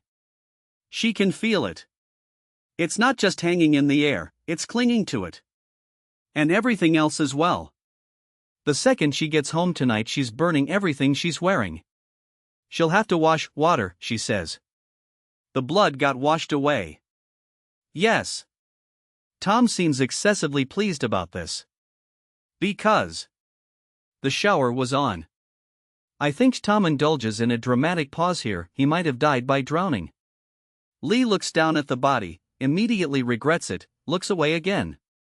He what now? Death by drowning doesn't require submersion, you see. There just needs to be enough liquid to inhale, to get into the lungs. So, hypothetically, if our friend here had taken a tranquilizer and then got back out of bed, stumbled in here, perhaps he needed to use the toilet and fell through the shower door, and he landed as he is now with his mouth and nose on the tile, and right, I may add, in the little depression formed by the drain where water would tend to pool, and the shower was on. Well, he might have been a little stunned by the blow to the head, or the rohypnol was kicking in, or both, and he falls unconscious in that position, which of course means he keeps breathing, and he drowns in a couple of inches of water in his own shower. Tom pauses. This is why I truly will never understand why people go skydiving and bungee jumping and all that malarkey. It's so easy to die. Why try to make it happen? Why was the shower on in the first place? Good question. He could have simply hit the lever during the fall or in his attempts to get back up from it. Those things, he points at the shower handle, all it takes is a little force and the water would start to flow. He could have been planning to have a shower and just misjudged how quickly the tranquilizer would kick in. But that's not your million-dollar question, Lee. She raises her eyebrows. It isn't? The million-dollar question is, who turned the water off? Her stomach sinks.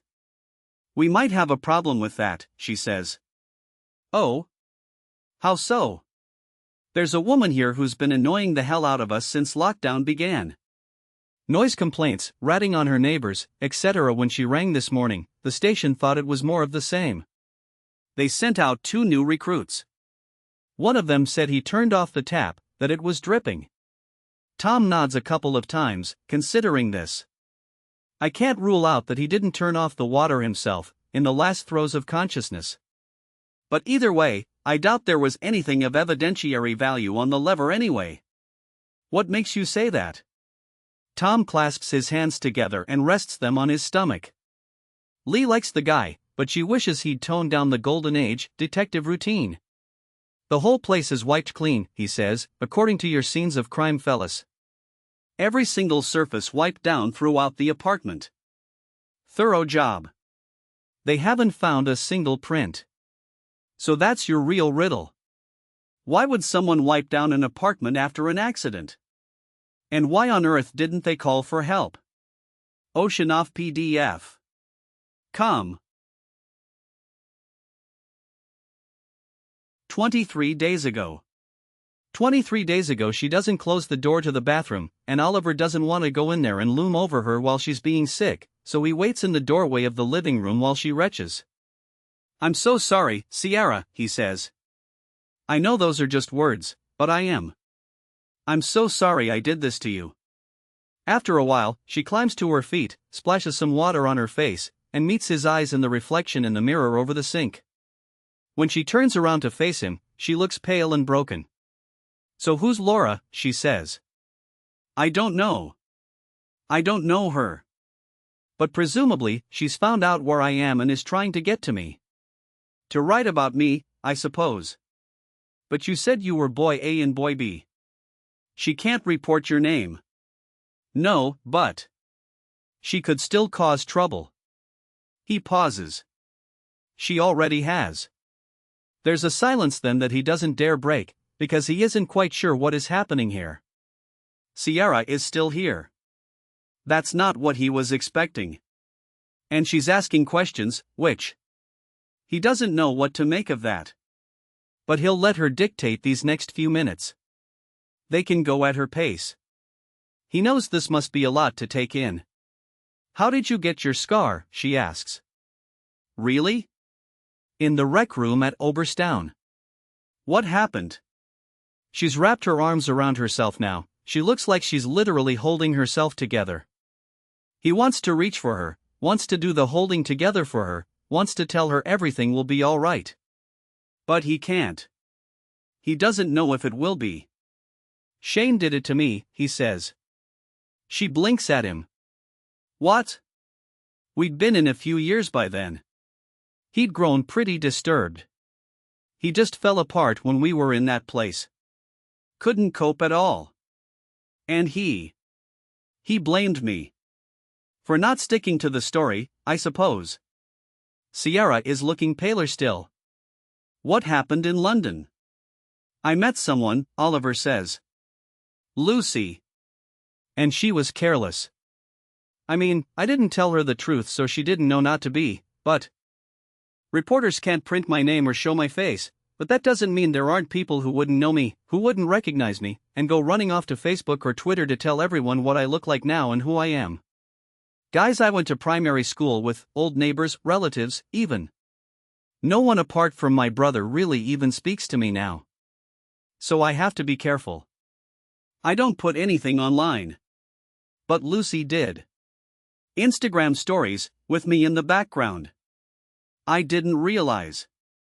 And there's all these forums, you see, where these nutjobs, these vigilante idiots who think it's up to them to be judge and jury in the prison system while they're at it. He shakes his head, angry at some long-ago memory. A picture from Lucy's Instagram somehow made its way on there. Onto one of these forums. They couldn't confirm it was me, of course. How would they know? There's nothing to compare it to. But that didn't stop them trying. They had Lucy's name from the account and started messaging her, asking her questions, and then she started asking me questions. He exhales. I had to leave, to stop things from really blowing up. Sierra starts to cry. I have to, too, she says, her voice wavering. Now. I can't stay. Oliver takes a step toward her, then another when she doesn't react to the first. He holds up his hands as if to signal that he comes in peace. She holds up hers to tell him not to come any closer. He stops. Can I hold your hand? She shakes her head but doesn't move, doesn't resist when he reaches out and takes it. He presses it to his chest, to his heart. This is me, he says. Here, now. Not that boy, that child, who was stupid and cruel and made a terrible, terrible mistake that he can never undo and never be sorry enough for and never take back, but why did you do it? Sierra, you know me. I am who you think I am, who I've been these last few weeks. This is me. The real me. And I wanted you to see that, to know that, before all this. She jerks her hand away, takes a step back. Why did you do it? Back then? Why didn't you put a stop to it? Why didn't you save him? She's crying harder now, cheeks glistening with tears. I don't know, Oliver says. I really don't know. I've thought about it so many times. For years it was all the time. But I can't explain it. It just happened, I wasn't thinking. A therapist told me once that when you're that age, you have no sense of permanence. It's hard for you to intellectualize forever. You understand the difference between right and wrong, and you sort of understand that your actions have consequences, but you don't really accept that those consequences can't be undone. It's not an excuse, but that made sense to me. And things like this, Sierra, they're not about good and evil. I wasn't some psychopath in training. Things happened, a series of things, that created this moment in time when Shane and I made a decision we shouldn't have, and, you know what? That happens all the time. But in our case, the stupid thing we did had the worst consequence imaginable. Sierra starts moving toward the bedroom door. I have to go. Please don't, just stay, for you don't get to ask me for anything, she spits at him. She goes into the bedroom, pulls her suitcase up onto the bed and starts throwing her things into it. He watches, helpless, hanging back at the door. Where will you go? Back to my place, she says. For how long? I don't fucking know, Oliver. I'm just trying to figure out, she reels on him. You've just told me you killed a child. It comes out as a scream whose volume seems to surprise even her. He nods, acknowledging this. When I was a child, he says quietly. This freezes her in place for a second, and hope rises in his heart. But then she turns back to the bed and zips up the case. Lifts it by its handle and plunks its wheels on the floor. Turns around and waits for him to step aside so she can get out of the room without having to touch him. I'm sorry, he says again. I don't know. She pushes past him and leaves. Ocean off PDF. Come. 64 days ago. 64 days ago, the man Sierra thought could be Oliver St. Ledger worked on the fourth floor of a glossy new office building that loomed over all the other, older, smaller ones on Bagot Street Upper, according to what she could glean from Google Street View.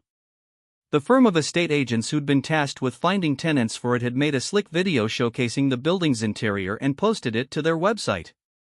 Inside were 4 floors worth of glassbox offices, a reception desk large enough to accommodate 3 gatekeepers in the lobby, and electronic turnstiles protecting access to the stairs and elevator. You couldn't just walk in and wander around. She'd need a reason to be there. Pretending to be a client, she figured, would be the quickest way to get found out. She would have no idea what to say or who to ask for, and what were the chances that, even if she managed to keep up some kind of pretense for a while, the firm would choose Oliver Kennedy to meet with her? Going by the website, he seemed like a junior member of staff. She'd thought about impersonating a courier who was delivering something that had to be signed for, but almost immediately that plan revealed itself to have 2 flaws. One of those 3 receptionists would probably insist on taking it off her hands, and, even if they allowed her upstairs to deliver the package in person, what could it possibly contain that wouldn't immediately set alarm bells ringing for the recipient? If Oliver Kennedy was Oliver St. Ledger, he'd spent his whole adult life protecting his real identity. Someone else might dismiss it as a mix-up or mistake, but he wouldn't. And then he'd be on high alert. Which just left one option, as far as Sierra could see: apply to work there. Get inside under the guise of a job interview.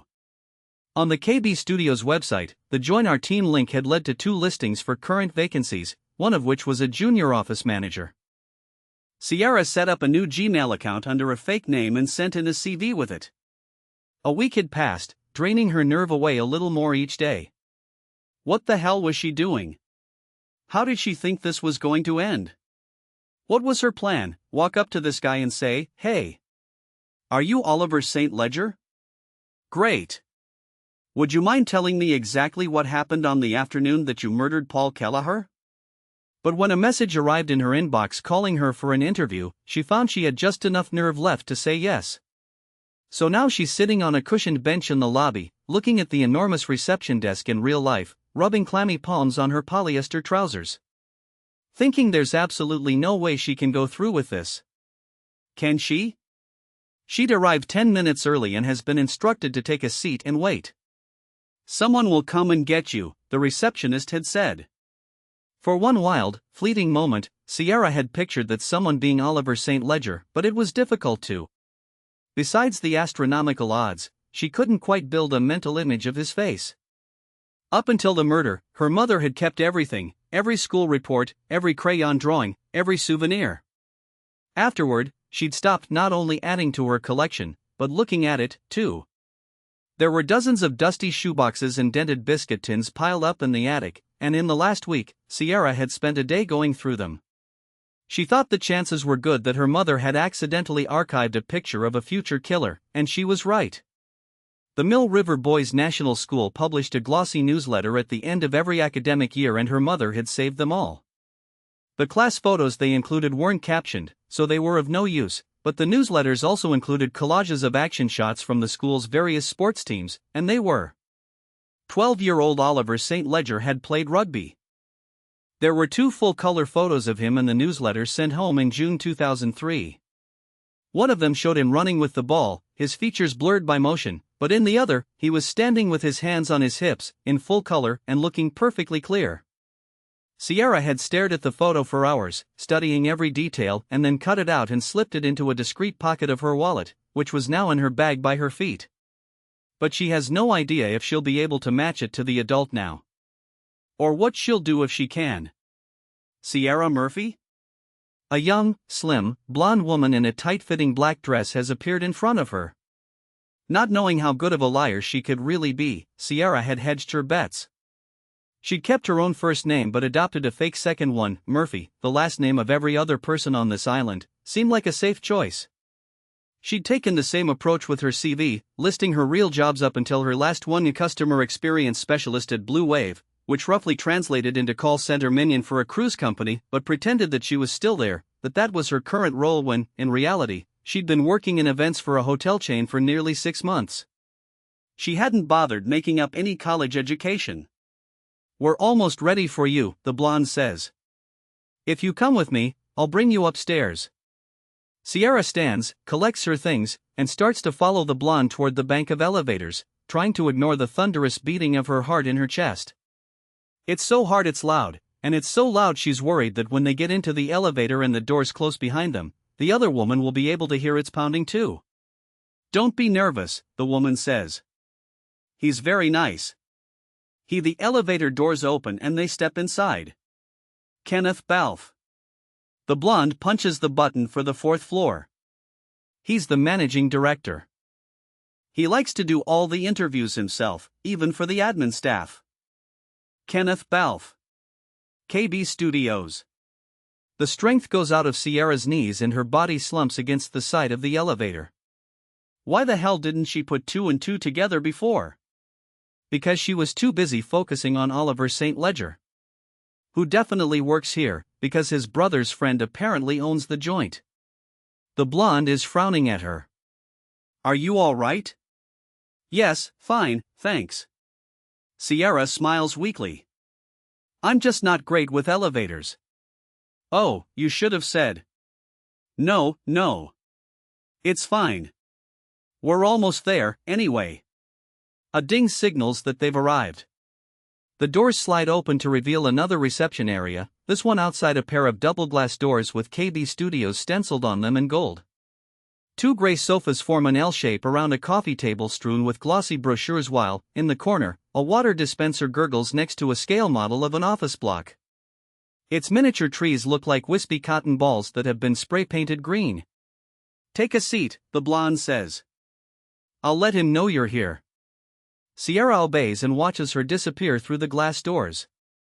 Beyond them, she can see the promise of an open-plan office space, people milling about. She's too far away to properly search their faces, but her eyes land on a framed picture hanging on the wall next to the doors. It's of a smiling, slightly red-faced man in his late 50s, early 60s, accepting a chunk of blown glass from a woman in a glitzy evening dress. And he looks exactly like what the Ken Balfe she found on Instagram might in a few decades' time. The man who's about to interview her must be Kenneth Balfe Sr. Not a teenager at the time of the murder, but a grown man. An adult whose teenage son was friends with the brother of one of the killers. Which makes him, she thinks, far more likely to remember things from back then. Including peripheral figures. Like the other family members, for instance. Her, possibly. She can't chance meeting him. She has to get out of here. Sierra grabs her bag and starts to walk away, just as she becomes aware of the glass doors to the office swinging open behind her. She holds her breath, thinking it's the blonde woman coming to collect her, waiting for the call of her name. But it doesn't come. She can't risk waiting for the elevator, so she starts hurrying down the stairs instead. Blood rushes in her ears. She winces at the conspicuous clacking of her heels on the marble. She reaches the first landing and turns to start down the next flight, and that's when she sees him. Standing at the top of the stairs. Looking at his phone in his hand. Tall. About her age. Neither muscular nor soft, but solid. Broad-shouldered. Dark hair, thick and messy, but in a way that suggests it was carefully teased to look so. Oliver St. Ledger. It's him. It's him. She knows this for sure, even if, at the same time, she can't quite believe it. Out of sight, she hears the double doors to the office swing open again and a female voice say, "Sierra, oh," and then, after a pause, "Oliver, did you happen to see a woman here when you came out? Brown hair, black suit?" Oliver's head begins to rise, his gaze lifting from his phone. Sierra hurtles herself forward, nearly missing the first step, awkwardly regaining her balance and then dashing out of sight, heels clacking loudly, all the way down the stairs. Oceanoff PDF. Com. 22 days ago. 22 days ago, Oliver awakes on the couch, immediately feeling the pinched pain of a tight muscle in his neck. His tongue feels thick and bristly, his insides gnawing and empty. A cluster of dented, emptied beer cans sit on the coffee table. The light in the room suggests it's early morning. Then he hears the sound that woke him up, his phone, ringing. He thinks Sierra and whips about, desperately looking for it, chasing the sound before it stops, knocking cushions and sending the phone flying onto the floor. He just wants to hear her voice, he thinks. It doesn't even matter to him what she's saying with it. But it's Ken B that's calling him. Kenneth, he says, his voice thick with sleep. So you are alive, then. This is my third time trying you. Oliver pulls the phone from his ear to check the screen. It's crowded with missed call notifications and unread texts. Are you all right? Kenneth asks.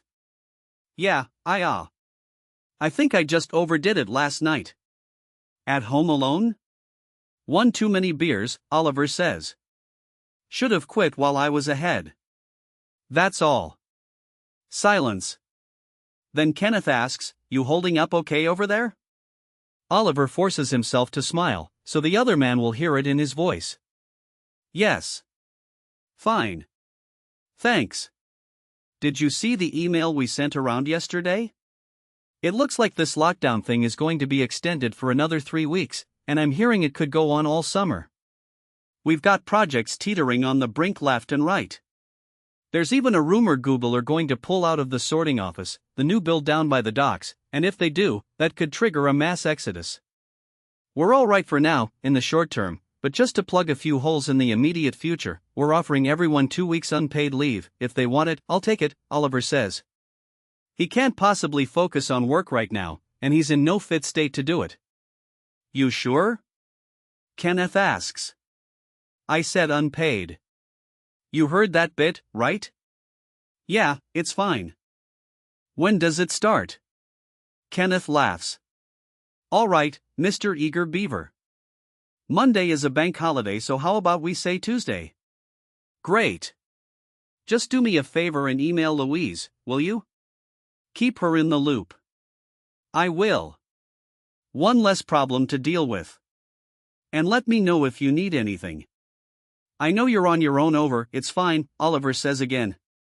And then, in case he sounds ungrateful for Kenneth's concern, he adds a, thanks.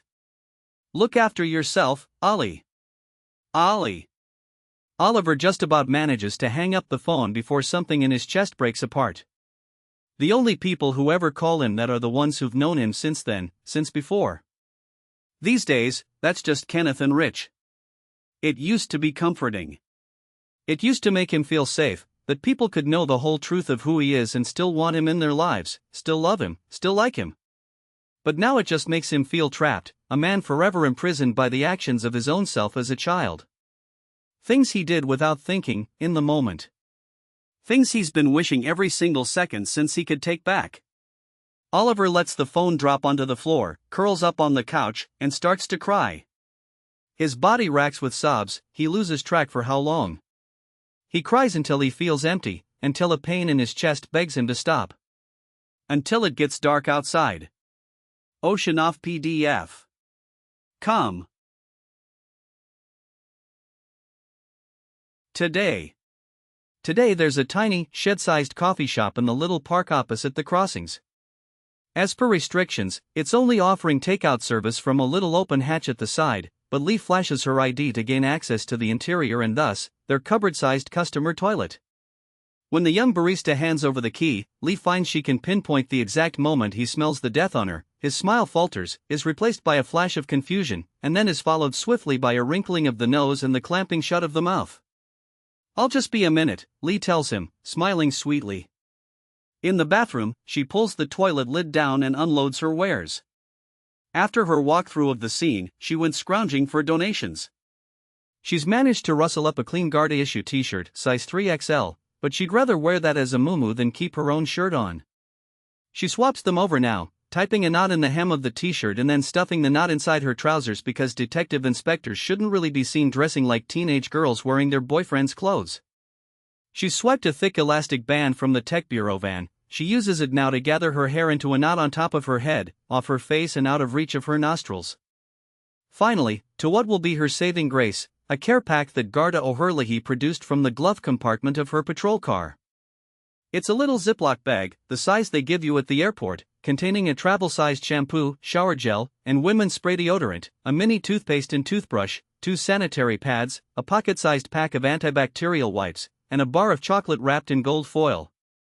Garda O'Herlihy explained that she makes these up herself, that she always keeps a few in the car, especially when she's on nights, because that's when you tend to meet the most vulnerable. Today, it just so happens to be saving the arse of a detective inspector who smells like she's been slow dancing with a rotting corpse. Lee makes a mental note to buy O'Herlihy a pint. Or donate a gift card. She brushes her teeth, it can't hurt, and sprays the deodorant everywhere, including over her hair.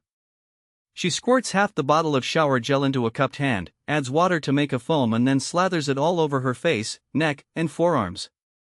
She regrets putting on the t-shirt, which now has a dark rim of damp around the collar. She should have done this bit first, really. She dries herself with fistfuls of toilet paper that quickly clump and stick, and eats half the chocolate because she hasn't eaten yet today. When she's done, the little mirror above the sink informs Lee that she looks absolutely terrible, but at least she doesn't smell anymore. Well, no, actually, she smells of many things: fresh cotton, eucalyptus revive, zesty blast, but at least none of them are advanced decomposition.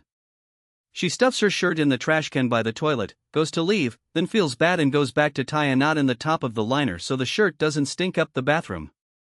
She tries not to think about how bad things might have been if she hadn't been in full protective gear in there. Tom said he didn't smell anything off her when they climbed out of their suits, but she wouldn't trust that man's nose. Whatever's up there has probably been long cauterized. When she hands the key back to the barista, she studiously ignores the way his eyes widen as he takes in the state of her.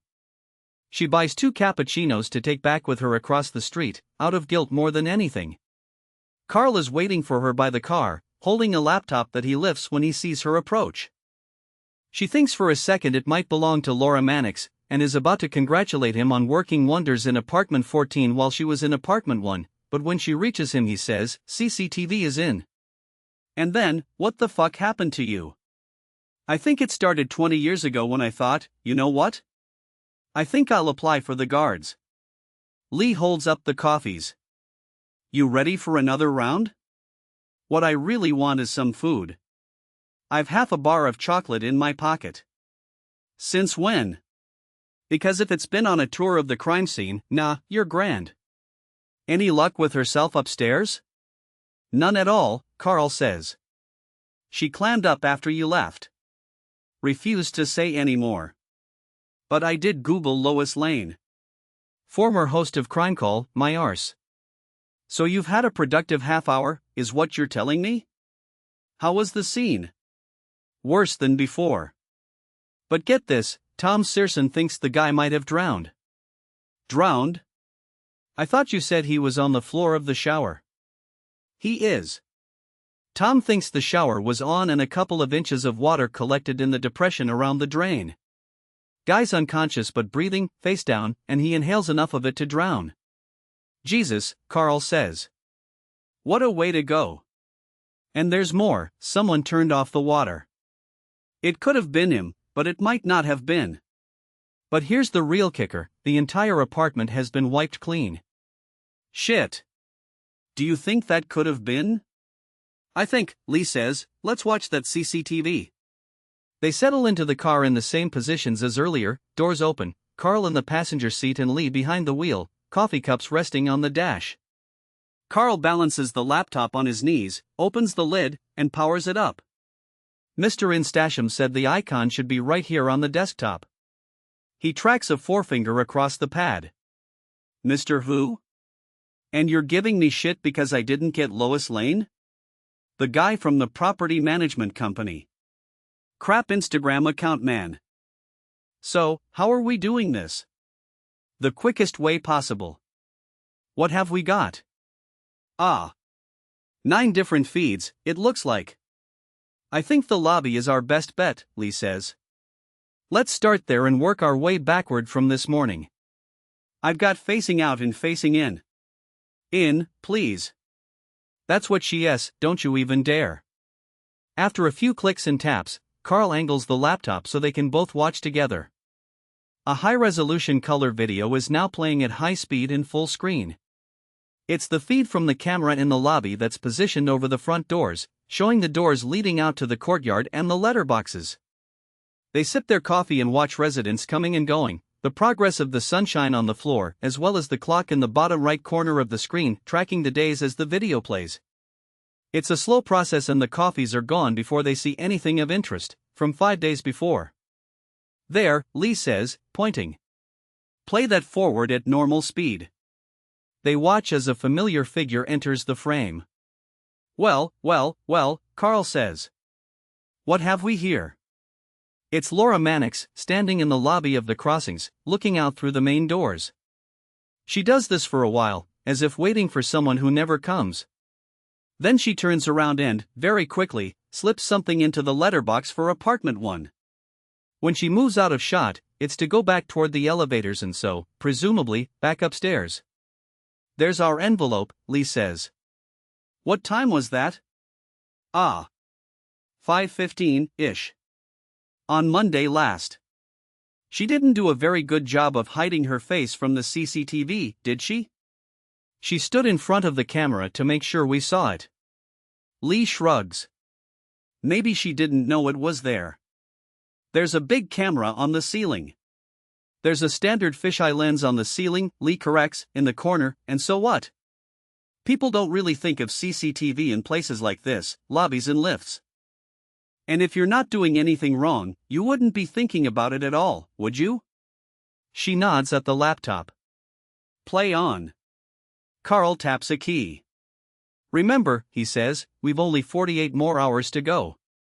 But they only have to speed through another 5 of them before they see Laura Mannix again, coming out of the corridor from the direction of apartment 1 and, moments later, going down it. Well, Carl starts. Once was enough. Pause there and let's watch it at normal speed. When they watch the events in chronological order, Laura Mannix goes down the corridor toward apartment 1 and doesn't return for nearly 15 minutes. She doesn't appear to be holding anything, but she has a little clutch bag on a chain slung diagonally across her chest, as if she's on her way somewhere. Like before, when she moves out of shot, it's not to go out of the front doors or head into the courtyard, but to move back toward the lift that will take her upstairs to her side of the building. So that's what, Lee asks, Monday morning? 10 or so? 9:52, to be exact. When she returns to the lobby. Our friend was definitely dead by then, right? Is there another angle? Where we can see the door for number 1? Carl presses a few keys and traces a forefinger across the trackpad. Here we go. Fire exit at the end of the hall. The camera this time is positioned in the corner of the ceiling above the fire exit that leads outside, and only a few feet from apartment 1. The door itself is hidden from view below the camera's line of sight, but anyone coming or going from the apartment would be clearly visible.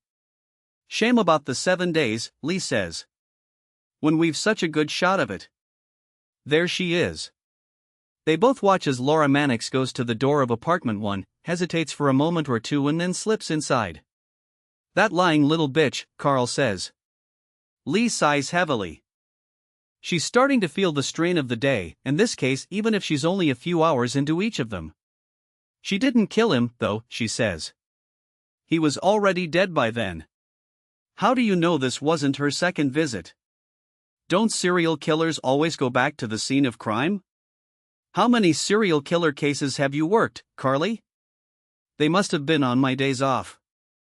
0.00, he says, tapping his temple, because they never get to the serial bit with me. Lee snorts. I don't think Laura Mannix is a serial killer, she says then. And did you see how she just pushed open the door? Like I said, unless she took something. We don't even have her on burglary. I doubt that's enough time for her to wipe down surfaces, either, and she's nothing with her that could do that. And if she did that on a previous visit, why go back and risk leaving some trace now? And why put the envelope in the letterbox if she's just seen his dead body in there? Lee turns to Carl, eyebrows raised. Yes, she says. Excellent question, Carl. I'm choosing to ignore your tone of surprise. Why did she do that? Well, he says, she told us that what's inside is a love letter about how she's not going to do anything bad, she won't name him, yada, yada, yada, but what if she had left previous letters that weren't so nice? He doesn't respond, she goes to check the apartment, she finds him dead, she's like, oh, I fucked up here, so she writes a nice letter she knows he'll never get, but that we'll find, and we'll rule her out then as being a source of any angst in his life because, hey, her message to him was so nice. When he finishes, he turns up his palms with a flourish. Proud of yourself, Carl? Indeed I am, he says. Very. You know, I think you could be right. They watch the remainder of the CCTV, but find nothing else of interest. Aside from Laura Mannix, no one seemed to enter or leave apartment 1 at any time throughout the previous 7 days. Carl closes the laptop and they sit in companionable silence for half a minute, digesting everything. How did she find him? Lee asks then. Who was her secret tipster? That's what I want to know. Oh. She's remembered the chocolate. She pulls it from her pocket now, grimacing at the soft substance she can feel give way to her fingers through the foil. She holds it out to Carl. Sorry. You might want to give it to me. It'll taste the same going down. They lapse back into silence, or near silence, since Carl is a noisy chewer even when there isn't that much to chew. Then something occurs to Lee. Which one is the other KB Studios apartment? Carl says something that sounds like, what, distorted by a mouthful of food. Which one is the other KB Studios apartment? Lee repeats. They rent 2, remember? Which one is the other one? What number? Dunno. Why? Because it's owned by Oliver St. Ledger's brother's friend's neighbor's dog or whatever it was. A connection going back years, potentially. Maybe even. She waits for the penny to drop with Carl. All the way to 2003, he finishes. Clever girl. Was there anything in the door-to-doors? I can check. Why don't you call back your buddy? Kenneth Balfe. Ask him, it'll be quicker.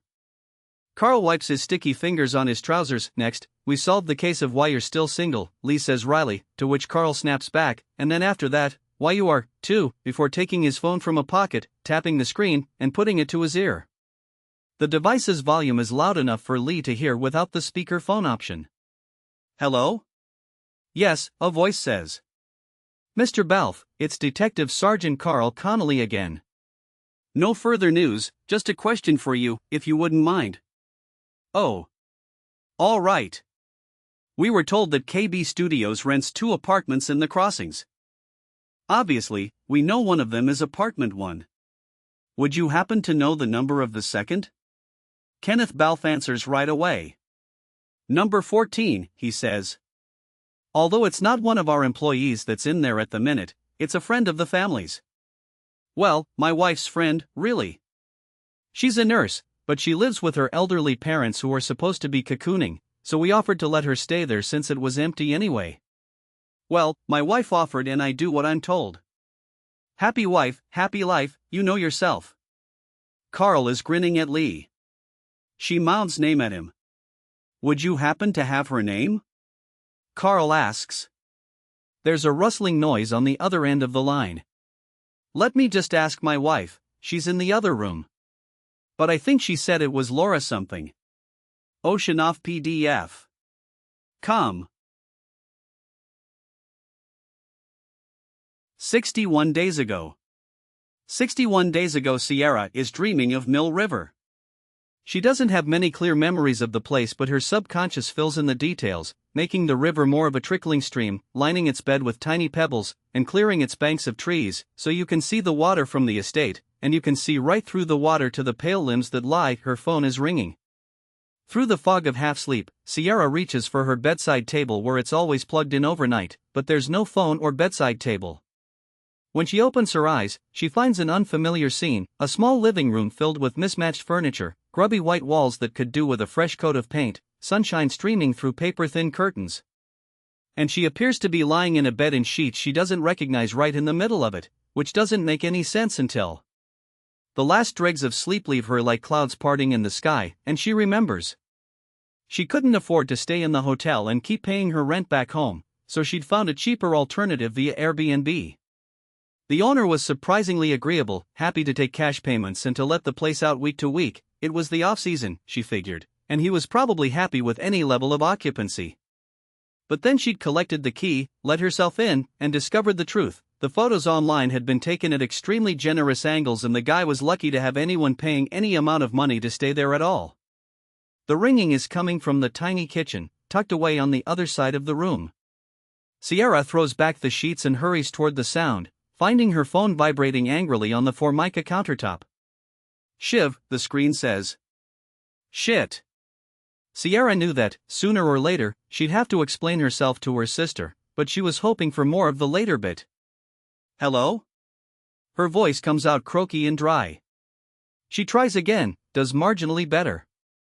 Hello? Oh, so you are alive, Siobhan snaps. She's outdoors. Sierra can hear the sound of passing traffic and whipping wind. Get up and let me in. I'm downstairs. Is your buzzer broken or something? I've been pressing it for ages. Sierra can't think of a single other Sunday when her sister randomly showed up at her front door, but of course she would do it today. The woman must have a sixth sense. I'm not there, Sierra says. Am I supposed to be? Where the hell are you? In Dublin. In Dublin? I have a job interview. A job interview? Are you just going to repeat everything I say, Shiv? Yes, until you tell me what the hell is going on. An opportunity came up, Sierra says carefully. She has practiced this but needs to avoid making it sound that way. We have a new property opening up here in the summer and they were looking for someone from events to be on the opening team. I applied for it months ago. I'd forgotten about it, to be honest, until they sent me an email last week. I can't see myself taking it, especially not now, with ma'am. But I figured I may as well go along. For the experience. It's first thing tomorrow morning, but I came up yesterday to, abuse your employee discount? That doesn't kick in until she's worked for the company for 12 months, but since it's an easy explanation, Sierra says, exactly. Yeah. A beat passes. Are you sure about the not taking it bit? Siobhan asks. Because with ma'am and everything. I'm sure, Sierra says. Why were you calling over? Because I made the mistake of drinking a liter of coffee before I left for my walk. Go buy another one at the cafe on the corner. Millie's. You can use the bathroom in there. I think I'll have to. It's situation critical. Sierra ends the call and immediately feels terrible about lying to her sister. She wishes she could tell her the truth, which is that the truth is what she's chasing. But Siobhan doesn't even want to hear Oliver St. Ledger's name, let alone that Sierra has been playing internet detective and has now temporarily moved to another city to see if she can accidentally on purpose cross paths with him and ask him questions about that day, the one that cracked open a fault line through the heart of their family. To discover the full horror of it, whatever it may be. So that their family, what's left of it, can maybe find some peace. But lying, it turns out, is hard.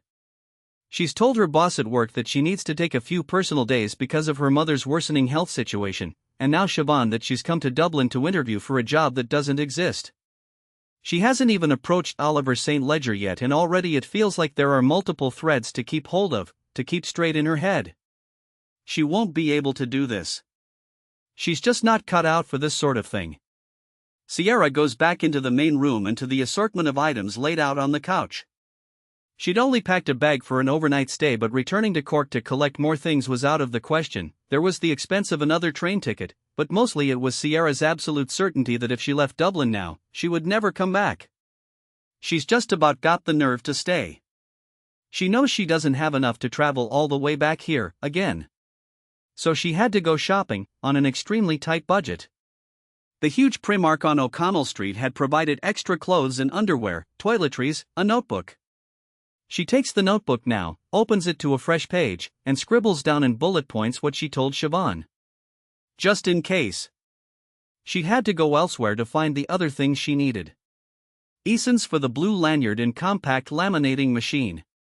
The 3-store on Grafton Street for her pay-as-you-go phone. The stationer's next to Oliver's office for printing her new ID.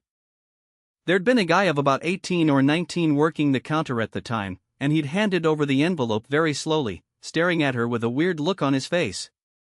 "It's for a costume party," Sierra had said to him, at which point he tried and failed to act like he had no idea what she was referring to. And then to one of the charity shops on South Great George's Street for the thing she didn't know she'd needed. She just happened to be passing by on her roundabout way back from O'Connell Street when she'd seen it in the window, artfully arranged as part of a themed display.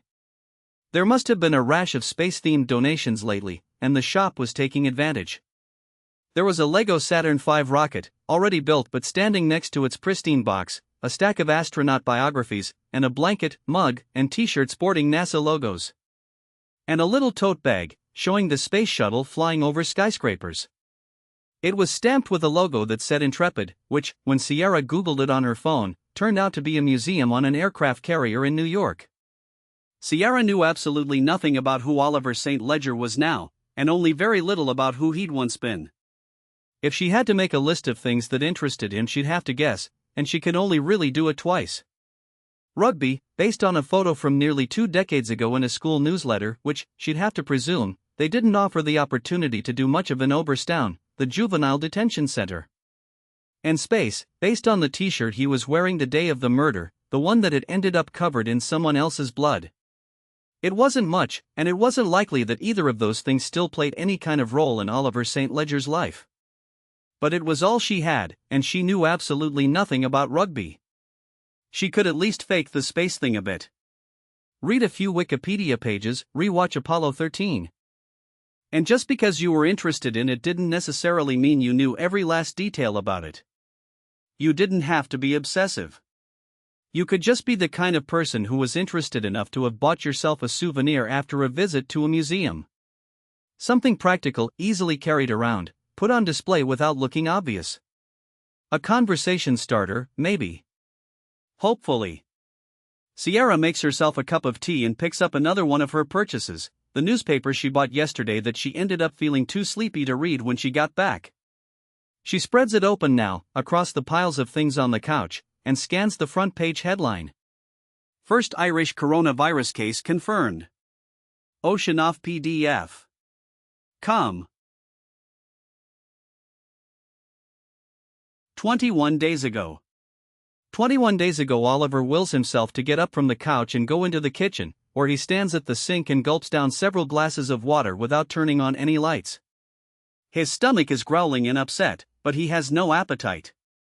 He can't imagine eating. He fills his water glass again and goes into the bathroom to get a pill. There is a moment then, in the bathroom. In front of the cabinet, holding the blister pack in his hand. The pills are lethal, deadly if you don't follow the dose. They're what you do when you've exhausted all other options because they're so damn strong. It's why he only takes them, at the very most, once a month, and never ever exceeds the dose. He counts the pills now, 17 between the 2 blister packs. He doesn't know how much time passes, but Oliver shoves them both back into the medicine cabinet and firmly closes the door. It's not an option. He'd tried it once, not very hard, and was glad when it didn't work. A permanent solution to a temporary problem is what Dan says. Usually right before he says, "This too shall pass." But will this? He goes into the bedroom and sees the bed is made, which at first he can't figure out. But then he remembers, he hasn't been in it since Wednesday morning, and Wednesday morning Sierra was still here. She must have made it. He spreads his hands across the sheets, trying to detect some trace of her decaying presence, but there's nothing there. He climbs onto the bed, folds himself in under the blanket, imagining that it's her arms he can feel, holding him tight, keeping him safe, and dreams of a cold river and a young boy's eyes looking up at him, asking the same question over and over. Why are you doing this to me? Now, as then, Oliver doesn't know. At some point on Saturday he forces himself out of bed and wanders into the kitchen to get something to eat, not because he's hungry but because he can't stand to listen to the incessant gurgling of his stomach juices anymore. He finds an open box of breakfast cereal and starts eating it dry and by the fistful, standing up.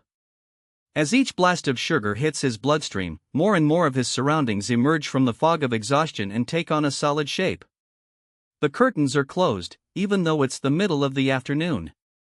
The kitchen is littered with half-drunk glasses of water, the remnants of an uneaten lunch from Wednesday? Has that been sitting there since Wednesday? And the air is stale and smells odd, like sour milk. He should clean up, but his limbs feel heavy. All he wants to do is go back to bed. Well, what he really wants to do is talk to Sierra, but that's not an option. Unless he can persuade her to come back, to listen to him just for a few minutes. To let him explain himself now that the shock may have subsided somewhat. Of course she reacted that way, he wouldn't have expected anything else. But maybe now, with a few days' distance, with the revelation having had a bit of time to lose its electrified edges. His phone. Where is it? He pushes aside the kitchen countertop's detritus, searching, until he finds it under a government-issued COVID-19 advice booklet, dark and dead. Another search eventually turns up the charger. He goes back into the bedroom and plugs it in next to the bed. What is he supposed to say to her? What words could possibly convince her to come back and speak to him? At the buzz sound that signals the phone is charged enough to have powered itself back on, he picks it up and starts typing Sierra a text message. It goes through several drafts and deletions, but eventually he settles on, "I know it's over, but I don't want it to end this way. Can we talk? We can meet somewhere public if you prefer." He waits for the notification that it's been delivered, but it doesn't come. 1 minute passes. 2. Has she blocked him, he wonders, or is her phone just turned off? He chances calling her and gets his answer. It goes straight to voicemail. He doesn't leave a message. Instead, he rolls over, burrows beneath the blankets, and closes his eyes, desperate for sleep to come and save him from the torture of his own thoughts, the reality of this situation, what it might mean for his future, his regrets. Eventually he dozes. It gets dark again. A ringing sound, aggressive and electronic and out of place. Oliver jerks awake, sits up in the dark and thinks, my phone.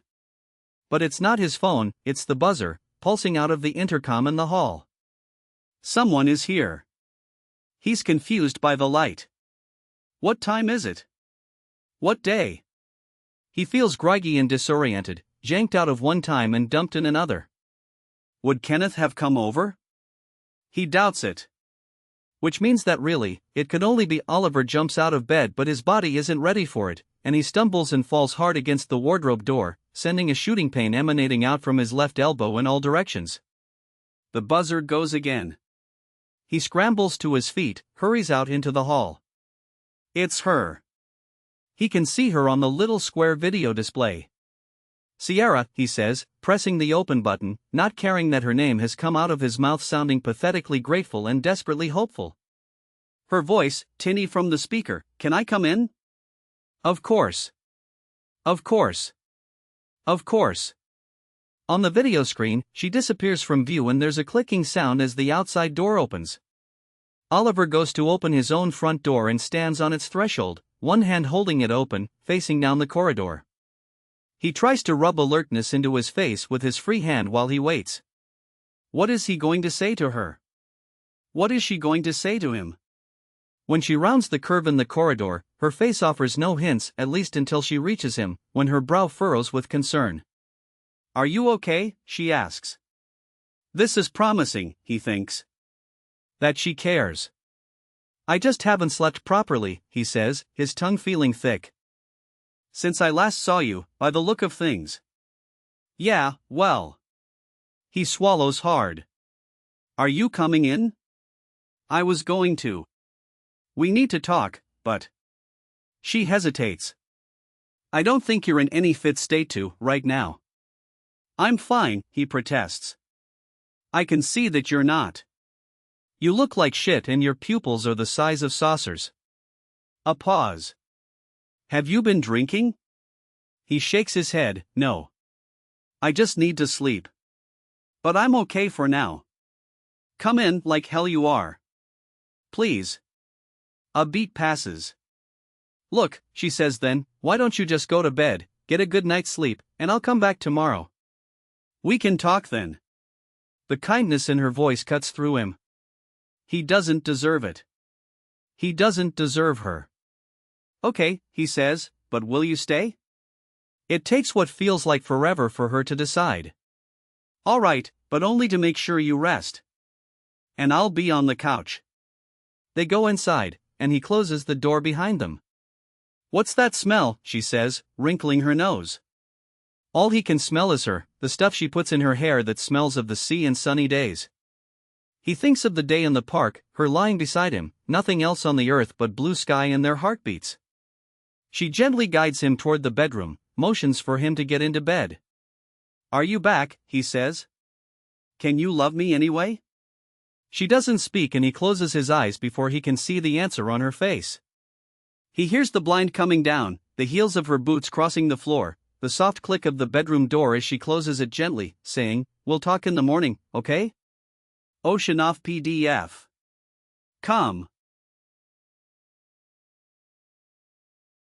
56 days ago. 56 days ago, go ahead, are the first words he ever says to her. It's Friday lunchtime and her fifth time following Oliver into the Tesco opposite his office building, swinging the space shuttle tote bag on her arm, pretending to be just another office worker buying yet another unimaginative meal deal. Today, though, she lost him somewhere inside and then, distracted, had picked up a bottle of water of the kind with a sickly sweet fruit flavor added. She can't afford to spend money on props, this will actually be her lunch. So she's paused by a stack of Easter eggs, wondering if she can be bothered to go back and change it. That's when she looks up and sees him, standing less than 2 feet away, leaving a space for her to join the line ahead of him. She's never got this close, never been able to look directly at him. Never felt his presence before now. She can't do this, she thinks. She's not able to. He's got a strange look on his face. Expectant, almost. Like he's challenging her? Does he know who she is? Know what she's planning on doing? She feels like her real motivation is on naked display, written all over her face. If she could just get a hold of herself, take a minute to prepare. She'll come again, she thinks. On Monday. She'll be more ready then. It's okay, she says, starting to turn. I've just realized I've got the wrong one. Sierra turns and heads back toward the fridges, feeling his eyes on her as she moves away. And the beat of her own heart, pulsing with promise. She takes her time swapping the water and then walks to the very back of the store, making a show of searching for something, before going to the tills and joining the line there again. He's long gone. She finally feels like she can breathe again. But then, when she gets outside, she hears a voice say, "Nice bag." It's him. Standing in the next doorway, looking right at her. The sandwich he's just bought is tucked under his arm, getting squished by the pressure. There's the hint of a grin on his face, tinged with something else she can't readily identify. She stops. "My. Your bag," he says, pointing to the NASA tote. And she takes this as a sign. Due to the reporting restrictions, the details in the articles she'd found were scant, but they'd all spared a column inch to mention the fact that Boybe had hidden a bloodstained t-shirt with a NASA logo in a rubbish bag inside a holdall under his bed. His grandmother had bought it for him. It proved, his legal team argued, that he didn't want to hurt Paul Kelleher, that he had never intended to, but that after Oliver had gone to the boy's assistance, tried to help. "Thanks," she says. "It's from the Intrepid. It's a museum in New York," he finishes. "The one on the aircraft carrier, right? Have you been?" It was 17 years ago, he was a child, and maybe he didn't even like space things. Maybe his grandmother was playing a guessing game. But it was all she had, and then, when she'd seen the bag in the window of the charity shop. But it turns out he did. And still does. "Yeah," she says. "Once. He can't have been there. He wouldn't have been." She checked, the space shuttle on display there was only added in 2012, and she presumes he can't have traveled to the United States since he got out of Oberstown because he'd have had to declare his conviction at immigration. For direct flights from Ireland, that happened at the airport on this end, America had Homeland Security controls at Dublin and Shannon. He wouldn't even have made it onto the plane. And memories of one visit a while back should be easy enough for her to flub. He asks, "Was it good?" Sierra hesitates, because this is it. This is where she makes her choice. People think the decisions you make that change the course of your life are the big ones. Marriage proposals. House moves. Job applications. But she knows it's the little ones, the tiny moments, that really plot the course. Moments like this. She wants the truth of what happened that day for her mother, before the woman's time runs out. She was never the same after that fateful day, after the knock on the door that revealed two strange men outside, one in a Garda uniform, one in a dark suit, both of them looking apologetic and solemn. I'm afraid we need to ask your son some questions. It had broken something in her mother's soul that could never be repaired, that had somehow only grown more broken since. It's about the local boy who went missing, Paul Kelleher.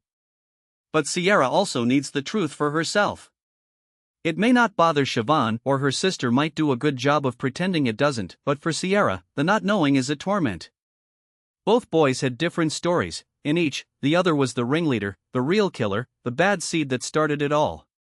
The Gardaí had a third, who started it didn't matter, because they'd both contributed to the boy's death. Is Shane in? Could you ask him to come down? The jury considered everything: how quickly Oliver had let go of his lies, his tortured tears in interviews, the bloodstained NASA t-shirt, and decided that whatever had happened because Shane took the lead.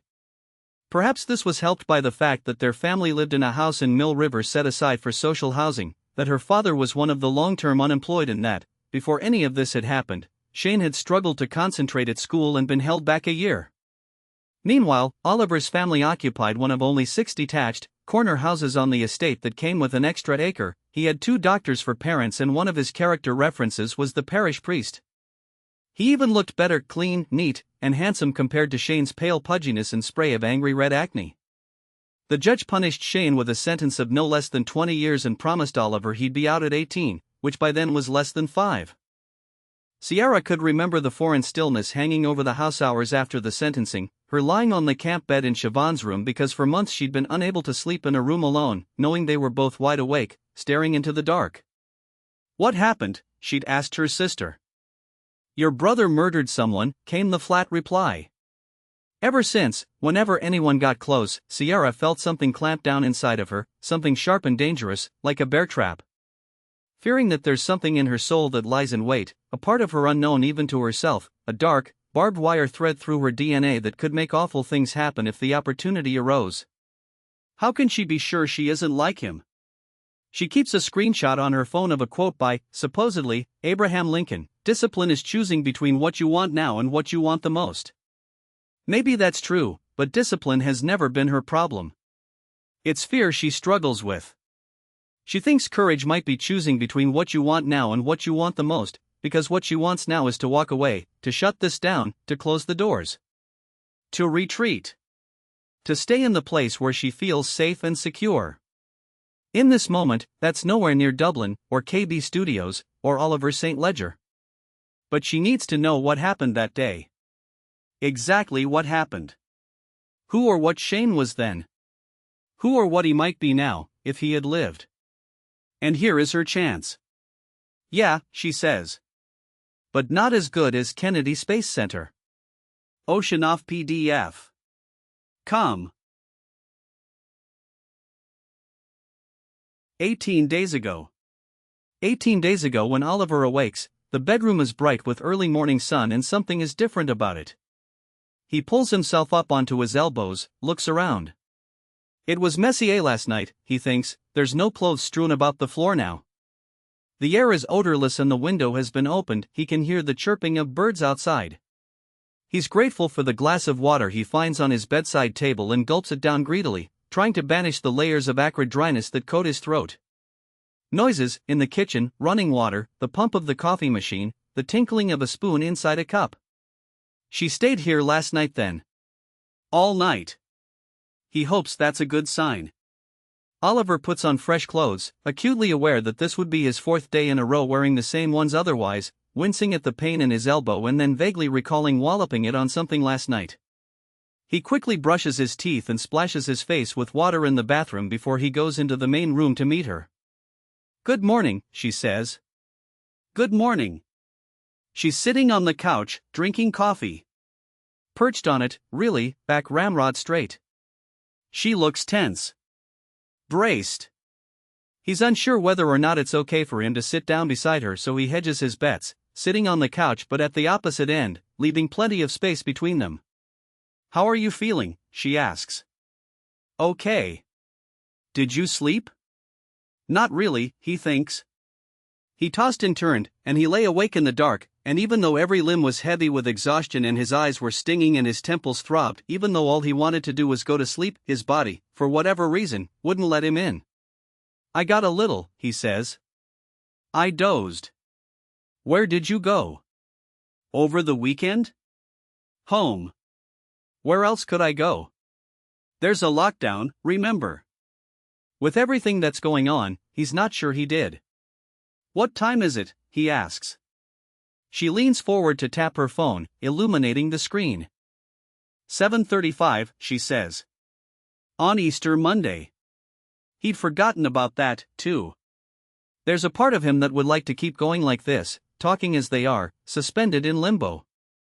But a larger part of him has to ask the question, has to know, are you back? She doesn't answer immediately. Instead, she leans back, sighs. I don't know what I am, Oliver, to be honest.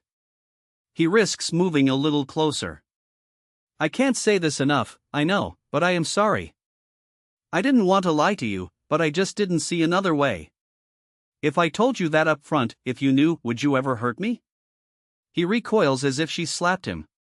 What? You can't blame me for asking. Sierra, I would never, but how do I know? I don't know what you're capable of now, do I? And I was living with you and absolutely no one knew I was here. Well, except for a journalist, as it turns out. What about her, by the way? What are we going to do about that? Though he sends a balloon of hope rising in his heart, but remembering Laura pierces it instantly. She can't legally print my name, he says. What about your picture? He shakes his head, no. It's my identity that's protected, so anything that might lead to the discovery of that. Sierra nods slowly, as if considering this. I know this is all a lot to take in, Oliver says. I just want you to know, and I'm probably the only person in the entire country who can say this, but these last couple of weeks, they were the happiest of my life. Silence. Oliver holds his breath. Mine too, Sierra says softly, eventually. But now I don't know what to do. Or think. You don't have to forgive me, he says. Know that. And being with me isn't condoning what I did either. I won't take it as that. You know I don't condone it. Far from it. But it was a long time ago. And I take responsibility for it. I did take responsibility, I served my time. I live with the regret of that one afternoon every single day, and I will until the day I die. But that doesn't change what we've had these last few weeks. When you were here, that first night you came over, I felt. The lump in his throat is back. He tries and fails to swallow it away. I just want to feel that again, Sierra. I wish we could. So tell me what I need to do. Tell me what you need to hear from me to make you want to stay. She looks at him then in a way that reminds him of that first day by the canal, that first night here in this room, all the mornings since. He reaches for her. He pulls her into his arms, presses his cheek against hers, puts his head on her shoulder. And, miraculously, she lets him. Slowly but surely, he feels her relax her body into his, feels her arms reach around him, feels the squeeze of her hand on his back. He's too scared to move, in case it stops, goes away. When she speaks, her voice is muffled against his chest. I don't know what to do. Can't we just feel our way through this? He whispers. The nod of her head is practically imperceptible. He dares find her lips with his. She hesitates at first but then responds, pulling him in, kissing him back. It's a weird day for both of them, stepping around each other as if on eggshells, not sure what the other one is feeling in any given moment, anxious that it's not the same. He's too afraid to ask her if she's going to stay that night, afraid that will open up an opportunity for her to realize that coming back was a mistake, that she can't be with him, that she can't even stand to look at him. There's already been a few times when she turns to him and inhales as if she's about to say something, but then changes her mind and doesn't. And all the while, Oliver is trying to ignore his most pressing problem. He hasn't had a proper night's sleep in going on 5 days. It's taking its toll. He can feel himself shifting into the most dangerous stage, the one he usually tries to avoid, when the fabric of reality starts getting unpicked by unseen forces, when he starts to hear and see things that aren't there. And then there are the moments of what he's been told is called microsleep, when he does fall asleep, but uncontrollably, and only for a few moments at a time, which usually signal that he's reaching the end of the line, that he's testing his limits, and that if he doesn't take action soon things could get really, really bad. He doesn't want to have to check out now, on the day that Sierra came back, when things between them are so delicate and tenuous, but if he doesn't sleep, he could ruin everything inadvertently. So, as the sun starts its retreat from the sky, he admits to her that he's going to have to take one of his pills. "Oh," she says. She sounds disappointed. "Should I leave? I can come back." "No, no. You can stay. If you want to, I mean. What happens when you take one?" I conk out. He smiles. "That's about it. And you'll be, like, all right tomorrow, then?" "A bit groggy," he says. "But feeling 100% less zombie-like." She smiles at him now, for the first time since the truth, and it's like a radiator inserted into his chest. He takes her hand. "Thank you. For coming back. For still being here." He leans over and kisses her, light but lingering, on the cheek. When he pulls back, he sees that her eyes are filled with tears. "Sierra," he starts. "Sorry," she says, wiping at them. "I haven't really slept either the last few days. I think I could probably do with a good night's sleep too." He waves a hand, indicating the bedroom. "I don't mind if you take the bed, I could sleep here." "No, no. It's fine." She reaches for his hand, squeezes it. "Do you want to eat first or?" "Better if I don't. I might order something. Or run over to Georgie's." "Your keys are still on the hall table," he says. "Thanks. I'll try to be quiet. There's really no need. You could have a rave in here and I wouldn't hear it. Those things completely knock me out." Oliver goes into the kitchen to pour a glass of water from the sink, and then into the bathroom to get a tablet. In his experience, they take a few minutes, maybe as many as 10, to start to kick in, at which point you'd better get yourself into bed because the next stage falls like a curtain, like a heavy object from a great height. If he's standing, he will fall down, wherever he is. And God, he's ready for it, this blissful unconsciousness. He wants to stop feeling as awful as he does. He wants to wake up tomorrow feeling rested and energized and ready to start building a life with Sierra, for the rest of his life, his after, to finally begin. He swallows a tablet. He goes back into the bedroom, takes off his shoes and socks and then, too exhausted to bother with the rest, pulls back the blankets and climbs into bed. He hears the living room door close with a soft click and then the muffled sound of the TV on at low volume. He closes his eyes. He opens them again. From this angle, he has a line of sight out into the hallway. Sierra's bag is sitting on the floor there, her large black leather one with the handles that doesn't close at the top. She would normally drop it on the floor of the bedroom, but she hasn't set foot in here since she returned. What has got his attention is what he can see sticking out of it, a large black moleskine notebook, with the corner of a paper napkin sticking out of that. The napkin has the logo of the sidecar bar printed on it. That's the bar at the Westbury, where they had their first date. Did she take it from the bar the night they went there, to keep as a souvenir? The thought that all the way back then, only a few weeks in reality, but what feels like years in lockdown time, she was thinking that this, him and her, was going to be something fills him with a sleepy warmth. He raises his head, holds his breath, listens. The fridge door opening and closing, Sierra is in the kitchen. Oliver throws back the covers, gets up and goes to the bag. He already feels a little woozy, so he keeps his hands held out for emergency wall contact, should the need arise. He's not planning on snooping, he just wants to know for sure. He wants to be able to take the promise of Sierra's love with him to bed, to infuse it into his dreams. If she still has that, even after Wednesday, and if she's carrying it around with her. That has to be a good sign, right? He bends to reach for the napkin, pulls it out. Something is written on it. Notes, it looks like, in blue pen. French 75 NYC bar, no sign/secret door only child. He blinks at it, confused. It looks like a list of things they talked about on the night, but why would she write these things down?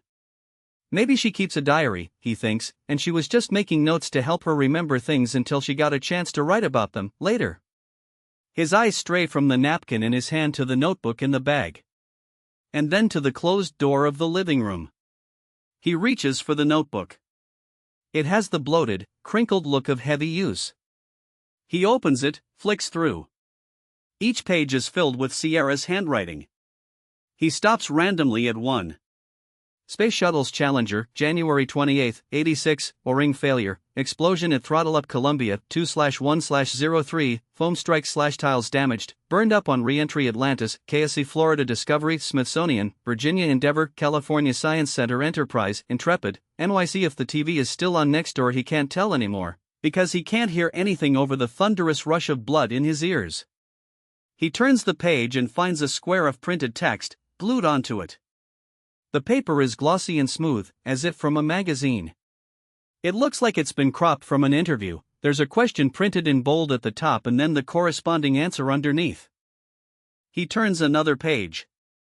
2020, left Apple 2017, graduated Swansea 2002, moved to Isle of Man. He flips to the back cover, where a piece of paper has been folded in half and taped in place along one short edge. He unfolds it, turns the notebook so he can read what's on it. It looks like a screenshot of a LinkedIn profile for a woman named Sierra Wise who lives in Dublin and works for Cirrus, but the accompanying profile picture is of someone else.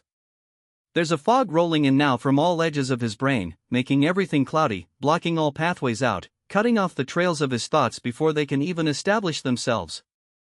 It's a familiar feeling and, he knows, a chemical one. It can't be stopped.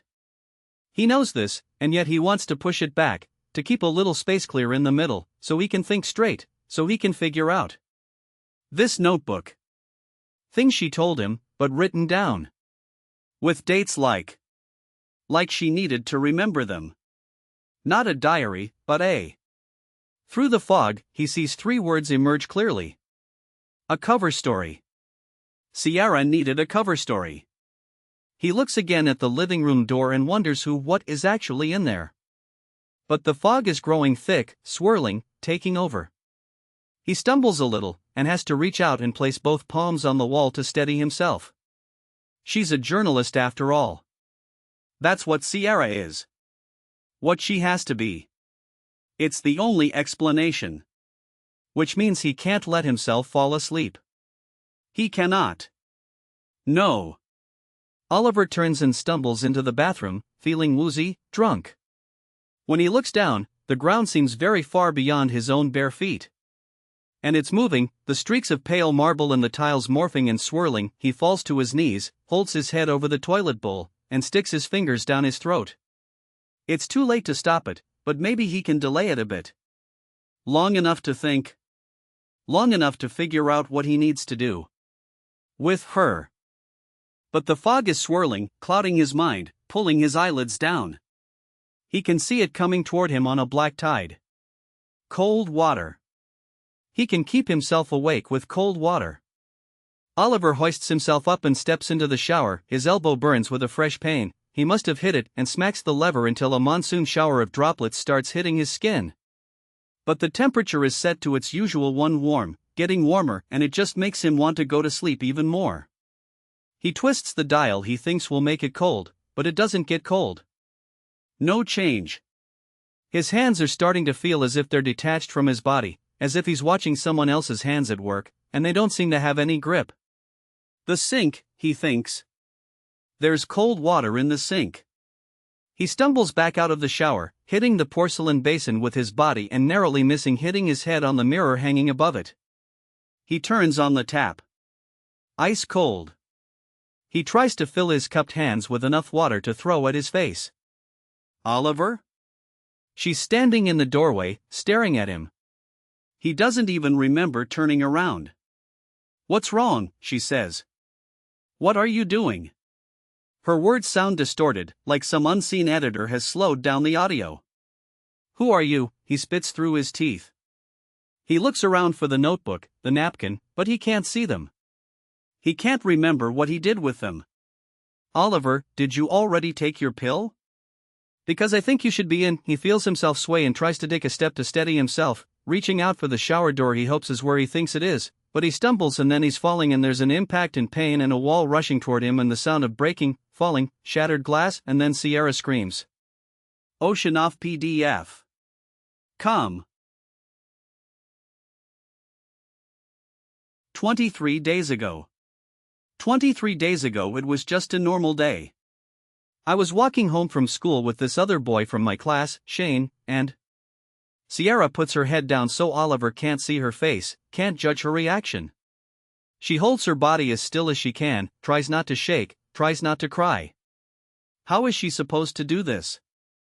How is she supposed to listen to this and not react, not reveal that she knows this already, that he's describing not only what he did, but what her own brother did, too? It was all over something so stupid, he says. And we were stupid. But in just a matter of minutes, everything got completely out of hand. She's encouraged to see that his eyes are filling with tears. He talks about Paul Kelleher, about how he used to follow them home, and how on this day he did it while throwing stones. Most of them miss, but a couple hit our school bags and then Shane gets one square in the back of his head. And he reels around on Paul, and I think he's going to roar at him or something, but instead he says, "Okay, fine. You can come with us. We're going down to the water to skim stones." And then he gives me this look, like, "Follow my lead." And he takes off running. Paul follows him. I do, too. She tries to imagine her brother behaving this way, attempts to play the scene out in her head like a film reel. But she was only 8 at the time, and her memories from then feel fake and edited, as if contaminated by family photographs and stories she's heard since. She doesn't feel at all confident that she could say who Shane really was, what was he like, how he tended to behave. The estate was built on the bank of the river, Oliver says, that's where it got its name. I know. The houses kind of sloped down to the water, and then in order to actually get to it, you had to climb through some trees. I remember. So once the 3 of us were down there, we were pretty much hidden from view. And that's when. He swallows. That's when. That's when Shane just starts, pummeling Paul. That's the only word I could use to describe it. Shane had been kept back a year, he was nearly 13 by then, and Paul was small for his age. I don't remember everything, but I remember Shane towering over Paul, and Paul looking up at him, his voice cracks, he pauses, tries to regain his composure. At first, I didn't intervene. I just stood there. But then Shane was like, "Come on," and Paul was kind of squirming, trying to get away, and he'd started to cry by then, so I went and his voice cracks again here, goes up a pitch, I didn't intervene. I joined in. I held him. By the arms. In place. So that Shane could keep. So that Shane could, he stops, swallows hard. Sierra's heart feels like it's breaking in two, ripping down an invisible seam, bursting open like stitches. One half is heartsick about what Shane did, about what he was capable of doing. But the other is filling with warmth, with feeling, with love maybe, even, for how much regret Oliver feels about it now, how much it hurts him just to tell the story. He's a good man, she thinks. Now. He turned out to be. Maybe Shane would have too, if he'd gotten this far. They made a terrible, terrible mistake, something that the word mistake doesn't even begin to cover. That's not in dispute. But they were children, ones who'd never done anything like it before, who'd been perfectly average, everyday kids up until this awful afternoon. And now Oliver wouldn't even break the travel limit. Shane might have been all right. Everything might have been. Sierra desperately wishes he were here to prove that himself. And to show it to their mother, to take away the pain she'd felt for so many years, the blame she'd inflicted on herself, the responsibility she'd taken for his actions. She'd always blamed herself. I was his mother, she'd used to mutter, its implication lost on 9 or 10-year-old Sierra at the time. Soon after, her mother had stopped talking about it altogether. Shane says to Paul, "We're going to wash the blood off in the river." And I just knew what was going to happen, what he'd decided to do, but it was like there was one half of me that felt like, yeah, good idea, that's what we have to do, what I have do now, to help Shane, to protect him, to stop him from getting in trouble. But at the same time, the other half of me was looking at Paul, all covered in blood, saying okay and obediently following Shane down to the water, and that part wanted to scream, "What the hell are you doing? Run! Run away!" But I didn't. I didn't say anything. Instead, I just followed them to the water and I helped Shane push Paul into it and then I helped hold him down. Until he drowned. Silence. Sierra feels sick. For so many years, she had wanted the details and now that she has them, she'd give anything to give them back. The guards came that night, Oliver says. To our homes. I was there when they arrived. Everything happened really quickly after that. The way I remember it, everything happened in quick succession, one long horrific blur of tears and whispered arguments and a house as quiet and sad and empty as a funeral home. We were charged and sent to Oberstown, it's a juvenile detention center. There was a trial. Our identities had to remain a secret, so we became Boy A and Boy B. We were both found guilty of murder, but got different sentences based on our level of involvement. I got out on my 18th birthday and Shane. Well, Shane took his own life on his. He still had another 15 years to go at that point. She looks up at the mention of Shane's suicide, hoping that, somehow, Oliver has more information about it, that he can tell her more about why her brother did such a thing, what it was that had, evidently, pushed him to his absolute limit. She'd never seen him again after his arrest, and what little she knew about his time in Oberstown she'd picked up from eavesdropping on whispered conversations. I'm not some evil seed, Sierra. I'm no psycho monster. I was just a child who, for 5 minutes, completely lost his fucking mind.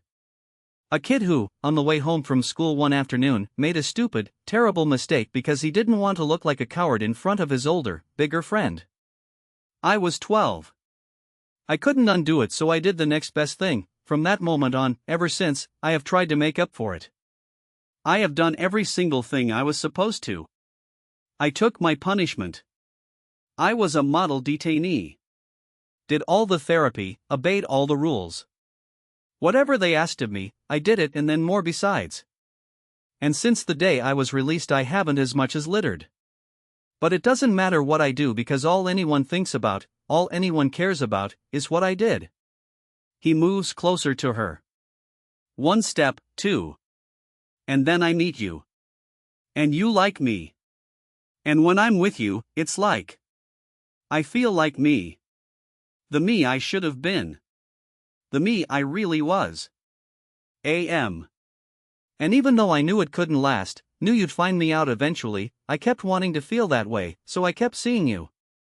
And then, unbelievably, a bloody global pandemic comes along, and we hear there's going to be a lockdown, and you're living in this tiny apartment, working from home, just moved to Dublin, not knowing anybody, and he shakes his head as if in disbelief. You don't even use social media, so I think to myself, I'll just take these 2 weeks. I won't tell her for 2 more weeks. And I desperately hoped, that by the time the truth came out, you'd have seen enough of me to know that this is me. Now. Here. She is desperate to tell him that she knows. And what she feels. Which is that she knows this, here, now, is who Oliver really is. These last few weeks. The night she stood here, in this room, in his embrace and saw the scar. The evening on the terrace, when he surprised her. The sunny day in the park. Every little good thing, she collected them all and kept them safe in her heart, because everyone was proof that Shane wasn't evil, that he was good, that he could have lived a good life and been a good man if he'd just been able to hang on long enough to come back out into the world, like Oliver had. And somewhere along the way, she'd started to love Oliver, too. And now, she wants to stay. To be with him. To turn this into something real.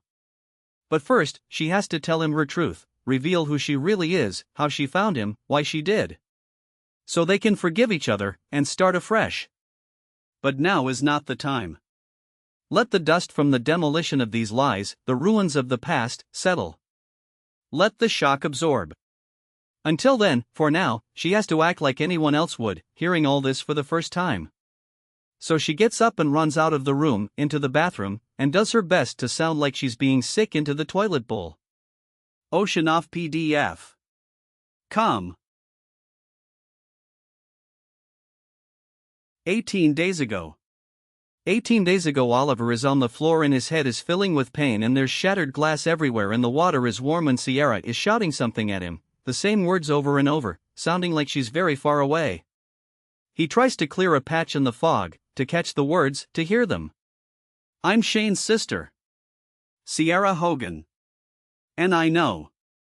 I knew it all, from the start. And it's okay, Oliver. It's okay, it's okay, it's okay. He thinks he says, what, but he doesn't hear it, it may have only been inside his head. I'm sorry, she says. I just wanted to know what had happened that day. And what Shane might be now. What he might be like. And if the answer is like you, then that's a good thing. Because you're good. You're a good man. I believe that. I've seen it. Oliver starts to cry. If he really was a good man, he'd tell her the truth. All of it. No, he says. I'm not. And those words do come out. Sierra says something about calling an ambulance. Everything he has left, everything the rolling tide of dark hasn't yet reached, he uses to roar out, no. But you've hurt your head, the water stops. Sierra must have turned it off. Oliver tries to turn and look up at her face, but everything feels so heavy. How did he ever carry his head on his shoulders when it feels like this? It's pulling him down, toward the ground. And he realizes he's on his knees, inside the shower, with little pebbles of. Is that glass? You need help, Oliver. Here, let me, but when she reaches for him, he grabs her legs. No, he says through clenched teeth. No. Oliver, for God, I don't deserve. Oliver, it was me. It was me. All. Me. Not Shane. Her hands release him and he falls away, drops his head back to the ground. For what feels like forever, there is no noise at all except the drip drip drip of the tap above his head. Oliver is dimly aware of the corresponding droplets hitting the back of his neck. Not Shane, he says again. Then Sierra says, very quietly, what are you talking about? He turns his head until his cheek is on the cold, wet tile and his mouth isn't obstructed. When I told you. His lips feel loose, his tongue thick. He needs to sleep. He can't outrun it anymore. Everything is too warm, too heavy. What I told you. Happened. What was me? Was Shane. One last push, with all the force he can manage, clearer words, louder voice. Swap us over. Swap me with Shane. That's the truth. He starts drifting off, feels the dark tide lapping at his feet, swirling around his ankles. You're saying. Sierra sounds so far away. You're saying that you started it? That you beat up Paul? That it was your idea to drown him? He opens his eyes. All he can see are Sierra's sneakers, inches from his face, but they're red. No, wait, everything is red. Like a filter. Something is bleeding. He is. Yes, he says. Yes. That's why. He attacked me. I wouldn't tell the truth. He couldn't go on. No one believing him.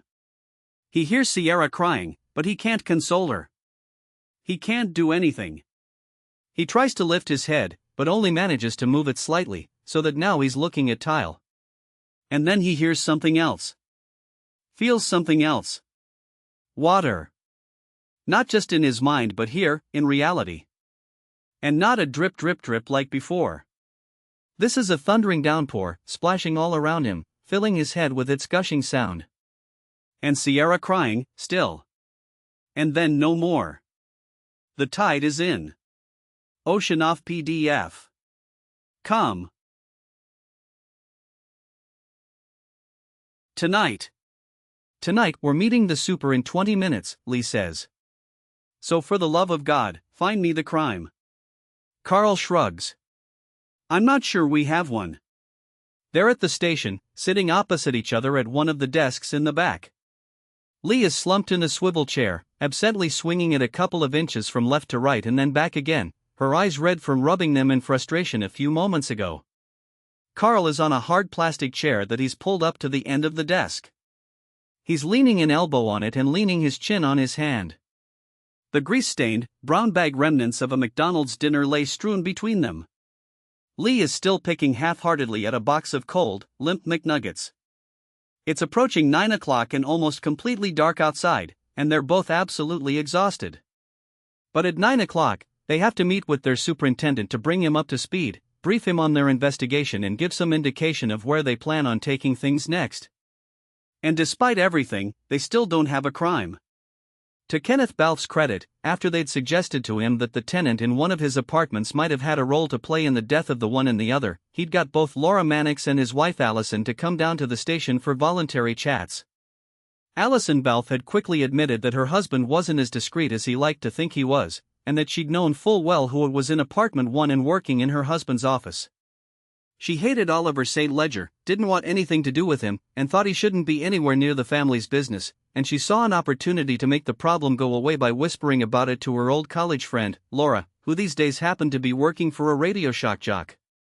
But since the court order protecting Oliver's identity only covered the reporting of it, there was nothing Lee or Carl could do to Allison Balfe. She hadn't broken any laws.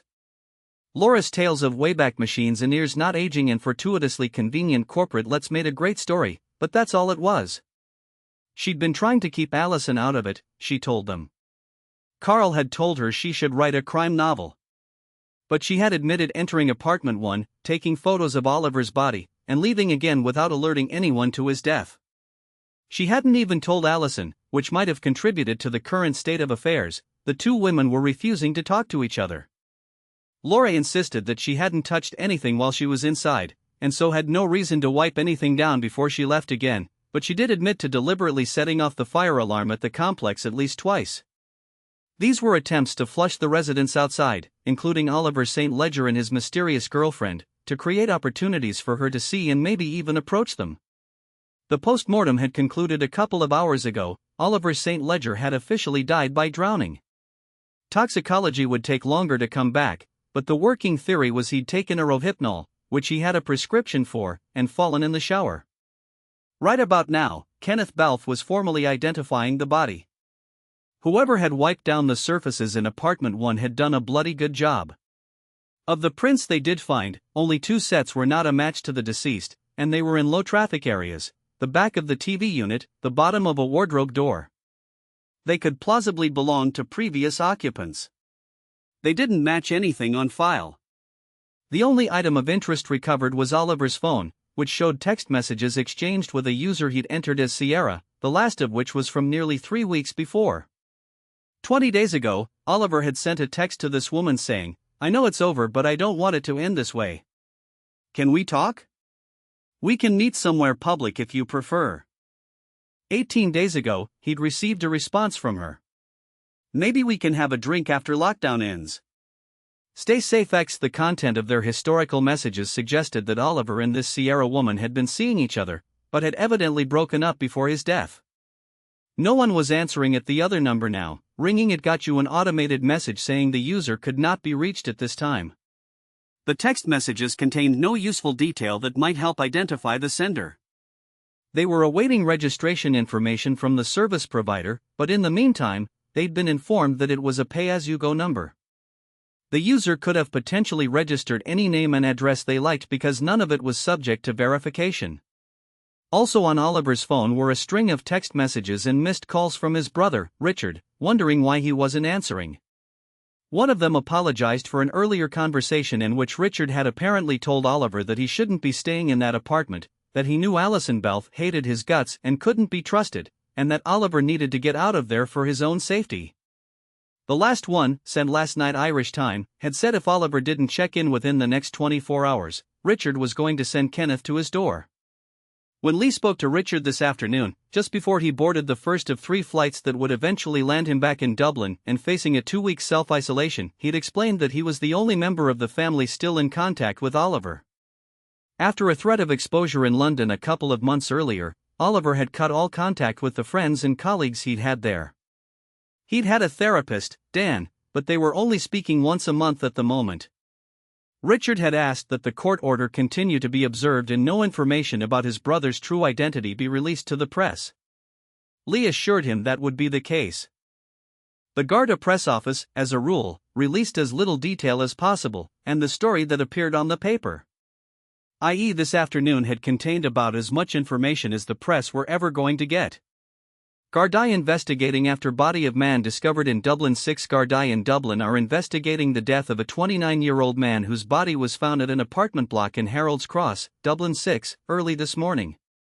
The grim discovery was made following reports by neighbors of an odor. Gardaí are now probing the circumstances surrounding the man's death, although sources say foul play is not suspected. The body has been removed to St. James's Hospital, where a post-mortem will be carried out. Anyone with information can contact the Garda confidential line at 1-800-666-111. Thankfully, today was reopening plan day, and all available column inches and airtime were saturated with the government's 5-phase plan to slowly reopen the country beginning on May 18, as well as the heady news that as of Tuesday, everyone could venture as far as 5 kilometers from their home after 5 weeks of being confined to just 2. No one cared about a nameless body being found in an apartment, especially when it wasn't even because of a crime. Something's not right about this, Lee says, absently wiping drops of condensation off the side of her McDonald's Coke with a forefinger. Unless I missed the news about the pathologist finding a 7-inch blade in the dude's back, Carl says, it's an accidental death. The end. Let's talk it through. What have we been doing? Okay. So, Lee sits up. She takes a few sips of the Coke, even though she knows the sheer amount of ice in there will have diluted any caffeine benefit. Okay. So. Okay. Off to a great start there, Carl mutters. How do you still have energy for sarcasm? You didn't even sleep last night. It's because I am a, how do you say? Young person. There's 7 years between us, Carl. You tick a different box on the form, that's what matters. Who turned off the water? He did, Carl says. Tom Searson said that was a possibility. St. Ledger had enough left in him to reach up and slap the lever down, but not enough to not sink to the floor and drown in whatever water had already collected there. What about the text messages? His says he doesn't want it to end this way and offers to meet somewhere public if she prefers. That sounds like there was some big blow-up, that she might feel unsafe meeting him behind closed doors. But it could also refer to lockdown, Carl says. They're 2 households, they're not supposed to be meeting behind closed doors. And her response doesn't suggest anything is wrong. Lee, can I ask you a question? Do you not have enough work to do? Are you bored? Is that it? Why isn't she answering that number now? She changed it. Why? Because people do. Sometimes, people change their phone numbers. How long have you had yours? I think I've mine going on 20 years. Lee, come on. We both know there's always something that refuses to fit the jigsaw. That doesn't mean we can't still see what the picture is. And you have to admit, the only reason you're still even looking at this jigsaw at all is because of who he is. Take away Mill River, take away Laura Mannix, what have you got? A guy who drugged himself and fell in the shower. The end. You do know that you saying the end doesn't constitute a legal judgment? It should, Carl says. It's much more efficient. We'll have to look for this Sierra girl. How do you suggest we do that? Unless something comes back on that phone registration and I'm not holding my breath there, all we have to go on is a first name. And a Cork accent. And Laura's physical description. Carl rolls his eyes. You're right. I'm sure we'll find her in no time. Lee drums her fingers on the desktop, thinking. Why are you so determined to find a crime here? Carl asks. We're not going to get any blowback. There's one relative who lives on the other side of the world and he wants all this kept hush-hush. Laura Mannix knows she's dodged a bullet and will be on her best behavior from here on out with this, she's not going to be a problem either. So let's just tell the super our thinking is that it was an accident, but we'll have a look for this Sierra woman, sure, and we're waiting for toxicology to confirm, but beyond that. He turns up his palms. What else is there to do? I just feel like we're getting swindled somehow, Lee says. Like someone is offering us a brand new car for a bargain price and assuring us everything is above board. We know it can't be true, but the car seems fine, so we can't quite put our finger on where the lie is. She sighs. Let's say he did turn off the water by himself. Fine. But why was his girlfriend using a pay-as-you-go phone? When did you last meet a 20-something who wasn't on bill pay? They need unlimited data for all their, I don't know, TikToking and stuff. Carl snorts at this. And isn't it a bit convenient, she continues, that not only is the phone disconnected now, but that their communication stopped, what? At most 3 or 4 days before he died? And then you have the fact that the entire apartment was wiped clean, the door was unlocked and... What was that other thing? Oh yes, he was a convicted child killer whose identity was protected, with a journalist on his tail. But he wasn't murdered, Carl says. They both sit in silence for a moment. Then Carl says, can I throw something crazy out there? You've never asked my permission before. What if there is no Kaiser Soze? Lee looks at him blankly. What's that? Seriously? Lee, your pop culture references are all over the show. You give out to me for not knowing that Louise Lane woman, Lois. But you don't know Kaiser Soze? I know we're meeting the super in 15 minutes, Carl. That's what I know. What if there is no Sierra? But there was. He was texting her. And Laura met her. He was texting someone and Laura says she met her. Look, I'm not saying there wasn't a girlfriend. I'm not saying Oliver didn't think her name was Sierra. But what if that was a drumroll please actually our friend Ms. Laura Mannix? Lee tries to push aside her brain-melting exhaustion to consider this. It fits, Carl continues. And it would explain the convenient timing of the end of their relationship and why she's not answering the phone now. Laura poses as Sierra to get close to St. Ledger. St. Ledger roofies himself and drowns in a puddle of shower water. Laura goes to the apartment, discovers this, freaks out because she thinks he did it on purpose because he found out who she really was or whatever, and she'll get the blame, so instead of reporting it, she cleans the place down and leaves. Sends that text message to make the Carl makes air quotes girlfriend go away. Waits for him to get whiffy enough for someone else to call it in and then worms her way into our investigation because getting some juice on that is the next best thing. Tells us she didn't speak to him again, convenient, but that she did talk to his girlfriend. I mean, come on. You have to admit it all fits. Maybe you should write a crime novel, Lee says. She chews on her lip, thinking. It's not a completely crazy idea, but she must be 10 years older than him. So? Guys in their 20s love that shit. And she's hot. Oh, she is she? Good to know your mind was on the case, Carly boy. Carl grins. My mind was. Why do I always feel like I need a shower after I talk to you? Can you stop sexualizing our witnesses, please? I mean, she definitely has that I might wake up tomorrow morning to find her standing over me with a knife energy, but yeah. And, hey. He holds up his hands. Sierra. Laura. They both end in A. I'm just going to forget you said that last bit. I'd appreciate it. Carl nods solemnly. Not my best work. Laura as Sierra. Sierra as Laura. Lee leans back in her chair and resumes her absent-minded swiveling. It's not the worst theory you've ever had, but that's not saying much now, is it? Think about it, none of the other residents reported seeing this Sierra woman. They didn't remember seeing Oliver either. Not since lockdown began. There were no pictures of her on his phone. There were no pictures of anybody on his phone. And all the text messages conveniently contain no identifying information that might lead us to Miss Mysterious. I rest my case. He winks. The end. We'll have to get the cell tower data for the Sierra phone. Track its location. Maybe that would lead us to CCTV or something. A traffic cam. Something on a city street. We might find her that way. Or we might waste hours of manpower investigating a non-crime to get a grainy picture of Laura Mannix. So what do you suggest we do, Carl? I think if we're going to do anything, it's get Laura on obstruction of justice. She should have called us 2 weeks ago and she's been fibbing to us today.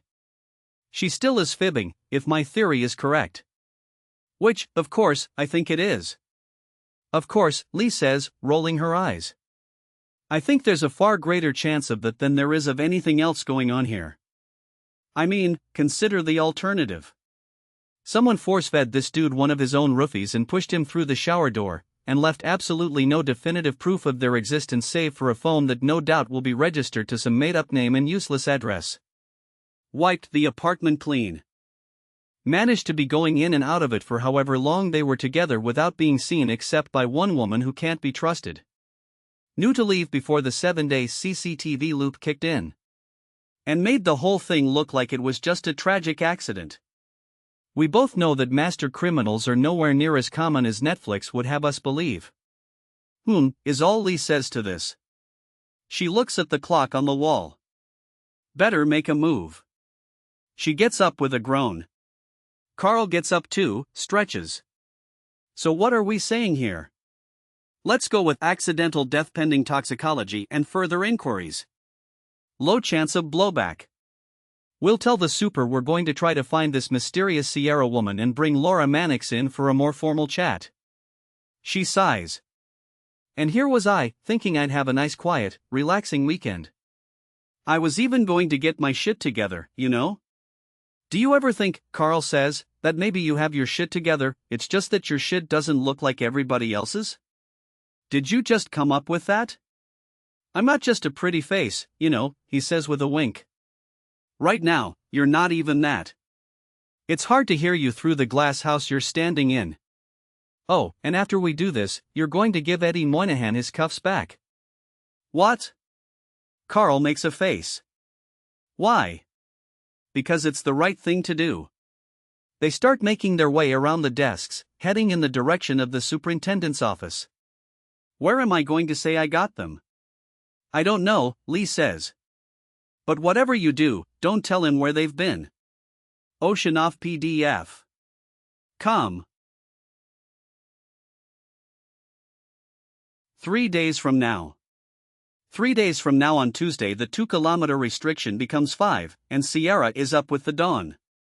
She knocks back a coffee, she's kept that habit, even investing in a knockoff Nespresso machine she saw on sale in Aldi before sticking her feet into her sneakers and heading outside. The sun is weak and chilly, but pushing its way up into a cloudless sky. She walks along the canal, then cuts down Haddington Road past St. John's College, turning right onto Bath Avenue.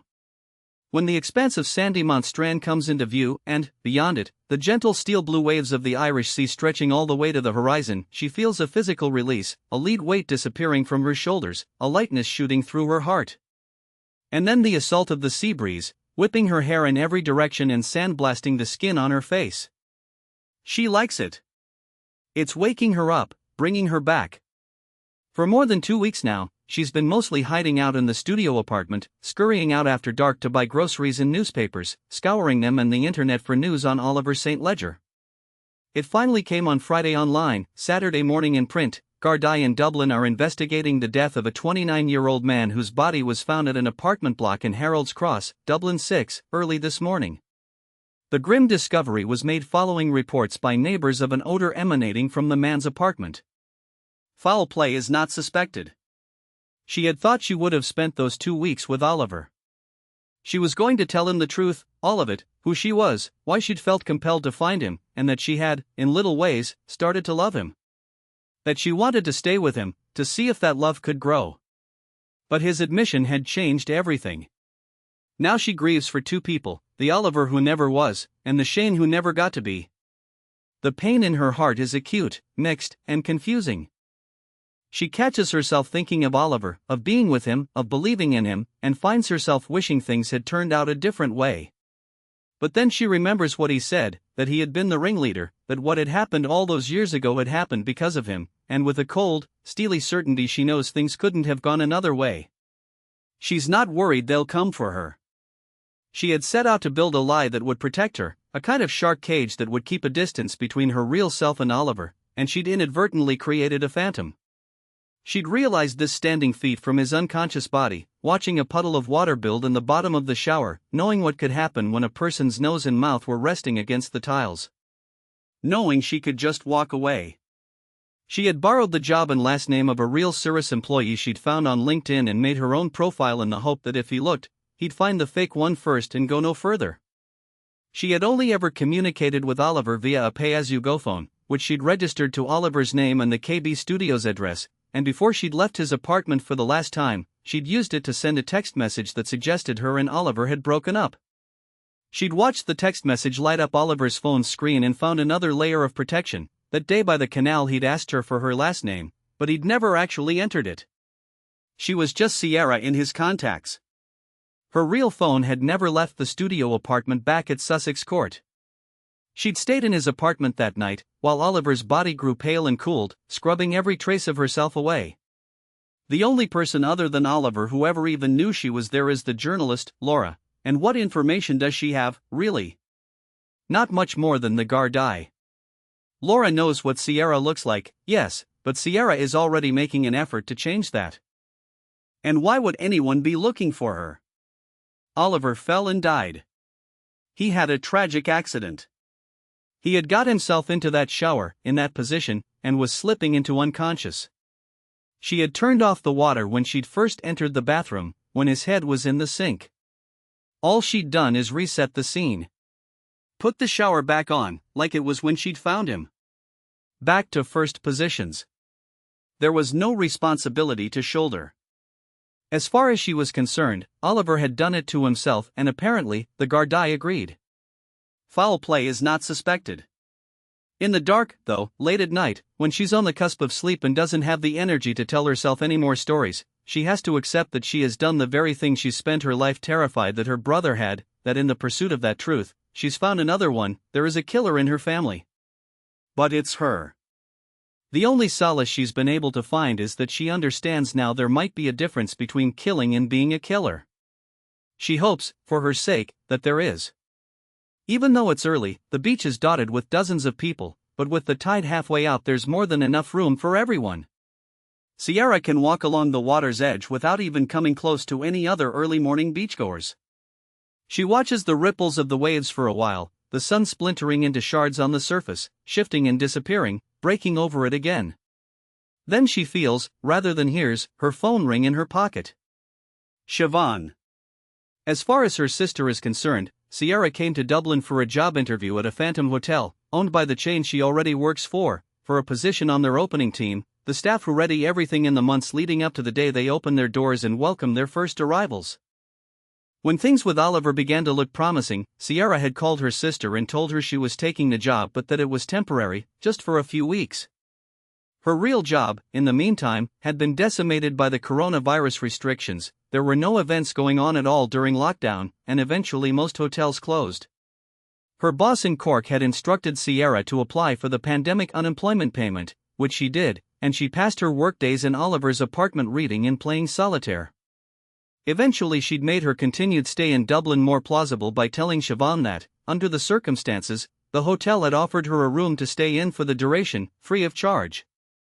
Now the government has announced the reopening plan, she can't expect to actually return to work until July at the earliest. She can't afford to stay in Dublin that long and keep paying rent in Cork, so she's going to chance taking the train home at some stage this week. She's not worried about meeting a Garda checkpoint along the way. It turns out, she's pretty damn good at lying. She'll tell Siobhan now that she'll be home soon, she thinks, as she answers the call. First order of business when she gets there is to visit her mother. She's not sure what the likelihood of that is at the moment, but surely when a patient is in hospice care, allowances can be made. She needs to tell her what she's found out about Shane. Hello? Siobhan said there was nothing Sierra could do to bring him back, but she was wrong. She's brought Shane back to himself, to who he was before, in their memories. She's been able to correct them, to clean them, to make them accurate and true. Sierra? Her sister's voice is faint, barely audible above the whipping wind. Can you hear me? Are you there? I can barely hear why. Sierra, it's ma'am. She's about to go. Running. Sierra is doing it before she even forms the intention to, holding the phone to her ear, shouting, "Hang on, hang on, hang on." She's saying it to her sister, but willing her mother to, too. As she runs back up the beach, up to the steps to the path and around the corner of some cement structure that she hopes, if she stands in its shadow, might block the wind. Siobhan? You sound much better now. Is she lucid? I think she can hear me. She can't talk, but... Is it just you there? Are you alone with her? Yeah. Put me on speaker. There's a rustling noise and then, when Siobhan speaks again, it has the amplified, echoey quality that assures Sierra that her mother is now listening too. She takes a deep breath. She bites back her tears. "Ma'am," she says, "it's me. Sierra. There's something I need to tell you. It's about Shane.